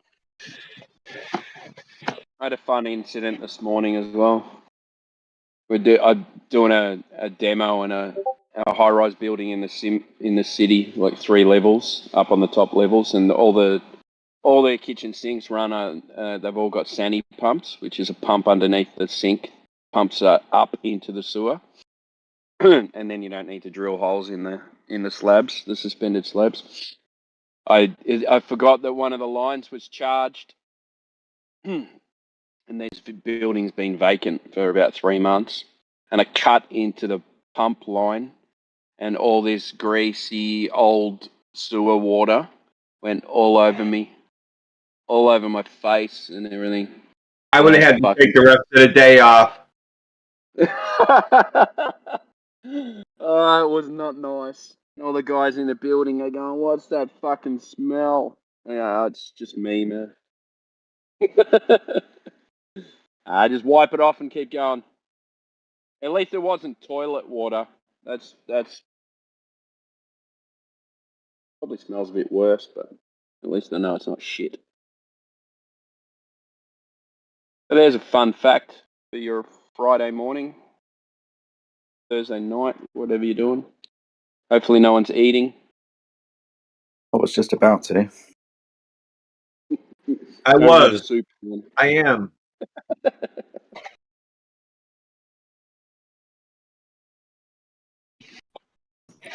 I'm eating, but also a tradesman, so can't really Ah, bug you're you. used to it then.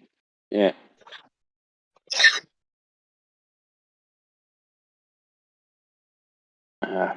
I've got a good immune system, I'll tell you that. I can cut silicon out with my knife and then eat the apple with my knife. As soon as you said that, fucking Mick Dundee pulls a knife out of my fucking head. Sorry, mate.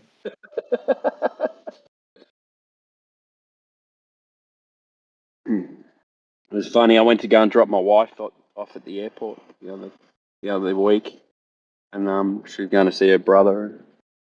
I'm walking through, and I'm about to go through to the through to the gates through security.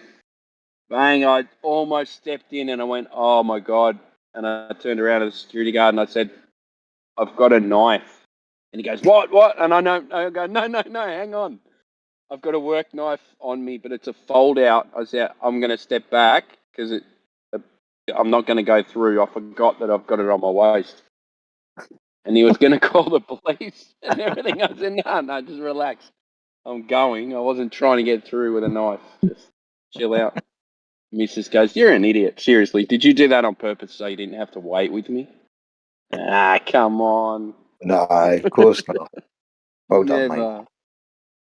No, I love waiting at the airport. Brilliant. I thought you were going to say within that story that you turned around to the security officer and said, "I've got a knife," and then he was going to turn around and go, "That's not a knife," and he pulls out an even bigger knife. Again, that's what I expected to happen. Pulls out a gun. That's a gun. A bayonet. Imagine he pulled out a bayonet. This is a gun knife. A knife. Now that's a knife. Oh man. You know, a gun is just basically a modern version of an ancient weapon, a spear. Right? It's just a projectile penetrator, right? Yeah, but you just don't need to be near your target. It's a throwing knife. I know. What would be more painful, a stab or getting shot? Oh, dude, it depends, I guess.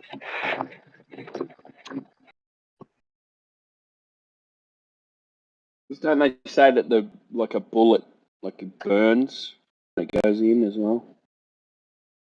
Well, some bullets, you know, they tumble or splay, so there's way more injury.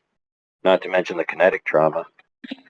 You know, the blunt, kinetic change to the body, the surrounding tissue.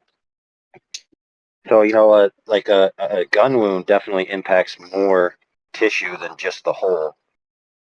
Like most of the external trauma from a stab wound is, things that have to do with blood loss, maybe some light bruising around the area, but definitely not as much trauma.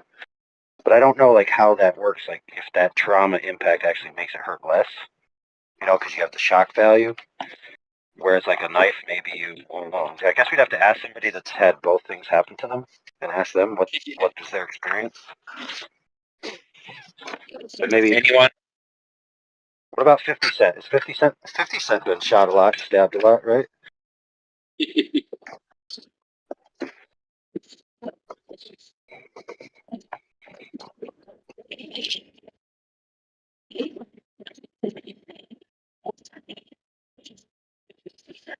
Dude, you want some barbecued carpenter ants?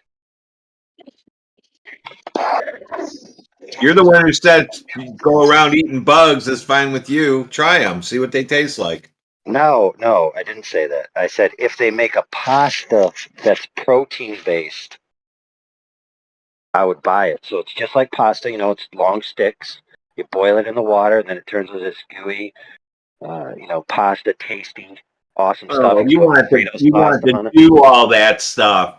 I can't just give you what looks like pasta already gooey. even if it was made out of bugs, because then that would be different. Dude, as long as it's protein based instead of carbohydrate based and it tastes like pasta, that'd be fine with me. Yeah, I love pasta like to no end, but it's obviously just carbohydrates, right? So if you could make it protein based, that would change your whole diet dynamic. They use a green ant here, like a dry green ant. It's pepper.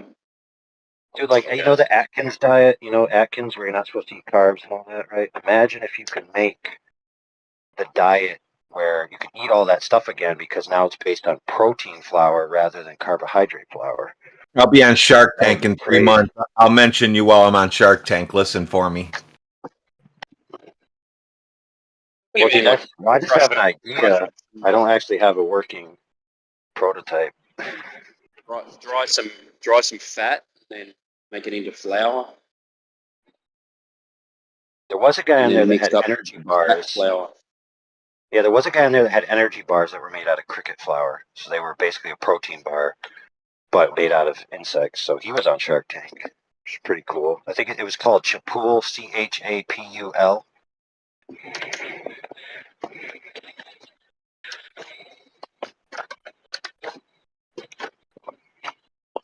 You know what pisses me off is why these carpenter ants didn't decide to live in the board on the outside rather than the board in the middle. Now I have to take the board out of the middle. It's freaking annoying.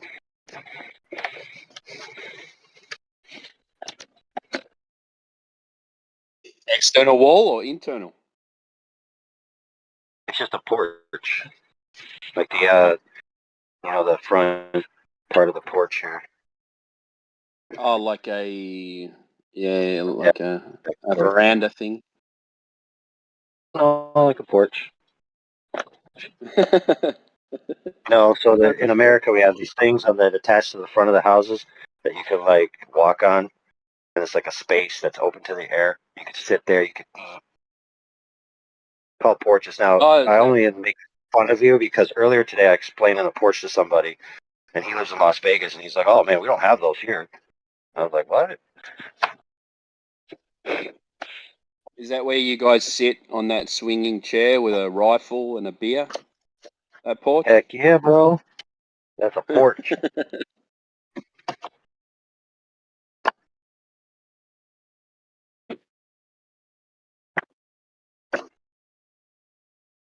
Dude, can't believe this is the second solid that I've snapped. They get too hot. That's the problem. The shank gets too hot. You can tell it's getting too hot because your batteries start flashing. And say, "You're too hot, bro. Please stop." And I'm like, "No, keep going." I've got I got a secondary one, a corded one that I've just bought a cheap one from the hardware store just to use as like Yeah, I when got 2 of them, but they're not here with me. That's the problem. Yeah.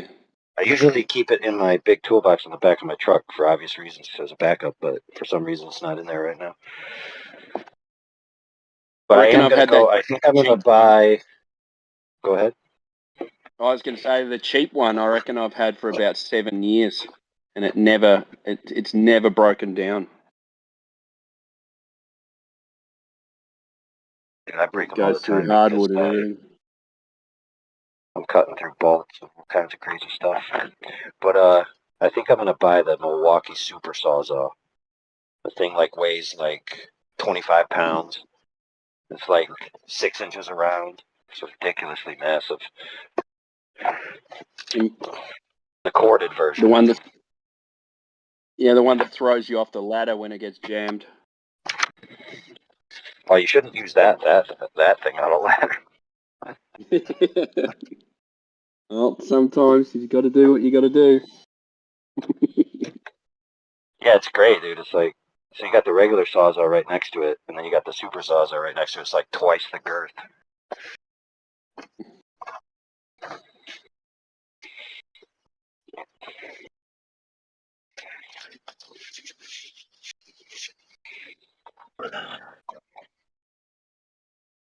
gotta stop soon anyway before the neighbors start getting upset because I'm not at my house. I'm at a client house.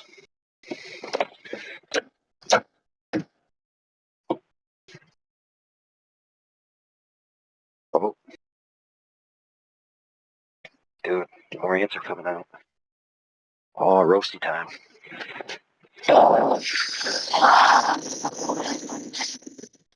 You hear him crackle? No, I hear him screaming or something. Oh, that's the map torch. Well, that was you They do roasting the crackle. bacon. They do like crackle like little popcorn or Rice Krispies. Yes, I'm murdering ants live on air. Hey, Call I have a peanuts. question. Sure, go ahead. I'm gonna go on mute so you don't So, hear my voices. okay, do you actually think the Earth is flat? Yes, Okay, but like, why? because the Earth is observed, measured, and practically used with regards to aviation, navigation, communication, and engineering as a flat stationary plane. Then why are other planets circles? Like if you look in a telescope. Well, they're what they are, and the Earth is what it is. If you're going to claim that Jupiter looks like a sphere, so the Earth must be a sphere, you'd have to validate that claim by directly measuring.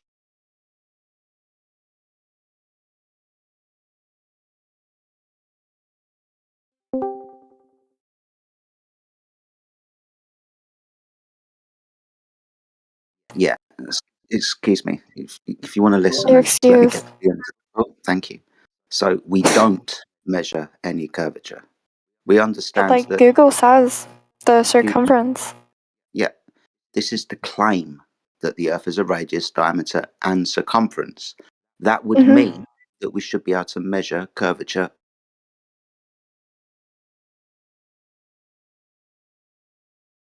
If it's flat, then what about the water? Like it doesn't just spill. Like, Maybe you've got some kind of idea that you think that we think the flat Earth is a disk in space. so you think it's just like a flat disc, or like? No, the Earth is What do you easier think? termed.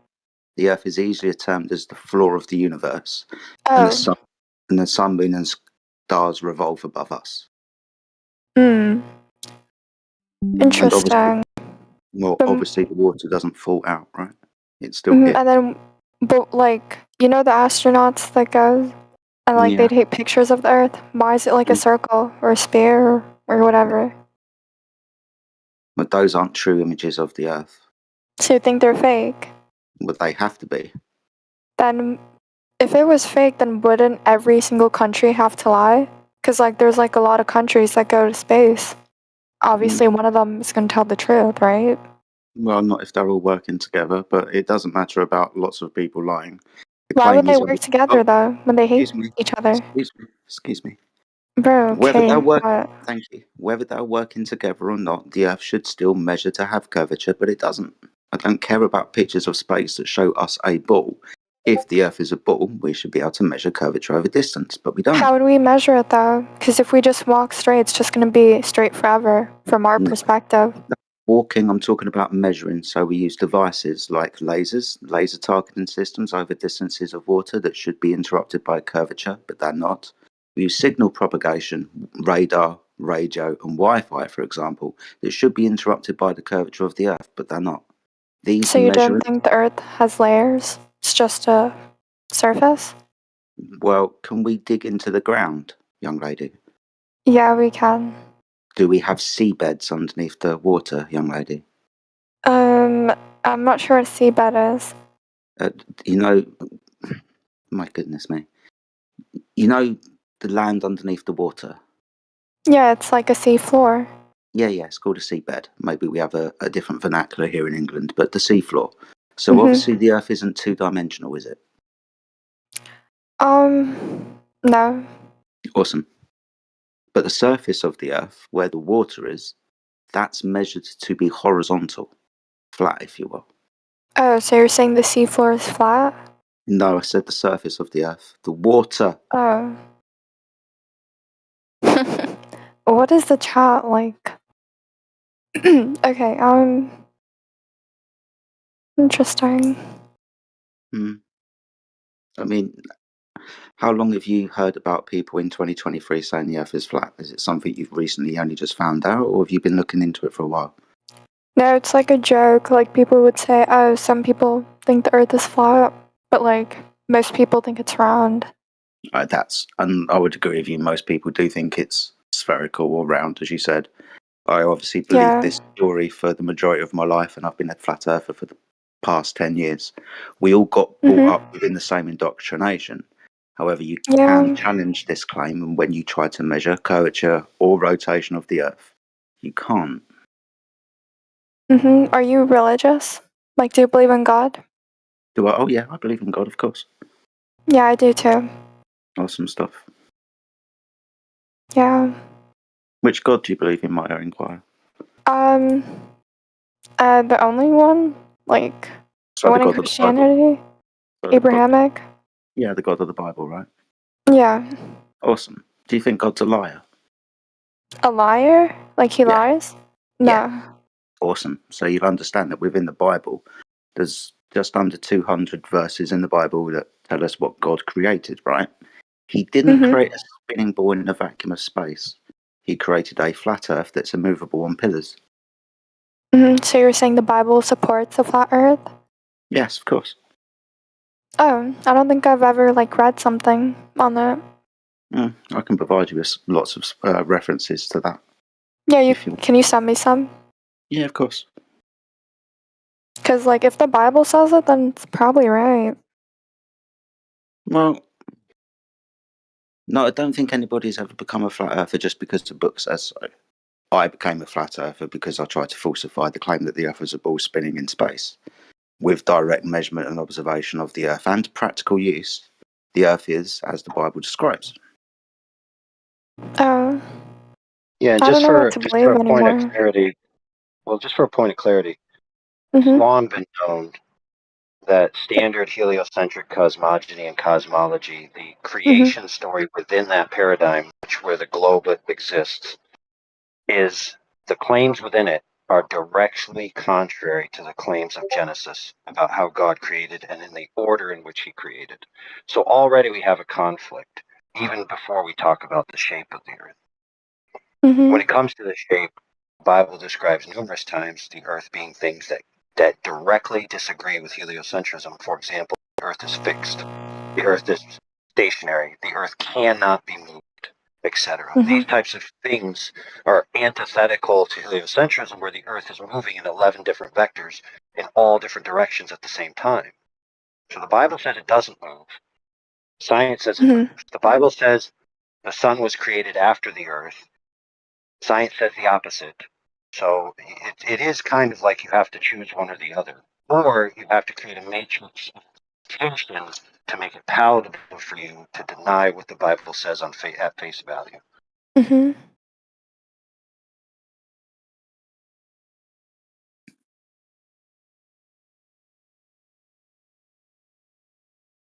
Now keep in mind that the Bible does also say that the world is under a great deception, right? That the majority of people are deceived. And interestingly enough, many, many people, regardless of whether they believe in the Bible, whether they believe in the Quran, whether they believe in different religions that have different holy texts, most people, their holy text says something contrary to quote unquote science, and the people believe their holy text is the truth, but they always seem to side with science for some reason, even though their holy text contradicts the science. It's like people have this predisposition that science is more true than their very religious beliefs, almost as if the religious beliefs aren't true. It's very interesting, don't you think? Yeah. Like I don't know what to believe anymore.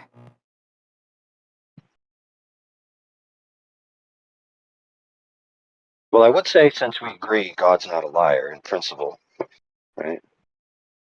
And if he said the earth's fixed and immovable, and heliocentrism says the otherwise, I mean, if you're going to just at face value believe what God says, then you'd have to take that over what quote unquote alleged science says. Then people would say, oh, but I have all this evidence that it's moving. Well, then you have to scrutinize that evidence, right? Because if you're believing in God in a rational mind that he's given you, you could search that matter out, right? And find evidences and proofs or tests that you could do to determine to your satisfaction whether God's lying or alleged science is lying.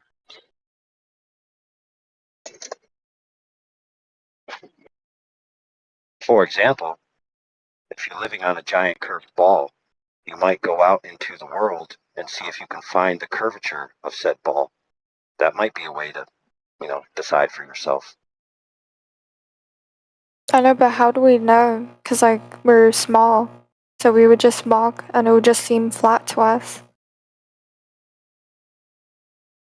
Well, I would submit to you that there are sufficient methodologies using tools and other aided manners other than just your eyes. Not to mention that you can use your eyes to defeat the globe geometry very easily. So, for example, you can go out over large bodies of water, which the globe alleges are curving around a giant ball floating in space. And if that's the case, then they must be curved in a specific manner commensurate with the radius that they claim the Earth has, as you previously mentioned, that they claim a circumference, which is a radius, which means a specific curvature rate.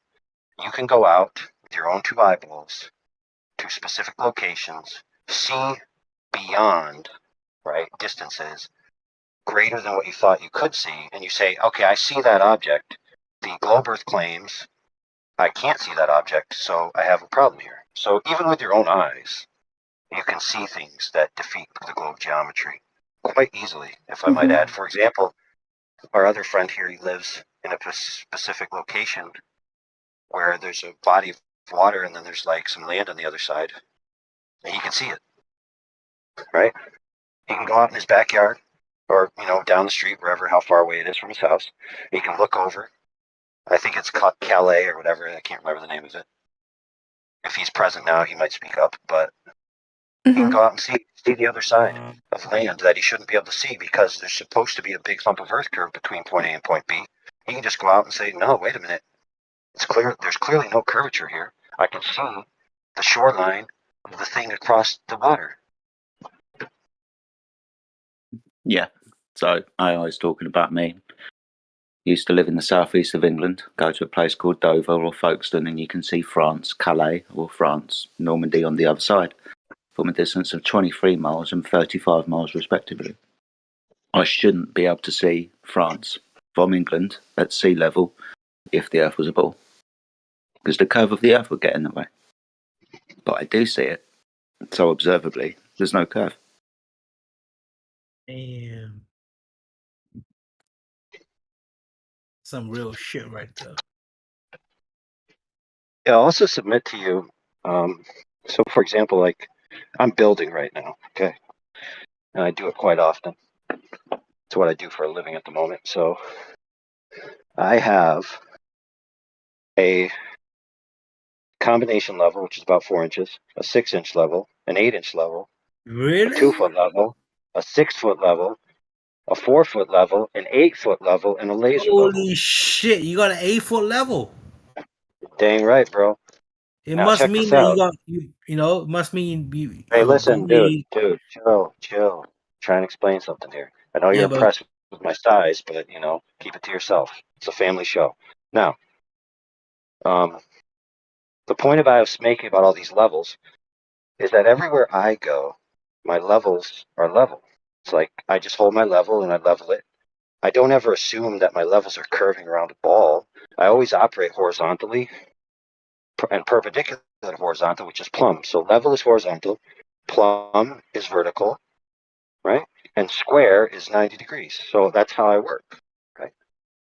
And we got another friend in here, Timbo. He does construction, and we level things. That's how we do it. And when we're going to build a house, we go there and we shoot the grade. So we'll use a long distance laser, right?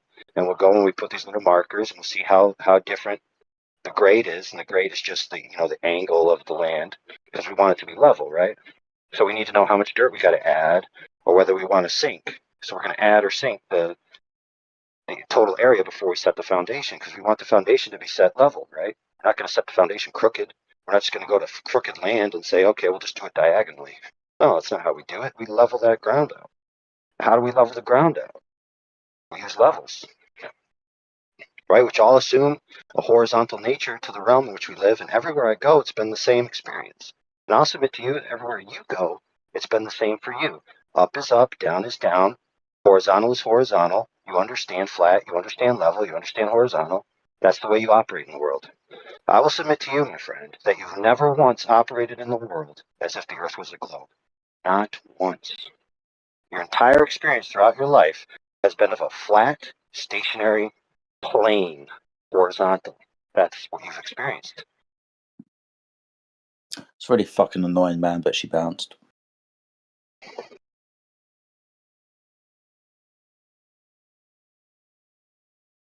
Which was a shame. I don't know how honest she was. Would have been good if she stuck around to listen to that bit, but she bounced, man. Well, hopefully she didn't bounce because of interjecting away. Yeah. Well, Branch left as well. We muted him and he left straight away.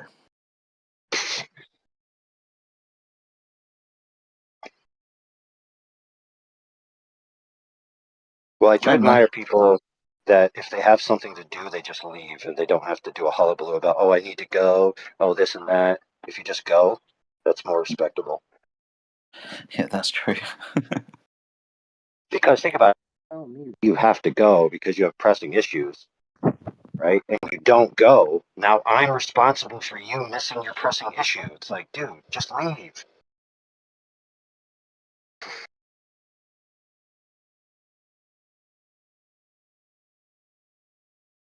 I'm so bummed out, dude, that I broke this sawzall because I could set these joists right now. If I could just get rid of these last bit of ants. I'm not going to close this porch up with a station.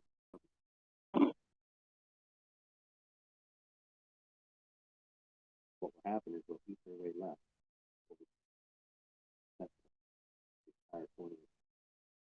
Oh, I don't know what's happened, man, but you've gone super quiet.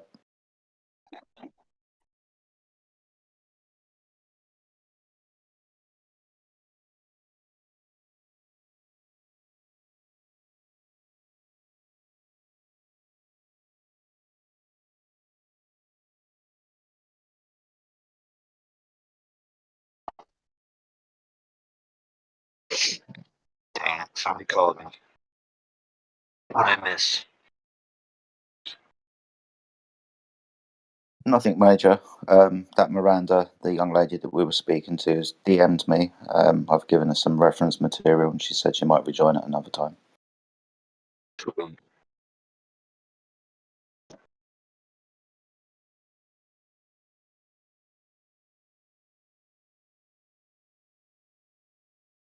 Why does the mainstream science contradict the order of creation? That's a good point. In the heliocentrism, the star is the furnace from which all of the particles that we need to live came from, right? You know, we're children of the star, right? But that's not what the Bible says. So is it true that the star is the creative force, or what? I mean, how do you square that circle? Don't get me wrong, I do understand that some people just disregard all of the cosmogony about heliocentrism, and then they just accept heliocentrism as it is after skipping all of that.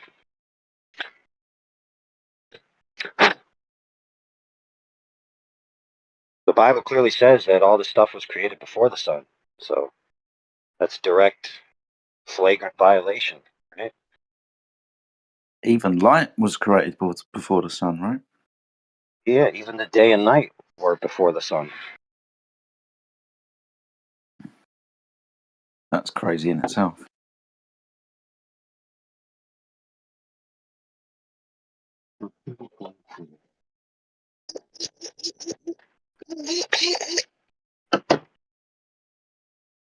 Oh my goodness, dude. Alishness, it's your fault my sawzall is broken. Yeah, I did that on purpose, actually. Anyway. Sawzall, more like Saw's. Oh, it's broken. Oh, did you cry? Well, it's your doubt about the laws of thermodynamics that have affected the world in which my Sawzall exists. And so it actually has more thermal stress than usual because your disbelief in thermodynamics in one spot has given me extra thermal load in my spot. It's kind of like pushed it over to me. So it's your Extra fault, load. clearly. I Yeah. bet. Yeah, for example, when people disbelieve things about heliocentrism, there's a great disturbance in the force, and it sends ripples of energy. And those ripples end up affecting other people. So it's actually your responsibility to believe in heliocentrism. That way people won't die, tools won't break, peanut butter won't taste, peanut buttery. All these tragedies that occur When because you people want, disbelieve in heliocentrism. You know? like, when you want peanut butter to taste peanut buttery, like, That depends, dude. what would That you want it depends. to See, taste you're like? you're thinking it from your opinion where you can eat peanut butter, not like people who have an allergy, you see. Well, you wouldn't eat it anyway, so you wouldn't know what it tastes like. No, something else could taste like peanut butter, but that's not the point. Okay, the point is that for some reason people are convinced that if people stop believing in heliocentrism, it'll be chaos in the streets. Dogs will marry cats. Little children will kick over sandcastles. People will chew gum and spit it out on the sidewalk. Bad Already things are going to happens. happen. Oh, wait a minute. So it's actually not a tragedy if people stop believing in heliocentrism?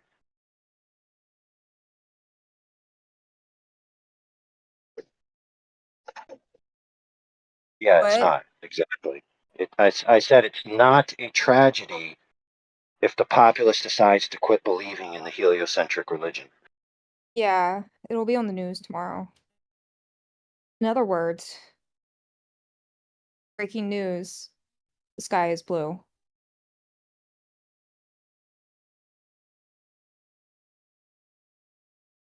Breaking news, it's daylight savings time in the US and it's dark at 6 o'clock.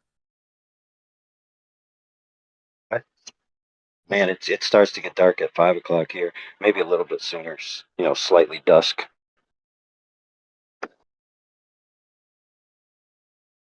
Maybe you could use your other tools to fix your Sawzall since you have like other tools. It broke at the shank, so I'd have to weld it Yeah, then just weld it. What's the problem? because the shank is on the inside of the tool and the welder can't fit in there. So I'd have to disassemble the entire tool, then go buy a welder. I might as well just wait till tomorrow and bring my other saws in. I have so many. Well, because they break all the time. Wow, sounds like a skill issue. No, it's a thermal issue. So once the shank gets too hot, it becomes weak.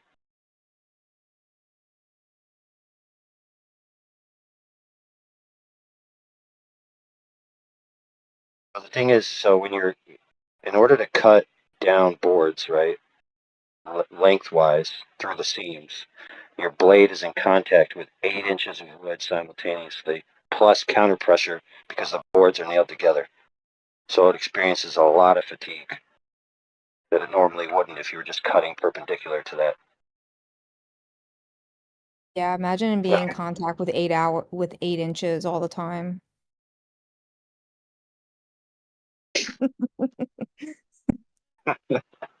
Are you This is a drinking again, family Alex? show, baby. What? Are you drinking again? No. I could, I Oh, guess, but that not that right now. thought sobered her up quick. I could. But I am not right now. I don't have work tomorrow, so Allison, go on Amazon drone delivery and have a Sawzall sent to my coordinates. 30-minute um delivery. they don't offer that where you live. Dang it. Yeah, I already know, so sorry they don't offer Dude, it. I want to kill these ants right now, and I gotta sawzall this out so I can get to them. Otherwise, they know that I killed the rest of their dudes, so they're gonna retreat further into the wood. It's gonna be harder. Dude, I hate ants so much.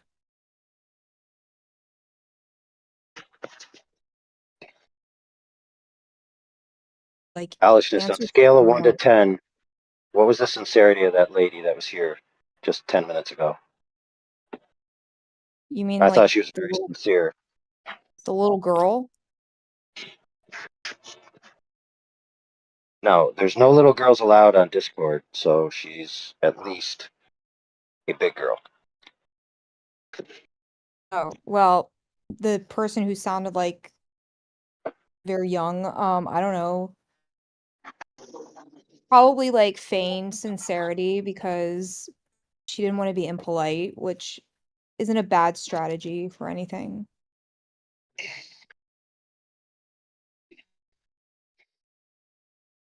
I don't know. I thought she was having an impasse moment where she realized that she has two contradictory worldviews, and she's She going to have to might. reconcile one against the other. Yeah, she caught my Right. interest when she asked me if I was a Christian, and then she said that she was. So God's a liar, then, is he? That's always interesting. I don't think God is a liar. I just don't think that God had any specific comments on the shape of the earth. But he I did.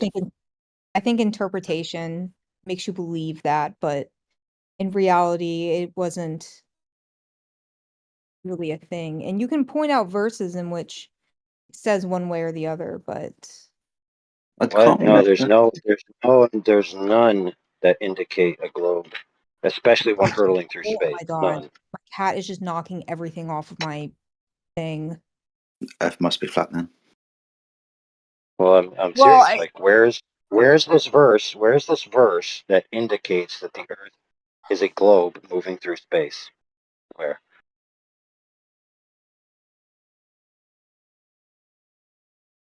And no, you're not allowed to use that one translation where they literally put the word globe in there, because that's clear when you look at the source text language that that's not a viable translation.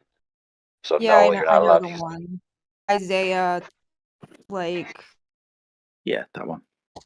the Isaiah one. I can't remember right now. 18 no, wait, that's the Leviticus one I was thinking of. Anyway, the Isaiah one, 40 something something. Anyway, yeah. I know the translation of that. I mean, I wouldn't use the Bible to justify anything like that anyway. To me that doesn't have any bearing on the shape of the earth. I can't remember which book. I can't remember who was actually involved. So please forgive my ignorance on the matter. But there was a war, and they needed more time for the war to be completed. So someone made a prayer to God, and the story goes that God stopped the sun in the sky. Now, if we have a flat Earth model where the sun, moon, and stars revolve around us, it's quite conceptual for God just to make the sun stand still. If we're to believe in the heliocentric model, that would mean that the Earth would have to stop rotating. It's just comparison. Why not both? Well, could you imagine if the Earth was brought grinding to a halt all of a sudden? Do you think there would be devastation upon the Earth, for example? No, No, I'm because not God saying. wouldn't make it so. Yeah, I'm not saying that God wouldn't be able to, quote unquote, magically make things happen in a non-destructive way. If he's God, he's all powerful. He can do that if he chooses. I'm just trying to Yeah. understand which would be the more easier thing to do: to make the sun stop in the sky, or to stop the rotation of the Earth. God made the whole earth. Why would it be easier or harder for him to do I'm not either of saying those things? I wouldn't say it'd be easy or hard. I'm just thinking about logically speaking. God doesn't follow logic. I understand that. So logic isn't really a matter of discussion here because God does what God Oh, does. that's actually a fair point that you made there, Alishness. If the entirety of reality is upheld by the entity known as God, even its function and motions, then he could stop the entire quote unquote universe, right? And just suspend the earth in a state of motion while everything else was not in a state of motion. But usually people think of this in terms of physics problems, like, oh, well, the earth would stop and you'd be flung off and then you wouldn't have centrifugal force and all this, that, and the other. But they're not, when they do that, they're not crediting God with the ability to control reality instantaneously. And so I credit you crediting God with omnipotence. Oh, thank you.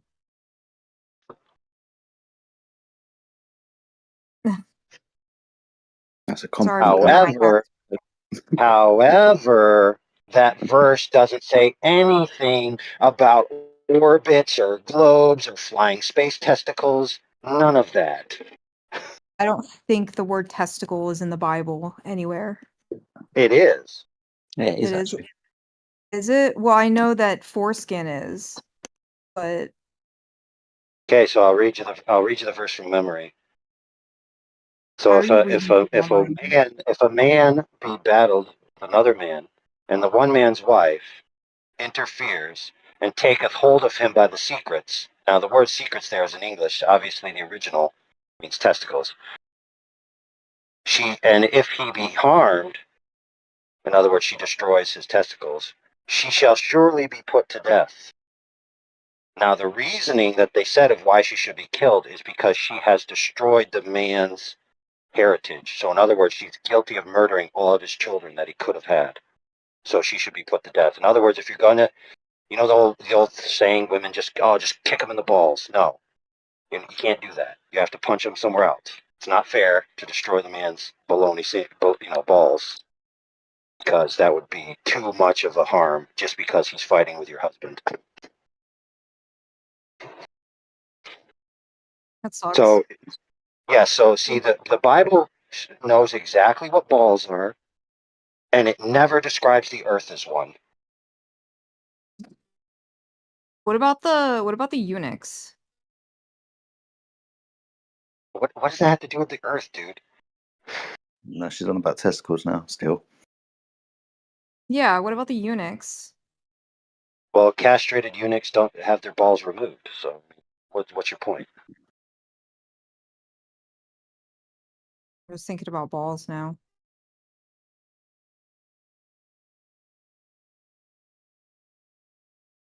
I don't know if you caught that deep sigh, but there was a deep sigh there. Oh, sorry. Alice, we can always count on you to bring the gutter. Bring the gutter. Yeah. Yeah. I don't know. You started talking about balls. Just remember, you gotta have 8 inches of contact. 8 inches of contact at all times. Well, let's be fair. Let's be fair. A 2x8 is actually only 7¼ inches. It's a little lying about the length. Yeah, that sounds pretty familiar. It's what a lot of people do. They It's lie. called a nominal measurement. That's what he said. Yeah. Oh,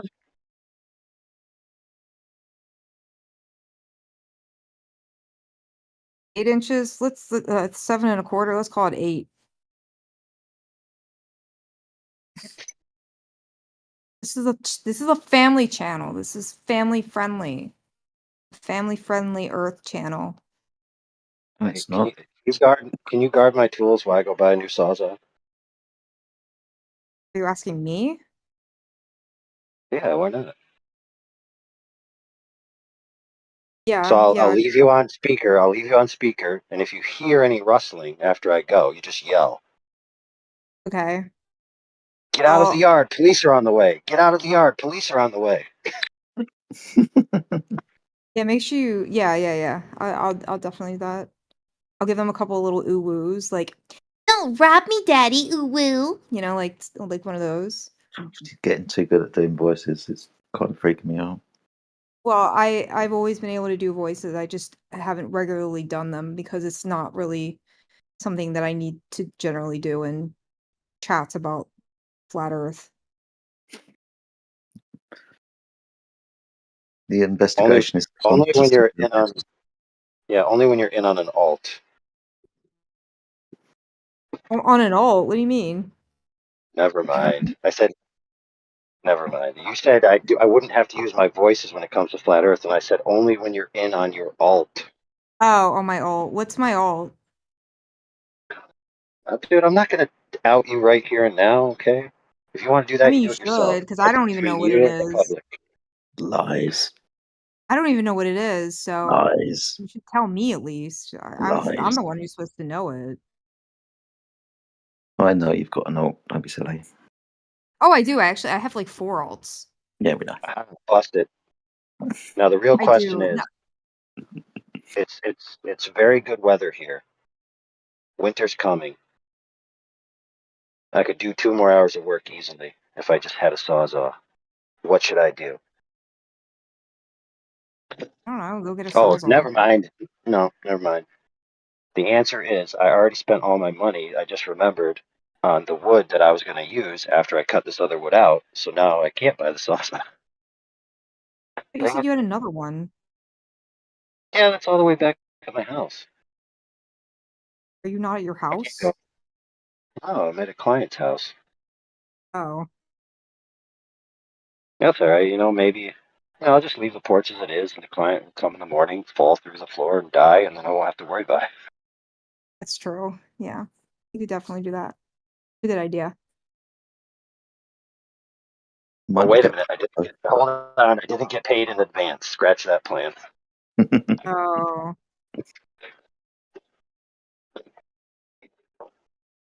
I only got $1,000 over it. But AI 30% before you start. I'm pretty sure that this is being recorded, so all of this murder is premeditated. So you just went from first degree. You just went from second degree to first degree pretty quickly. No, because I laughed. No, because I laughed at the end, clearly indicating it was in jest. Yeah, but if it really happens, it's first degree. No, because I'm gonna put a board over the empty hole, silly. You could And have gone. You could markers have gotten away saying with. "Don't go here, danger." Yeah, you could have gotten away with negligent homicide or negligent manslaughter, but now Nah, it's I'm first not like degree that. murder. I'm gonna block this off, and it's gonna be clear not to walk here and to walk there where it's safe.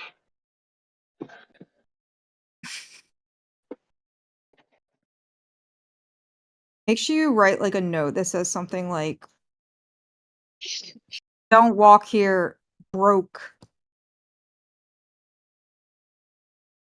Makes you spell everything wrong, because then they'll feel bad for you.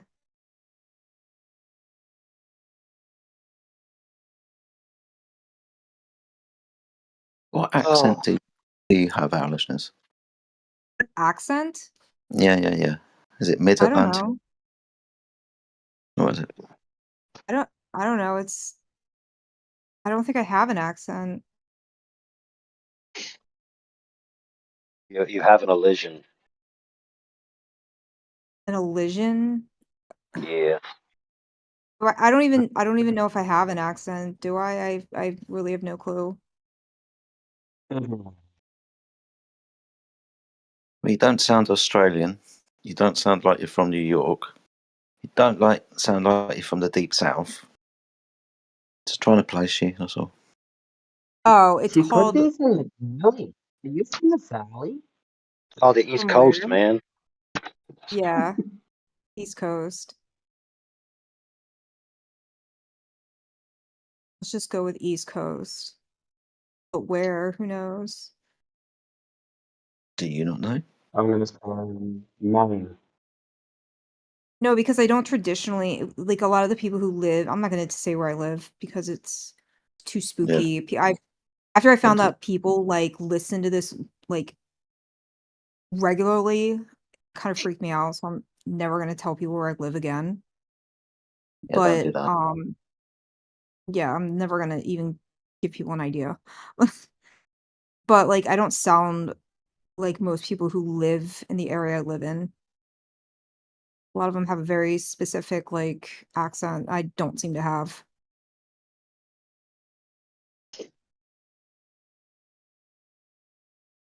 I had a southern accent slightly for a while after I moved back north, living in the south for 10 years. I didn't notice it. People told me that I did. Then it went away. Oh, I'm sorry to hear that.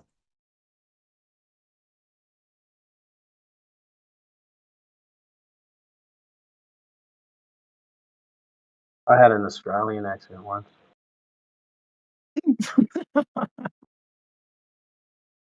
Seems to be disappearing. I'm sorry to hear that. Sometimes we catch you hot micing when you're talking to, I don't know, other guys on site, and you definitely don't sound the same as when you're talking to us. You drop Yeah, into I've got to be clearer. yeah. Does it sound like this? Pretty much, mate. Yeah, yeah. Well, I've officially given up for today. So I gotta put my little safety bridge over the big hole.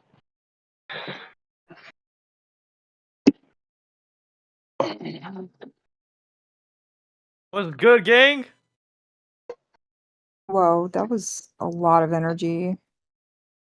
I'm enthusiastic about this topic. Sweet. So, you're enthusiastic, but which way do you lean your enthusiasm? Flat or globe? I'm like a mix. It's like a donut shape though. Oh God. Like it's in between like flat and like round. Like 2.5 dimensional. No. Maybe toroidal? Yeah. Somewhere in that region. I mean, if the Earth was flat, I could see the stars, I could see like the moon, I could see the sun all at the same time. Well, guess what? Why would you think that, It's dude? flat and you don't. Cause it's like flat and shit. You know, if the sun, I mean, if the moon's at its perigee, like, bro, you could see it. You could see it while it's like, how about an eclipse, for example? You'd see both the sun and the moon like at the same time if it was like an eclipse. Like the movement between it was flat. Dude, you're mixing the views, bro. Oh shit. You're imagining the moon in a heliocentric worldview, and you're transposing it into a flat worldview. Shit. I was going to say that's interesting because that. Your mic is lagging. Yeah, that happens. The moon and the sun in the sky at the same time while eclipsing. You ever seen that? No, I haven't. But you just said if the Earth was flat, then that would happen, and it does happen. Does that mean the Earth is flat? Well,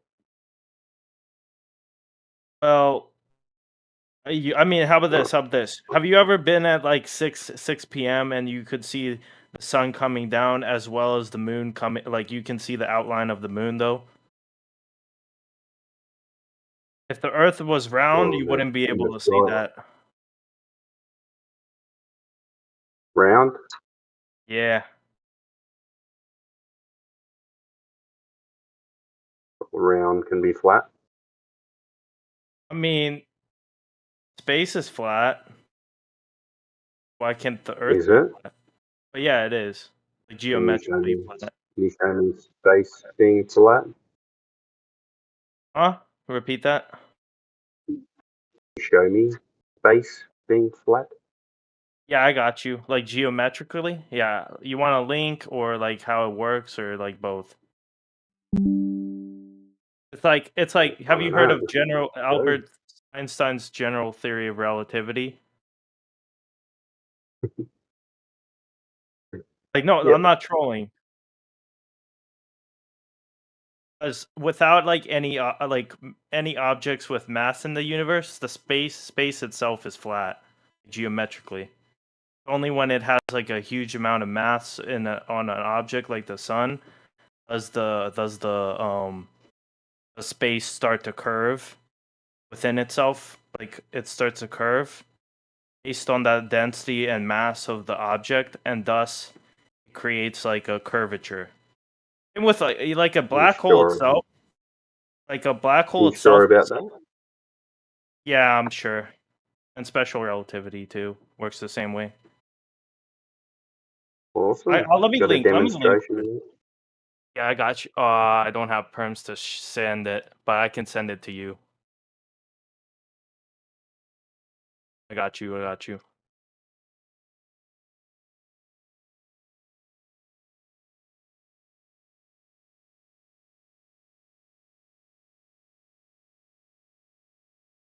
Okay, you want to know what's the factors that makes it Whatever geometrically you fast? do, send it to me because I want to go back to believing balls. Go ahead, send it to me. I just want I to got read you. this I and got you. go back to the ball. Oh wait, but it's by NASA. It's by NASA. You guys don't like that source, right? Oh man, come on. My bad. My bad. Oh, how about this? How about this? How about Quantum Magazine? Y'all trust that? Nah. All right, send me both. I'll try my I. best.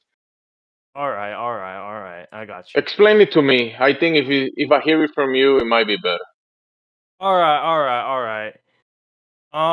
Let me try to make this concise. I y'all heard of like CMB or like microwave background radiation and stuff like that? Ooh. Ah. That type stuff, bro. So like, alright, so here's the theory that it goes. Alright, so like the universe is flat, but any object, well, okay, let me make it more concise. I'm convinced. Yeah, thanks. My work is done. I know, but for real, it's like cosmic background radiation and like supernova observations and like orbiting galaxies and their rotations all suggest that the universe is expanding and accelerating. So an infinite amount of space would suggest a flat geometrical um Hey, when you're system. saying this, when you're imaging this in your mind to put it into words, before you put it into words and you are thinking about it, what do you see? Do you see like a bunch of cartoons? I see like I see like honestly planets and shit, but then I see like imagine Do it they look from like like cartoons? do they look like cartoons? Yeah, in your Nah. mind and the way you picture it, the way you're thinking about it, because you've seen it from NASA. When NASA shows you this stuff, it's cartoons, right? So when you picture it in your mind, how do you see it? Well, I to be honest, I haven't actually really seen it from like NASA point of view. I usually see it from like documentaries point of view. It's like Okay, so when you're thinking about the documentaries, how does it look in your mind? I imagine it like a curve. Imagine a curve, and that curve is like going from like imagine a bell curve, and you're flattening it all the way down to like a straight line, like a So when you like a picturing this curve and you put all the curves together and you pop an image that curve is making, does it look like a cartoon? I Let's guess it be could honest. be. I Yeah, guess it it could looks be. like a cartoon, does it? Sure. Yeah, yeah. Ever stood on top Doesn't of a that tell mountain? you something? You What ever was stood on that? top of a mountain? Yes, I've stood on the top and the peak of the mountain. Yes. Yeah, it looks like a cartoon. No, like it doesn't. It does. Like in your mind? No. No, When you when you're look out, looking at it, when you looking down, when you're on top of the mountain and looking down and across, sometimes you can see the It looks like coast a video far game. away. It yeah, looks like a video it looks game, like fake. So you sandbox turn game. on the TV and you turn on the Xbox, and you're saying that when you're on top of the mountain looking down across the hills down to the coast, you're saying that it looks like the Xbox? I'm not saying it No, looks it identical. doesn't. I'm saying it looks fake. No, it doesn't. It looks real. It does. I mean, okay, you can tell me that I don't believe things that I've seen So with if my I own take a eyes. But, like, photograph, if I'm standing on top of the mountain and I take a photograph with my P 900 and I print that photograph or I put it in the computer, and then I go to the Xbox and I go on top of the mountain in Roblox or whatever, Assassin's Creed, and then take a screenshot from that, and then I put them together, you're gonna say that those two look the same. that's not the They point I was both look making. fake. You're They saying can both that look the fake. photograph looks fake. They can both look fake and also not be the same.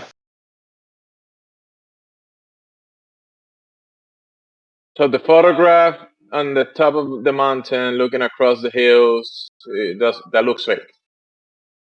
Yeah.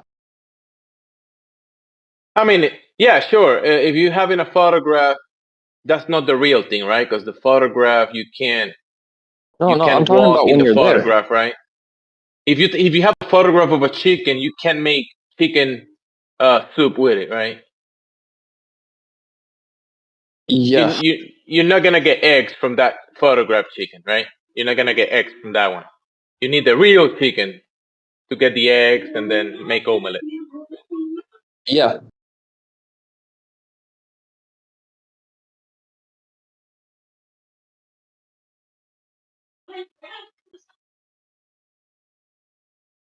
So where's the guy? How did he leave? I don't know, maybe. You Are made you a him flat leave. earther? No, I'm on under the heavens earther. What does that mean? I'm standing on the ground in the medium that we're in, and when I look up, I see the heavens above, so I'm under the heavens. In the water. So you believe the earth is flat then? The earth is not a term. I describe it as, but the earth is not. I don't go look around and I see, look, it says flat earth right there. Word and a term. I describe it as that. I can describe it as a flat, motionless plane, right? Horizontal. We draw horizontal lines from the horizon. Yeah. Okay, And so those you believe in flat horizontal. earth Do you then? agree that horizontal lines have a zero slope? No. No. No. What is the slope of a horizontal line? I don't know the exact measurement.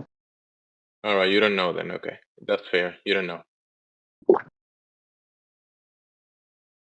So How is that till you see different I can stars, different describe my parts of the world? observation.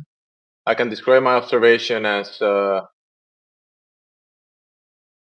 across the waters, right? They can be water in a cup.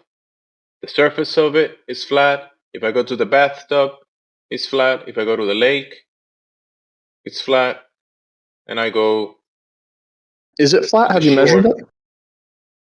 Or It's did been you just measured. look at it and think that looks kind of flat? So I'm gonna say that's 100%. No, it's not. It's totally not flat. as simple as just looking at things, because there's distances that are well known from place to place, from point to point, and when you travel from one point to another point, you know the distances from those places.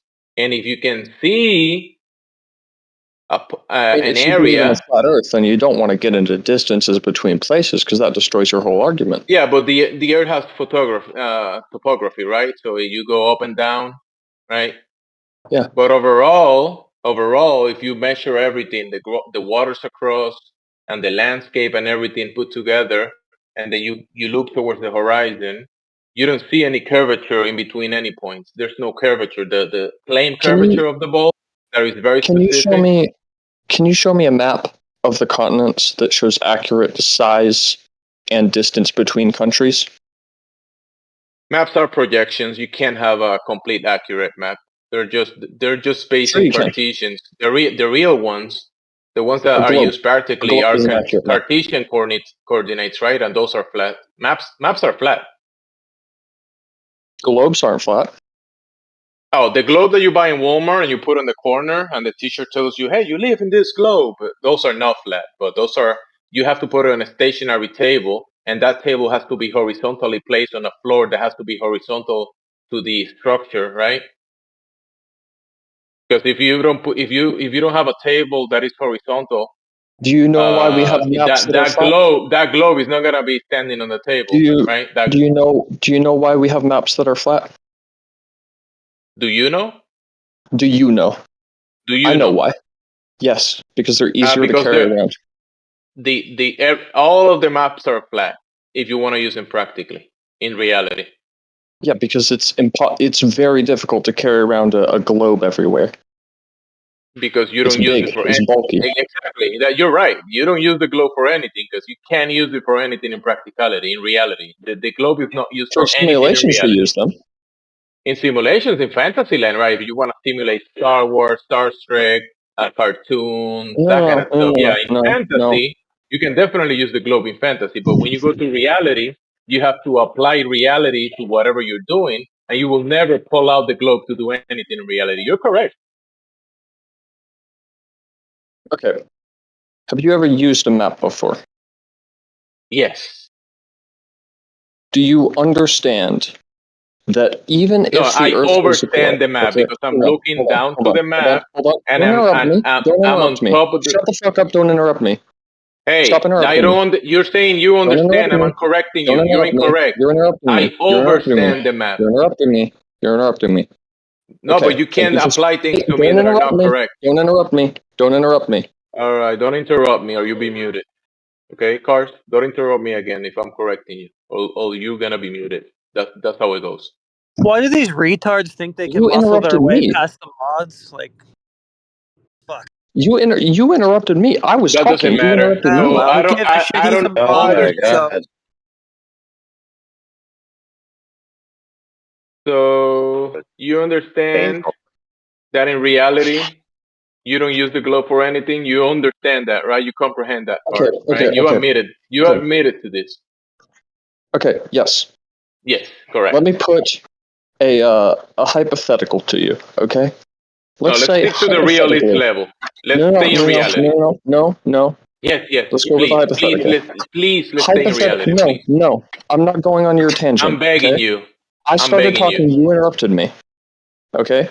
I'm Are you begging going you. to listen Let's to what I'm going to stick to say? reality. Are you going to listen to what Okay, I'm going to let's say? go to the let's go to Fantasyland. Okay, let's do it. Let's go to Fantasyland. Are you going to listen to what I'm going to say? Go ahead. Yes. No, he's not. Why aren't you going to listen to what I'm going to say? I'm listening. Okay. He's listening. So let's say, hypothetically, okay, the Earth was a globe, right? Would it be practical to carry around a spherical map or a flat map? Dude, that depends on what you're trying to accomplish. Wouldn't it? For everyday normal navigation, right? Let's say the globists really are right, okay? Would it be more practical to carry around a globe or a flat map? Dude, it depends on what you're trying to do. For everyday navigation from one side of a country to the other side of the country. Well, dude, there's not enough information on a globe to really navigate with. I mean, you basically know, I just got to go left to get to the other side of America. Exactly, because the Earth is in this hypothetical scenario. The Earth is so big that you can't carry around a globe that big. It's impractical, right? So you have to split it up into flat sections. So this argument about how the maps we use are flat, therefore the Earth definitely is flat. That's not an argument for your globe, bro. That debunks your globe. That's not an argument that was to prove the globe. That was the argument you were making. I'm debunking your argument. But that's the thing. You're arguing for the globe, but your lack of evidence is not evidence, Cars. Sorry. No. Yeah. Your lack of evidence is not evidence. I was not arguing for the globe with that argument. I was arguing against your argument that the globe is fake. Okay. I'm You arguing made an against argument that the globe is big. You gave an your argument to back non-evidence. up that. No. I didn't Your say that lack was of evidence. evidence is not evidence. Sorry, Cars. I didn't say it was. Yeah. Are So you there you listening go. to the words I'm saying? So you're going back to reality now. Yeah, we use maps in reality to navigate, and we use them in Cartesian coordinates that are pieces of the I landscape, right? just told you why And that's a we never retarded. I exactly just told you why what that's I a said. retarded You're argument. repeating I what just I told said, you. bro. You're repeating what I said. Yeah, and I told you why that's a Exactly. So why are stupid you argument. going in circles? Come on, let's move on to the evidence of your imaginary ball. Okay. Because you agree with me about the map. There's Why no is globe it?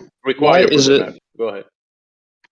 No, we disagree on that point. You didn't understand how I Why is completely. it? Why is it? Why We're is it gonna what? ask the question. Why is it? Yep. Why is it that you see different constellations on different sides of the planet? You know, like Australia, you see completely different constellations than Are North you America. asking a question or are you presenting a globe proof? Which one is it? I'm asking a question. Well, he asked for globe proof, so start again. I'm not Yeah, hold giving a on. globe proof. I'm not You arguing are, for a you are, globe. I'm arguing you against a flat are. Earth. No, you I'm are, arguing dude. it. No, I'm said, arguing against a flat Earth. I'm not arguing for a globe. Dude, I'm not chill. arguing for it. Then I'm arguing rephrase your against. question. Stop talking, Okay. dude. You said the same thing Why? 7 times in a row, dude. Why do Hey, you Cars. see AI is trying different to star address formations? one of your points. You have to stop talking so he can address one of the points. Go ahead, AI. Okay, so I muted you just so that I could speak, and then I will unmute you. So you said, why do you see different stars on the other side of the planet? So you already baked in sides. So maybe rephrase your question, because it already sounds like you're presuming a globe model and then mixing it with a flat model. So I'll give you a chance to rephrase. Hold on, I'm gonna unmute you now so you can speak. Go ahead. Okay, sides does not necessarily mean a globe. Okay. Yeah. Why do you see different star formations on different parts of the Earth? Wait, Why when don't you we all look at see the the same star formations, formation? you're looking up, right? You're not looking at the Earth. You're looking up. Yeah. In different parts Is of the Earth. these Why stars are the stars below your feet or above your head when you're looking at they're them? above? They're above you, right? So when we Yeah. put the thing of question, you're saying the ground is a certain shape because when I look up above my head, I see stars in the sky. Do you think that follows logically? Is that the argument that I made, or did I make a different argument and you're saying something stupid? That sounds like what you said. Are you saying something different? I said something very different. Can you repeat back to me what I You're said? saying Because I'm when I pretty look sure I at was the very clear. stars, the thing under my feet is a globe. That's not what I said. You're just a retard. Okay, so I misunderstood you. You didn't come to the conclusion that the Earth is a globe because you look at the stars. Okay, yeah, all right. Let me try to reparse it. Maybe you'll agree with this parsing. I'm in different locations on the Earth, and I see different things above me. Does that make sense? Yeah. Okay, perfect. So the answer's in the question. I'm in a different location, therefore I see different things. Problem solved. Okay. Easy. Could we measure the distance, the height that those stars are at from different points? Because we can move around, see how the angle changes, all that. Shouldn't we be able to measure their heights? What?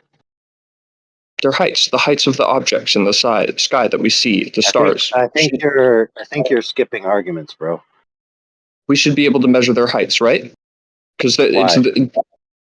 because when we move on the ground, the stars change above us, right? So our angle from the star changes. We know how much Right. distance we've moved, right? Right. So we should be able to use trigonometry to calculate the height of the stars. Okay, what assumptions would be necessary for that to be true? The assumption would need to be that the Earth is flat, right? But what about, so no assumptions about the nature of the stars and how you're seeing them? None at all. Well, we would need to assume that the stars are a height above us. Well, Do aren't you you also believe the assuming stars are that? not there? Well, obviously present in whatever they are. Are they 1 not second. some height above us? Well, to a degree, sure. I mean, if they exist above the Earth, then wherever they are is where they are, and that's above the Earth. So yeah. Yeah, so we should be able to measure their heights then. Okay, what you missed an assumption though. What assumption did I miss?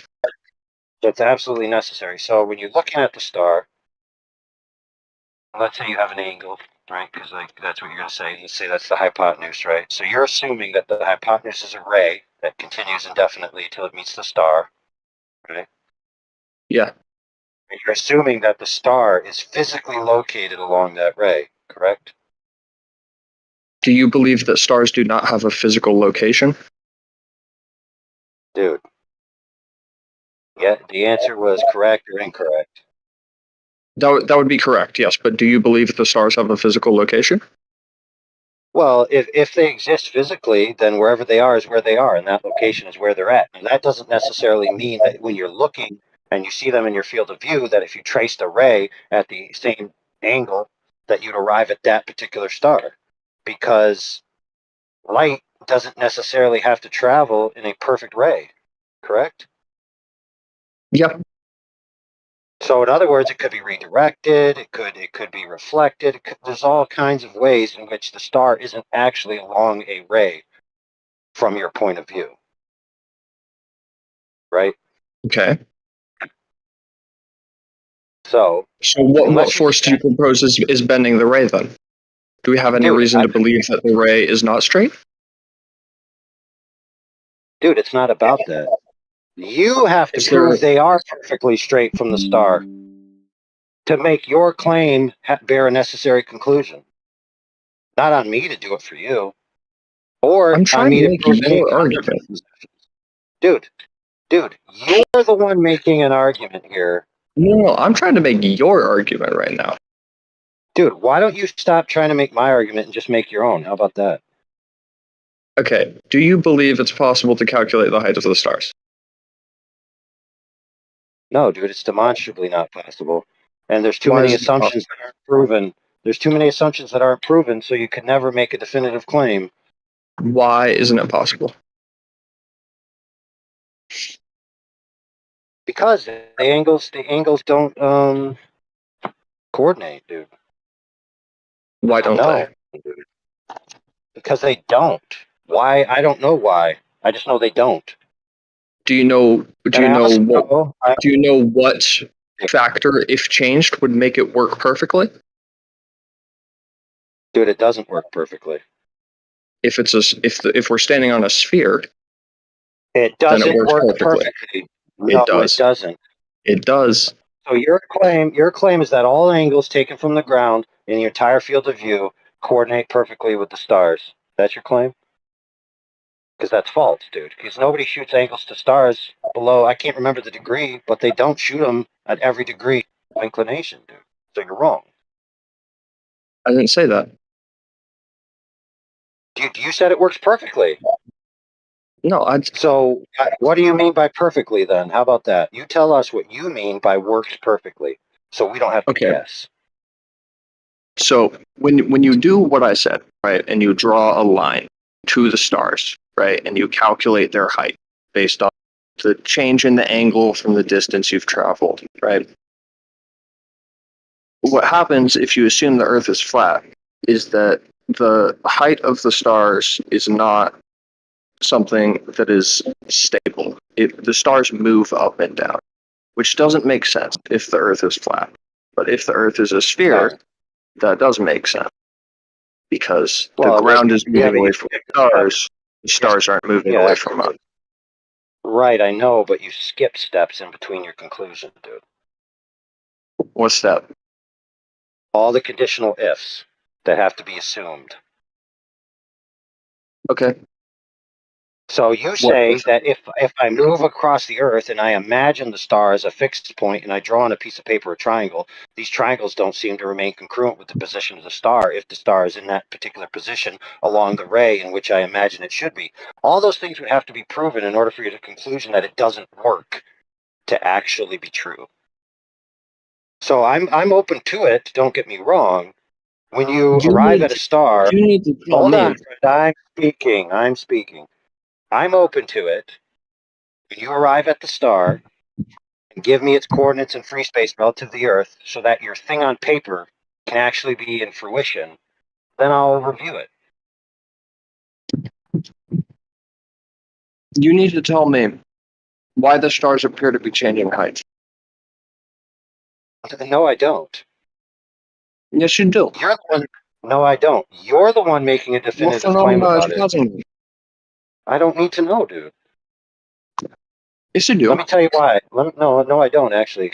Because Because you see, I've I've come up never. with a plausible explanation and you haven't. Dude, I don't see. That's the problem with you. You think I have to have an explanation. I don't. You do have that explanation. You're arguing for a Why, flat Earth. You believe the Earth dude? is flat. No, pay attention. Hold on, friend. Pay attention. Don't get it twisted here. Do you The not believe in a flat sky, Earth? just hold on, friend. The sky and the earth are separate. They're not the same. What do you So mean? you're making assumptions based on what the sky is, mixing the worldviews, trying to connect the sky and the earth. I'm telling you that they're divorced from each other. If the earth is flat, it's flat. And any interpretation about the sky that I don't have a ready explanation for is irrelevant to the fact that the surface of the earth is flat. If you don't understand that logic, then I don't know how to help you. So are you saying that the stars operate by different laws of physics than the Earth?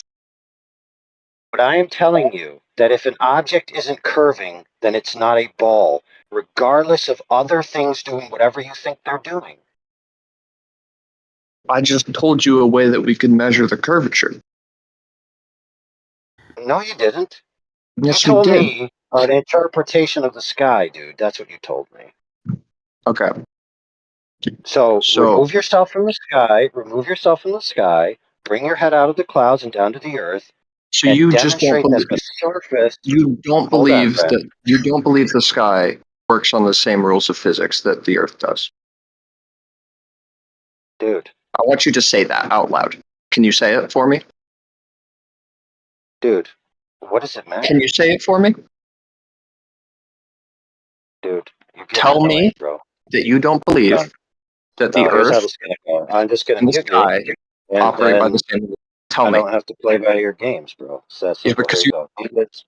There you go. So, dude, okay, I'm not gonna debark to your orders of say this, say my name. Okay, you don't have to be that petty. He jumped out. Okay, we obviously, yeah, good riddance. We obviously have a disagreement. Right? You're claiming uniformitarianism, right? Which is a philosophy which you'd have to prove. I don't have to prove whether physics do or do not maintain themselves in an idea of free space filled with objects in your worldview. That's not my burden to bear. That's yours. I know that the sky and the earth are divorced from each other. They're not contingent or causal upon each other. So I don't, in my worldview, I don't have any burden to bear in that regard. So why would I answer to something that's not contingent on my position? Doesn't make any sense. Hola, muchachos. The guys find it unreasonable that they're muted because of demanding that you say my name, daddy, say my name. It's like, whatever, dude. No one's gonna play those games. You ask a legitimate question, you get an answer, and then you critique the answer. You don't say, I want you to say this phrase. That doesn't work in conversation, dude. Anyway, I yield the floor since homeboy's gone.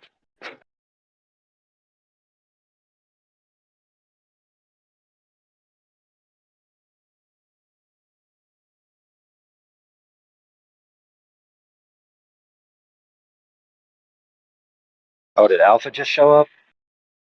Yeah, I was hearing a little bit of it. I was busy doing something. I caught the tail end of that. What happened? Did I miss something? I don't know. He was basically saying, unless you can tell me why stars don't triangulate to an altitude, then the Earth can't possibly be flat. Because I've been to the stars to validate their position in free space, to definitively tell you their location and distances from all vantage points, and therefore the Earth can't be flat because I've been outside of the universe and looked back through it to be able to know all the position of these objects rather than just interpretations from the ground.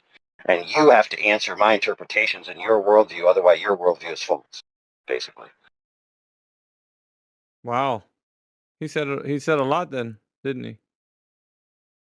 Yeah, but he wasn't actually knowing that he was saying that. He was actually just saying, if you move away from a star, the angles don't match this place that I placed the star on my piece of paper that I drew.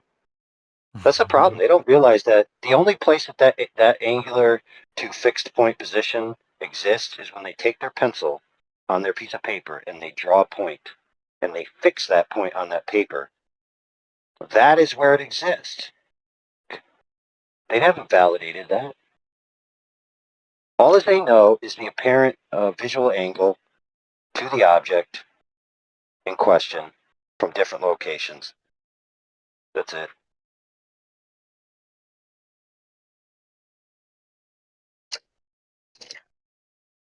Sounds like a lively one. He's basically about to tech in the chat. Dude, it's basically like, how does my interpretation of the sky work on your flat Earth? It's like, I don't know, bro. I don't subscribe to your religion. Why would I believe your interpretation?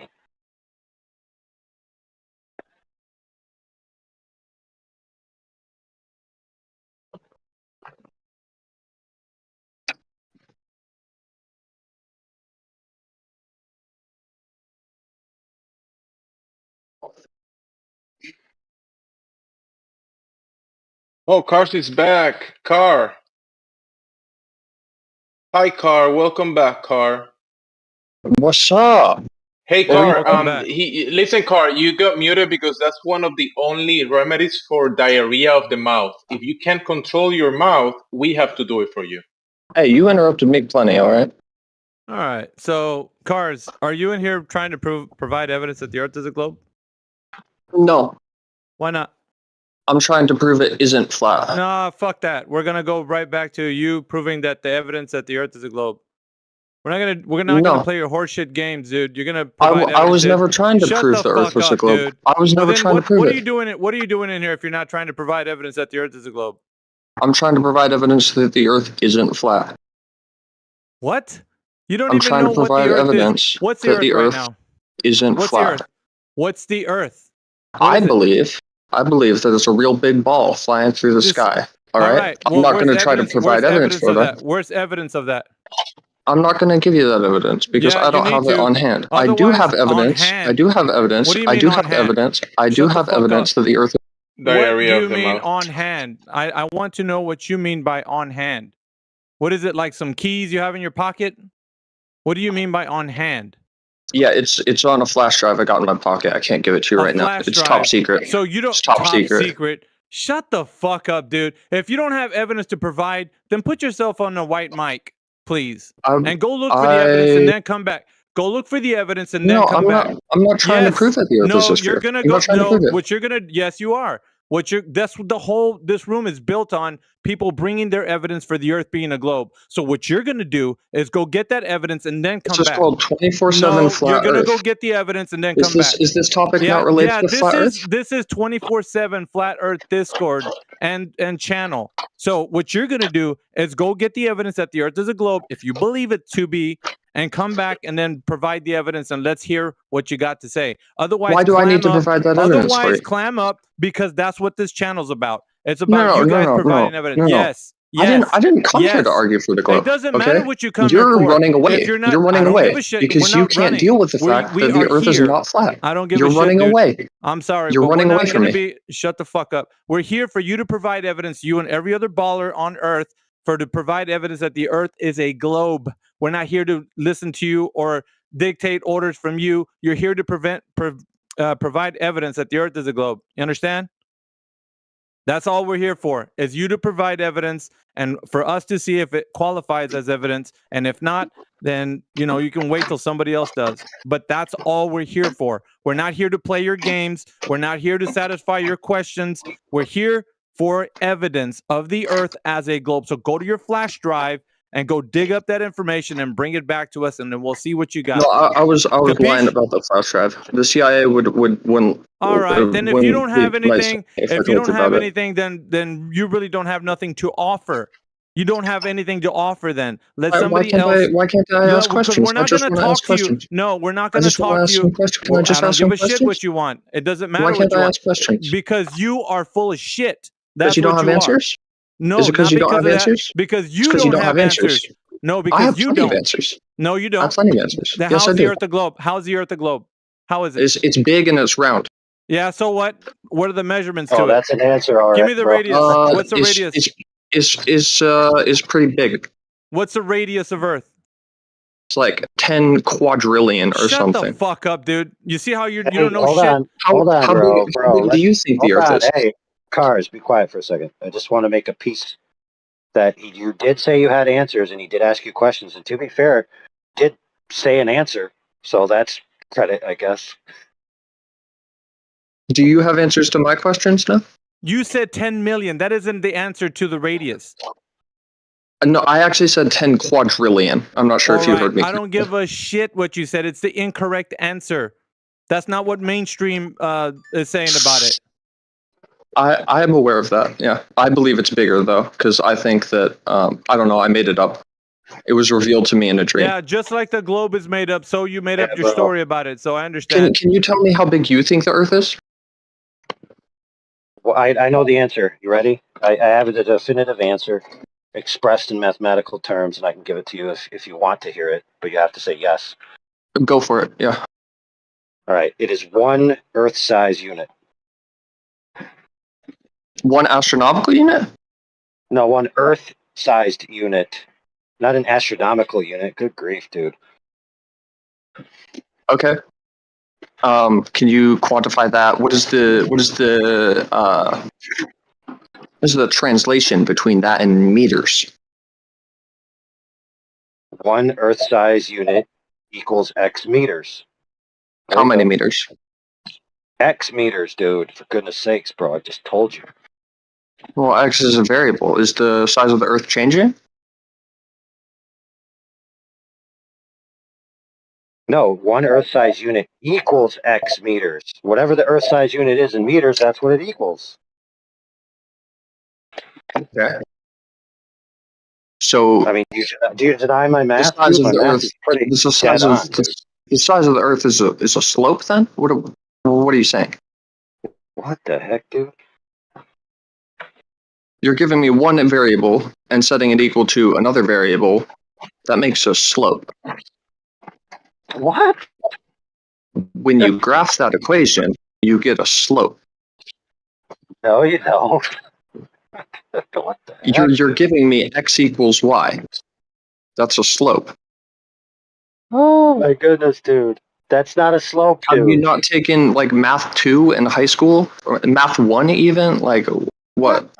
Is this difficult?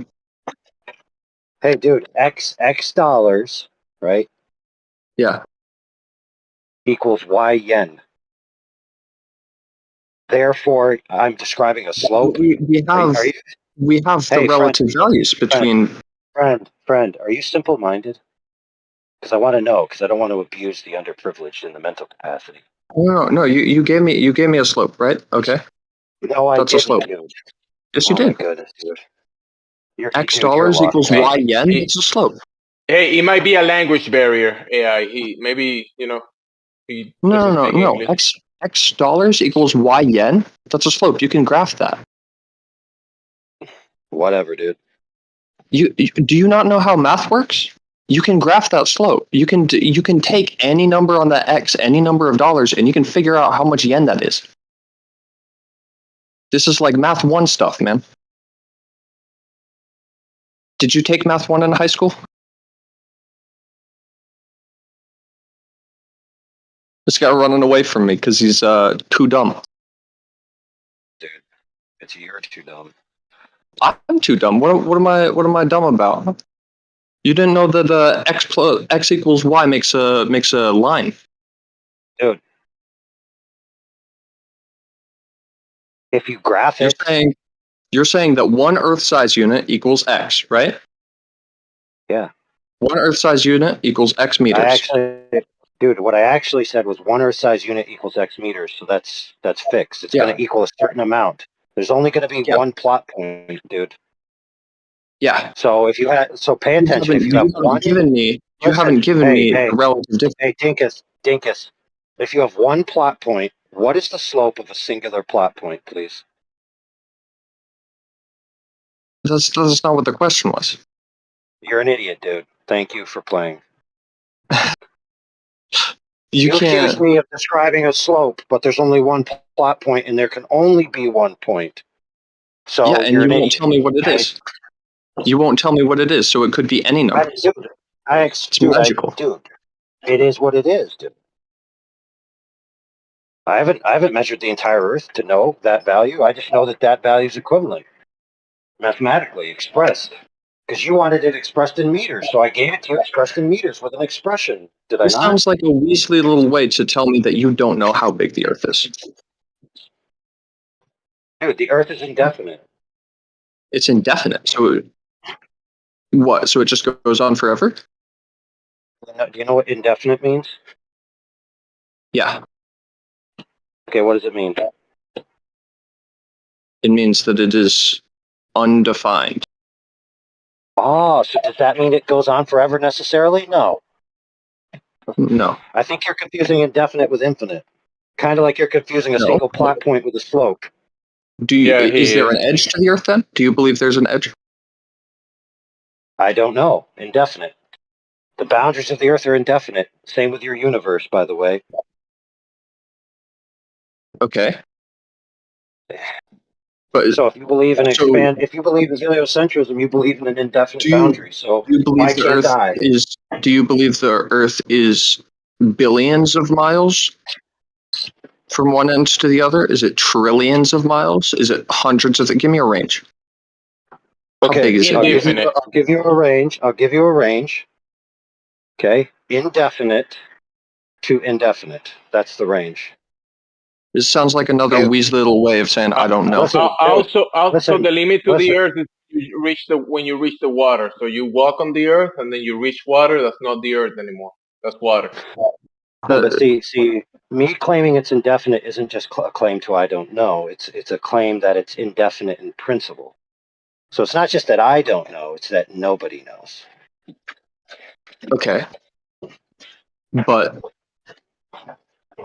just because people don't know something doesn't mean that there isn't something to know, right?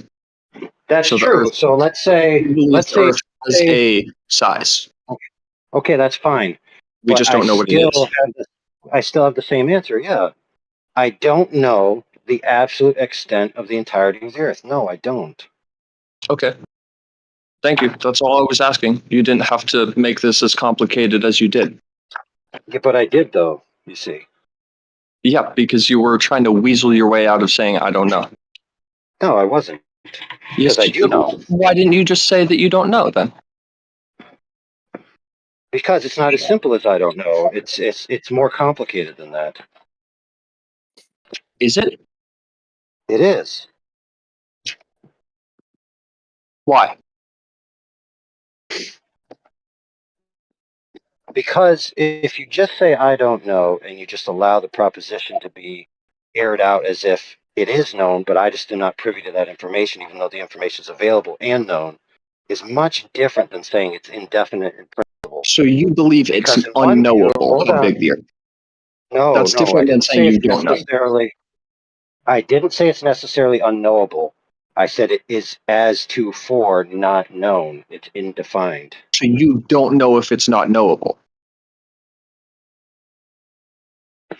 No, I think, to be fair, I think that it's knowable in principle, but I don't think that humans have the ability to know it.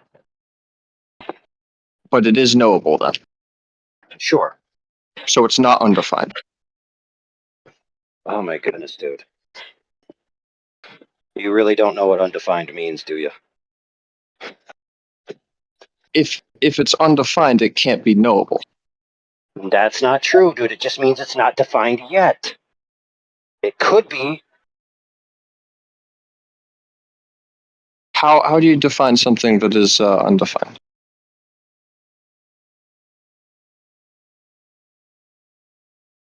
How do you solve the twin prime conjecture? Okay, if let's say the Earth is an object that has specific boundaries, right? Which have not yet been ascertained, but they may be in the future. When or if they're ascertained, then the thing that's undefined will be defined. You're saying it's undefined, though. Something can be not undefined and also unknown. Then it would just be unknown, not undefined.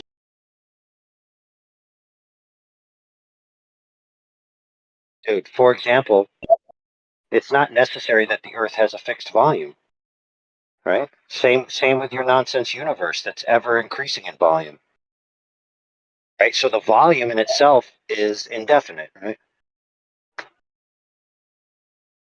Okay, so that's